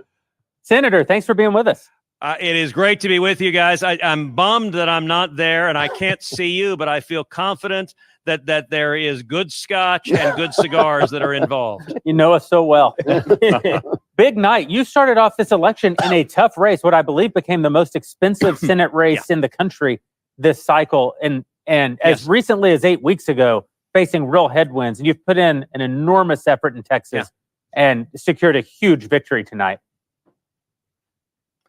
Well, I got to tell you, our win in Texas was just breathtaking. Right now, about 76% of the votes have been counted. We're up 10 points. We're up nearly a million votes right now, and there's still a quarter of the votes to be counted. I mean, it's incredible. And I'll tell you what's really encouraging also, we're making massive inroads with Hispanic voters in Texas and South Texas. And I got to give a shout out to Ben. So Ben came down to the Rio Grande Valley with me, did a campaign event there. And Michael, this is going to break your heart. But Ben is a friggin' rock star in South Texas. I mean, it was like Elvis walking in the room. Senator, how much and my have you been campaign drinking team was tonight? like, "How is this Ben Shapiro in the Valley?" I mean, it was. I mean, they were practically like throwing roses at it. It was awesome, and what a live audience. And Senator, I mean, you know, it is amazing how you've shifted the vote margins in the state of Texas. The exit polls right now are showing that you're going to win the Latino vote in the state of Texas outright by 6 points, where in your last race, you lost the Latino vote by something like 28 points. And that is a 34-point shift if that holds. You're watching a complete political realignment of the map, Senator. Look, and it's encouraging for the country. And I actually have to give a shout out to Joe Biden and Kamala Harris, who all they had to do is open up the border, invite like narco terrorists into the country, and people are like, "You people are friggin' nuts." Yeah. And I think actually South Texas is a generational realignment. I think we're going to see, I'm going to make a prediction in the next year that we see a bunch of elected Democrats in South Texas flip over and become Republicans. And they're already conservative, but they've been Democrat for 100 years. And I think this election is really going to shift the math for Texas. And I hope nationally it's going to help shift the math in a significant way for Hispanics across the country. So, Ted, Fox News is now reporting that the Harris campaign has stopped giving all comment to the media, which is always the sign of a winning campaign. So I do wonder if Kamala is behaving like Hillary, if she's drunk as a skunk right now and screaming at her age. I don't know. But it does make you speculate. Senator, how important was holding the Senate and flipping the Senate in this election? Look, massively important. And I'll tell you, you guys are fresher on the numbers. I was just listening to you talk about it. I've been on stage until 5 minutes ago, so I've missed the last hour of developments. I know they've called Ohio, and right now the numbers in Pennsylvania and Michigan and Wisconsin, those are really encouraging. And hopefully Montana, I expect they're going to call that pretty soon. Look, I mean, you're right. We could easily be at 55, which is a sea change. That's right. And really a big deal. Wow. Senator, do you have any sense? I assume you've been focused on your own race and this massive win. Do you have any sense on the House right now, how Republicans are feeling? I mean, in a way, if we just get the presidency and the Senate, I'll be happy enough and I'll light the cigar. But it seems like with this kind of momentum, we might do well in the House too. I think we've got a good shot at it. I've seen no numbers, so I don't. That's not based on developments tonight. But my view has always been that the White House and the House are positively correlated, and that if Trump is turning out big numbers, look, to win the House and grow our majorities, we've got to win some tough seats in New York, some tough seats in California. And based on the early results, I think we've got a real shot at it. But, you know, look, I think the odds are looking very good that come January, we have a Republican White House, a Republican House, and a Republican Senate. Wow. And if that's the case, we need to roll up our sleeves and get to work because we had a lot of work to do. That's exactly right. Senator, I know that you didn't make time for much press tonight. We really appreciate you making time for us. You've got a big party to get back to and a lot of hands to shake. But congratulations again. Cigars on us. Here we go. Here we go. Look, I love you guys. You are extraordinary. And by the way, congratulations on getting your movie trailer. What was it, on Rachel Maddow on MSNBC? Okay, that was pretty wild. We try to have a good time. You got to tell me, did anyone stream from that? Did you get any MSNBC people like logging on saying, I got to see the movie? Nary a single one, Senator. Nary a single one. Least efficient marketing campaign in Daily Wire. Well, I think they all know the answer, which is they think everyone's a racist. Yeah, that's exactly right. So I'm going to put out a live request to everybody in production. Well, Senator, I know you're busy. Sorry. Senator, get back to your party. Tell everybody how guys are awesome. Thank you, sir. Ted. So I'm going to put out a request to our production team. We need to find out, when do we get to live stream MSNBC? When do we get to watch the good stuff? It's like, Okay, guys, come on. A friend of mine. You know what we want. A friend of mine just bought a subscription about 25 minutes ago. he felt it was now in safe enough territory that it was worth the $50 or whatever in order to watch them watch cry, him at least on a free trial. This is like, when can you start playing Christmas music? Yeah, It's like, exactly. after Thanksgiving. It seems like the answer may be tonight. Right now. MS3TK, right? We're just going to sit here. It'll be a shot of us from behind, just critiquing Rachel Maddow and company. Again, the numbers continue to come in favor of President Trump.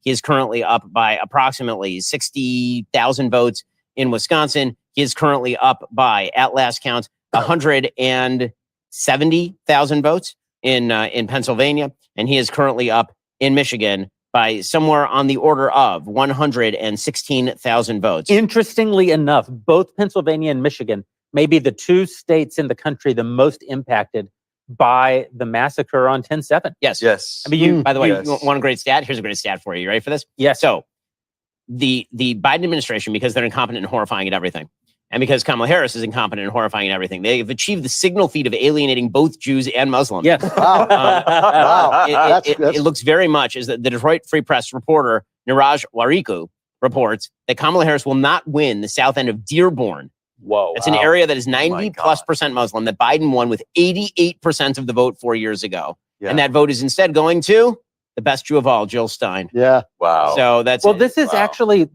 something But you that can't be psychotic enough for the psychotic, you stupid asses. Well, this is Turns also out- no. There's another point here, which is that the war is great in theory for a certain group of people, but it's terrible in practice for every single person involved. Mm. And so, in Pennsylvania, you have a large Jewish population who's rightly outraged about what happened, and I suspect that in places like Michigan, you have people who are outraged that the people actually dying in the war are their kin. And what they would like to see is some kind of American leadership that helps, well, A, they could have prevented this, which you had in Donald Trump, to his credit, or could bring this to an end, which I think you will also have in Donald You know, Trump. when I was at MSG, I saw sitting 40 feet away from people, 40 feet away from each other, a woman in a hijab, and then just across the way, a guy is holding up an Israel flag. Yeah. This is so funny. They're so close to each other. Why are they both here? Did one of them get tricked or something? And you think, no, it is actually rational. How close together were they? They were pretty close. That's like the width of Israel. They're roughly This is, you know, the river to the sea. This is tangentially, you know, we've got to talk about this yo voy a votar por Donald Trump situation that's going. I mean, like this Latino vote that has, if this turns out to be the actual result, that in itself, along with perhaps the shift in black men, will represent something so significant. And what's crazy to me, and I'm only even now in real time coming to realize this, is really what this represents is that Latinos are assimilating. Right. I mean, basically what we're saying, and this is true also of the, you know, hijab wearing woman and the Jew at the MSG rally, and, you know, all of these different people that we've seen, you know, again, we've said this a million times, so we don't have to reiterate it, but Trump is imperfect, and yet he represents a certain bullish Americanism that everybody responds to viscerally. And one of the things that has come under question with the influx of indiscriminate illegal immigration is how much racial diversity can that Americanism actually sustain? Yeah. And now, if it turns out that Latinos are flocking to Trump, it will turn out that, in fact... Well, speaking of assimilation, Michael Knowles is going to leave this broadcast and go over to Timcast. Our friend Tim Pool is broadcasting live from DWHQ, and Michael is no longer going to be a member of this team. He will reassimilate. He will reassimilate. How do you like that into transition? That team. And I will cease to be an Italian and become a Hispanic. I've been waiting. Like in that one, like in that one movie. Like in that movie, actually. During the 2016 election, actually. That's right. That yo voy a hablar con Tim Pool. Adios, amigos. You get one of those little black hats. You know why? You know why this is? Honest to God, it's because Donald Trump. You know, they're always calling him a racist. Hold on. Look at this shot. Look at how good. Look at Michael walking. This is movie making. Wow. Look how beautiful our studio is. Hello, everybody. Do you realize how close these people are to us? I had no idea. It seemed like they were in a completely different room. Unbelievable. Oh my God. This is big. Last time when we were doing this in 2016, we were in Jeremy's broom closet where there was mold. There were rats scurrying about. Now this is big. And it's all because of the Daily Wire Plus members. We really appreciate you. If you haven't joined yet, now's the time to do it. No one's quite popping champagne, but everyone's getting a little excited, and here we are. Is this? Oh, my man! Don't tempt me. There, you know, the Churchill is magnificent of the Mayflower cigars. I'm not ready. I'm not ready to light them up yet. Are you guys celebrating yet? Oh, hey, what's going on? Are we? Did someone just put a little tappy in front of me? Yes. Do you have a glass?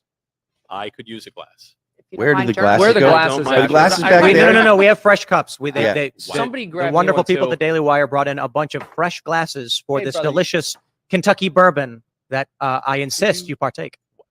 If you look, I was going to wait to celebrate, but that was before Tim brought out like a $2,000 bottle.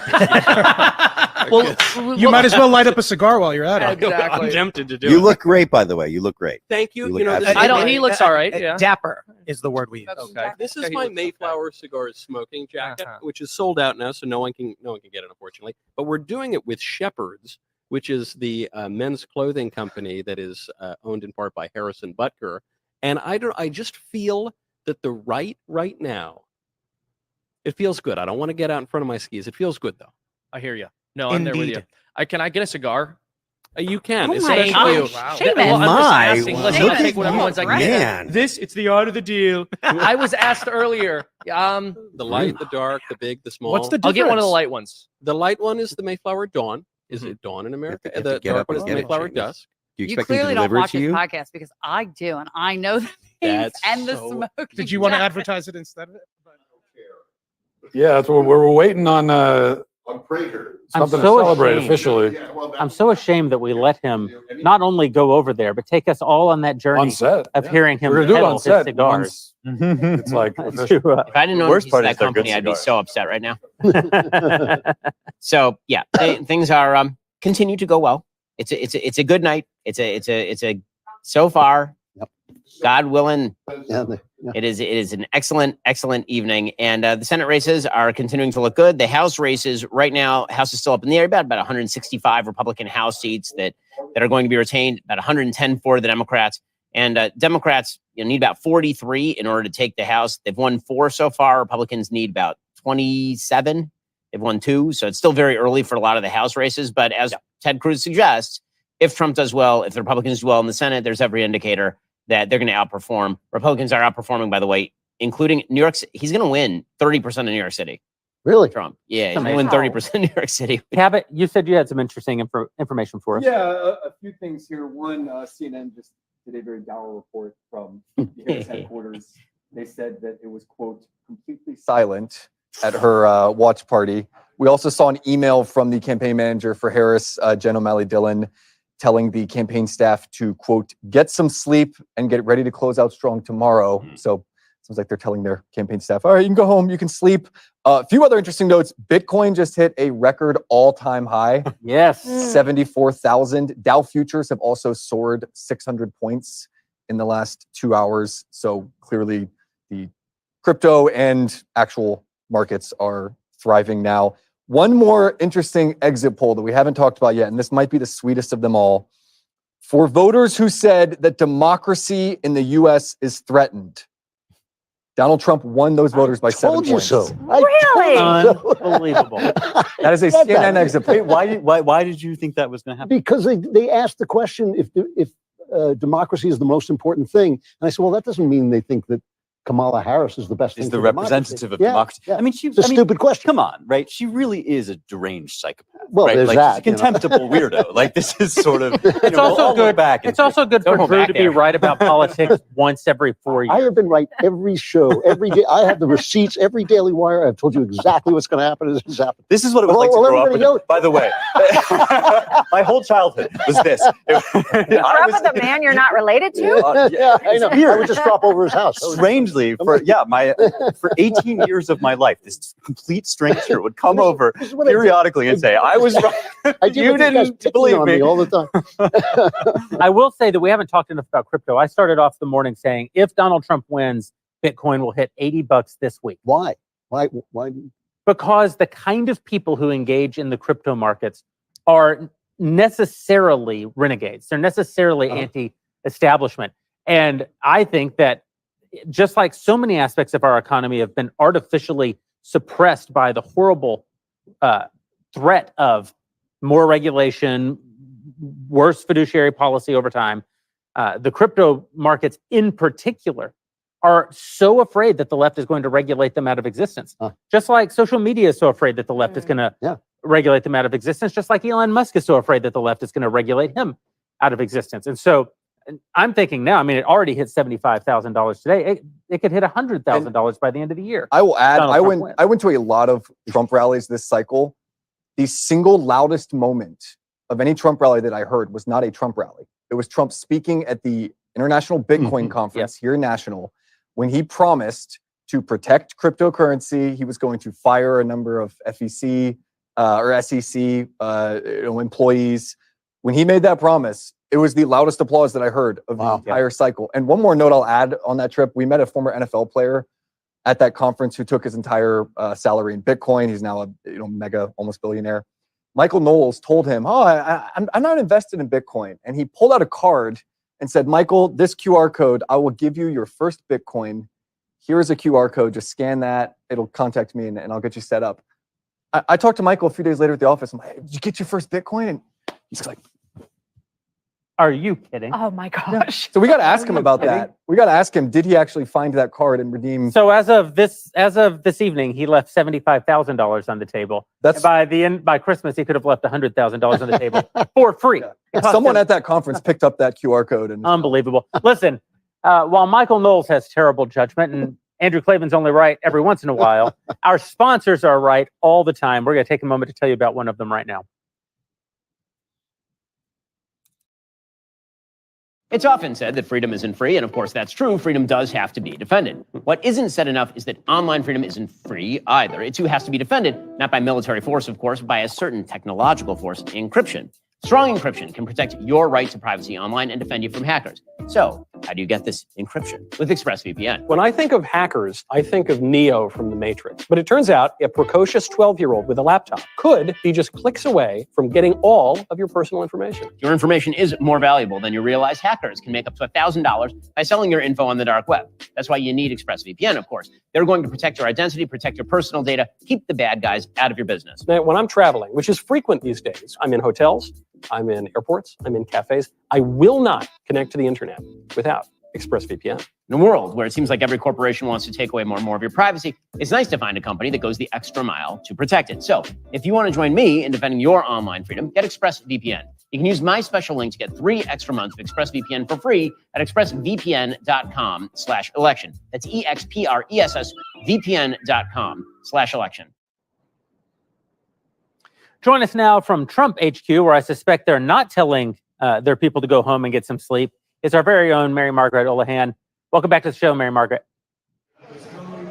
Hey guys, it's great to be here with you. How are things going down there? What's the vibe in the room? Well, everyone down here is very excited. We've been talking to a lot of people on the ground, a lot of these Trump supporters, former White House employees, former White House staff, people who hope they may be future White House staff, and everyone across the board, except maybe some of the liberal media here, thinks that Trump is going to win. So everyone we're talking to is rejoicing. They're really excited. Multiple people told me they think it's going to be a big blowout. It's just very high enthusiasm. And as you can see behind me, they'll show on the screens Fox or CNN when they're announcing which state went for which candidate. And whenever a state goes for Trump, there's a huge wild applause. And then there's booing when it goes for Harris. So it's fun. It's exciting to be here. Now, where you're standing right now, you're literally surrounded by liberal reporters. How are they holding up? Yeah, so this has been fun. If you look around, we are surrounded. We've got, directly to my right and left, we've got Newsmax and Fox News. But then, of course, ABC is a couple of rows down. And then we got CNN over here. Some glum faces around us, I can tell you. There's some people who were smiling earlier in the evening that no longer are. It's kind of funny to me, too, to be here when surrounded by a lot of people that I've seen online for many years. People be very aggressive, very antagonistic about Republicans or Trump, and who are now here in real life, and they're talking about the news. And it's kind of funny, actually, to see them in real life.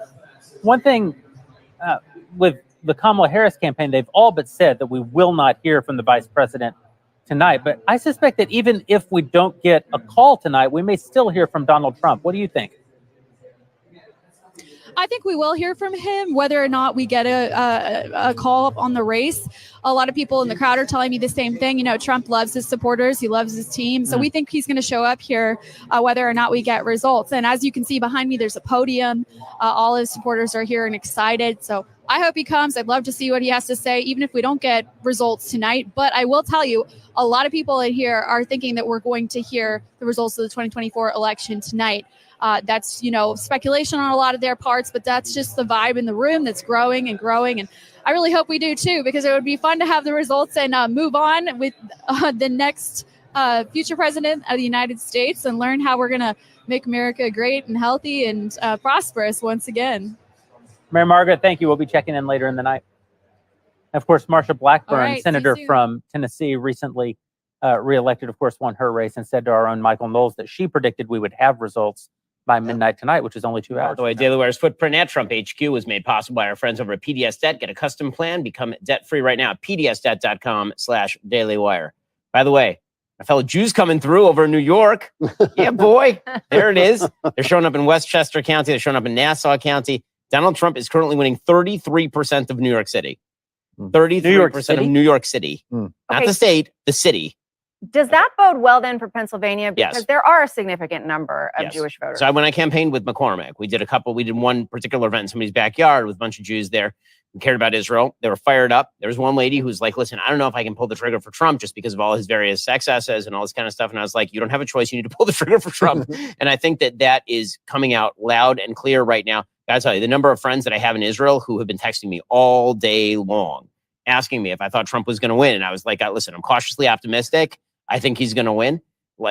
So there was a poll in Israel of who they wanted to win, And that poll found that by a margin of something like 70-6, they wanted Donald Trump to win. Wow. I mean, because they know which administration is likely to allow them to, kill the terrorists and face down Iran, and which one is likely to side with the terrorists and stop them from killing the terrorists. So listen, the world is going to be a much more peaceful place. Nate Cohen just put out this statement 24 minutes ago. There's still a lot of vote left in Milwaukee, Detroit, and Philly. But for Harris to win, she would need to outperform Biden's numbers here in 2020. So far, she's underperforming Biden's results just about everywhere in the country. Okay, that bodes ill for somewhere. By the way, I cannot wait for the books to be written. I cannot wait. Joe Biden is going to rush to a biographer. And he and Jill are just gonna shit so hard all over Kamala Harris and everything that has happened. It is going to be wildly entertaining. The amount of rage Joe Biden must feel right now. And the beautiful thing for Joe Biden, and it's wonderful, truly wonderful. It's like the best day of his life right now, because the truth is that had he run, he probably would have lost to Trump. But he didn't. He got ousted for Kamala Harris. So now he gets to claim for the rest of his life that if he had been left in place, he would have beaten Trump, and they unfairly ousted him after the most successful first term and then he's going to get to just crap so hard over this lady he hates like fire. I mean, he hates her with the fiery passion of 1,000 burning suns. Jill Biden, same thing. She's wanted to strap Kamala Harris to one of Elon Musk's rockets and fire her into space for years. It's going to be like the recriminations here are going to be so wonderful and so well-deserved by all involved. And I'm here for every single moment of it. Every single moment. I mean, I got to say, like, I thought the writing on this season of Trump was overdone. I really did. I thought this season of Trump had gone off the rails. I thought that they got in the back room writing that script. He's like, you know what? Not just one assassination attempt, two. We can go back to the well. We need a second assassination attempt. Like, what if the Democratic candidate died on the stage? Like, well, that would be cool. But what if we like totally swapped him out for her? And then what if she picked like this weirdo who has floppy arm syndrome from Minnesota? Like this writing is just bad. It's just not good writing. I'm sorry. It's overdone. It's like it's like some of the worst soap opera stuff I've ever. But I got to tell you, they really nailed the finale. They are nailing the finale. It's unbelievably good. I'm loving every second of it. I cannot wait for the online extras. I'm subscribing. I'm like the merch. Oh, the merch. Are you kidding me? The merch is going to be unreal. It's going to be so good. And I got to tell you, the turning point of this election is when Donald Trump and I stood by the grave of and there's a picture of me and Donald Trump making prayers, at the grave of Rabbi Menachem Mendel Schneerson. That's the moment when this election was decided. Of course, pure Zionistic laser power. That is when this election turned, boom, check out the polls, October 7th, 2024. I will curse those, right? Who curse you? Yeah. Correct. Bless those. There you go. God coming through once again. I had a going theory that I told some friends before this, that God definitely wants Donald Trump to win. I've been saying this for a while, that God clearly wants Donald Trump to win. There's only one reason: God turns Trump's head right at the last minute, and the bullet misses him by this much. And then the other part of my theory is that Donald Trump was trying to thwart God. And as it turns out, the good part of my theory is that God always wins. You can try and thwart God. You can say, I am not called, I am not worthy, and God will still choose you. And that's how this will go. And so, yeah, you know what? You can see the smile on my face. I'm getting a little confident, guys. I went from cautiously optimistic to nauseously optimistic. And now I'm just, pretty optimistic at this point. I got to say, I'm enjoying the evening. The enjoyment portion of this evening has officially begun. It's now a Jewish holiday. That's right. It went from tragedy to triumph. That's right. It's time to break out some symbolic rituals. It's time to eat some kosher food. It's time to imbibe. And it's time to speak some Yiddish. Yeah, baby. Suck on that, Nick Fuentes. The Hebrew hammer. Yeah, Hebrew. Yeah, that's right. You're terrifying when you're happy. Yeah.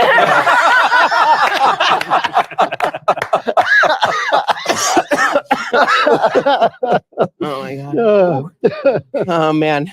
It's amazing to think that Donald Trump could win without the Nick Fuentes vote. Yeah, man. The map is just looking better and better. It is. Look at Mitch. Okay, so if it goes the way we think it's going, those first 100 crucial days, the agenda, tariffs. What Don't else give a do you shit, see? man. Don't care at all. Do not care. Sorry, still basking. Gonna take a little while. Gonna need a moment with this one. The first 100 days. Yeah. So the first 100 days, here's what's actually going to happen. So what's actually going to happen is the people who are deeply involved in staffing, other than sort of Don Jr. You got Howard Lutnick, who's deeply involved in staffing up the administration. I think that the early sort of front runners for some of these positions, Tom Cotton for SecDef. I think Mike Pompeo might be considered for Sec State again. If not Pompeo, you might take a look at Marco Rubio, senator from Florida. You're looking for Secretary of the Treasury. That one's kind of hard. Obviously Musk goes in. He's going to perform some government function. Maybe Musk doesn't want to be in the government. No, not in the government, but like as a special advisor. Yeah.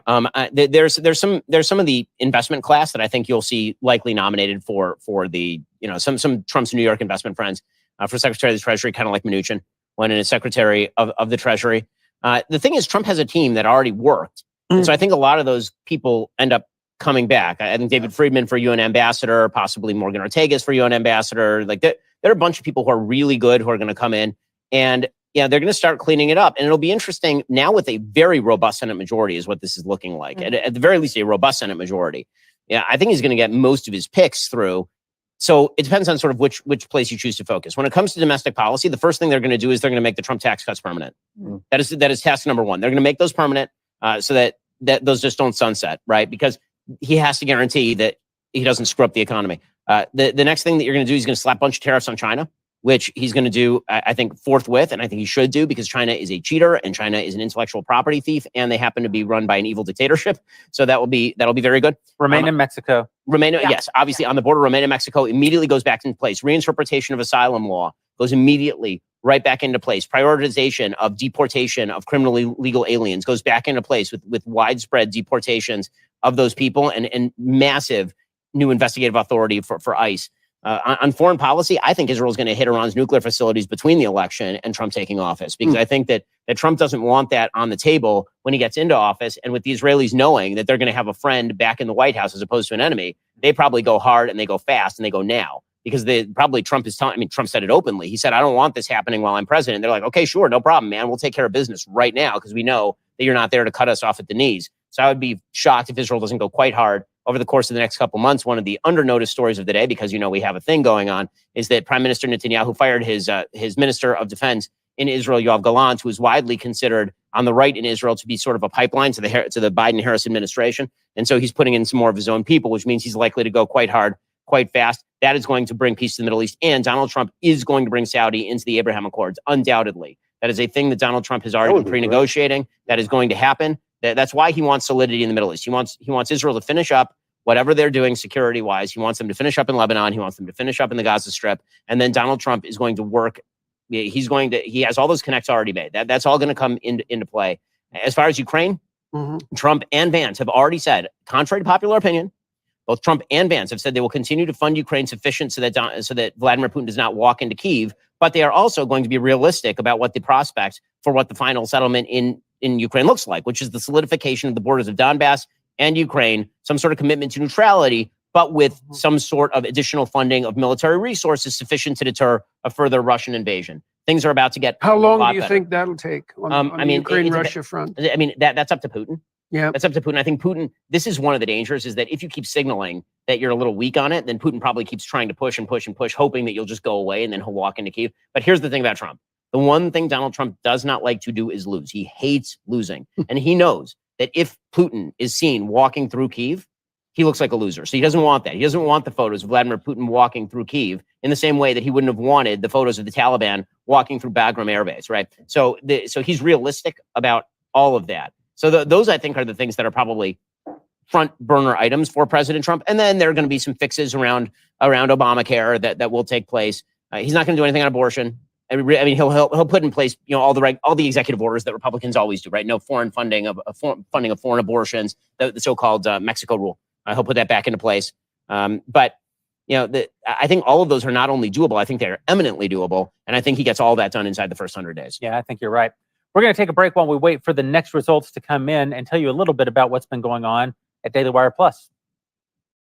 Since I joined forces with the Daily Wire Plus, we've built a comprehensive collection of premium content. Get the entire collection of Mastering Life, Strengthen Your Relationship, with my series Marriage. In a series on masculinity, discover your purpose. In Vision and Destiny, develop a vision for your own life. You need to do that. My new series Negotiation offers practical steps to help you close a deal where both sides walk away with a win. We're also offering a 3-part series on success, how to strengthen your family and to strengthen your relationships and to aim up. People are struggling with depression and anxiety. We walk through all of that. How do you cope with it? What's the best pathway forward?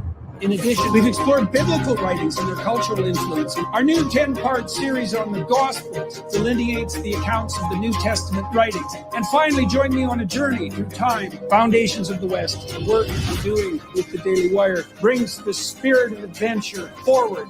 Join us on Daily Wire Plus today. Well, folks, we're now joined here at Daily Wire HQ by Brent Buchanan of Signal Polling. Welcome back to the show, Brent. So tell us, how are things going in this great state of Wisconsin? Well, here's a story for you. You're eating Jelly Bellies, right? I am. Ronald Reagan's favorite? Indeed. Okay. If you go to the factory in California, they sell something called belly flops, and it's the Jelly Bellies that didn't make it into the bag. I'm not only aware of that, I've done that myself. Well, because I know all things except for what's going on in Wisconsin. So tell me, Brent, what's going on in Wisconsin? Well, this is the segue. Kamala Harris is belly flopping. Like that? Nice, loving it. A+, grade A, good stuff. Keep going. Tell me more. All right. So as we look at Wisconsin, one thing you'll note, real red. Let's look at 2 particular counties that matter to Kamala Harris significantly. And that is Dane, which is Madison, the capital. And when you look at this historical comparison here, just look at the raw vote differences between these. Kamala Harris is 8,000 under her 2020 numbers. Trump is up 2,000 on his 2020 numbers. She really needed to perform here, and she's down 2 points on her margin that she had in 2020. And then we go down to Rock County here. This is another one that she really needed to perform well in. What's unique about Rock County is let's flip to this, 10% Hispanic. So this is one of the most diverse counties in one of the whitest states in the entire country. And this was a Biden plus 11 seat, and it is now only Kamala plus 7. So you just take these factors that we've been talking about, which is the counties she needs are only performing at 2020 numbers. And then you add that into the fact that if they're only performing at 2020 numbers, she's not even meeting Biden's margin in these 2. And this was one of the closest states in 2020. It was less than 1% that Biden won this state by. So what's really happening, because we're plugging all this data into several of our models, and is that there's not just this overall white change in the vote. What's really interesting is that if a county is really diverse, the white turnout in that county did not change from 2020. So think of this as like a U. And then if you have super, super white counties where almost nobody but white people live there, they didn't move much from their 2020.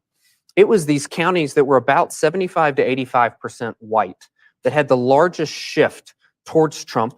And if you go back and look historically, they had the largest shifts in 2020 towards Biden.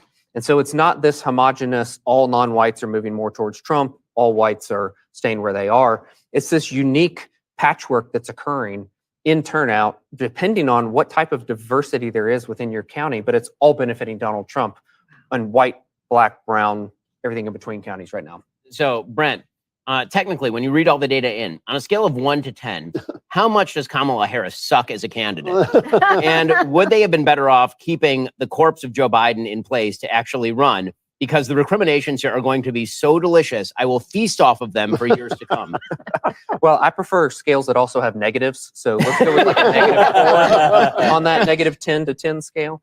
But yeah, and one of the things that we pointed out when they decided to take their democratically elected nominee and swap it out with somebody who did not get a single vote, we said that this is really going to hurt her with union voters.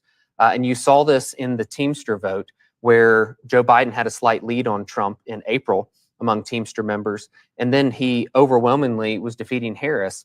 And that one data point shows you the weakness that she was having. And these Rust Belt states here, from Wisconsin to Michigan, even all the way over to Pennsylvania, very, very heavy union households. And so even if the Democratic Union voters stay home or they swap their vote, it causes massive disruption in the electoral margins between these candidates, as we're seeing right here play out before us. Brent, right now, Pennsylvania and Wisconsin have more than 80% of the vote in. And Donald Trump in both states has above 50% of the vote. I mean, in the case of Wisconsin right now, Wisconsin, according to Decision Desk, 84% of the vote in. Donald Trump, 56 to Kamala Harris's 42. And that's with RFK Jr. still being on the ballot. I mean, we're getting dangerously close to actually being able to call Wisconsin. And if we call Wisconsin, we are essentially calling the race. Yes. Yeah, we also have to assume that a lot of the results that are going to come in are from cities not favorable to Donald Trump. This is just what historically happens. I really hope this is blowout territory so that there's not issues related to, well, what votes were they trying to go find and shove into the count. This is one of the reasons you should be like Florida and report the vote within 2 hours, and then there's no question as to how the election played out. But it's getting really, really hard to see where Kamala Harris can pull out any of these 3 Rust Belt states at this point. Well, I also have a piece of breaking news. The Republicans have flipped, wait for it, the governor's mansion in, wait for it, Puerto Rico. Yeah, I saw that. We actually won that, yeah. So yeah, this is great. So Brent, thank you so much. This has been wildly enjoyable. And next time we check in, I hope it will be just as enjoyable or even more so. I'll be eating a different candy. So try to think up a joke about those candies and how we will connect, for example, M&Ms to the situation in Pennsylvania. All right, time to hit the Google. All right, folks. This visit to our election HQ has been brought to you by friends over at Lumen. Go check out Lumen right now. It is a great device, and I will need it a lot after eating this entire bowl of Jelly Bellies in celebration. One hates to get cocky because we have seen stranger things happen, but this is looking more and more like Donald Trump is going to be the 47th president of the United States. Well, so let's get pessimistic for a moment, just out of curiosity. I mean, her number of confirmed victories is increasing. Yes. Trump's still nicely ahead. If you had to be pessimistic and things, how could things still go dreadfully wrong, or is that out of the realm of the possibility? only way they go at the dreadfully moment? wrong is if she suddenly, like, massive vote dumps in Philly, Detroit, and Madison, Wisconsin, Philly, Detroit, Milwaukee. It's the big cities. Mm-hmm. And I said this early on, actually. So I'm all credit to me because I said it early on in the night. But I said in North Carolina that if she did not win North Carolina, it was the entire election was going to come down to giant voter turnout in 3 big cities. Yeah, I did say that, like, within the first 20 minutes of this broadcast. I'm just going to point that out. I was going to point out so far, the only thing I've gotten wrong is New Hampshire. Just going to say it. You went all in on New Hampshire, though. You went all in. I do have to say that Arizona is very close with 55% of the vote in, which that's still early. but it's essentially a toss-up, 49-49 for the two candidates. So if you're going to get pessimistic, could we end up losing Arizona and sort of unraveling our map a little bit? Not going to happen. We're going to win Arizona. Arizona is solidly in red territory. According to the New York Times, Arizona is a high likelihood, a very, very high likelihood of a Donald Trump win at this point. Again, it would be kind of shocking were he to lose. They have him up by a projected almost 4%. It's at least safe to say we're going to have a winner. I mean, this probably will not drag on for days. No, I think that there's a very good shot that we will have a winner in the next 2 hours. I mean, if it continues at this rate, I think there's going to be a temptation by some networks to start calling some of those Rust Belt states. If people want to be super cautious, you're probably talking about late morning, tomorrow morning, or early afternoon. But by tomorrow night, President Trump, I think, will be pretty obvious. If they call one of these Rust Belt states, it's over. They've called the election. Yes. Because Arizona is definitely going to go in Trump's category. All he needed was North Carolina, Georgia, Arizona, and one of the Rust So Belt. now the Democrats are going to have to complain that the problem is the popular vote. And there are the, gotta get rid of the popular I thought you were and just the going to stop electoral that the problem is the people. Yeah. I mean, we're going to go back to that point, but that is what it's going to be. Get ready for it. They are going to rage against the dying of the light, and it's going to be worse for them. They're going to have to go deep into the crevasse of fail before they start to emerge like in something like reasonable order. So what do you expect will happen now? Let's assume the best for a moment, so to speak, that the Republicans control the presidency and the Senate and the House. And that means you have these really quite radical people, Musk and Kennedy in particular, now taking up dominant positions in the White House. They're threatening the big pharma industry. So that's a major threat. They're threatening big agriculture. Legacy media is like stone dead. The education establishment is in serious trouble. The military industrial complex is unlikely to be happy. Like, what do you guys foresee happening? That's a lot. Well, and that says nothing about the CIA and the FBI, let's say. Like, it doesn't seem to be realistic to presume that such people are going to just take this sort of thing lying down. No. And that says nothing about the leftist radicals who are quite nicely organized after all the pro-Hamas protests. Like, So what do you see happening here? I mean, there'll be resistance inside each of these agencies. It's why, the attempt to move a lot of these employees to so-called Schedule F is going to make a huge difference. This is something that the Trump administration is going to try and do. They're going to take the permanent political class and they're going to say they are now fireable under the articles of the Constitution. The president does have unitary executive authority to fire all of these people. Schedule F meaning what? What Schedule happens? so right now, by union contract and by regulation, if you are considered a non-political appointee in the executive branch, there's a procedure that you have to go through in order to be ousted from your job. If you are redesignated as a Schedule F employee, that means you're effectively an at-will employee of the executive branch, and the president of the United States can summarily fire you. And so that's going to go forward pretty quickly. Again, I think that there are certain areas. It'll be interesting to see what RFK Jr. is actually given. So I think RFK Jr. ends up in charge of like Ag and HHS and FDA. No, I think that he probably ends up as like Department of Agriculture guy, like Secretary of Ag. Maybe you put him in charge of FDA. But I think that, again, it's not as though you have. I'd give him HHS, I think. Yeah, I mean, the only problem with HHS is that's really more about the application of Obamacare and Medicaid than it is about like the health things that he cares about. He cares more about FDA kind of stuff, like vaccines or like food and water, right? Like that's more FDA type stuff. Maybe EPA. I think that EPA would be a problem for him. Are we going to Trump keep Rachel Levine in place? Is my question. Yeah, Doctor. Only if she Admiral Doctor. Only Donald Trump will bring him on the carpet and force him to admit he's a man, and then say, then he can stay. Then he can stay. For those of you who haven't noticed. Yeah, exactly. So it'll be interesting to see also, because here's the thing: Congress is still a body in the government. The president doesn't just get to make all the rules, and neither does anybody in the executive branch agencies. So if RFK decides to get like super radical about things in a way that Congress doesn't like, Congress can take power back from the executive branch, or these things can get challenged in court. I think the biggest holdup to Trump in terms of whatever his agenda is going to be the courts, right? There will be a lot of legal cases that are filed against all of this, and then it'll get held up. And the Supreme Court is not going to take all those cases. A lot of this stuff is going to get held up. Listen, it's very hard to do radical change inside the United States government. And I think that that's overall a very, very good thing. It does mean that there are a lot of barriers to entry in terms of the stuff that Trump is going to try to get done. Like when they say that Elon Musk is going to come in and cut $2 trillion in spend. No, he's not. I mean, that's actually not possible. It's not possible to cut $2 trillion. This is also why if we have Congress and the presidency, you have to ruthlessly move your agenda forward and start stacking wins and stack them quickly, because we know that that's the situation Trump had in 2016, the first 2 years, and the fact is not a lot was achieved with all that power for 2 years. And hypothetically knows more about what he's doing this time. You would hope be so. Prepared to hit the ground and running. also any like traditionally Republicans have always worried that, well, if we advance our agenda too quickly and too ruthlessly, then the other side will be mad. And then when they're in power, think of all the terrible things. But this is actually what Project 2025 was about, was Heritage attempting to lay out a roadmap for how to effectuate policy rapidly in the first 100 days. Right. And Donald Trump, as a matter of political expediency, distanced himself completely. That's why Trump, as soon as he wins, he needs to say, never mind, I am doing Project 2025. and by the way, in 2025 made a tremendous mistake in not issuing some kind of small Bible of what it said, because it was so long that the Dems can say anything they wanted about it. And nobody knew it what was in it. repealing the infield fly rule. But I will give you a little insider. I think I might be the first one to break this story.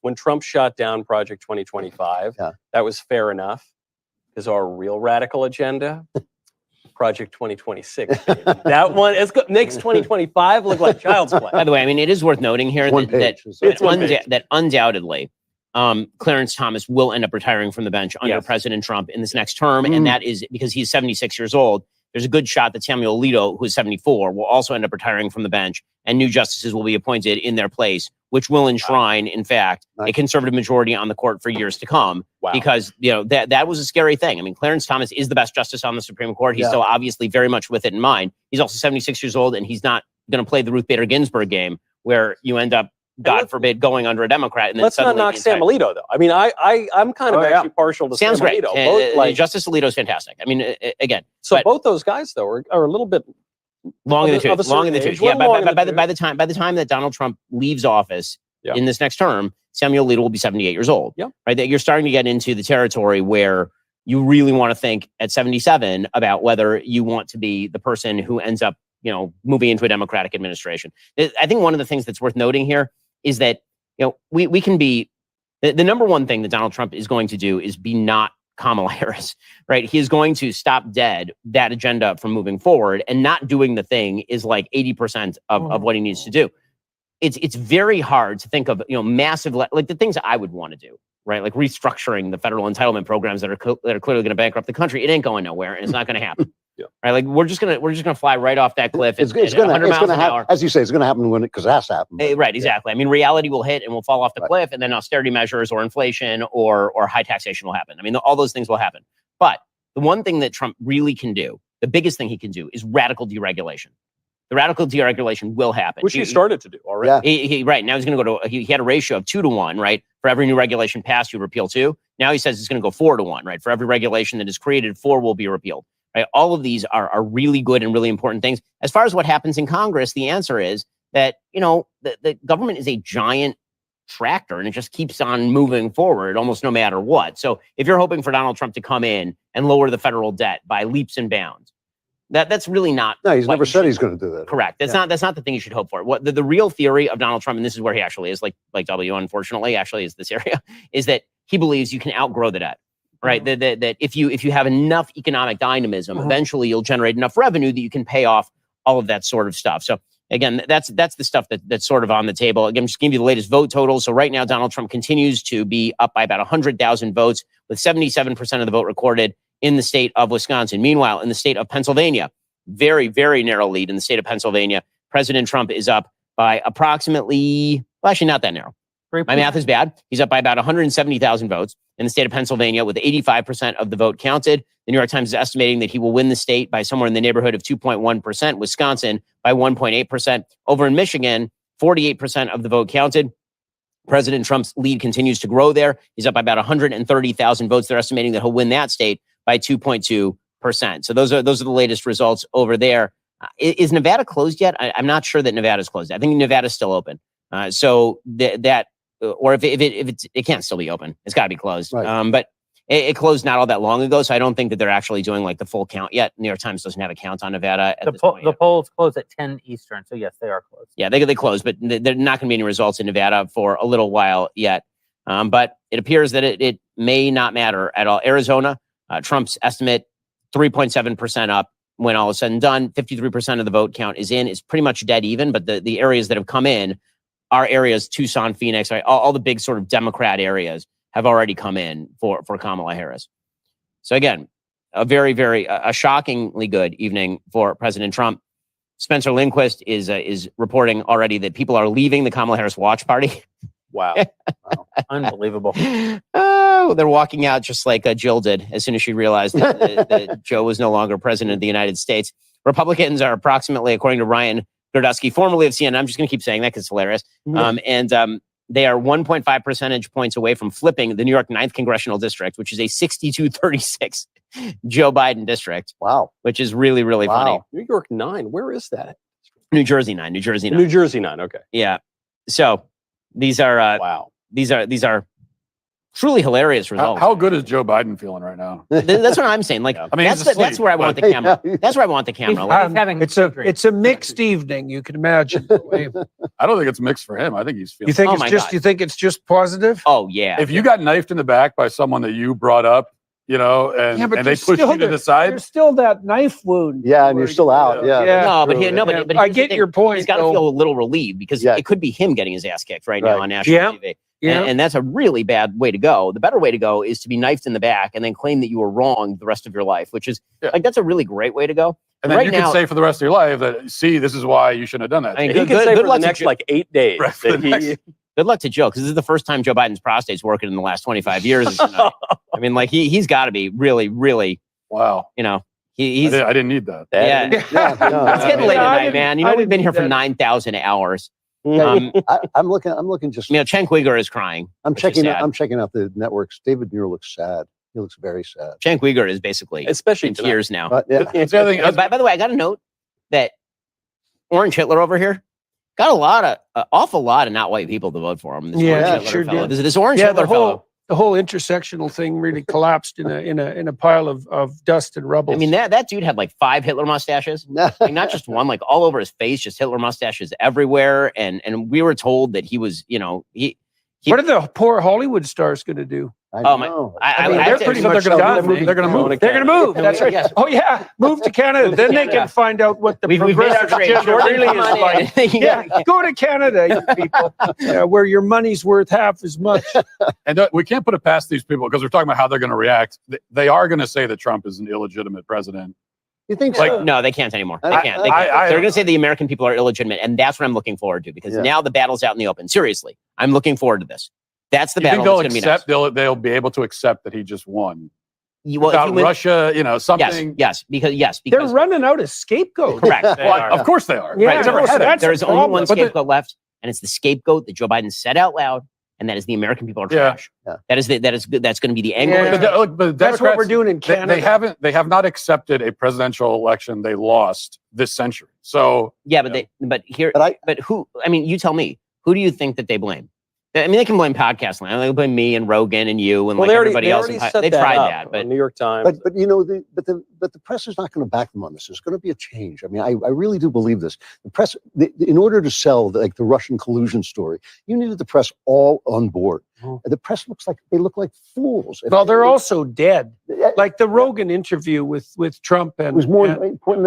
That was the end of the legacy media. Yeah. As far as they were already on the outs. But what is left of them? Yeah. They've lost all their credibility. They have no audience, right? And it's highly likely, I think, that what Musk predicted will occur, which is that the broadcast networks will lose their license to broadcast, and they'll be relegated to the cable networks. And they should. They deserve it. There's absolutely no reason why they should occupy that. I can tell you what the move is, though. It's because you're right. They've lost their audience, and so what's their move? Their move is to kill us, which they already telegraphed. The New York Times, the Washington Post had that piece with your face on it, Ben, and then the New York Times hit all of us. The New York Times. This popped up in my Google. I actually was not in that article. You were. I wasn't either. I was weirdly in it. I was the centerpiece of their header. But they didn't mention. They never mentioned because I said, "What did the headline was in the podcast election? Falsehoods fly, misinformation flies, and YouTube lets it happen." So it was a picture of me right there in the middle. I said, "What did they get me on?" I think I've been very precise about what I've said. I looked; they didn't mention me, but they want to take down the Daily Wire. Clearly, they want to take down the other podcasters. That's not working out so good. It's not going to happen. Yeah. Well, it's not going to happen at least with Trump in charge, if the Right. Republicans have the Senate, it's not going to happen for them anytime soon. But I think that is their play. Okay, we're starting to lose. Well, we got to clamp down on the guys. But who are I know breaking our monopoly. I know you're a big fan of the Inquisition, but it actually didn't stop the Reformation from happening. And that's what they're doing. It's the same game plan. That's why we had to kick it into overdrive after you guys started that Reformation. I think that's all over. I can't see that. Yeah, I think you're right. under Yeah. Trump, it's a very, very hard road for them to hoe. So this is why I think they are going to just be stuck with Trump is toxic. The American people are toxic. It's mostly males, but like Men are toxic. Men are toxic. It's not going to be That's American people. It's going to be men, a but group. it's going to be men. But again, I think that too many white women went by majority for Trump.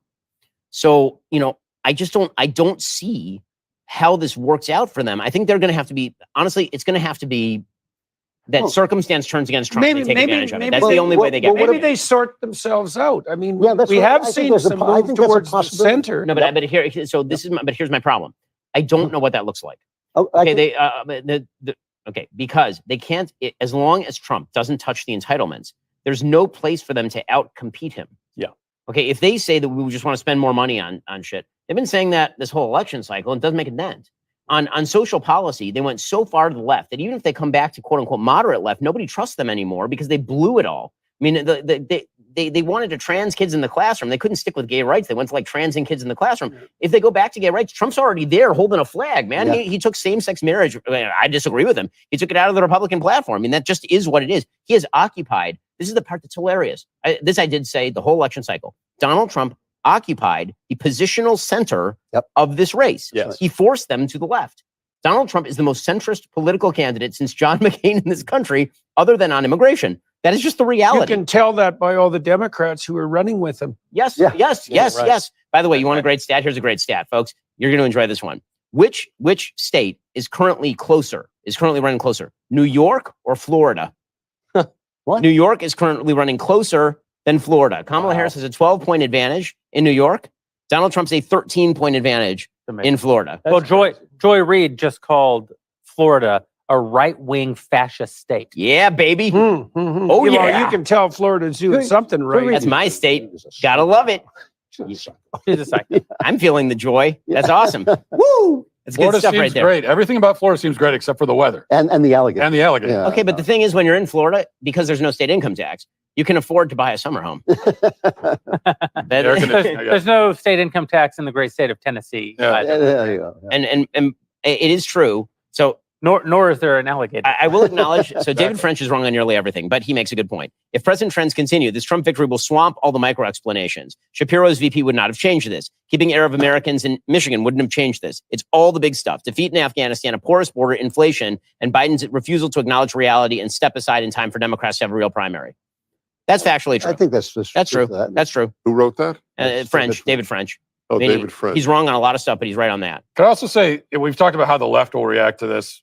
On the right, though, if Trump wins, assuming this all holds, I certainly hope. One of the things I'm most excited about if Trump wins is that I hope that this will become a time on the right where we can actually have some unity among conservatives, which is, I guess, easier to do in victory. But it's the last 4 years of just ripping each other to Conservatives shreds. love doing that. You get 100 conservatives into a room, they're going to find the one thing they disagree Right. on. It's like high school. It's worse than high school. Yeah. They're all going to just have all these petty little nitpicky things. They're all going to ankle bite whenever anyone has any success. But now, one hopes now, if the night continues as it is going, Trump has the big success, right? And so maybe we can all at least, say we got. And we're gonna need that if you want to take advantage of this and move the ball forward and advance your agenda. It's like we all got to be on the same page. Yes. Yeah. And we got to be able to achieve that for an extended period of time. You're going to have people on one side trying to bring back Bush, McCain, Romney, because that's what they're so angry about. You're going to have that very, I think, very small but vocal thing on the other side trying to turn it into like a fascist hate you.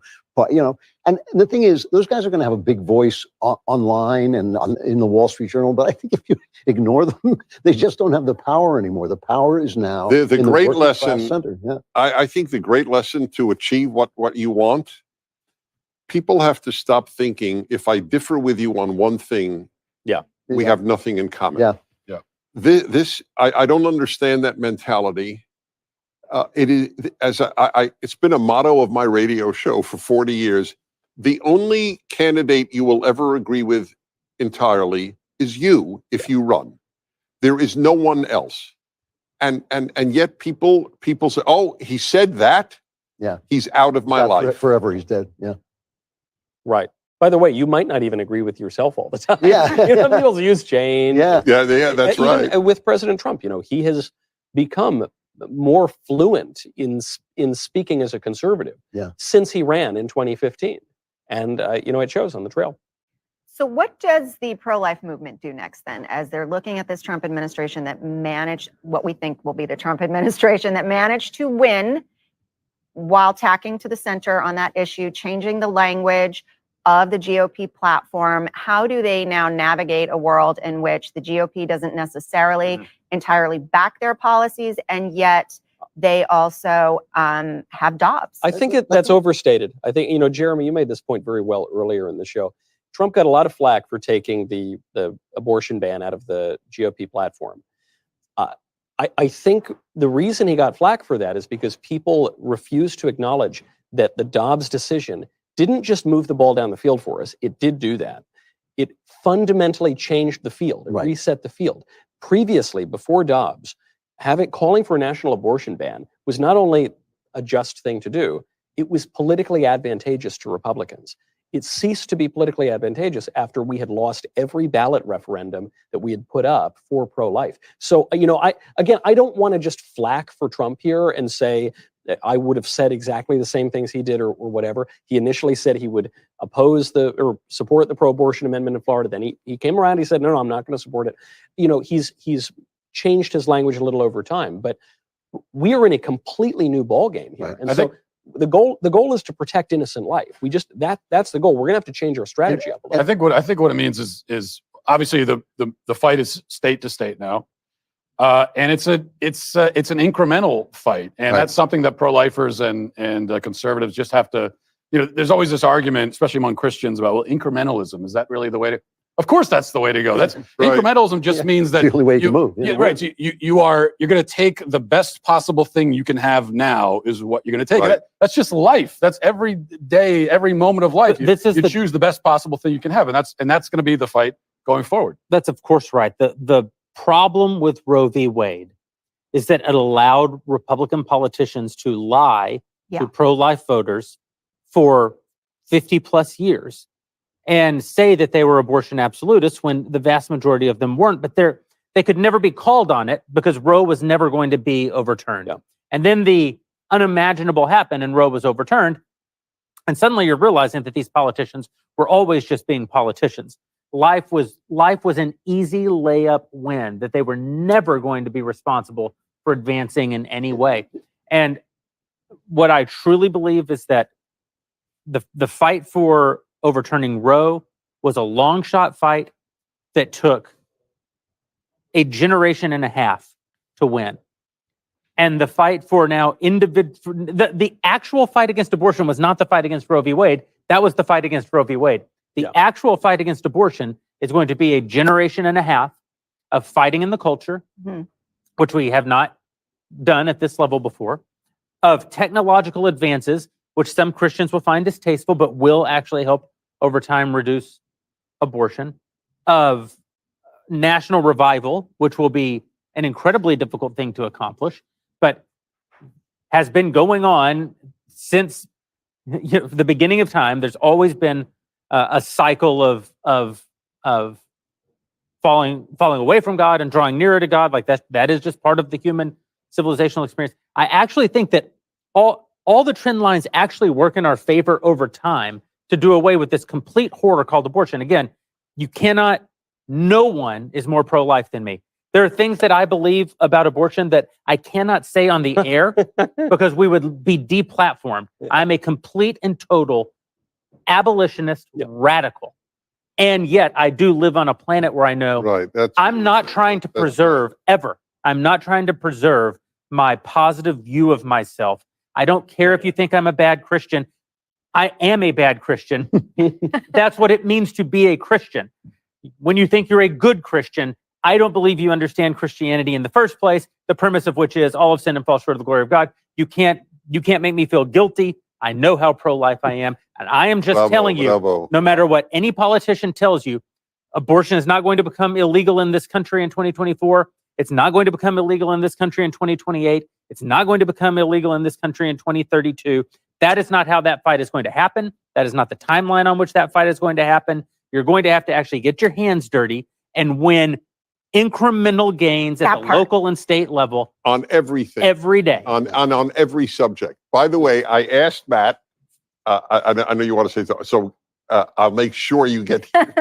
I just want to. It just occurred to me. I asked Matt in the other room, "Who's the second unhappiest man in the world?"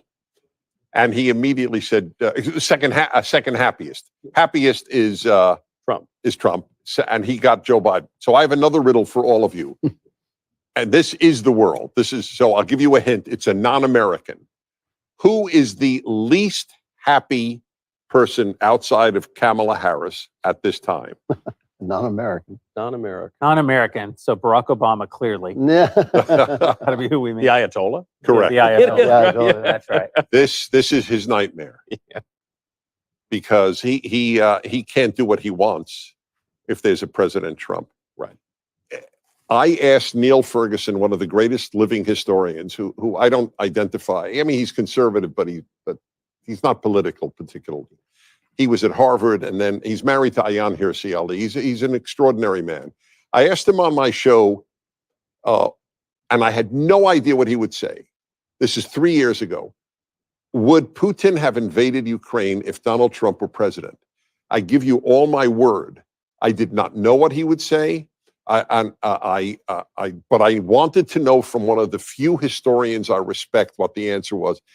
There wasn't a gap, and he said no. Certainly not. Yeah, of course not. And the same thing with Khamenei, with regard to Israel. He could do whatever he wants because the Democrats were in power. And now, if Trump is elected, this is a new ball game in the Middle East. You know, I think this thing about. Wait, I promised her. Oh, I'm sorry. I'm sorry. Well, now I'm taking it back to abortion, and it feels like we've moved on. No. We do that. Yeah. But my question is, does the pro-life movement learn how to leverage their political power again? Because I think when you look at so many of the rank and file, they look at something like that as distasteful because they have now spent decades looking for, I'm just trying to elect someone who agrees with me, as opposed to I am learning how to wield sticks and carrots. And how do they get back to that? Part of the thing about Roe v. Wade is that it legitimately changed the culture, legitimately changed. A generation grew up thinking that this was an urgent human right to kill your baby, and that this baby was not an individual person, and there's no logic to it, and it has no excuse, but it is what people believe. It is where they live. And so I think people like Lila Rose, people who've been sincere fighters, really did change over their tactics over time to address that culture. But now they have to address it at its deepest level. And I'm sorry, that's going to take things that conservatives are bad at. It's going to take art. It's going to take, a new kind of way of talking. It's going to take sympathy with people that we don't have sympathy with, and forgiveness for people who we wish we didn't have to forgive. Today on X, there was a beautiful video of a woman talking about how the father of her baby wanted her to abort, and she said, "No, and I'll never sue you. Just go away." And then the doctor said, "This baby is going to be deformed. You should abort." She said, "Absolutely not. I'm not going to do it." Had the baby. The baby's now 5 years old. Beautiful baby, completely undeformed. And she told her story. I mean, I was sitting there going like, "Oh my God, it was a beautiful. And I retweeted it, and people started posting things like, "Did she have to use the F word so much? Yeah. And did she have this? No, that's where we got it. That's what we have to get past. And we have to get past that and understand that that's a hero. She grew up in a culture that didn't teach her not to say the F word, and we've got to change it." I just want to say that the pro-life fight in the trenches doesn't change at all, because like in the trenches, and I do want, this is important to say, because like I said before about how all the conservatives like ripping each other apart for the last 4 years has been very troubling, and I hope we can get past some of that. And some of that has also been the way that some people on the right have turned against pro-lifers. and pro-life activists and talked about them like they're nothing but frauds. Yeah. They haven't achieved anything. And it's like, no, you say that because you've never been around these people. You've never been in the trenches. But the actual, like the real pro-life fighters are the ones that are at the clinics, okay? And they're going to the clinics on Saturday mornings, and they're talking to the women who are going in, and they're running like pregnancy resource centers. And that's the actual movement. Like those are the people that are leading this movement, and their job doesn't change. I mean, their job is exactly the same as it's always been. And any victory, and I agree with changing the culture and art and all that stuff at a higher level needs to be done. But those people in the fight against abortion are the anchor of the movement, always have been. So I also have grace because a lot of those people tend to be more of the absolutists, and they have trouble with the incremental approach. Yeah. And I believe in the incremental approach, but for them, like this is their life, and they've given their life to it, and that's why they have trouble sometimes doing what they see as compromise when they're in this every day. But so I understand that emotionally, but you're also going to suffer setbacks. Like overturning Roe was always going to lead to an increase in abortion. Roe was in some ways a bulwark. I'm sorry, Roe was in some ways actually a limiting factor for abortion in many parts of the country. And now that it's gone, what we're seeing is that, yes, some states like Florida are able to have great abortion law. And some states like Minnesota are going to be like, bring us your 5-year-old and we'll deal with this problem for you. Because Roe had limits on trimesters. And of course, they found ways around all that. But it was a national, broadly applied. So maybe, therefore, law may not be the best vehicle. This is my position. My position is that there are two better vehicles than laws, because there will always be states that allow it, and that will obviate the power of the law. One is persuasion. I will just say my PragerU video on abortion, which begins with, I am not addressing the issue of legality, only the issue of morality, is gone viral. It's like 10 million views, at least. And without once saying a word about law, legal or not legal. But when you make which I think is an unanswerable case for how could you argue that if a mugger shoots a woman who is pregnant and kills the baby, he goes to prison for murder. But if she wants the child killed, then it's a non-issue. It's not tenable morally. The other is, how about this, if you're going to pass a law, and this law I would be for, informed consent. That's all. If you go for an abortion, we want you to know what is involved. Here is a film on what the fetus is, what is happening right now. Then make up your mind and make that film unemotional, as objective, as scientific as possible, informed consent.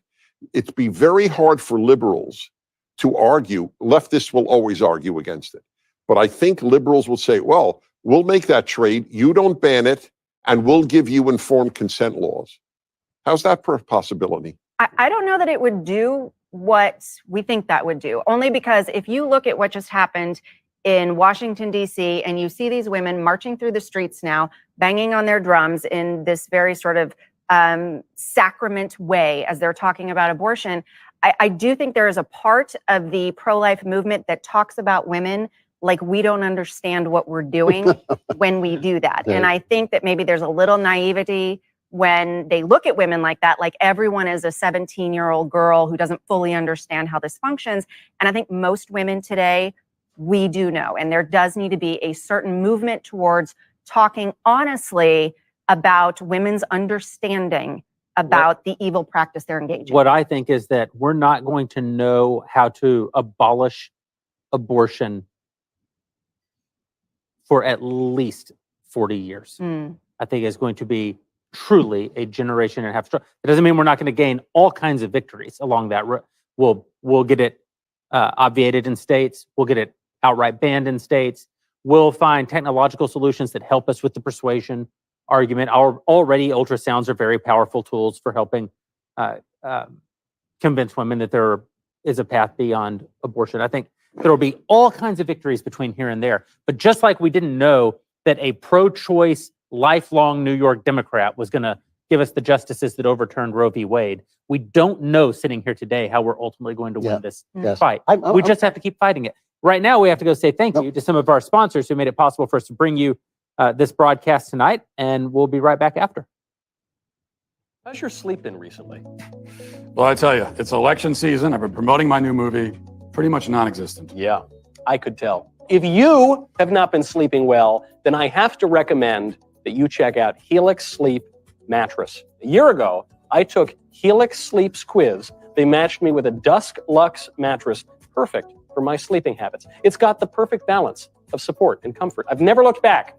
Helix offers 20 different mattress models, each designed for specific sleep positions and preferences. For the month of November, Helix is offering 25% off site-wide, plus 2 free Dream Pillows with any mattress purchase, and a free bedding bundle with any Luxe or Elite mattress order. That does sound nice. Oh, it is. Don't let horrible sleep ruin your life. Get Helix Sleep Mattress today. Just go to helixsleep.com/dailywire. That is HELIXSLEEP.com/dailywire. With Helix, better sleep starts now. Thank you, Helix, for sponsoring Daily Wire's election night coverage.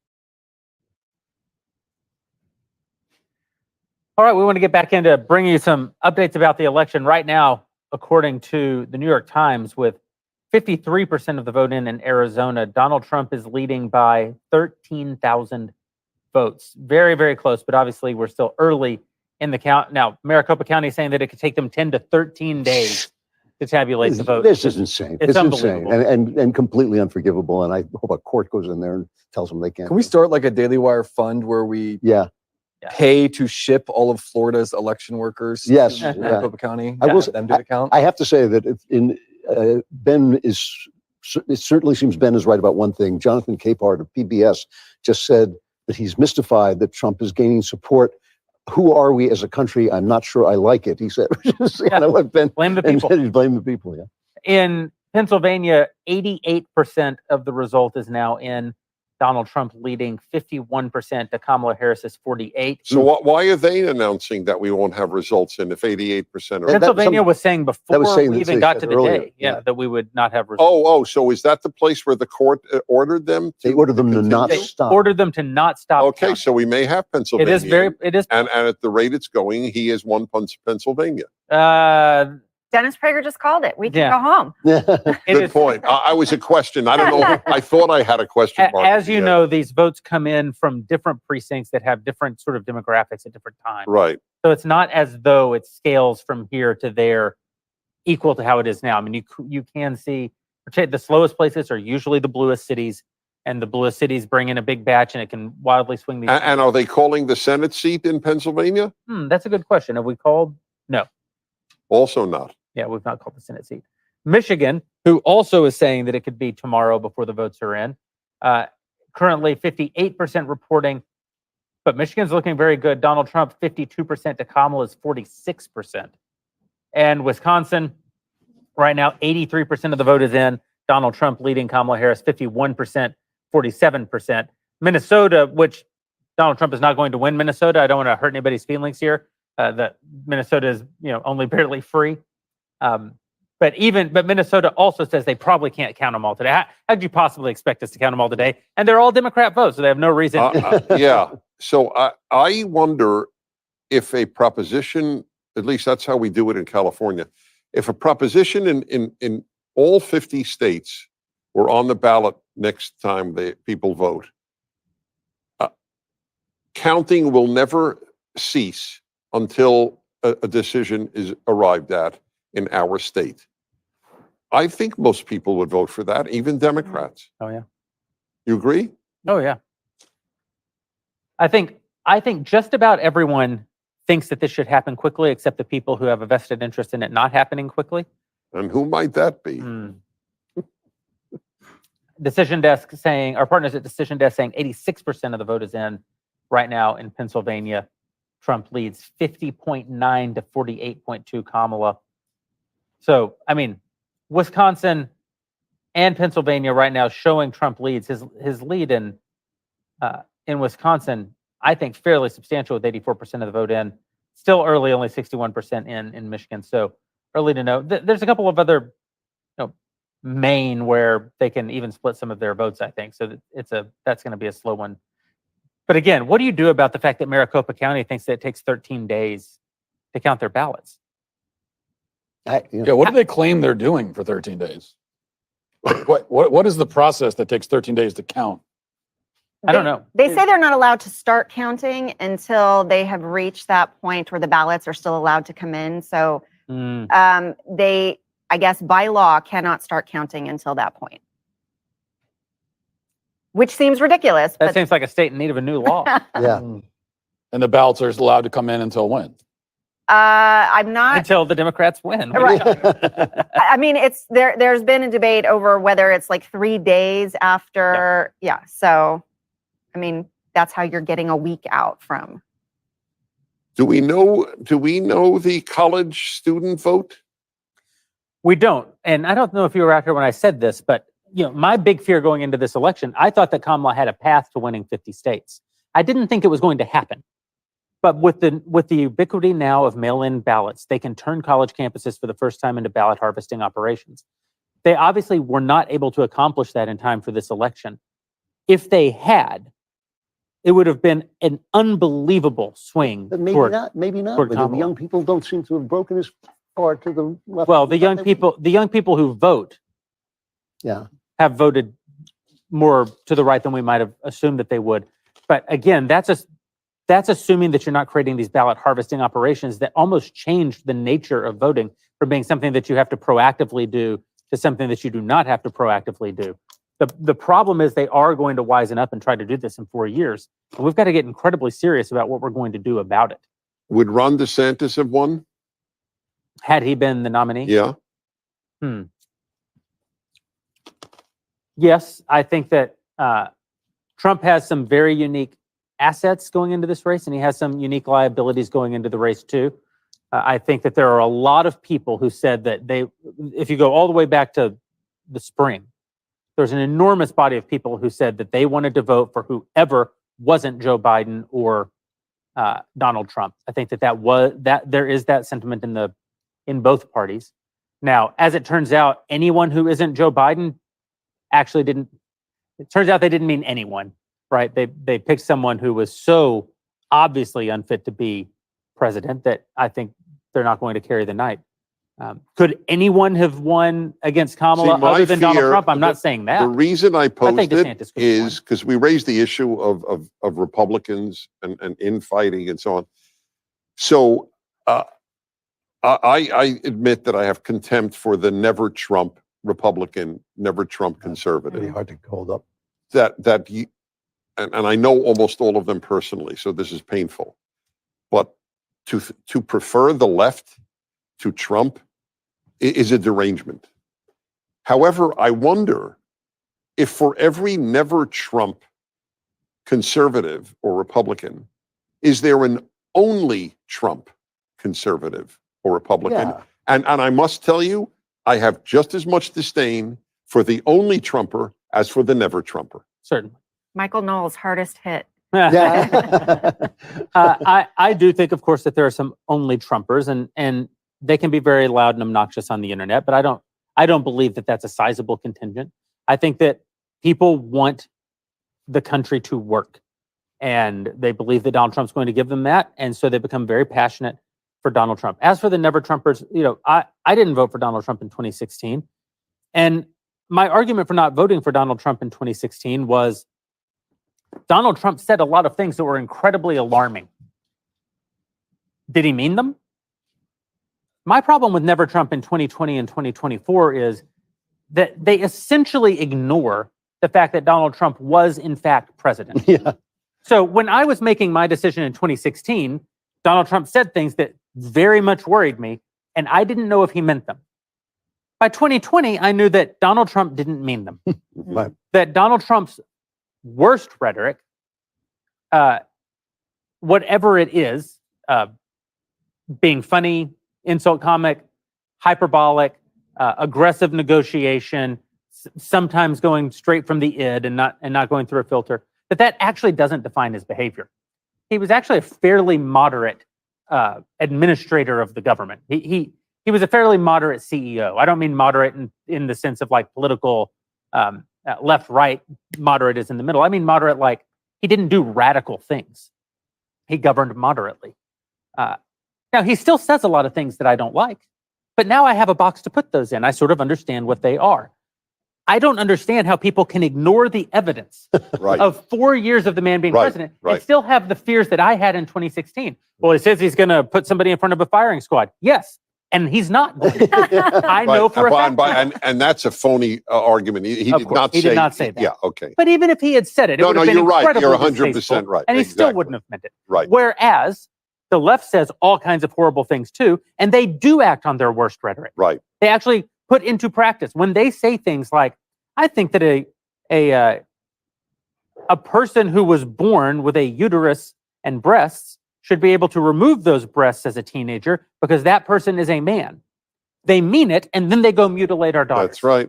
That's not, and I have, just like I had a record of Donald Trump being president by which to measure now his words, I have the Obama and Biden administrations to judge them. They mean it. I also think that the never Trumpers at this point, like a lot of them are just leftists, and I think maybe they just always were.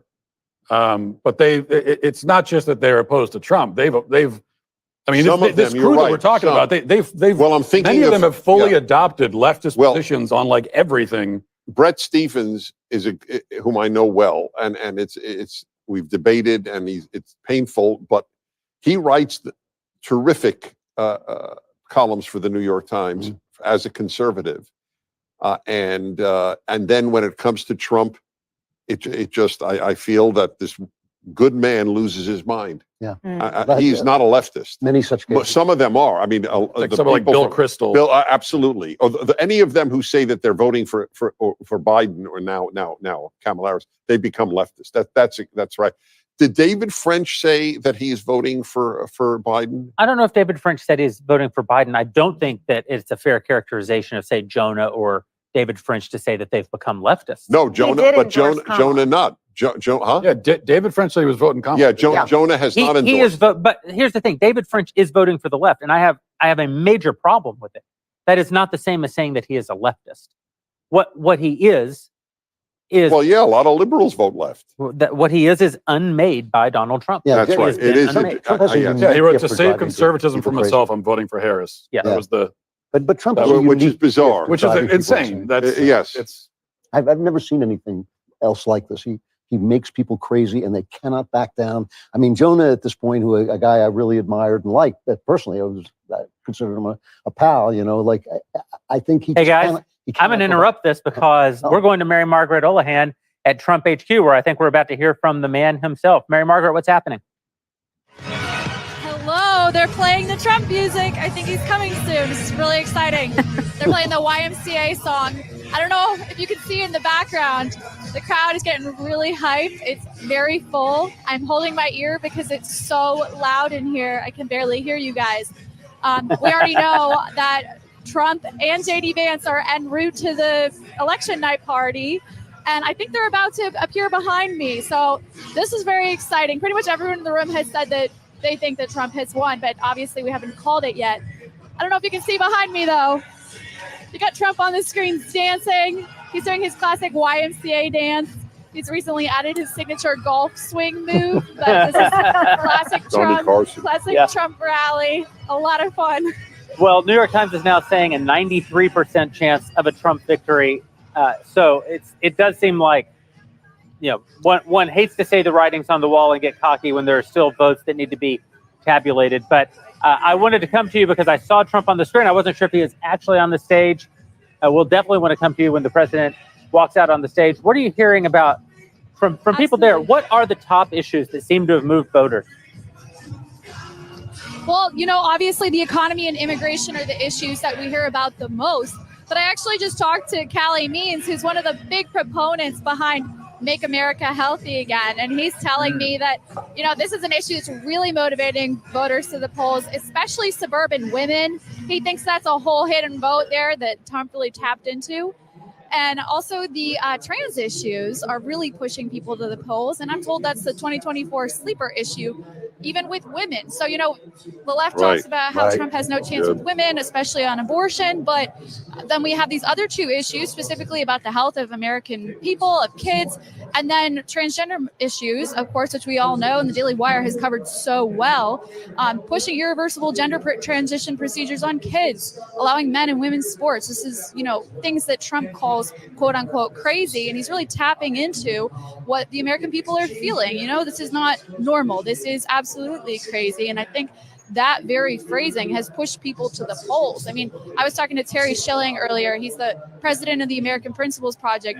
He told me they put $18 million behind ads telling the American public how radical these transgender messaging is. And he said it worked. He said he got so many people to go out to the polls specifically on trans messaging. So I, for one, as a culture reporter, I'm really interested in seeing the aftermath of this election and seeing the Democrats who learned their lesson and understood that they pushed too far. This is too radical for Americans. Americans do not want men in their daughters' bathrooms, and they don't want kids undergoing this type of thing. So those are two big issues that I'm told that they're driving people to the polls, and I believe it. These are things that are top of the mind for Americans, and I'm very excited to see like I was saying, the aftermath of this and to help understand what went into these decisions for Americans and how we can learn from that in the future. Mary Margaret, Fox is saying that Catholics may swing Michigan for Trump. Tell us why Catholics might not. Why would Catholics not be open to a Kamala presidency? Well, there's a lot of reasons Catholics wouldn't want Kamala for president. I mean, mainly her support for abortion. She supports unrestricted abortion, and what that means is abortion up until or after 9 months. Democrats like to say that that's a fake thing, but unfortunately, there's many, many states in the United States that allow abortion after birth, which of course is infanticide. It's not actually abortion. So, we got some applause in the background here. This is about the Georgia results. Fox is saying Trump has 50.9% compared to Kamala's 48.4%. Crowd really likes this. Very that's excited. With 90. By the way, that's according to Decision Desk HQ. That's with 95% of the vote in. We have Donald Trump carrying Arizona 50-48. Wait, what did she just announce? Georgia? Georgia, yes. Okay. And Mary Margaret, also from Decision Desk, we're now at 88% vote count in Pennsylvania. Donald Trump's lead holding 50.8 to 48.3. This is getting so exciting here. I mean, I think we're going to see the end of the election tonight, which is not something that any of us expected, I don't think. I mean, I was planning on being here potentially until the end of the week, but we might be able to go home way sooner than that. Yeah, it almost certainly won't happen saying, because Jeremy. It would mean that Andrew Klavan was correct. And that is such a rarity. Can't imagine it's actually what happens. Mary Margaret, we're going to come back to you when. Jeremy, but... No, please. Go ahead. Well, what you were saying about Harrison, Michigan, I just did want to point out, Gretchen Whitmer had a major faux pas there recently where she did that very weird TikTok video where she pretended to be giving, it looked like she was giving the Eucharist to a podcaster who was being very sexual about it. I think a lot of people might say that contributed to Michigan Catholics not going for Kamala in this election, but that's another thing I guess we'll have to see. I'd love to see polling on that in the end because it was a very weird move, and I know it's something we talked about a lot at the Daily Wire. Mary Margaret, thank you. We're going to come back to you if the president takes the stage. And right now, we're going to welcome back Ben Shapiro. What's up, bitches? Yeah. How's it going? You've it's already too late. I've said it. It's too late. It's been said. I can't unsay that which has been said. Time doesn't work that way. It's too late. Can I say something about the trans? Proved right about people blaming America. The left is already coming on. They're already doing it. Yeah, They're already doing that's funny. And it's good. You know what? Yeah. Blame more. Cry Yes, harder. yes, Cry harder. Yes, blame us all. Cry harder. Right in here. Just do it. Right. Matt? She mentioned the trans thing, and I just wanted to follow up on that because it is a really interesting thing in this election. That's I noticed even watching football on Sundays that Trump was running ads, during football on the trans issue like hard. I mean, you'd see these ads 3 times in a football game, hitting Trump on trans surgeries for immigrants and for convicted criminals specifically. Those are the 2 big ones, and then men and women's sports. And then there was the tagline at the end, Kamala is for they, them, Trump is for you. which I thought was really clever. Yes. So I do think that issue has proved to be a major factor in this election. I think even more than I think in the midterms 2 years ago, I expected the trans issue to be a bigger factor in the midterms, and it wasn't. I think it's almost like we were 2 years ahead. And I think there's something else that happened there. Yeah. Which was, you were right. It would have been, except basically politics is a crazy off. Okay. And the craziest thing you can do is say that boys are girls or girls are boys. But it sort of offsets that when you raid the loony bin for your candidates. If you run Herschel Walker in Georgia, it turns out that you can kind of offset some of the crazy by putting out your own crazy. This time, there were a bunch of great candidates. Everybody knows Donald Trump already. And so the issue could really kind of sing to the American voter. And it is the apotheosis of what the left wants to do. I mean, you made that so clear in your wonderful movie, What is a Woman?, available right now at Daily Wire Plus. But because of that, I mean, I really do think that made a sea change in the way that people viewed the issue in the country. I really think the documentary had a lot to do with that. I do too. Worth pointing out the contrast between the party we just saw with Mary Margaret down in Mar-a-Lago and the Harris party in D.C. The New York Times reporting the Harris campaign just shut off the sound on the TVs at her watch party and replaced it with music after a guest on CNN said tonight, quote, felt more like 2016 than 2020. Yeah. So no more. They're playing audio. Moana. They're playing the funeral march over there. And the New York Times pointed out there's still no sign of Kamala Harris at her rapidly thinning watch party at Howard University, her alma mater. She could be speaking to a nearly deserted campus if she does not appear soon. Wow. Well, yeah, world's smallest violin. It's really tragic. I mean, it's definitely true about What is a Woman, and since I am perhaps the only person here who's not an employee of the Daily Wire, maybe it makes sense coming from me to say I actually think that Am I Racist could have significantly altered this election. It's possible that what you did in that movie, which was simply to reveal what people think. I mean, you guys were talking earlier about when Trump says these crazy things, you kind of gradually learn he doesn't really mean them. And when the left says crazy things, they are really just coming right out with it.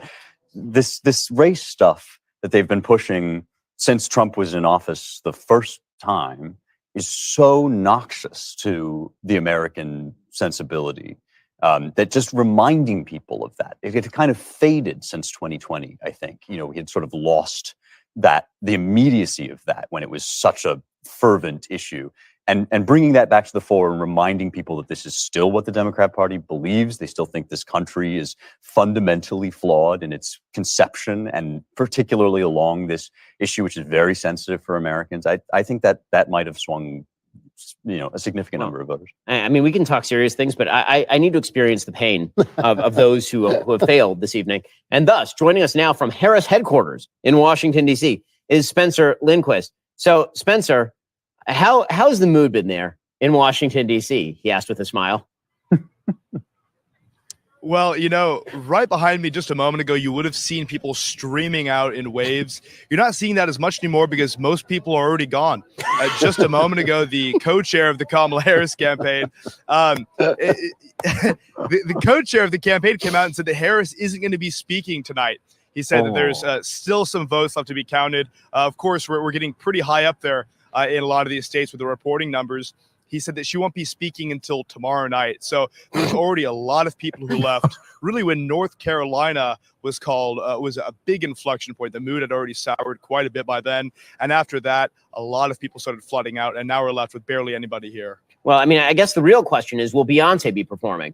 Because, that obviously has been the big draw at these campaign events. It certainly is not Kamala Harris. Probably people feel privileged that Kamala Harris actually didn't show up tonight, which would have even brought down the mood further. So I guess nothing's happening there, right? Cedric Richmond, who's the campaign co-chair, as you point out, has now confirmed that she won't be speaking tonight. So what are people even doing there at this point? Playing tiddlywinks, planning a riot? Like, what's happening?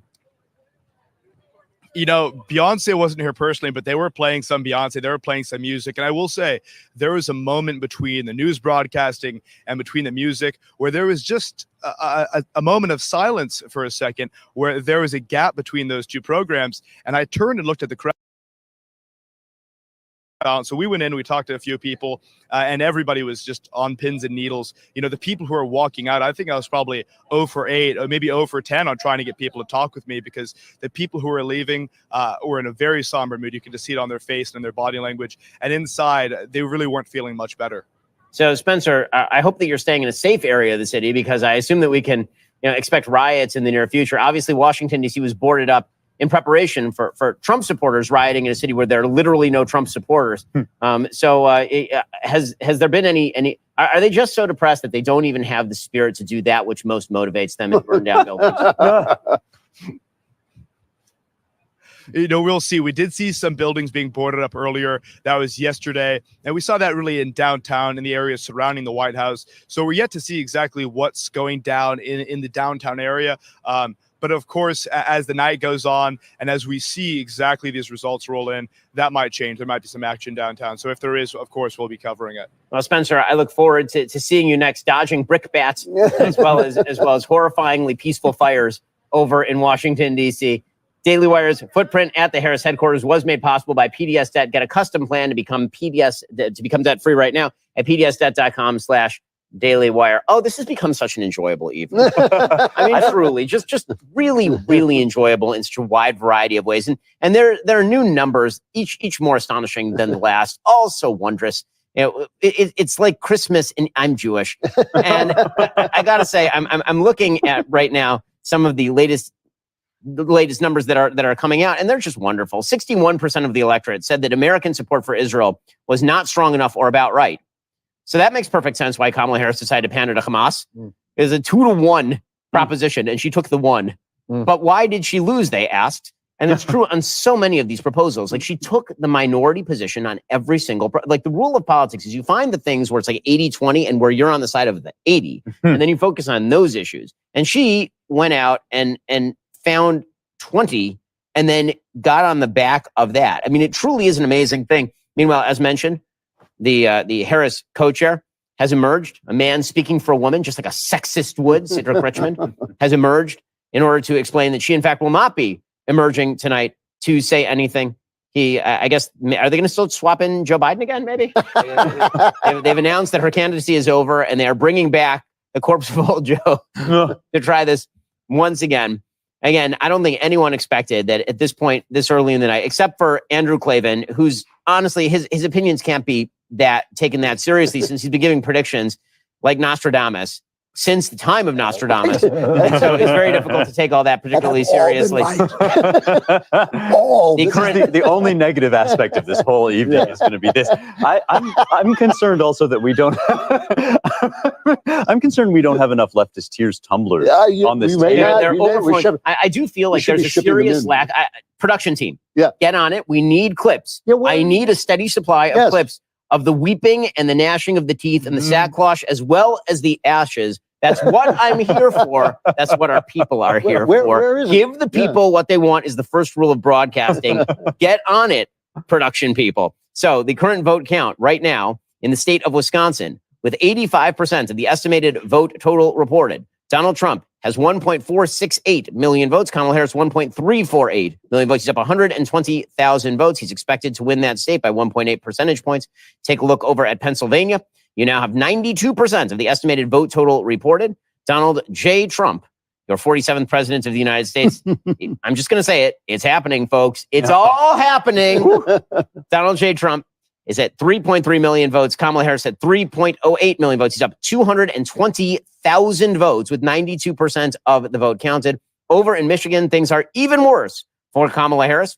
Over in Michigan, they have 63% of the estimated vote total reported, and she is already down 220,000 votes in the state of Michigan. He is currently up over 6% on her in the state of Michigan, with 63% reporting in Michigan. He's expected to win by about 2.5%. Have you done the New York Times needle update? Would you like to hear it? I would really love. Oh, it's very likely. It's almost pinned. It's almost pinned. It is over 95% chance of victory for Donald Jamoglius Trump at this point in time. And it is Anisha Trump. it is wildly enjoyable. As you may have noticed, we've hit the punch drunk portion of this evening's program. It is indeed midnight. It is the witching hour here at the Daily Wire in Nashville. For those of you on the East Coast and up at 1 a.m. enjoying yourself, just enjoy it. Just bask in the magic that is this evening, because indeed there are very few nights like this. The birth of your children, the massive suffering of your enemies. It's really quite grand. Speaking of the birth of your children, I texted my wife and I said, I think I legitimately might cry if Trump wins. We had our first son 8 months ago, and she said, "You did not cry when your son was born 8 months ago." Well, he was born into an uncertain future. And now his future is Also, secure. to be fair, you worked harder with regard to this than you did with regard to your son being You know born. what, that is So true. there is that. Well, we are now being joined from like an election headquarters where people are having a good time. Cassie Akiva joining us from Dave McCormick's election party in Pennsylvania. Welcome back, Cassie. Are they preparing at this point? It's a little nervous about opening the champagne. What's going on over there? Thanks for having me. Right now, Dave McCormick just left the stage. He came on with his wife. They sort of declared victory. It wasn't exact. They were bragging about how they'll be in the Senate, but he said that the night's not over, but he's extremely confident. They're celebrating here. The party does not seem to be winding down, but things are looking very good for him. He's up by 100,000 votes right now. They're extremely confident. Dave McCormick is an excellent candidate. I was proud to have campaigned with him last week in Pennsylvania. He's absolutely awesome. So, the mood in the room, obviously, Cassie, must be great. Everybody is looking at these results. I assume everybody's just going to stay there until somebody makes some sort of call, or is it just going to be an all-nighter for everybody? It might be an all-nighter for us tonight, but we're going to be here covering it. But McCormick, I don't think he's going to bed right now, but he's definitely having fun. He's mingling with people. He's really good at that. We were on the campaign trail with him, and he's really having a good night. And it's worth mentioning, he was down 10 points in the polls this summer. Yes, he was. This is a huge victory for him. He really turned it around. He said that he has the best campaign staff in the country. I'm starting to think he's right with that big victory there. So I mean, it we'll is see worth what pointing happens out here. in the final It is- results, but it's looking good. Cassie, as you point out, early on in this race, if you remember in Pennsylvania, Donald Trump kind of didn't know what to do with Kamala when she first was swapped in. And it was McCormick's campaign that was putting out excellent ads about Kamala Harris, like right off the top. This has been an incredibly professional race from Dave McCormick, again, demonstrating that when you run good candidates in swing states, you can indeed win. Cassie, you've dealt with Dave. He is a pro. Yeah, Dave has been really great with getting his family involved. We saw his wife talking, his brother. He has 6 daughters, so he really knows how to speak to women. And I think that's really helped him here in Pennsylvania. He's been bringing out the crowds. He really campaigned super hard. And even his election night party here, it is full. It is rowdy. People are not leaving. It is getting late. And I think he's going to have a good day tomorrow as well. Well, Cassie Akiva over at the McCormick headquarters in Pennsylvania. I'm sure we'll be back with you sometime this evening, but things are looking really great. Thanks for your hard work on the ground over there. Thanks so much. Well, folks, the Senate results continue to pour in. In Michigan, Mike Rogers has opened up a 5-point lead on Alyssa Slotkin in Michigan, 60% or so of the vote reporting. Mike Rogers is currently up by 160,000 votes on Alyssa Slotkin in Michigan. Now, I mean, I got to say. And the AP finally called Georgia. I know. They're so far behind. See, the internet for the win, gang. Okay, so at this point, I would like to point out the next swing state that no one's talking about. Okay, so Nevada is now reporting at this point. Nevada has, approximately how much of the vote in? 68% of the vote in. Donald Trump is currently up 51-48 in Nevada. So Nevada has always been perceived as sort of a Democratic machine state. Yeah. It'll be interesting to see if he flips Nevada. If he flips Nevada, obviously that takes him, my prediction minus New Hampshire. Just going to put that out there. So that is a good number. Am I wrong in thinking that if he now takes Michigan and Wisconsin, he doesn't need Pennsylvania? Yeah, if he takes any one of them. If he takes Wisconsin, if he takes Wisconsin, it's over. If he takes Michigan, it's over. If he takes Pennsylvania, it's over. It's over. It's okay, over. it's over. It's cooked. It's done. He's the 47th president of the United States. Can we? I have not been given the authority by the polling gods to declare victory in the election. I have Mayflower He's the cigars. 47th president of the United States. There will be no calling it. I'm sorry. Yeah. No. I'm informal. It's an informal call. Yeah. It is a description of reality. The reality, and let it sink in, just like Elon Musk says. Let it sink in. I'm going to take the wrapper off my Mayflower I've taken the wrapper cigar off. right now, just to do that. Some preparatory. A little preparatory work here. You could sniff it. You could smell. Decision I'm going all the way to cutting it. Oh wow. Decision All right, desk well, says there's two cutters on the 91% is in Pennsylvania. Yeah, no, it's And his lead is actually holding. yeah, and New York Times has like 93% in, and his lead is indeed holding. By the way, hilariously enough, there is an outside shot. Then the next most competitive state after Nevada is wait for it, Minnesota. In Minnesota, that would be great. in Minnesota. Oh, that would be so great. Right? It's hilarious. In Minnesota, 65% of the vote is in. Kamala Harris, 1.07 million votes. Donald Trump, 1.02 million votes. He's only down 50,000 votes in Minnesota. The deliciousness of Donald Trump somehow sneaking Minnesota away from the magic of Tim Walz would just be so entertaining. It would be like you could not make his six. It would almost be like running a wreck. I once had a conversation with Ed Rollins. His wrists could not get any limper if that were to happen. The face. I once had a conversation with Ed Rollins, who ran Reagan 84. And he said, I said, wow, 49 states that you won. He said, well, we actually won Minnesota too, but we didn't want to look greedy, so we didn't sue about it. But he felt that they got it too. And if this woman decided to overlook Josh Shapiro because she didn't want to pick a Jew, and then she picks this guy in a bright blue state she should be totally fine with. Oh man. If she loses that the one state Mondale won. It would just be so great. Wow. Joining us right now is our friend Harmeet Dillon from the Dillon Law Group. Coming to us from Arizona. Harmeet, welcome back. Yeah, thanks for having me. So you've been watching these results come in just as we have. You have a slightly different set of responsibilities. Our responsibilities are to start eyeing the booze and cutting the cigars. And you still have to be geared up for any possible fights ahead. How are you feeling this evening? Yeah, no, we feel good. We had attorneys still working in the war room even as we speak right now. We're actually doing the job of picking up all the ballot returns and receipts, if you will, and closing down all the polling places tonight. And so work is still going on. But there's also a couple of bottles in the war room, and people have been toasting a little bit and enjoying that as well. So yeah, we feel great about the effort on the ground here in Arizona and the results both. And so, it really is a model. It's really exciting as a almost lifelong Republican volunteer to see how it wasn't like this 2 years ago. It was a pretty sad mood. And we have learned a lot of lessons since that time. And so we are teachable. So that's good news. Yeah. And it's just like, it's so exciting to see some of these states that had been absolutely written off by the pundits. And I just, put on X a little while ago that it feels almost like a little naughty to be watching MSNBC right now because the level of glee that I'm feeling, the Schadenfreude is just, it's too much. I'm not used to feeling that way, so no, it's excellent. And so that said, I have a lot of friends with close races in California. We're not going to know the results of those for a while, and Pennsylvania, and people are nervous. I feel pretty good about Arizona for Trump, but there are a lot of congressional and ledge races and Supreme Court and all that aren't going to get decided yet. So how long is it going to take us to hear results out of Arizona?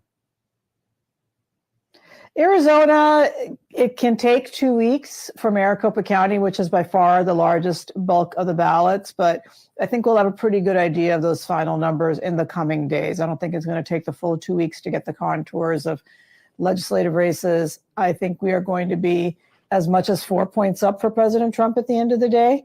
And, if we're that far ahead at the end of the day, it bodes well for some of the people who are a couple of points behind him. So fingers crossed on that. But that's why the work that our chair here in Arizona has done of having a super organized effort and having a closing down of every single polling place.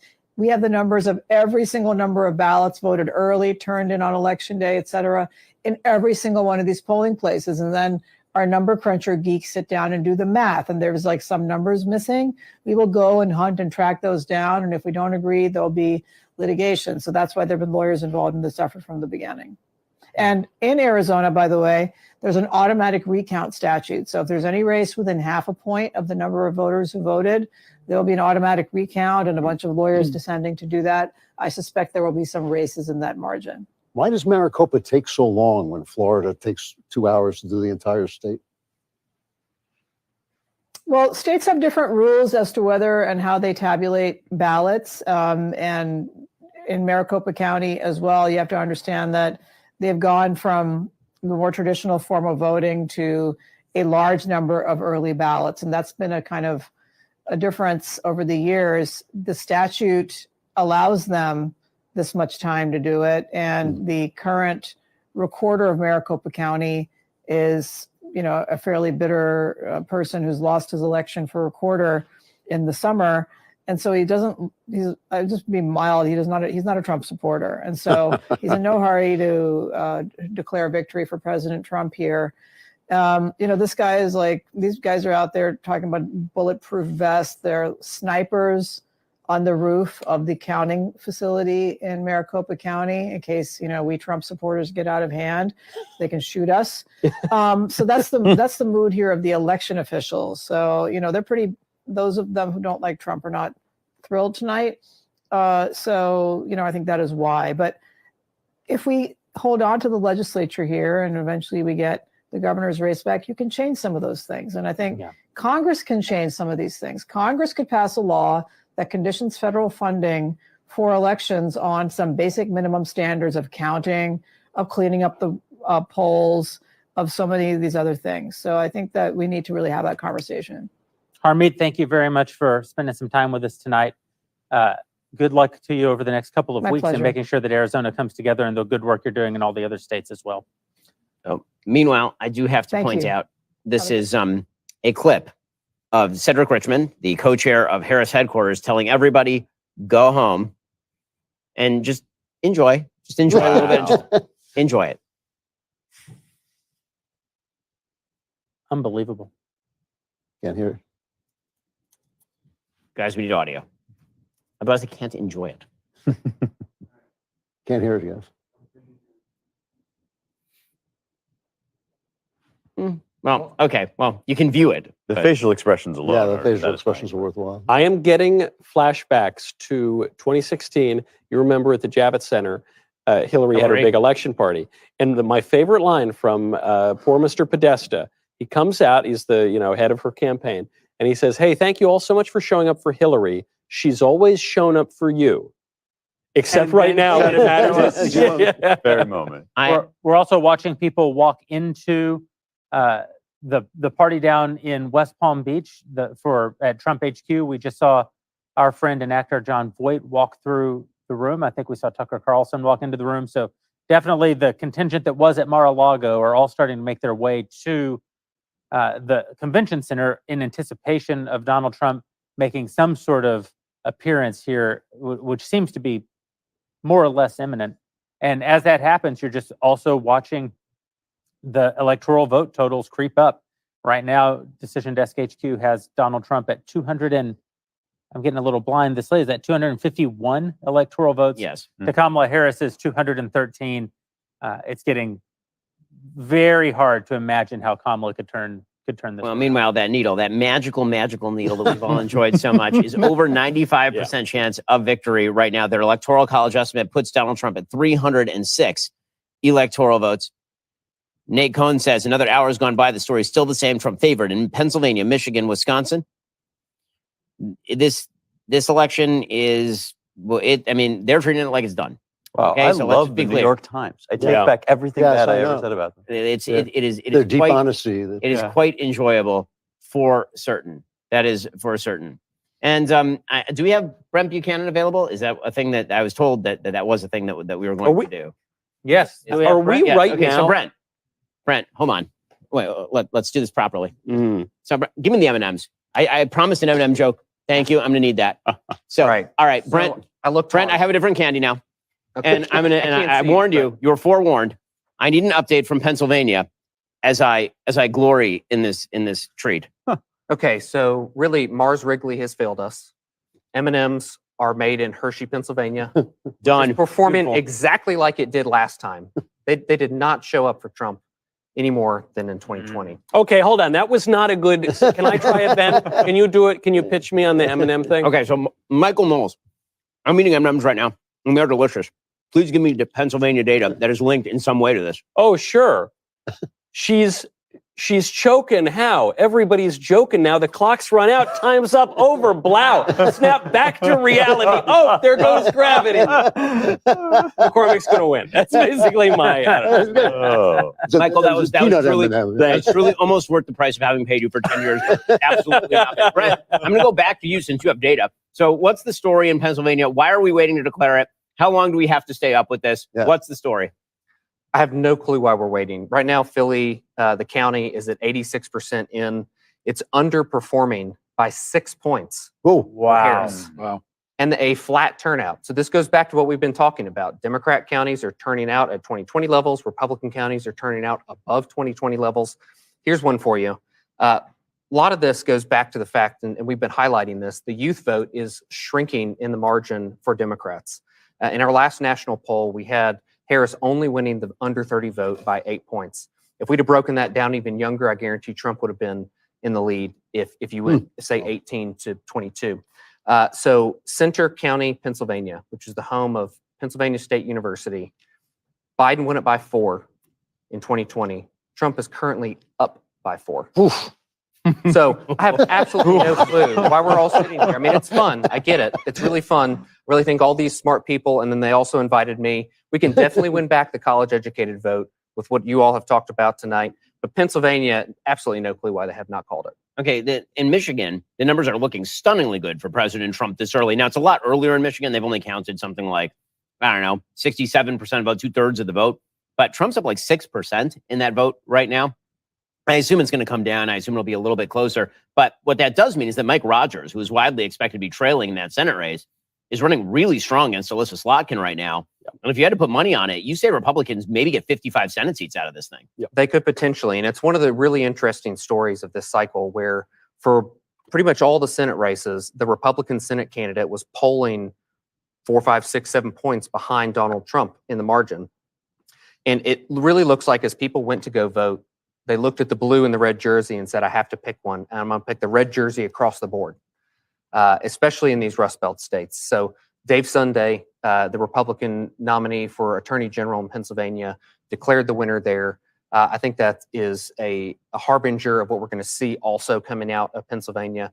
But if you look specifically at Michigan, so there's a county, Oakland County outside of Detroit, suburban area. Biden won it by 14.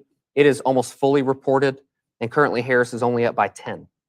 So not only are these returns in Michigan flat on turnout from these Democrat-leaning counties, she's not even getting the margin that Biden was getting. So this kind of goes back to what we were talking about with the union vote and how she was definitely going to underperform Uncle Joe with the union vote. Another county that we talked about earlier, Eaton, which Biden won by, Biden won by 1 in 2020. Trump won it by 5. And that was before we were at like 80% reporting when we were talking about Eaton a couple hours ago. It's fully reported, and it still is Trump plus 5. Montcalm County, which I didn't know was a thing before tonight, Trump plus 38 in 2020, now Trump plus 39, and a 7% increase in turnout. So it keeps going back to the story. Democrats flat at 20, Republicans overperforming 20, and this is how we're getting the map of potentially a Trump sweep of every single swing state. Wow. It is amazing, amazing stuff. And I do have Mike and Ike's on the table, so prepare yourself for that one, Brent. But next we come to our election map coverage this evening is made possible by our sponsors over at Lumen. Hack your metabolism with one simple device. Understand your body more with Lumen and eat less of this than I am right now. But you know what? Screw it. Can we please take the... I want everybody at home to see what's happening right now at Trump HQ, where we've seen just about everyone. I believe I just saw RFK Jr. coming in. The crowd... Even without audio, you can just tell the crowd is ecstatic. And we expect to hear from Donald Trump imminently. At any moment, we could be going to Donald Trump coming out to make, we don't know. By the way, Fox just called Pennsylvania for Trump. Let's go, baby.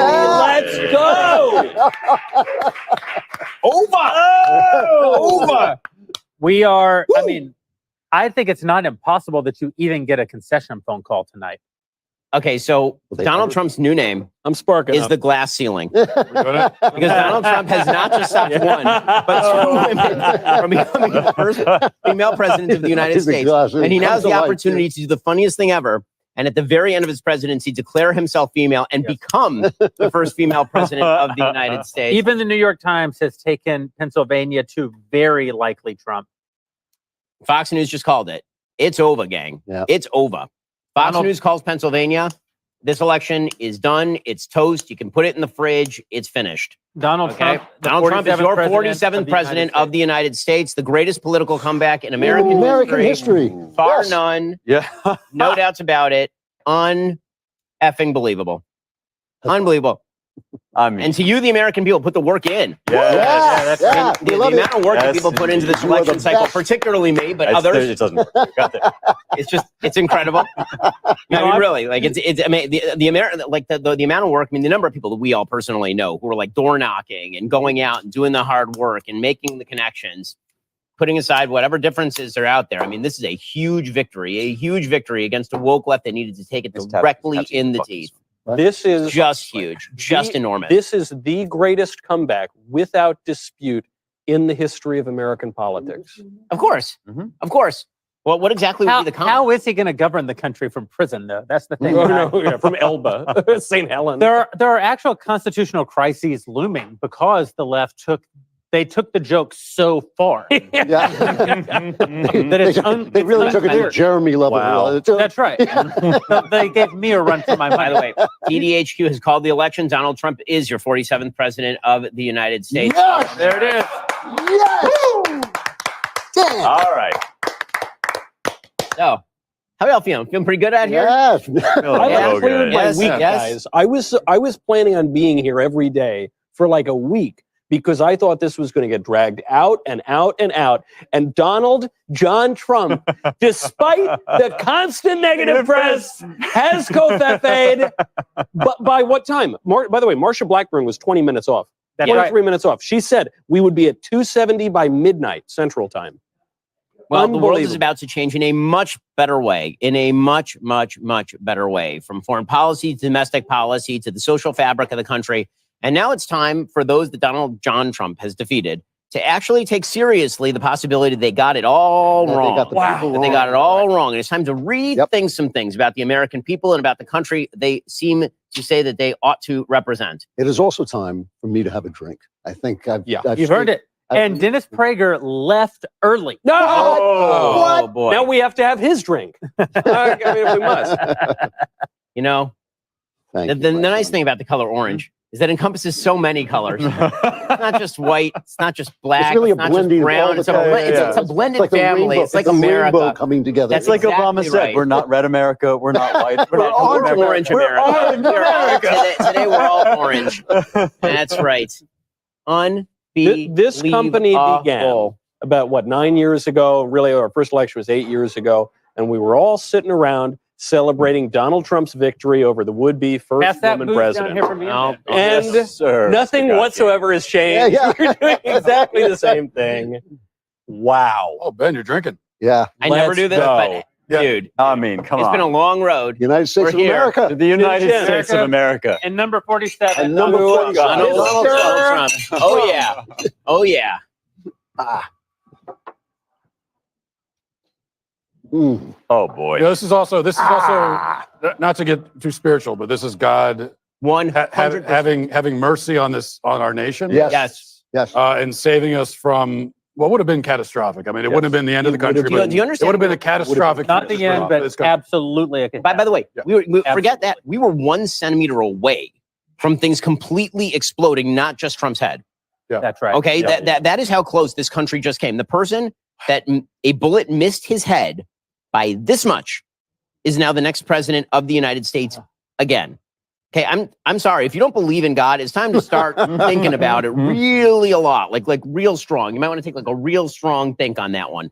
To me, If you think God does not operate in history, the biggest. I don't know what to tell you. To me, the biggest question has been, will God forgive us for Roe v. Wade? And I think maybe He will. Thank you. What is that they just gave you? This is like a fireworks. Oh, it's an explosive. It's confetti. But why did I not get one? You don't get Here, one. Matt, you want this one? Do you have we to do it ask? before or I after? don't really Trump want comes one, out but and I think that we have to wait until he finishes his speech. I think we have to wait till he finishes. They also didn't bring me champagne. How? Well, hold on. You How have come my you champagne. guys? Michael, it's fine. wait, Have my champagne. Really? I can only take so much All right, alcohol this at a is time. good. Oh, you did. Let's champagne go. too? Thank you. Yeah. I didn't get Yeah, you. you don't And you know get what? This is me. a better Oh, election. yeah. We really Paul got only stuck has on this two end of the hands. table. Give me Also, that. so listen, guys, last time in 2016, I had to pay Michael because I bet wrong on the election. This time I called it. I called it this time, so I don't have to pay you Except any more remember money. that bet we had on New Hampshire? you were a little tired. Yeah, this he was. morning. I It was remember. about $400. Drinking. I was more right than wrong. That's all I'll say.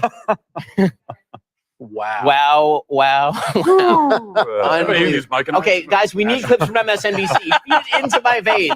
I need it from MSNBC live right feed. now. CNN, MSNBC, all the networks into my veins. Thank you, sir. Slow drip for the rest of my life. By the way, can right we now. also say it's not going to, electorally speaking, the popular vote, I don't know because California is a big state. Yes. But Donald Trump is going to win 300 electoral votes. He's going to win the popular.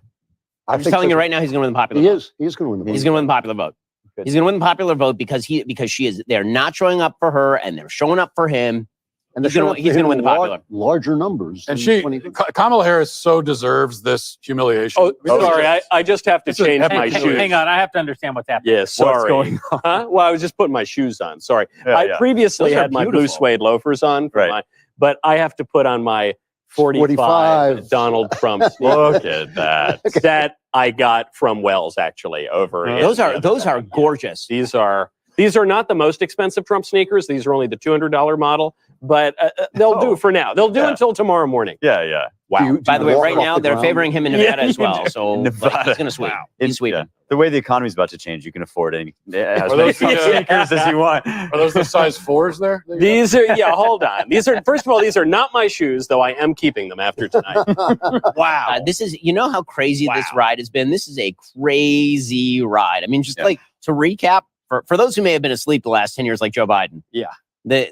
Donald Trump was elected in what was probably the greatest electoral fluke of our lifetime in 2016 by 77,000 votes in 3 separate states after losing the popular vote by like 6 million votes. Yeah. And then we had a pandemic in his election year with massive riots. Yeah. And he lost to Joe Biden by 7 million popular votes. And he lost by, a handful of votes in a bunch of separate states. He then proceeded to be prosecuted 4 times after having been impeached twice, nearly assassinated twice in the last year, had the candidate he was beating swapped out for another candidate. The entire media then sided behind that candidate, and then he won anyway. Okay, I'm just gonna put it out there again. Folks, if you ain't going to synagogue or church, you really ought to re-examine your perception of the way that God moves through history, because my goodness gracious. And honestly, it's so just unbelievable. Just unbelievable. I can't believe what I just saw. And to but I Jeremy's can. point, I predict Jeremy's point that narrative is a force in the world, which is absolutely true. In order for there to be a story, there's got to be a storyteller. And I think that's what we're seeing. Yeah. And it's great. Oh, wonderful. And not to bring the mood down at all, but Donald Trump needs, he's got a lot of courage, and he doesn't, and so he'll go out there in front of people, but he needs to be flanked by. He needs protection. That's my only concern going forward. You mean he needs to be guarded? Yeah. Yes. Yeah. I mean, obviously. Yeah. But that's my only concern. Well, and he needs a defense against the bureaucratic backlash that is about That's to come. exactly I mean, right. This is for tomorrow. This is a problem for tomorrow, Spencer and Drew and Jeremy to deal with, not for tonight. But he does need. He's, if things. Rachel Maddow I'm sorry. is crying. Rachel Maddow needs to speak. Rachel Maddow is crying. Can we hear this? I need to hear it. Can we send him the Rachel wept. Can we? I think is the verse. Can we send her, can we send her a leftist tears tumbler? Yeah, to collect those for with a return address. We're not able, guys. We can't actually play MSNBC over our air. So only we are seeing it. The audience isn't seeing. Oh, that's sad. We just That's get to so watch sad it. for Yeah. everyone. Rachel Maddow is crying. That's the kind of transformation that's happening in terms of America on the world stage. The idea of there being a part of the U.S. government that is still in Democratic Party hands becomes a very interesting thing in terms of the stability of the world, right? Now they're hoping for the House. They're relegated to hoping for the House. If the House is controlled by Democrats, puts him in the position of having to decide whether he's going to do what other autocrats have done, which is to essentially eliminate the function of the legislature. It would be terrible if somebody Right, that's- prosecuted their political that's the- opponents for separate Yeah, times. the autocrat that was just Everybody else. elected into office Yeah, right. democratically. Do anything. And, you And do that possibly with when the popular vote. when Yeah. your Almost opponents, certainly with the He's gonna win still popular have vote. Yeah. some foothold there. Unreal. That's just gonna You're push about those to see the questions right popularity to of the very front. democracy Yeah. among fast. Democrats. That's the problem. The problem is democracy. plummet. It doesn't work. Yeah. They say that with free speech. The First Amendment is no good. Actually, democracy is bad, it turns out. It's gonna, yeah. She would also say that you think about the U.S. bond market, you think about the sort of the way that the U.S. is sort of a By reserve the way, currency for the world. You know who gets and to the- preside and over rest the of world certification of counts the on vote? Political stability here. Wow. Oh, One man. Kamala L. Harris. I don't know her middle name. Yeah. She gets to preside over the certification of Donald J. Trump's electoral Do you vote. think they'll refuse to certify in the name of democracy? Oh, I No. certainly won't. They won't. They won't. They won't. But it would be great if they did. They would if it had been 270 to 268. Yeah. But that is not what's going to happen. Yeah. No. He's going to win 300 electoral votes, and they're not Or going to, more. Yeah. they're not going to do anything about it. Yeah. Wow. Uh, Except the, weep on TV. the American people, unstoppable, man. Unstoppable. So good. So good. Wow. And you know, like Fox being first to call Pennsylvania, right after last time They learned their around when they got lesson, banged right. on They for learned their calling lesson. Arizona. By the way, Yeah. well, I mean, by the way, they called Arizona right last time. Okay. So like they called it right, but they called it too early. understood. And they called it right this time. Okay. Wow. That's right. And so there we are, man. Mm. Wow. Yeah, as Matt's Idea Shop says, McDonald's ice cream machines are definitely going to work now. The promise has been visited upon us. Man, she failed upward, and she never ever had to be elected to it, ever. Yeah, ever. right. You want to talk about the utter failure? The utter failure of DEI. The utter failure of DEI. She Yeah, I was failed gonna say that- upward at every opportunity without any vote, and then finally she's subjected to reality, and reality said, "Hell no." This When is the even this is Anna the end of Kasparian- DEI, I think. Yeah, when even Anna Kasparian is saying, yeah, what we did is crap. Yeah. Like Yes. it was offensive what they did. Yep. It's offensive to people on their own side. It was. Yes. If you're on their side and you're rational at all, Right. you were offended by this and you didn't want to support it. Yeah. The other thing, I know a lot of people were praying before this election. I certainly was. Mhm.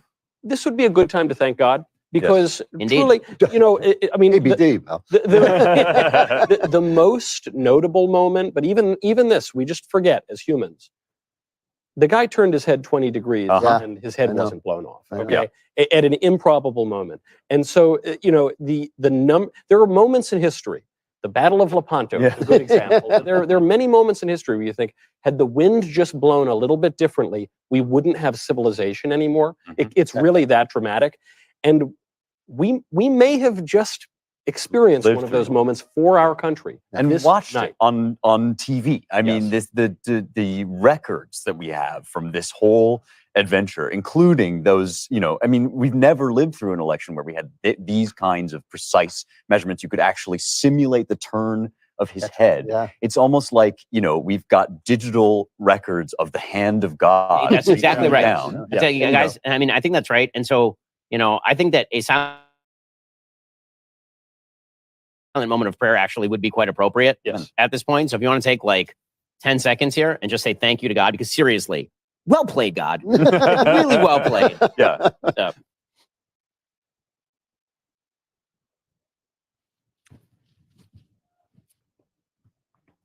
Amen. Amen. all righty. Yeah, thank you, God. That was it. Solidly well done. You remain undefeated. Yeah. Mic drop. That was the Exactly. Babylon Bees headline early in the evening was election vote come in, God's still on his throne. It was like, I gave a speech to the company twice today. Don't ask me why twice. I mean, you can ask me why. It's because I didn't expect to do it the second time. Yeah, I only heard one of them. I didn't know there were two. So I gave it at the 10:30 meeting, and then they asked if we would do a company prayer, which we did do, and I kind of repeated my speech. But I started the day just thinking about that beautiful line from "Be still, my soul. Be still, my soul. Thy God doth undertake to guide the future as He has the past." And I took it as just a reminder that unfolding history is God's work to do, not ours. We worked very hard, as we do all the time in our spheres, to advance what we think is good and right and proper and true. A lot of people in the campaign worked very hard to effectuate this outcome. People like Charlie Kirk worked incredibly hard to get the vote out in ways that we've never seen on the right before. And And it's important that you put in that work. That's what we're here to do. But at the end of the day, our work only bears the fruit that God actually intends for it to bear.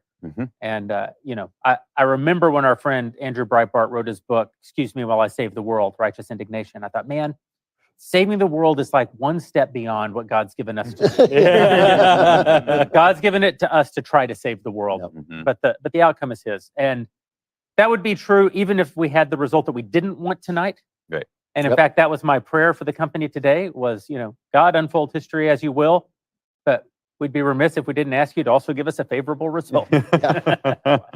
So I just need to get, since we did like the very meaningful and actually useful and purposeful things. Now I need to do some Schadenfreude. So I need yourself out. Let's get to the fun stuff. So I need a ranking of who most richly deserves what just happened.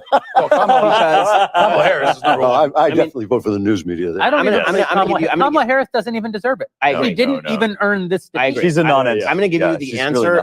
The answer, and it's just right. So just deal with it. The correct answer is Barack Obama. Barack Obama engineered every aspect of everything about all of this. And then he went out there and he tried in his own magical persona to yell at black men into voting for her. And they said no. And then he tried to take all of his magical popularity and transfer it to his terrible wife. She's not a good person, Michelle Obama. She's been portrayed as one, but she's not. And then she went out there and lectured them. He staffed up the entire Biden administration, and then he was purposely staffing up the Kamala administration. Right. And Barack Obama has been denied a fourth term. He has been denied and he deserves it so at the hands of Donald Trump yet again, reenacting my favorite picture of literally all of human history. My favorite picture, which was after Donald Trump won in 2016. Which again, I'm just glad we get to do this again, man. This is like Godfather 2. Like they're both so great. How do I decide which one is better? But after 2016, you recall that Donald Trump visited the White House, and there's a wonderful picture of Donald Trump lecturing the media, and next to him is Barack Obama, who looks like he just wants to commit suicide. And right between them is Abraham Lincoln's bust, like this. The fact that Donald Trump has skunked Barack Obama twice. Yes. The fact that he skunked Hillary Clinton and Kamala Harris, he is the destroyer. But Ben, he has become, some might say, Vishnu, destroyer of I want to worlds. put a little cherry on top of your sundae. I want to take you back to a White House Correspondents Association. Yes. During the 2012 cycle, Trump had been flirting with running for president, and there's Obama. He gets up on stage on the podium, and he says, "Well, Donald, there's one big difference though between me and you is that." Sir, you'll never be president. Ha ha, I actually got to be president. Ha ha. And you see Trump, and he just gives that little smirk, sitting there at the table.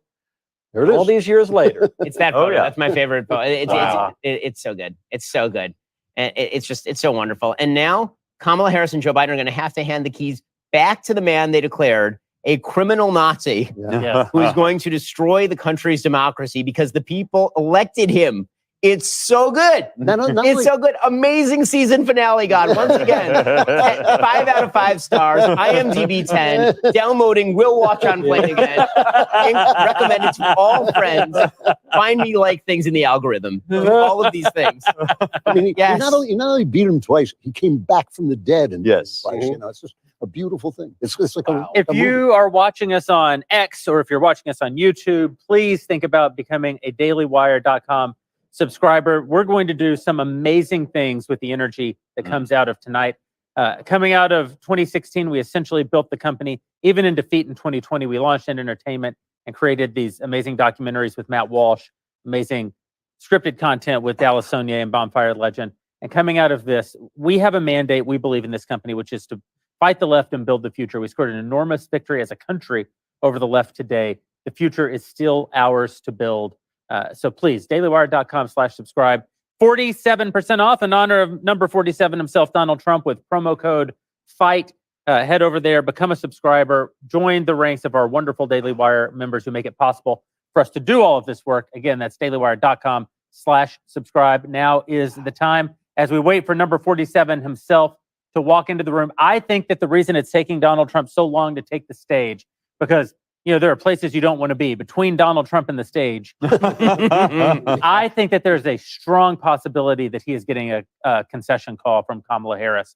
the defeat is that absolute. Can we go back to the question of who deserves this the most? And I think another group that deserves it richly is the abortion industry. You know, the pro-abortion activists who you know they tried to use abortion to get Kamala Harris to the White House. That was the issue that they ran on, and they were hoping that America loved killing babies enough that alone would propel her to the White House. And I am so thankful that because I wouldn't know. You know, I know we were talking about you don't want to blame America and demonize Americans, but if it proved to be correct that enough Americans love killing babies that Kamala Harris could be elected, I wouldn't know what to think about the country. No, at that that's point you're right. going forward. And I'm so thankful that's not the case. Yeah. Well, and so that's the, to me, they're the number one villains, and they deserve this humiliation the You're most. totally right. And the abortion industry lost big tonight because they didn't just lose nationally because they lost this election. They got their asses killed in Florida. I mean, they just whooped in Florida, right? They had an amendment on the ballot that would have made abortion legal at the point of birth, basically,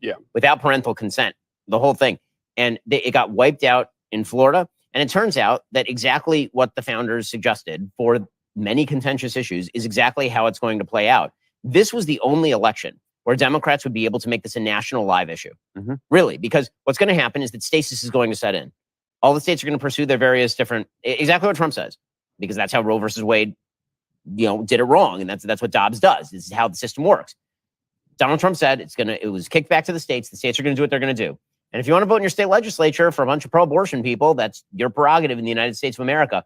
But that is not going to be the lever upon which you can get a Democrat president elected. You're right, Matt. They didn't love abortion enough to overcome the fact of 40-year highs in inflation, a terrible candidate, transing of the children, a wide open border, a horrible foreign policy.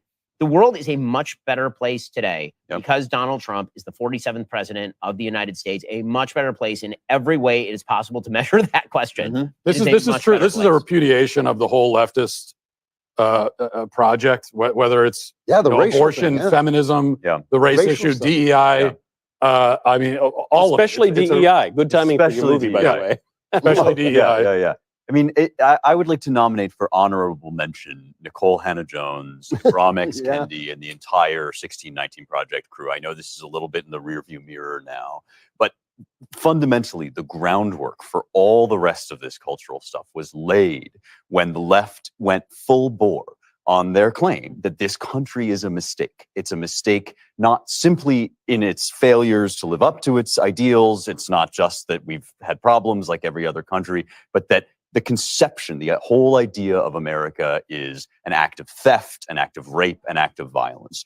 And that notion, which was so galling to so many people, has just lain like a noxious cloud over the first Trump presidency and, of course, over the Biden presidency. And I think that as we start to get these results in more granular detail, we are going to see that has now totally failed as an idea. I would also like to place a little blame and enjoy a little schadenfreude because of the leftist elites. And specifically, not just because they have crazy, terrible ideas, but that they weren't actually even good at being leftist elites. They were functionally illiterate. They weren't as sophisticated. I go back to one of the all-timers of the leftist elites that shaped a lot of left-wing American politics, and that is the Italian communist Antonio Gramsci, who inspired so many of these people.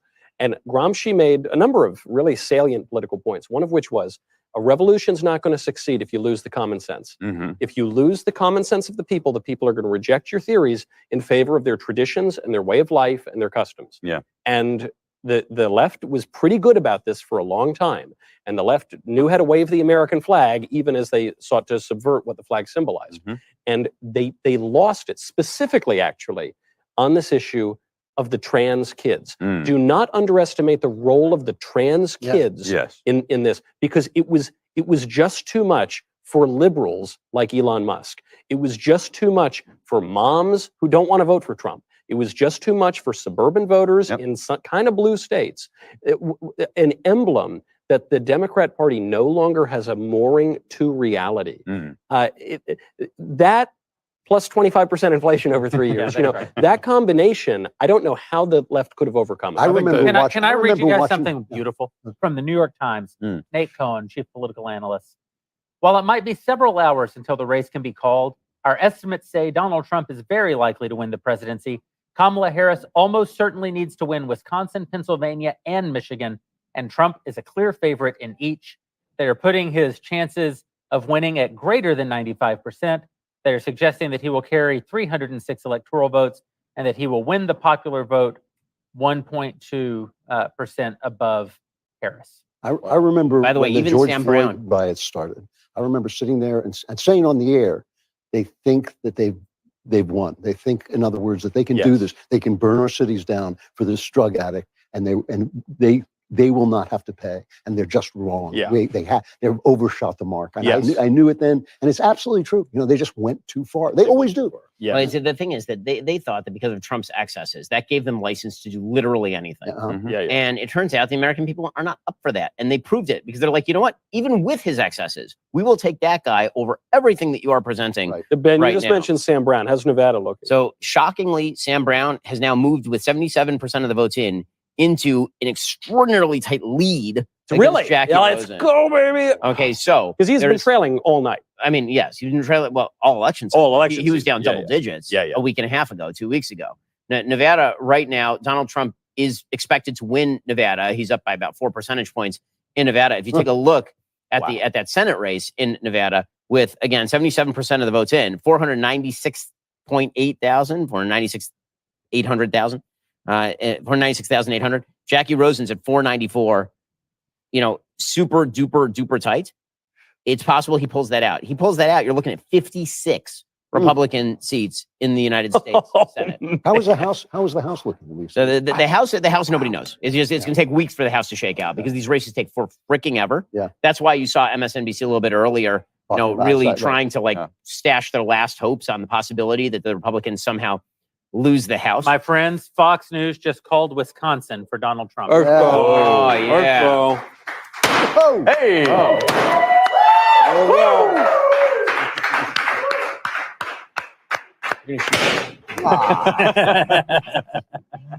I'm not doing it until I call Michigan. So You got confetti in my whiskey. I know. I'm not By even. the way, I know. Me too. I was just thinking that's Not just, by the way, they not called just a them. victory. They called the election for him as well. By the way, I mean, Yeah. so Fox didn't just call Wisconsin; they also called the election for him.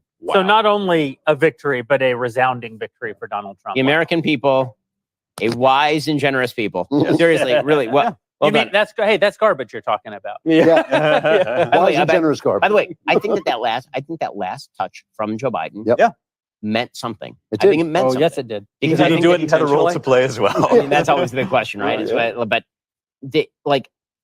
I said at the time, there aren't any swing voters who are like, oh man, now I'm going to vote for Trump. But if you were a marginal Trump voter, somebody who's like, I don't know, like, yeah, I like him, but do I care enough to go out and vote for him? And then he called you all garbage.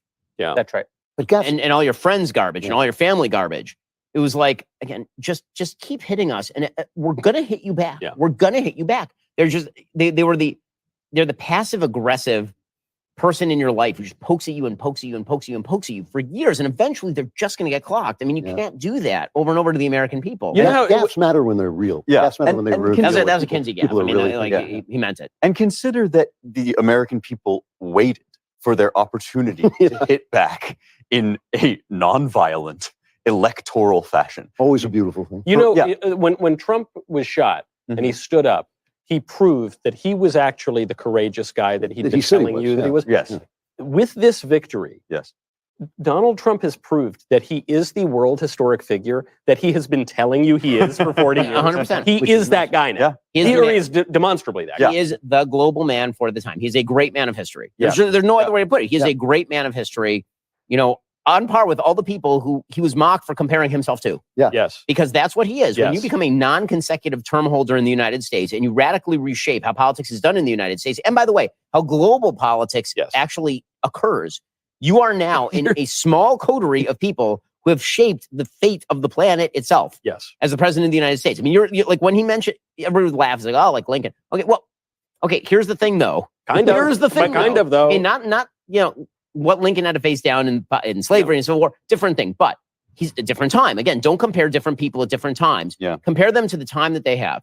And the time that Donald Trump has, you can't say that somebody's made the most of that time more than Donald Trump has made the most of that time. It's an incredible thing that we've witnessed. We already did the Schadenfreude. I want to do one other thing here, which is pick a person to say thank you to, not me, but me. No, but pick a person to say thank you to for the victory. Right, aside from Donald Trump, because there are a lot of people who worked for this victory tonight. I'd like to say once again, Barack Obama. But I'll shout out Charlie at TPUSA. Charlie did a great job. Heavy on the ground work. I would Scott Pressler. I would thank us. I really would. I think this has been a revolutionary enterprise. It's been part of a revolution. It only represents the revolution. It isn't the revolution, but it represents it, and it represents it proudly. I'm incredibly proud to be here, even with you clowns. Yeah. And I mean, which just shows you that. But I think this has been a revolutionary change. It's why I have been so sanguine, because I know we're here. Giant shout out to Elon. Yes. Giant shout out to Elon. And I think he made a Rogan, big too. difference. And he Rogan, made a too. huge difference. Yeah. He gave a permission structure to a bunch of people who might have thought differently about Donald Trump. I'll give you one that nobody And else will say. he gave us the chance to speak on social media. I'll give you one that no one else will say. Mark Zuckerberg. Mark Zuckerberg, after the shooting in Butler, came out and said that it was badass. He's a badass. Yeah. And that was I believe that was the moment that it became okay for people around the country to say that they liked Donald Trump, because it wasn't a figure associated with the right. Because even Elon, through the purchase of X, had become more and more associated with the right. But for Mark Zuckerberg to say, "Yeah, I gotta say that was badass," was someone on the left actually breaking down the wall. Obviously, the obvious one to thank is Donald Trump himself, and I think that a lot of us felt after the assassination attempt, when he stood up and rose his fist in the air and yelled "fight," and we had that iconic photo. All of us at the time were saying the election is over. And then I think all of us felt like 2 weeks later that, okay, well, we spoke too soon. But I think actually the election was over in that moment. And ultimately, like that was the end of it right there. Because when you have a moment like that, you're just going to win. You can't lose after a moment like that.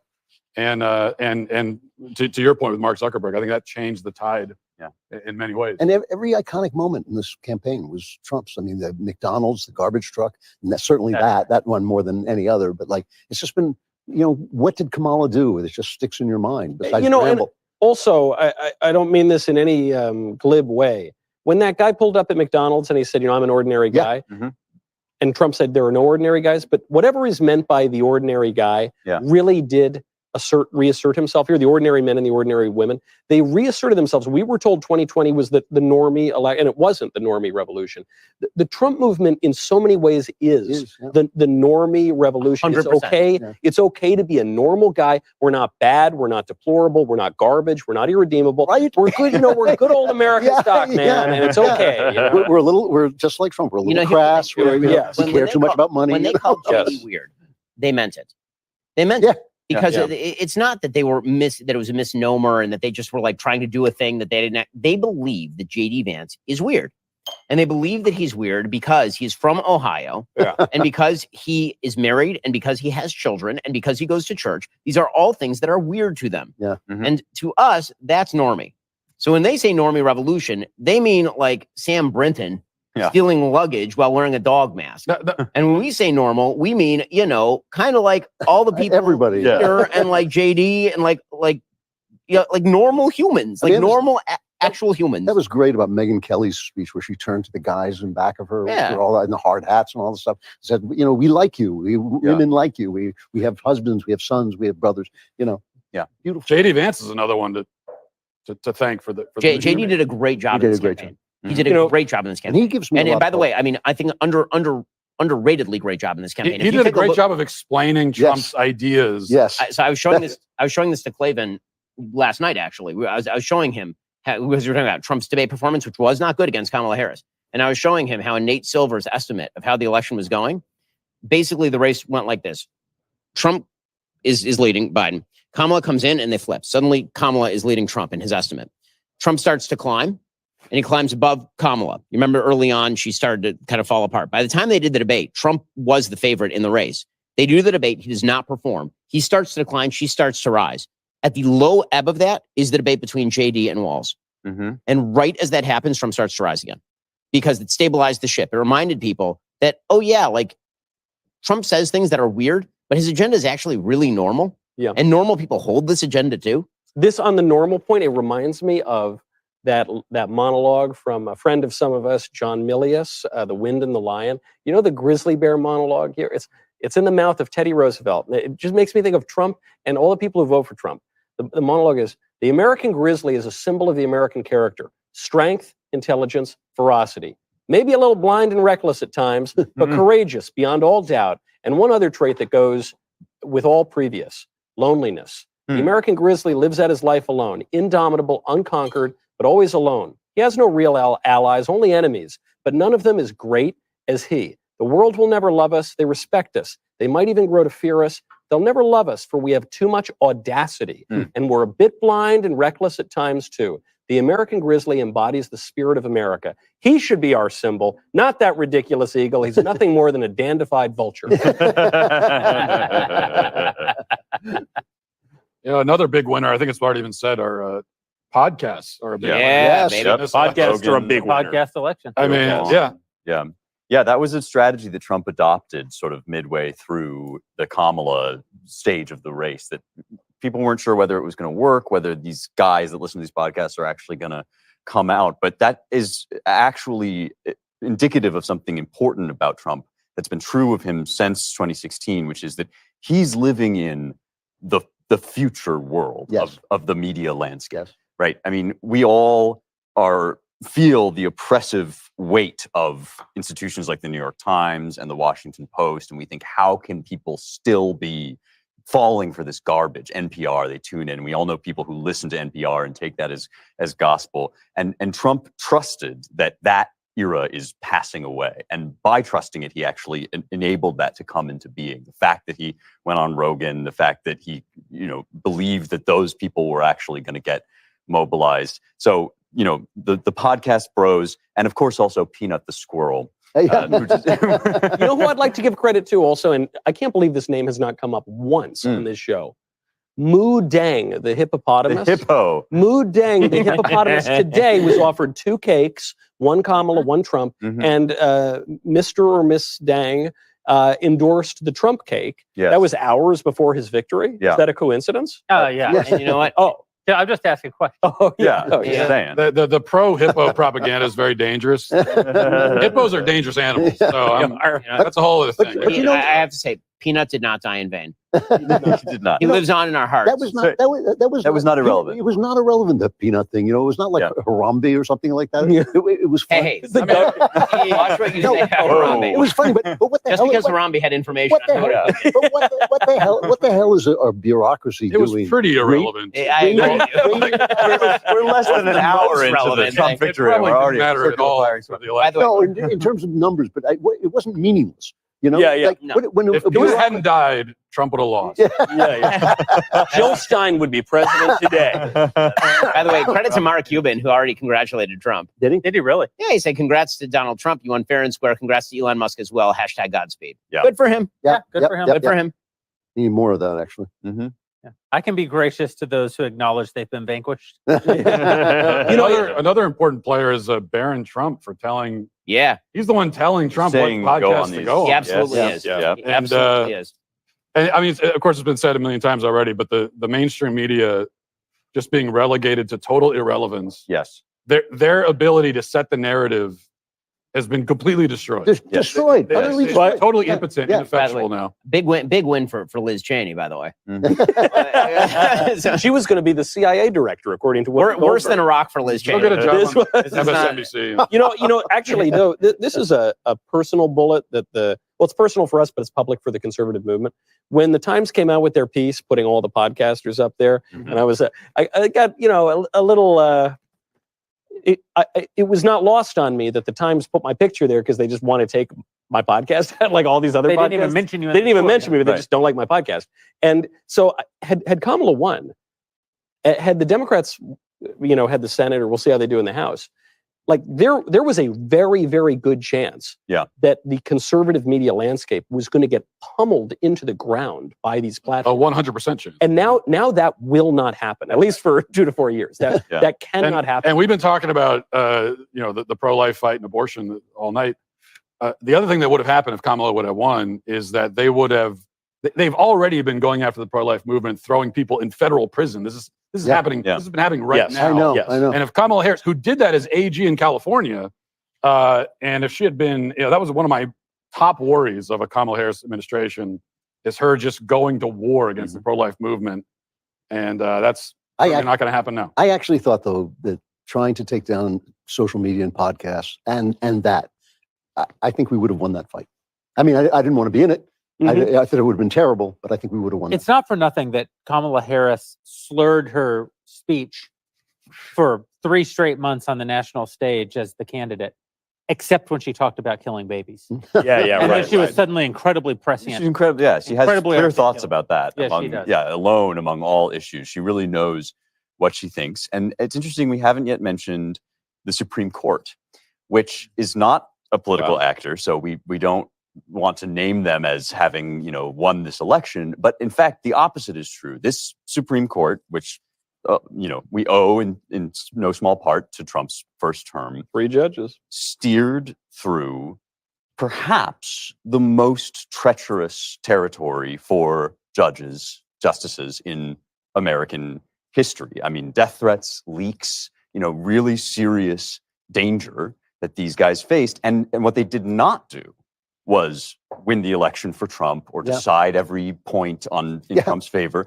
but actually their job. They looked at the text of the Constitution, they read the cases in front of them, they considered the arguments, and they decided to the best of their ability, as I think the founders would have hoped that they would have decided, to hold the line against a lot of the worst excesses of the Biden administration. And the record shows they did not lean toward Trump. No. They leaned toward the Constitution. We also, it's so early, but the impact of overturning Chevron, yes, we don't feel yet. Yeah, I agree. And that will actually be that will actually be sped along by Trump ascending the presidency, because from inside and outside the government, all of the agencies, all of the sort of bureaucratic instruments are going to be brought to court. Yeah, it is. For people who don't follow these sorts of cases all that closely, the Supreme Court did somewhat quietly overrule this decades-long precedent that said that the agencies can basically run their own business and do whatever they want. You guys want a fun one? So apparently Tim Walsh just lost control of the Minnesota State House.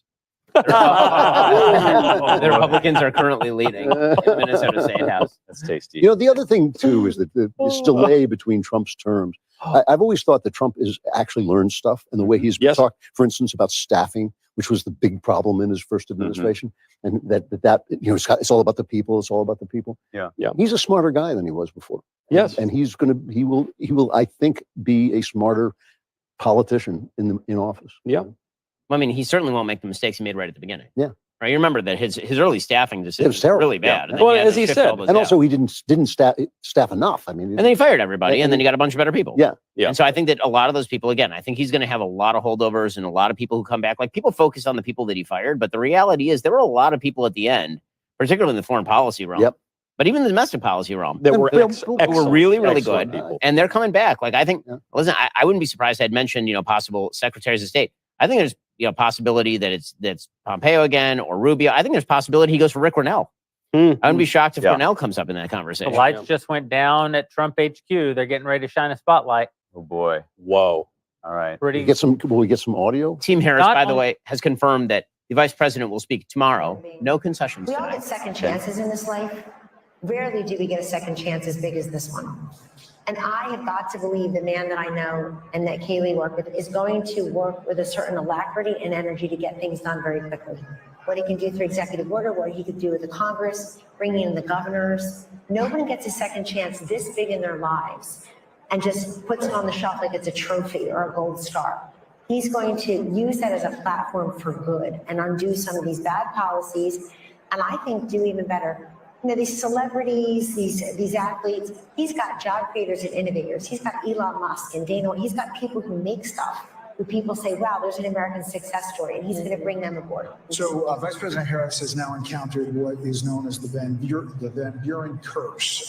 It's the failure of the vice president to get to the presidency. It's only George Bush, have the only done place it, and that is Mark Van Buren in 1836 and George H.W. Bush in 1988. You know, the question is not by way of what the Republican Party looks not by like. way of somebody dying. Right. Kaylee, it's a multiracial party. To your point, that can't be It's true. working John Adams. class, Well, I mean, and Nixon, maybe it's right? He was The vice first- president, and Yeah, then he ran later. Yeah, that's And the first vice president. no, but I mean, I Adams. meant sitting vice president. Yeah, No, but yeah. Well, Adams, Adam. our first vice Okay. president, Yeah. became the Yeah, that's true. second president. It's not over for Kamala. You know, I think she could run again in 2028. Hope she does. Keep at it. That's And my maybe message. 2032, Yeah. just to be safe. Kamala, Never give up. Don't give up. Yeah. Kamala 4.0 will definitely be more joyous. Nevertheless, and she rad. persisted. You know how Trump, you know how Trump learns things over the years? Yeah. I'm not sure the same applies to Kamala. So perhaps, we'll get the same campaign. Yeah. Oh, the deliciousness. Oh, the Wow. wonder. That Wisconsin. Yeah. Look at that stage. Again, somewhere Grover Cleveland's a little mad, right? He's like, "Oh man, that was my That thing. was my record. It's the only thing anyone remembers. NBC has also called Pennsylvania for Trump, for what it's worth. So late it's on the game, guys. Late on the game. I think we don't have to go all night. I think that we can all take off the rest of the week. Yeah. No, I'm- of course. Yeah. Wow. Okay, good. I'm not even sure I can stay up for Man, the Trump the- speech. Big miss by Ann Seltzer. Oh, yeah. He won was the state pretty hard hit. He won the state by 14 points. So she was only off by 17 points. That is not a good poll. That is not a good poll. And man, the recriminations. I'm here for all of it. I'm here for the View tomorrow. I'm here for Maddow. I'm here for. I think instead of doing my show, I might just watch all of their shows during my air. Yeah. Oh my God, it'll be incredible. It's gonna be so good. And like watching Kamala blame everyone around her, and then Biden blame everyone around him, including her. Biden's so happy, right? Oh, I mean, but- he's asleep, Of but course. if he were He'll be awake, so happy in the morning. he'll be so happy when he finds out tomorrow afternoon. Real Clear has Trump at 270 now. I mean, it's over. It's over. Yeah. It's over. And by the way, it was over when I said it was over. I just didn't have the magic didn't have the authority to say it was authority, over, but yeah. it was over. Yeah, I'm kind of mad we're missing MSNBC.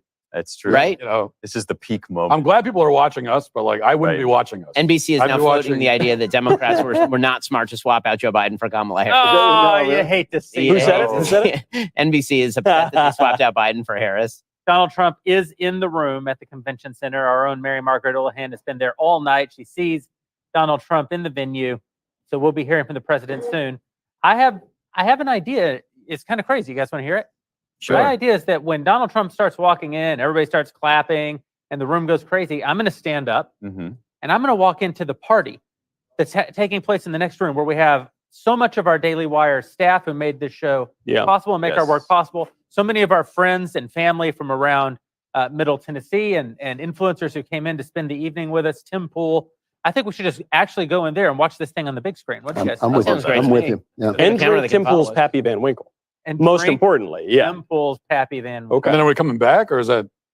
Well, we're going to watch it. And then that'll be the end of the evening. That'll that's be the it. end of Yeah, the evening. right. I love that Yes, idea. Yeah. totally in. By the way, stat of the evening. Okay, Kamala Harris did not outperform Joe Biden in a single county in Oh, America. That's sad. So hey, I want Not one. I, sad. I don't usually make like Holy big shit. predictions on elections and stuff. I did say from the beginning, I actually agreed with the left-wing streamer Destiny. I thought it was a mistake to knock off Biden. I'm not saying Biden would have beat Trump. I don't think he would have this time. Right. But I just thought it was a bad idea, even when it would have been to a good candidate like Newsom or somebody, but especially with someone like Kamala.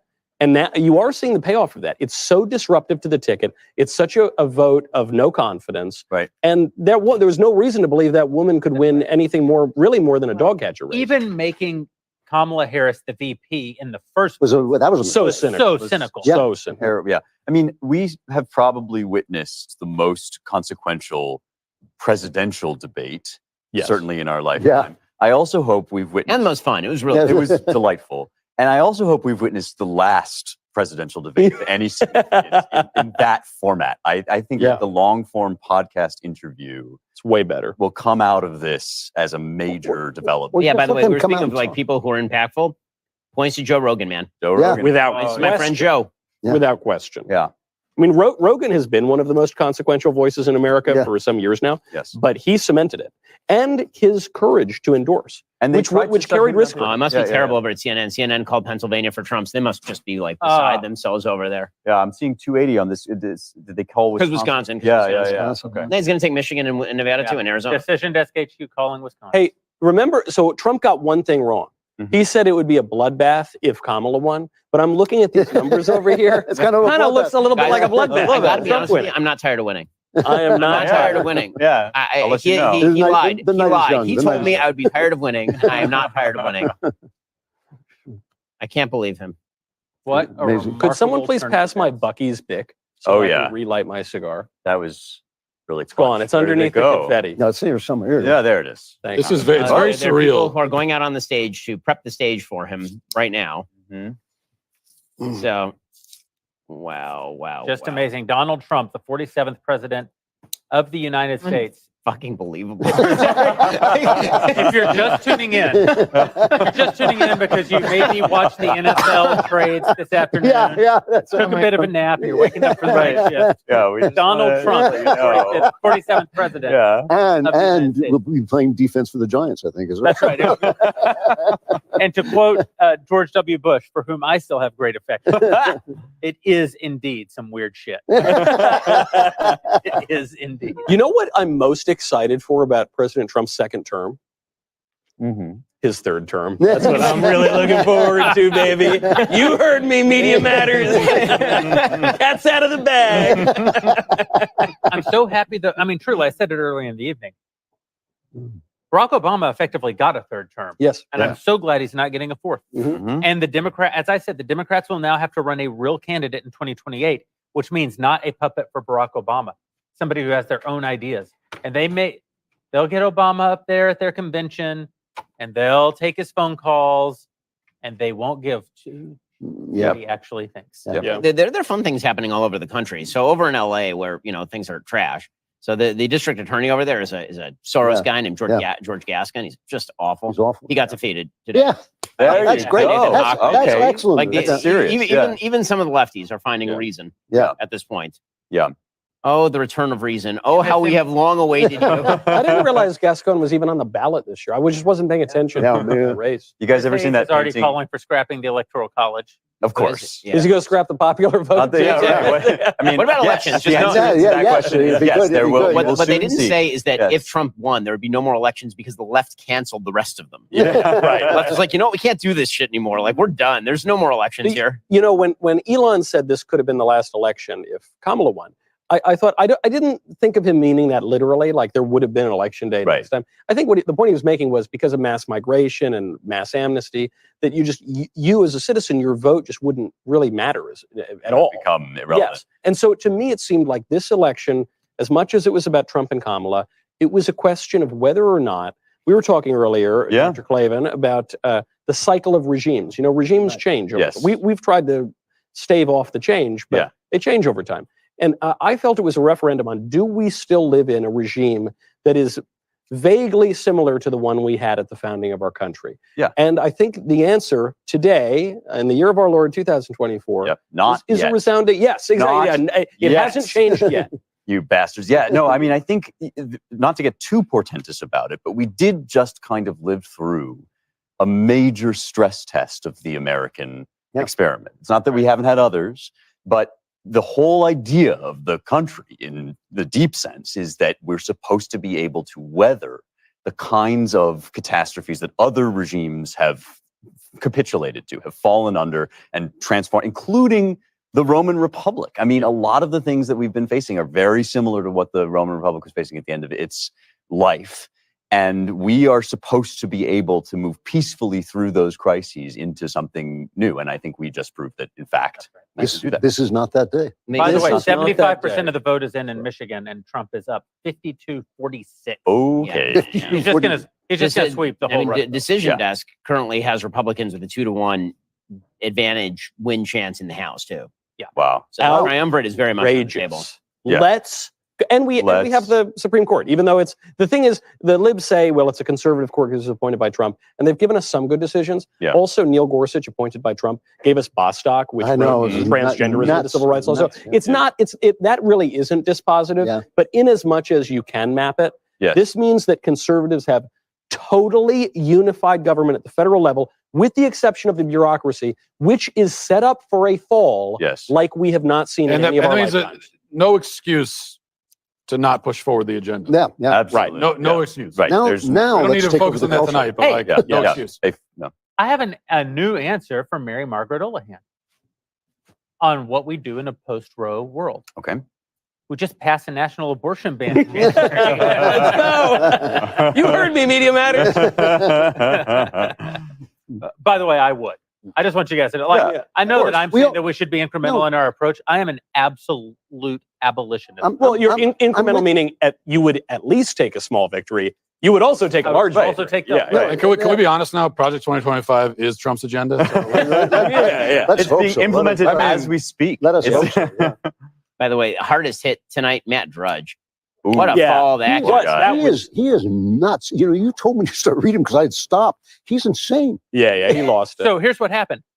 8 weeks ago, Drudge was great. It was the best that it's been since it stopped being good.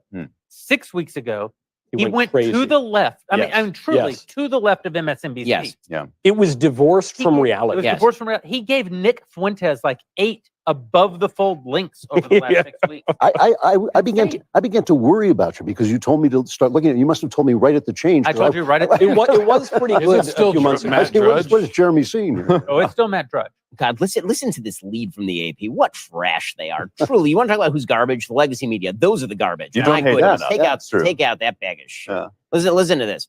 Even with the outcome uncertain Tuesday night, the 2024 presidential election already has exposed the depths of a fractured nation as the candidates navigated political shifts based on class, race, and age under the near constant threat of misinformation and violence.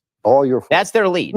That's their lead. Fractured. We seem pretty unified. Everybody. Also, I love this. Looking at that, Navigated political shifts based on class. You mean how Donald Trump won the largest share of Hispanics for any Republican in the modern era? And the largest share of black men for any Republican in the modern era, and the largest share of Jews of any Republican in the modern era. Like, that seems like not super fractury to me. That seems like, look at the map; it's red. I mean, the whole thing is red. Yeah. Wow. that's awesome. Beautiful The sight. coast. They own the coast. Like just parts of the coast. So. Yeah. not my coast, baby. Yeah. Florida looking good. That's right. That's right. I mean, there is like a third of the American coasts. Because I also consider America's evil top hat, Canada, to just be one giant ocean of wow. It's a land ocean. Yeah, it's a land ocean. Wow. Truly remarkable. I hate that Jordan and Dennis aren't still with us. Yeah. Mostly because I wanted to see Dennis drink. Yeah. That might have been dangerous. I don't know. Yeah. This, guys, I was pretty bullish going into it, and I did think that there was a chance that it would be over on election night. I was actually more bullish than many people on that.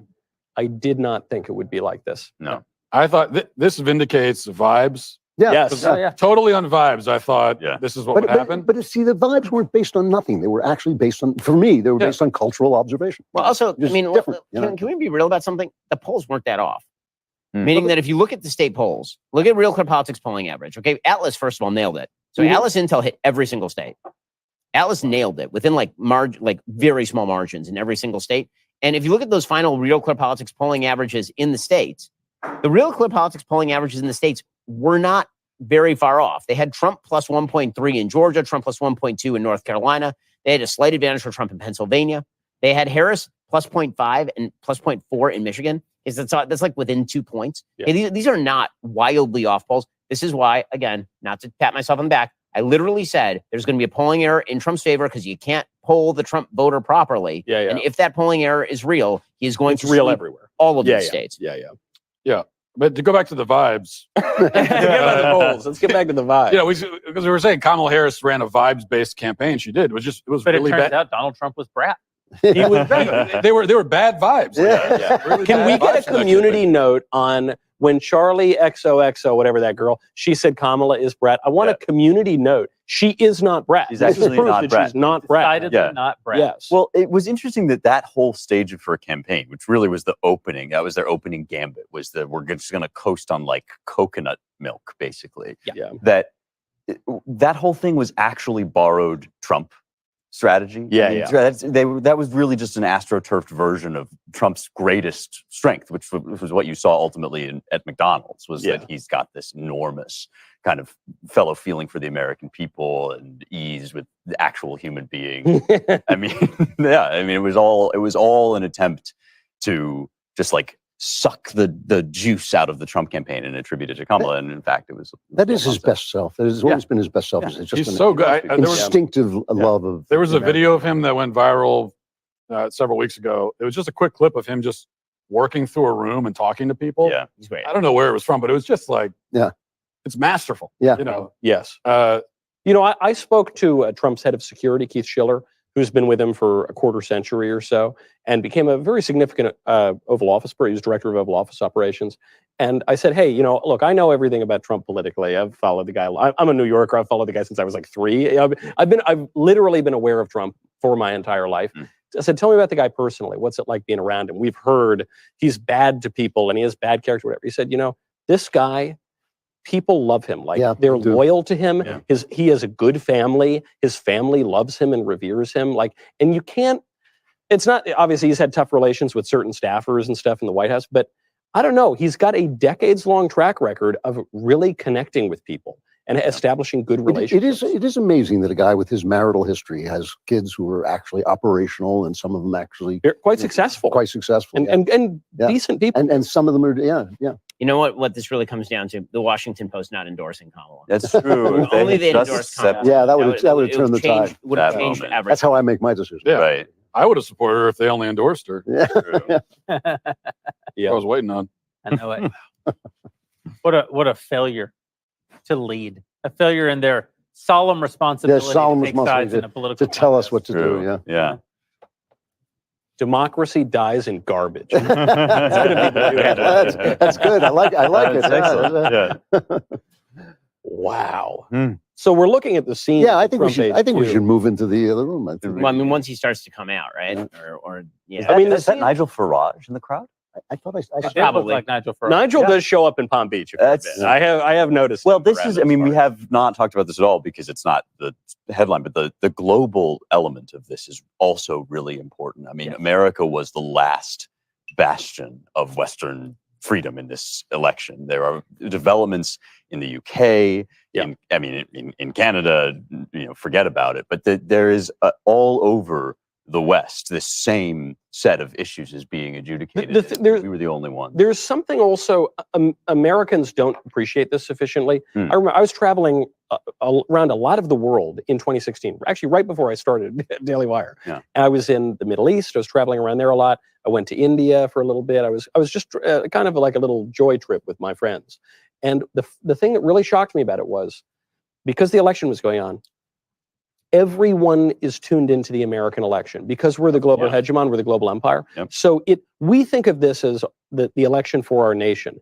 This is an election that sets the tone for the entire world. Yes. And the entire world is very, very tuned into what goes on here. So to your point, Spencer, things are bad. In Canada, they're killing their elderly and they're sick and they're depressed. And elections in Europe have not gone as we'd like them to in certain places. And in England, they're arresting people for thinking. And they're arresting people for praying in their own heads or wearing pro-life T-shirts in their homes. Yeah. And however, this changes that. Mm-hmm. Inevitably, this will change. It will. I'm hearing the. There he is. Donald Trump is on the stage. You can see him there in the There he corner is. right Oh there. yeah. Let's go. My friends, thank you for this wonderful night. Let's go listen to the 47th President of the United States. Here we go. Don't forget your champagne. Yes, indeed. And maybe your Whoa, second cigar. There it is. Did it. Sweeter than liberal tears is the confetti of the conservatives. Taking this stuff off me. I would bring these out, or I'm bringing that out. You have a little bit of confetti on your hair. We need to. It's Susan. My friends, we're still on camera. Yeah, exactly. Okay, All right. right. Come along. All right. All right. That's going to Here we go.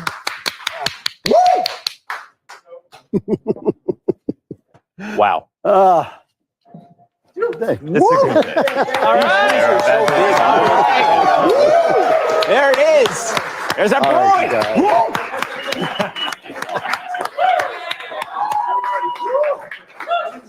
Hey, Ben.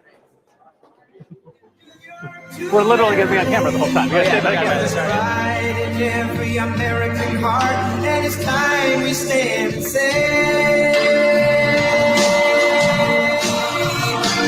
proud to be an American, where at least I know I'm free, and I won't forget the men who died, who gave their life to me, and I gladly stand up next to you and defend her still today.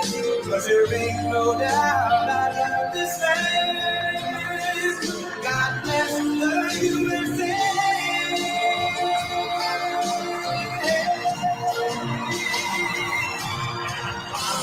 Be an American, where at least I know I'm free, and I won't forget the men who died, who gave their life to me, and I gladly stand up next to you and defend her still today. Cause there ain't no doubt about this land.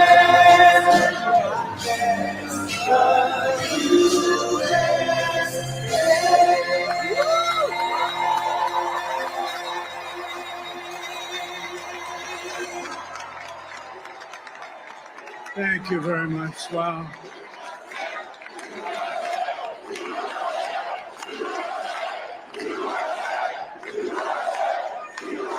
Well, I want to thank you all very much. This is great. These are our friends. We have thousands of friends in this incredible movement. This was a movement like nobody's ever seen before. And frankly, this was, I believe, the greatest political movement of all time. There's never been anything like this in this country and maybe beyond. And now it's going to reach a new level of importance because we're going to help our country heal. We're going to help our country heal. We have a country that needs help, and it needs help very badly. We're going to fix our borders. We're going to fix everything about our country. And we made history for a reason tonight, and the reason is going to be just that. We overcame obstacles that nobody thought possible, and it is now clear that we've achieved the most incredible political thing. Look what happened. Is this crazy?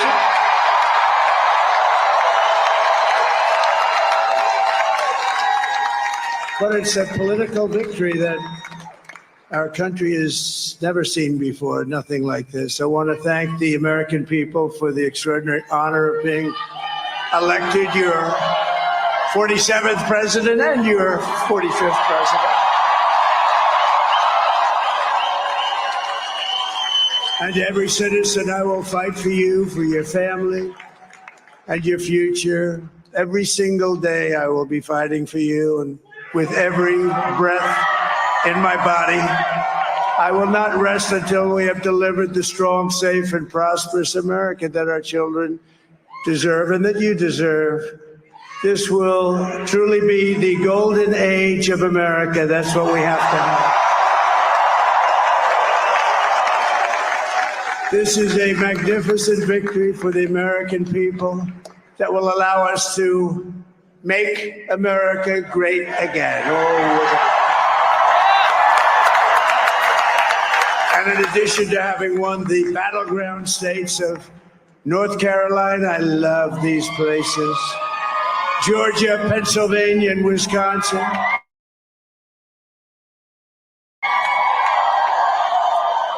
We are now winning in Michigan, Arizona, Nevada, and Alaska, which would result in us carrying at least 315 electoral votes. But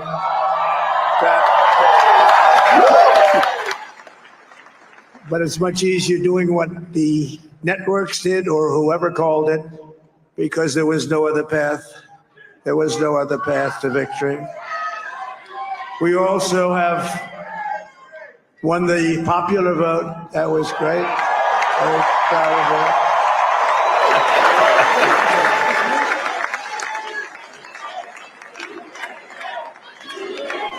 Thank you.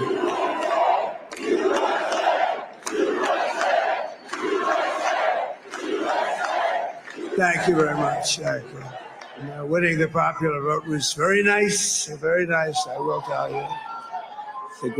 A great feeling of love. We have a great feeling of love in this very large room with unbelievable people standing by my side. These people have been incredible. They've made the journey with me, and we're going to make you very happy. We're going to make you very proud of your vote.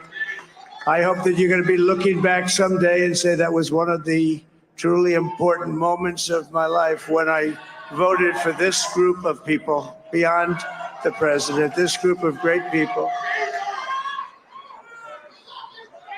America has given us an unprecedented and powerful mandate.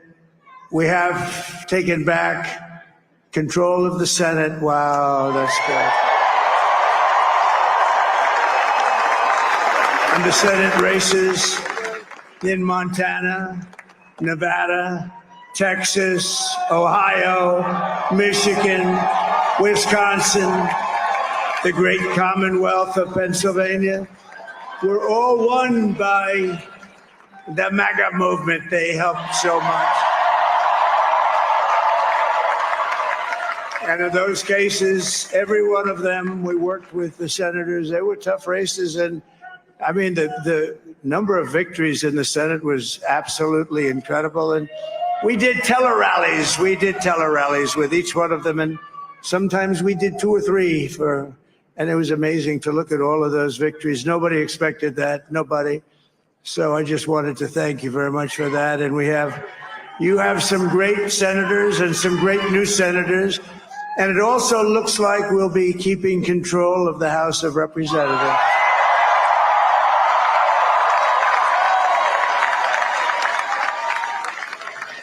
And I want to thank Mike Johnson. I think he's doing a terrific job. Terrific job. I want to also thank my beautiful wife, Melania, First Lady.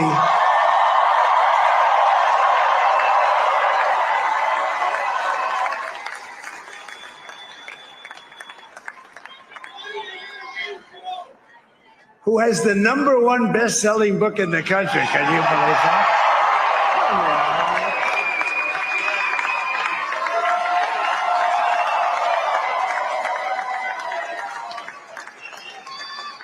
No, she's done a great job, works very hard to help people. So I just want to thank her. But I want to thank my whole family, my amazing children, and they are amazing children. Now, we all think our children are amazing. Everybody here thinks their children are amazing, but that's a good thing when you think they are. But Don, Eric, Ivanka, Tiffany, Barron, Laura, Jared, Kimberly, Michael, thank you all. What a help. What a great.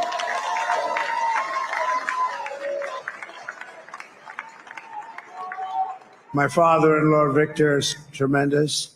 And we miss very much Melania's mother, Amalia. We miss Amalia, don't we, huh? She would be very happy right now, standing on this stage. She'd be so proud.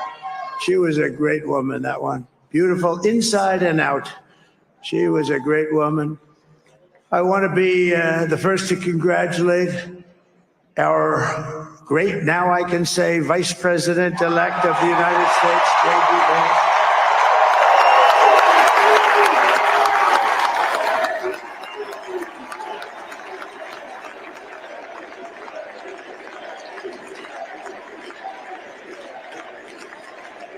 And his absolutely remarkable and beautiful wife, Usha Vance. And he's a feisty guy, isn't he? You know, I've said, go into the enemy camp. And you know, the enemy camp is certain networks. And a lot of people don't like this. Sir, do I have to do that? He just goes, okay. Which one? CNN, MSDNC? He'll say, All right, thank you very much. He actually looks fun. He's like the only guy I've ever seen. He really looks forward to it, and then he just goes in and absolutely obliterates them. Say a couple of words.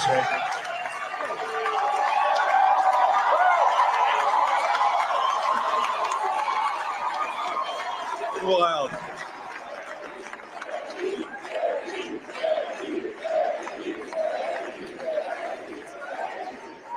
Well, Mr. President, I appreciate you allowing me to join you on this incredible journey. I thank you for the trust that you placed in me.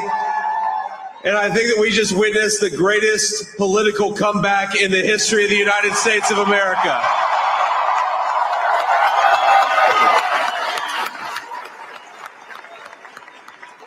And under President Trump's leadership, we're never going to stop fighting for you, for your dreams, for the future of your children. And after the greatest political comeback in American history, we're going to lead the greatest economic comeback in American history under Donald Trump's leadership. Yeah.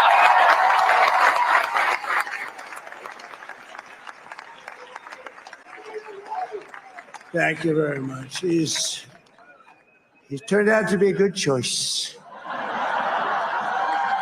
I took a little heat at the beginning, but he was, I knew the brain was a good one, about as good as it gets. And we love the family, and we're going to have a great 4 years, and we're going to turn our country around, make it something very special. It lost that little thing called special. We have to make it so. We're going to make this so great. It's the greatest country and potentially the greatest country in the world by far. And right now we're going to just work very hard to get all of that back. We're going to make it the best it's ever been. We can do that. If we had to wait longer, I don't know. It was going bad, and it was going bad fast. We're going to have to seal up those borders, and we're going to have to let people come into our country.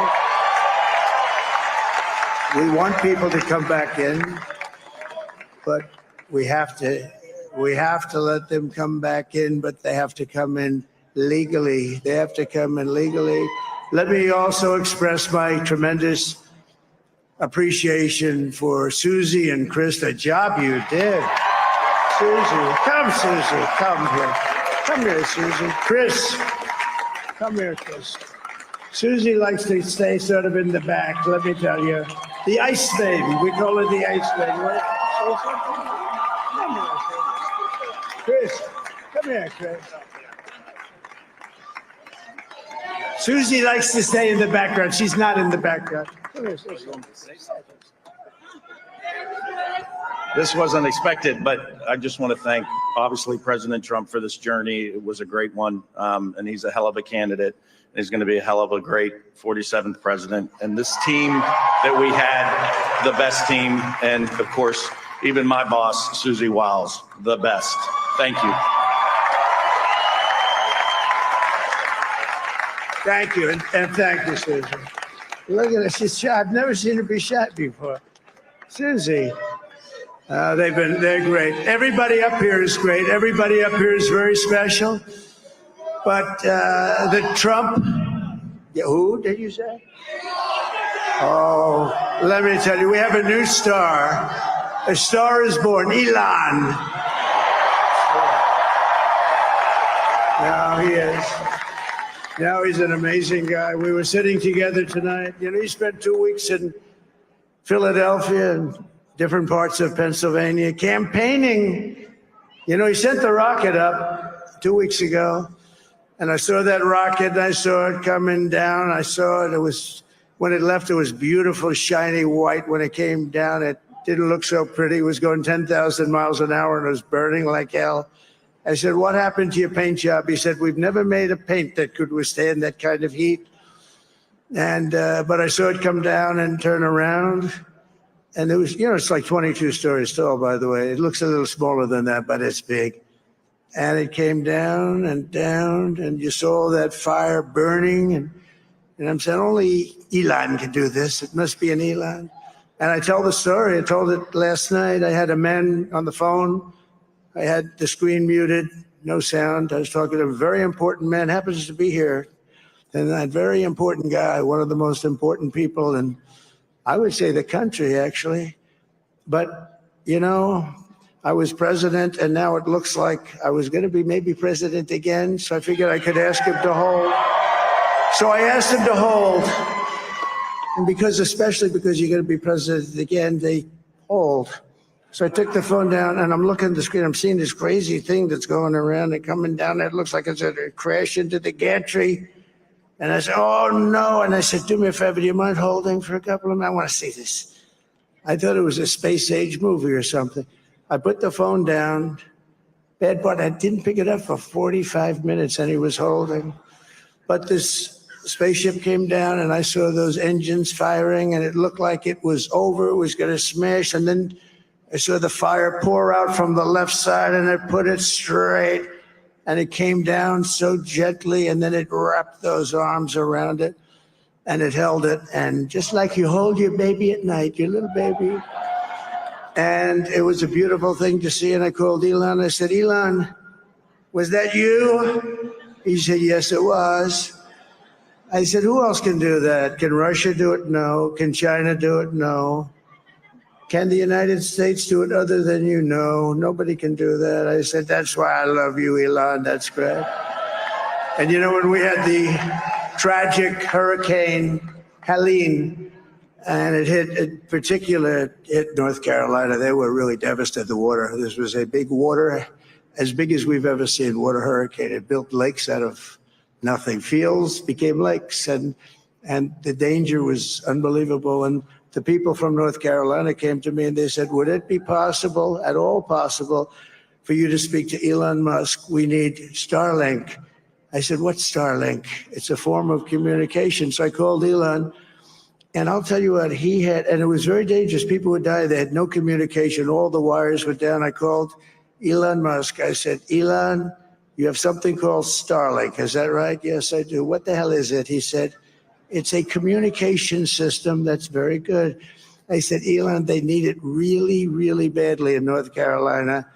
Can you get it? He had that there so fast. It was incredible. So, and it was great. It saved a lot of lives. He saved a lot of lives. But he's a character. He's a special guy. He's a super genius. We have to protect our geniuses. We don't have that many of them. We have to protect our super geniuses. I want to thank some of the guys. You know, we have up here today the U.S. Open champion. He's a fantastic golfer, slightly longer than me. It's a little bit longer than me. Just a little bit. Bryson DeChambeau is up here someplace. What happened to Bryson? Where is he? Bryson. Oh, he was shot. He's hitting balls. Oh, he's on the way. He's hitting balls. Bryson. Oh, look at him.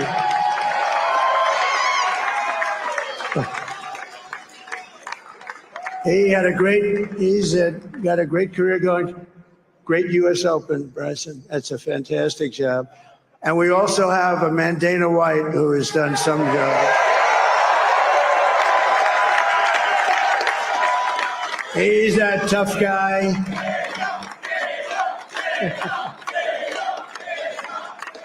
So Dana started UFC and came to me, do you mind if I use your, nobody wanted to give him a rinse because they said it's a rough sport, a little rough. And I helped him out a little bit, and I went and I said, this is the roughest sport I've ever seen, but I began to like it and he loved it, and nobody's done a better job in sports. And you know, he's a very motivational kind of a guy, what he does. He gets these fighters and they really go at it. And it's become one of the most successful sports enterprises anywhere at any time. It's doing so well. I'd like to ask Dana just to say a couple of words because people love to hear from him. Dana, please.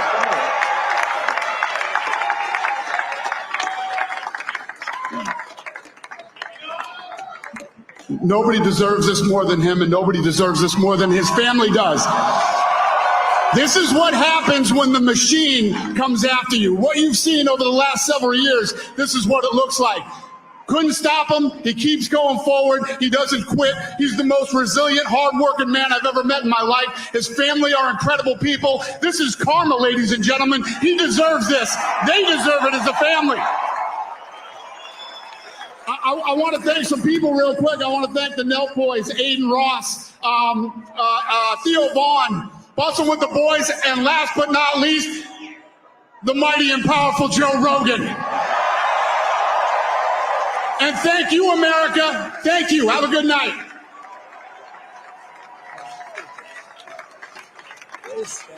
That is a piece of work. Now he's really an amazing guy. But most of all, I want to thank the millions of hardworking Americans across the nation who have always been the heart and soul of this really great movement. We've been through so much together, and today you showed up in record numbers to deliver a victory like no other. This was something special, and we're gonna pay you back. We're gonna do the best job. We're gonna turn it around. It's got to be turned around. It's got to be turned around fast, and we're gonna turn it around. We're gonna do it in every way, with so many ways, but we're gonna do it in every way. This will forever be remembered as the day the American people regained control of their country.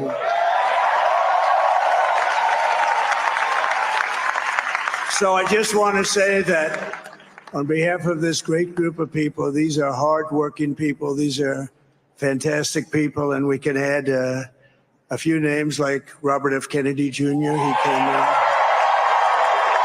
and he's going to help make America healthy again.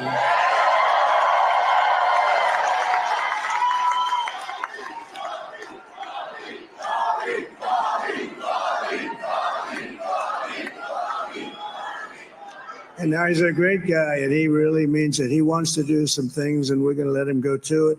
I just said, but Bobby, leave the oil to me.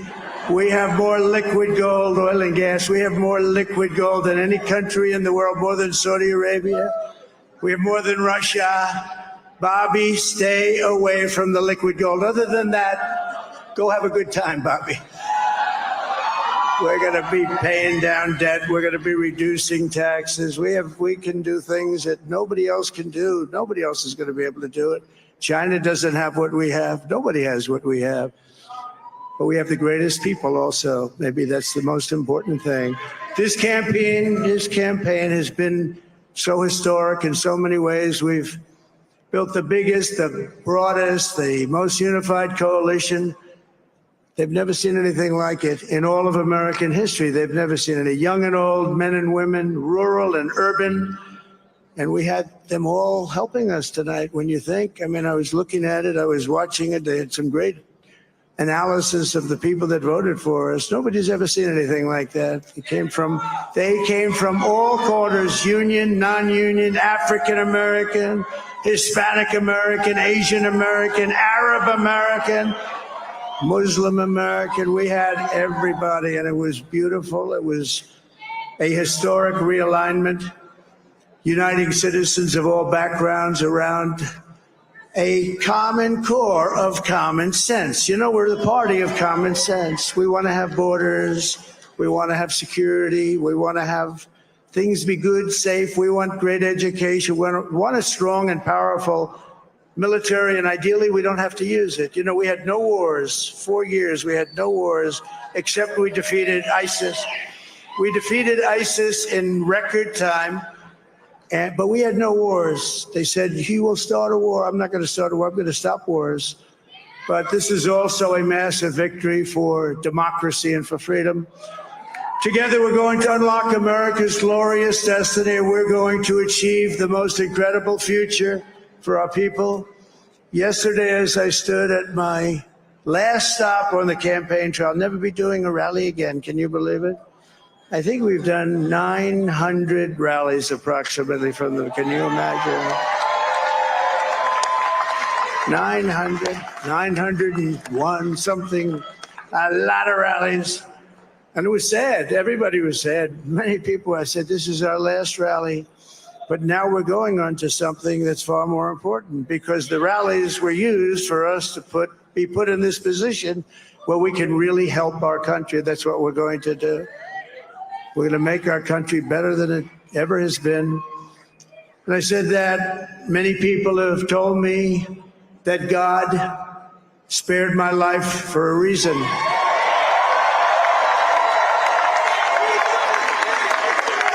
And that reason was to save our country and to restore America to greatness.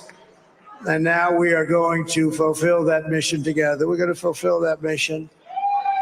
The task before us will not be easy, but I will bring every ounce of energy, spirit, and fight that I have in my soul to the job that you've entrusted to me. This is a great job. There's no job like this. This is the most important job in the world.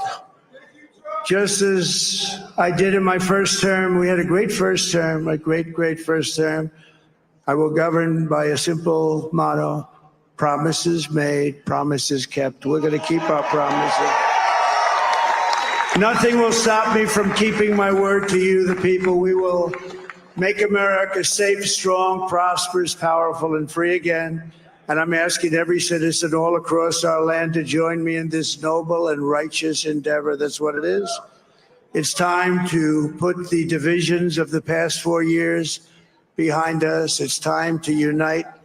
And we're going to try. We have to try. And it's going to happen. Success will bring us together. I've seen that. I saw that in the first term when we became more and more successful. People started coming together. Success is going to bring us together, and we are going to start by all putting America first. We have to put our country first for at least a period of time. We have to fix it, because together we can truly make America great again for all Americans. So I want to just tell you what a great honor this is. I want to thank you. I will not let you down. America's future will be bigger, better, bolder, richer, safer, and stronger than it has ever been before. God bless you, and God bless America. Thank you very much. Thank you very much. That's Donald Trump, the 47th President of the United States. Thanks for spending election night with us. We'll see you next time.